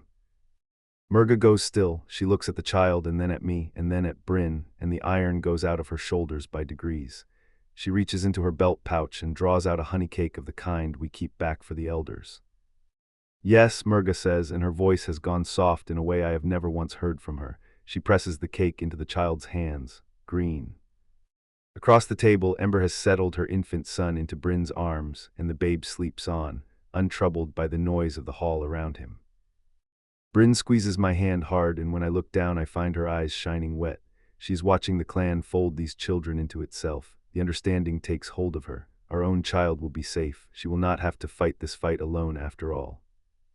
You see, I murmur, leaning close to her ear, our child will be a prince or a princess of this clan. They will want for nothing. They will be loved. Rune leans across the table and catches my eye. It begins with the children, he says, with a tilt of his head towards Zola and the sleeping babe. The fear dies the moment they play together. Your child, when it comes, will close the last gap of all. Thane grunts his agreement and lifts his goblet. A bridge built of stone and blood, there is no stronger kind. The celebration runs late and easy into the evening. The fires burn low. The guests drift off at last to their beds, and the 4 mixed couples we have gathered under one roof leave the hall lighter than I have ever known it. Later, when the last of them have gone, we make our way back to our own quarters. The silence of the room hangs heavy on us, but it is a good weight to carry, the weight of peace. The stone walls no longer feel like a fortress straining to hold the world out, but a sanctuary built to keep the 2 of us safe within. Bryn sits on the edge of the bed, unwinding her braids. Her movements have gone slow and heavy with sleep. I come up behind her and take the work over for her, my fingers moving through the strands of her hair. Ember said the baby is strong, she murmurs. She said she could tell only by looking at me. She is wise, I say, and she is right. I finish with her hair and help her out of the formal robes. When she stands before me in only her shift, I kneel down and press my face to the warmth of her belly. There is nothing to hear yet but the small workings of her body and the steady drum of her heart. Still, I know it is in there. Life, the line going on. I was afraid, she admits, her hand coming to rest in my hair, that they would turn the child away. That Murga would look at a half-blood and see only a weakness in the clan. Murga looked at a child, I tell her, lifting my eyes to hers, and she saw what comes after us. We are changing, Bryn. You are the one who changed us. I rise and lift her into the furs, and she curls onto her side and leaves a space for me to fill. I put out the lamps, and the room sinks into soft shadow. I shift to draw the furs higher over her shoulder, and a hard shape knocks against my hip. I look down. There is a new leather pouch hung from the bedpost, dyed deep in the clan colors of crimson and black, stitched with hands that were clumsy but determined. The leather is stiff and new, not yet worn soft by any road. I reach out and lift the flap. It is full dried meat, spiced nuts, dried berries. A note is tucked down inside, written in that precise diplomatic hand of hers, for the stress, so you never run empty again. I smile into the dark, and the tightness that rises in my throat has nothing of grief in it. I take a piece of dried venison, and the taste of it is salt and richness and altogether perfect. You filled it, I whisper. Bryn stirs against me and her eyes drift open. I told you, I pay attention to the details, all of them. No more empty pouches, no more empty rooms, no more empty chieftains. Never again, not for the rest of our days. I pull her in against my chest and bury my face in her hair. The honeymead and mountain wildflowers of her wrap around the 2 of us, deeper now, richer for the child she carries. We are bound to each other, she whispers against my chest, over the heart, before all of it and after. That is a bond nothing in this world will ever come close to breaking. I hold her until her breathing goes slow and even against me, the pouch full at the bedpost, the small life steady between us. Whatever rides toward us with the morning can wait. Tonight there is only this, her and the child, and a hearth that will never again run empty. If Bryn and Kadek got their hooks under your ribs, thank you for staying with them all the way to the Blood Peak. Would you leave a review? Even a sentence or 2 helps other readers find these books, and every single one means the world to me. https://www.amazon.com/stores/author/B0FSID6KQ5. Start at the beginning. Soulbound to the Orc, Book 0 of Stone and Storm is free. A merchant guard who braids flowers into her hair, a disgraced orc scout, 1 blood moon night, and the ancient ritual that takes the blood of enemies turned allies and a word spoken out loud. https://dlbookfunnel.com/gffit8ou8u. Browse the whole series on Amazon. https://www.amazon.com/stores/author/B0FSID6KQ5. The saga continues in Oathbound to the Orc, the next book in Stone and Storm. New hearts, new clans, the same promise, a love worth bleeding for and brave enough to name. Bryn and Kadic held the Bloodbeak, but far beneath it something older stirs. The Stone and Storm series continues with Oathbound to the Orc, a low-city thief who steals a god's heart to save her dying sister, the stone that fuses to her chest and will not come out, and the silent orc guardian sworn to march her through the dark roads under the mountains. Turn the page for the first chapter. The wind on the black spire flays. It doesn't push, doesn't shove, it strips skin. It screams through the jagged peaks of the Bloodpeak range, carrying enough ground ice to shred bare skin to raw meat. My pick slams into the rock face. Thunk! The blow shudders up my arm, through the heavy wool of my sleeve, and lands hard in my shoulder. My muscles burn, a choir of knots pulled tight by 3 hours of climbing straight up. 3,000 feet down, the world is a soft, white blur. A fall wouldn't be tragic. It would be a red smear on white canvas. Hold, I hiss. My breath freezes against the wool scarf wrapped around my face, stiffening the fabric into a hard mask. Just hold, you piece of junk. The rusted iron of my left crampon bites into the narrow fissure. It holds, for a second. Then the shale crumbles. My left leg kicks into empty air. The boot skids, sending a shower of loose rock tumbling into the void. My whole weight slams onto my right axe, and the wrench of it nearly tears the handle from my frozen grip. The metal groans, a thin shriek that cuts through the roar of the storm. I swing out over the abyss. My stomach drops into my boots. Sweat breaks out under my layers and freezes against my skin. My fingers spasm inside the stiff leather of my gloves, clawing at the leather-wrapped grip of the axe until the knuckles go white. If the right axe pops, the fall ends in silence. There is no rope to catch me, just gravity and the long, screaming drop. Grip, I snarl, grip or die. Fire floods my forearm, the veins burning down to the wrist. I drive my left toe back into the wall, hunting for purchase on the slick, ice-glazed stone. Metal scrapes on granite. A spark flares and dies in the white. Then the teeth of the crampon catch on a lip of rock no wider than a coin. I don't exhale. Air is precious up here, and so is heat, and I have learned not to spend either without something to show for it. I hang here, plastered against the side of the god-cursed mountain like a tick on a wolf's flank, and the sheer stupidity of it sharpens everything to a point. Most people spend their 25th birthday in a tavern, drinking watered-down ale and making mistakes with someone warm. I'm freezing on a vertical coffin lid, armed with gear I pulled off a corpse 3 years ago. Leah. The name is a hook in my chest. The fear doesn't leave, my heart still slamming hard and fast behind my ribs, but the paralysis breaks. I haul myself up, 1 foot, 1 hand, thunk. The wind howls a fresh threat, slamming a wall of snow into my back. It tries to fuse me to the spire, to turn me into another frozen gargoyle warning the next fool away. I press my cheek to the ice and wait out the gust. The cold leaches through the furs, greedy and relentless, sinking its teeth into my marrow. It's personal.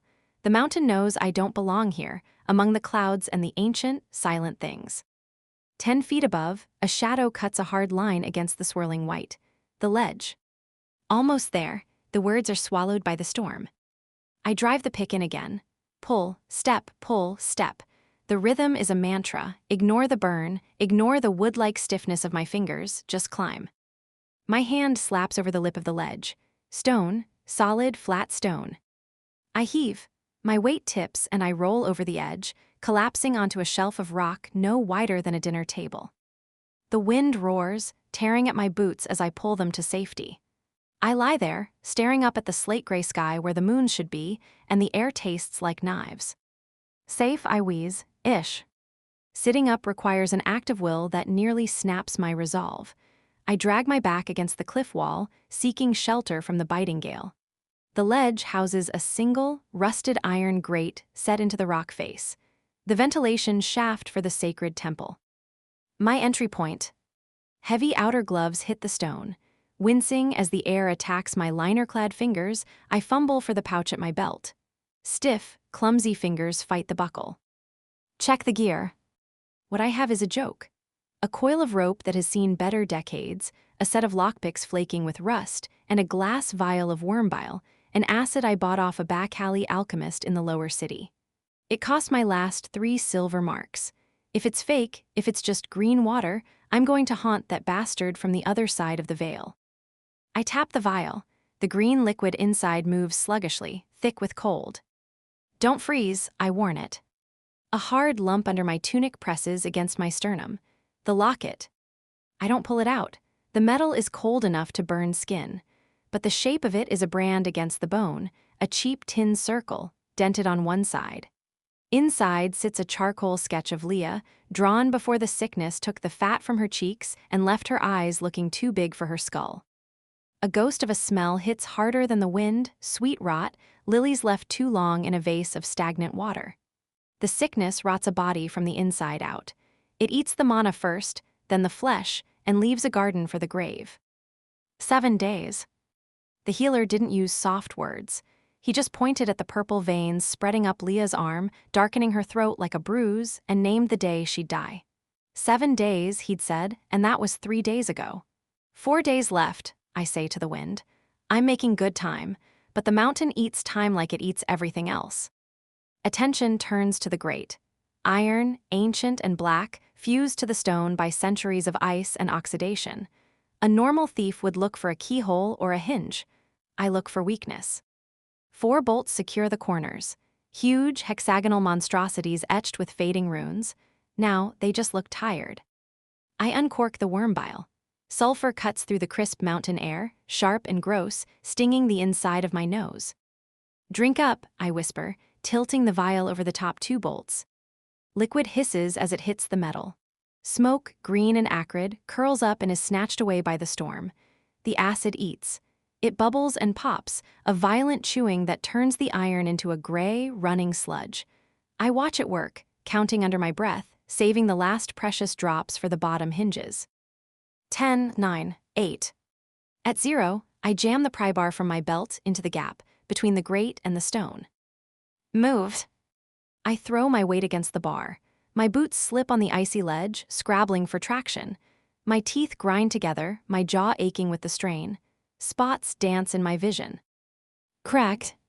The sound cracks loud as a dropped blade in an empty hall. The top bolts shear off. The grate groans and tilts outward, beaten by acid and leverage. No celebration.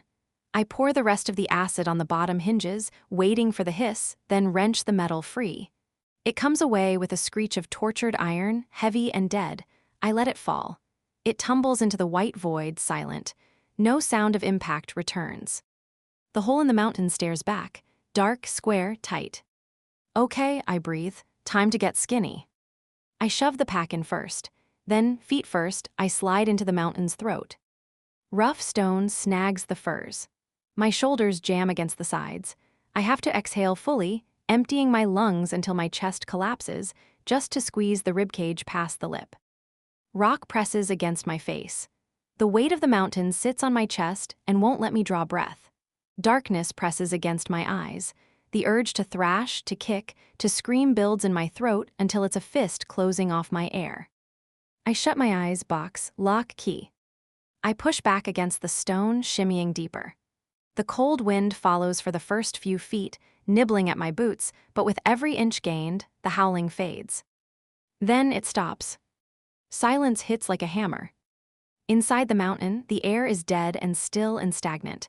It smells of nothing, no dust, no rot, no life, just empty cold. My own breathing sounds deafening, raspy, and harsh in the tight space. Scritch. Scritch. The drag of wool tunic on rock fills the whole world. I crawl until my knees bleed. Reality suggests 10 minutes, but my nerves insist on an hour. The shaft angles down. I brace my knees, controlling the slide, boots scuffing against the darkness. Ahead, a faint line of gray light marks the end. The opening arrives, a vent of intricate latticework carved from obsidian. Through the gaps, the corridor beyond waits. Empty. Black volcanic glass walls polish the nothingness into a mirror.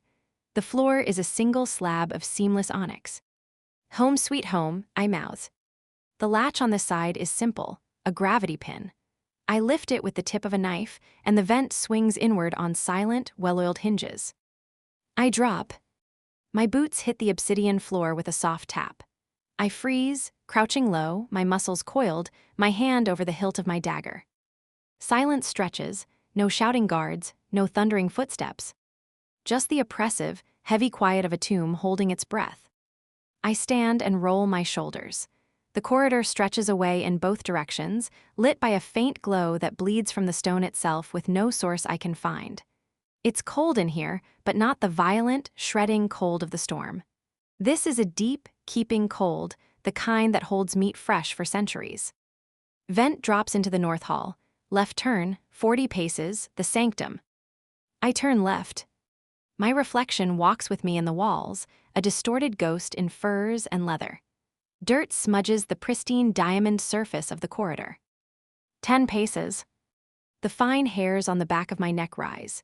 It isn't a sound, and it isn't a smell, just a hum at the base of my skull, like small spiders marching up my spine.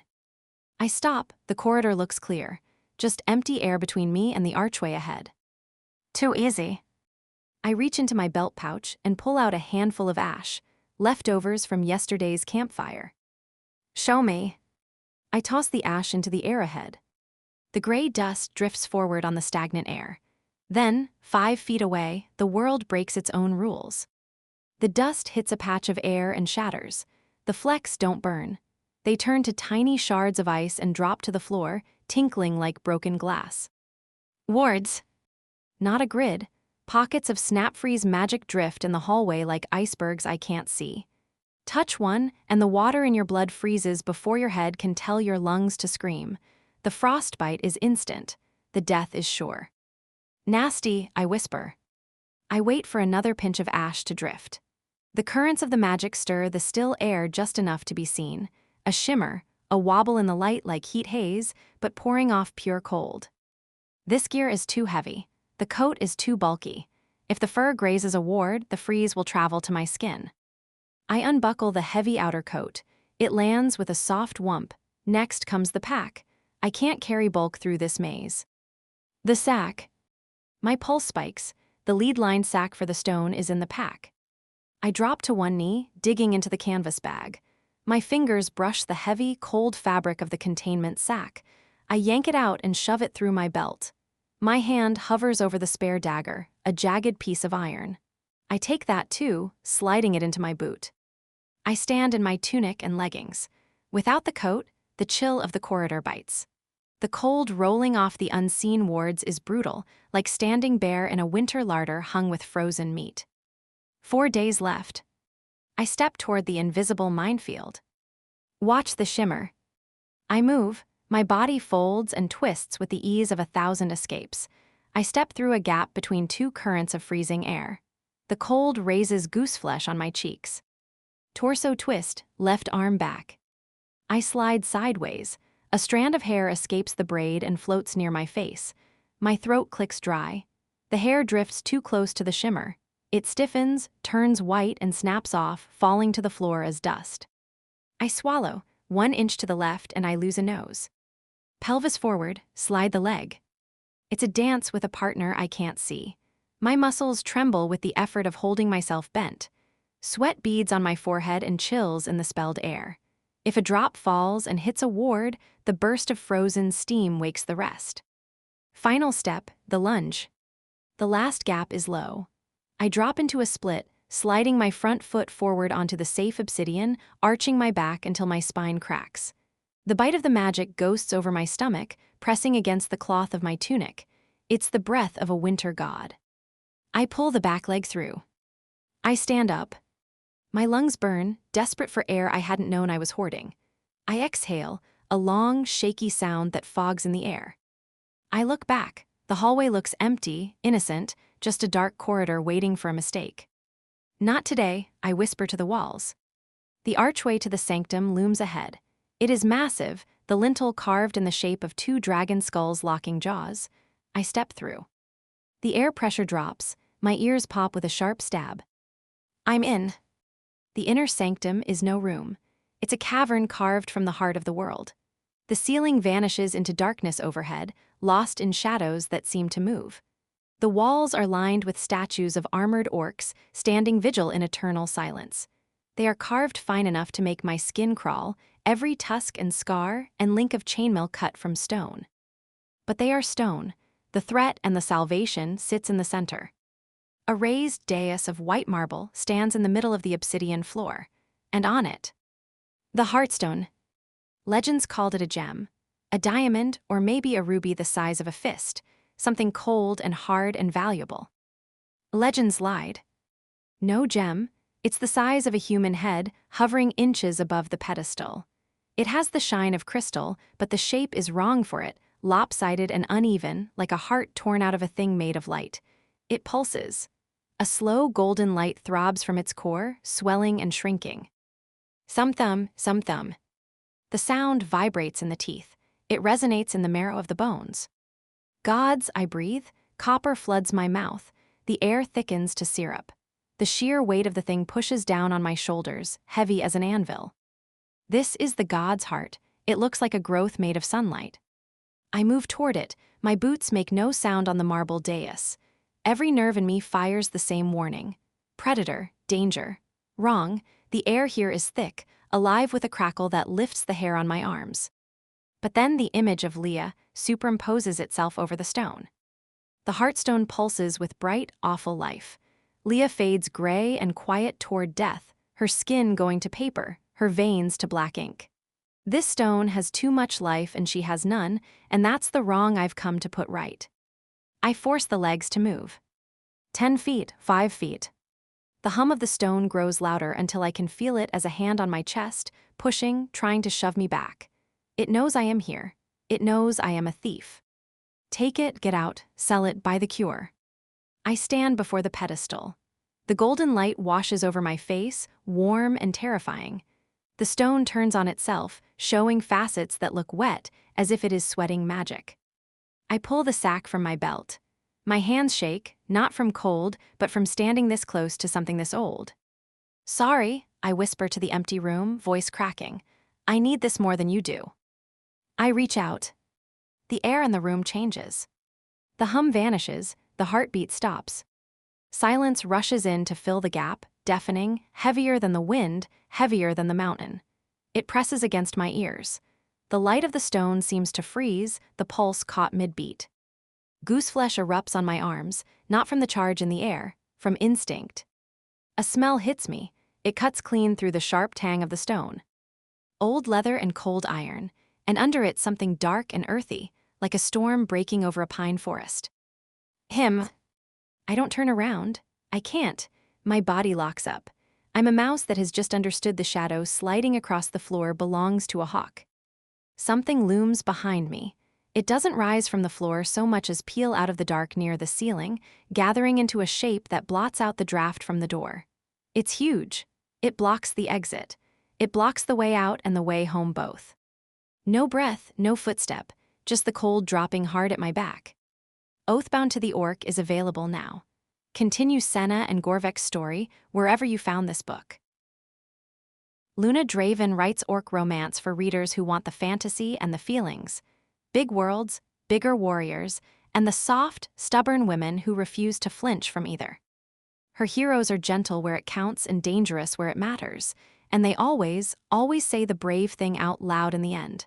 Her heroines keep their hope like a blade, sharpened, carried, and never once apologized for. Join the newsletter and be first in line for every new release. http://www.dreamcrestpublishing.com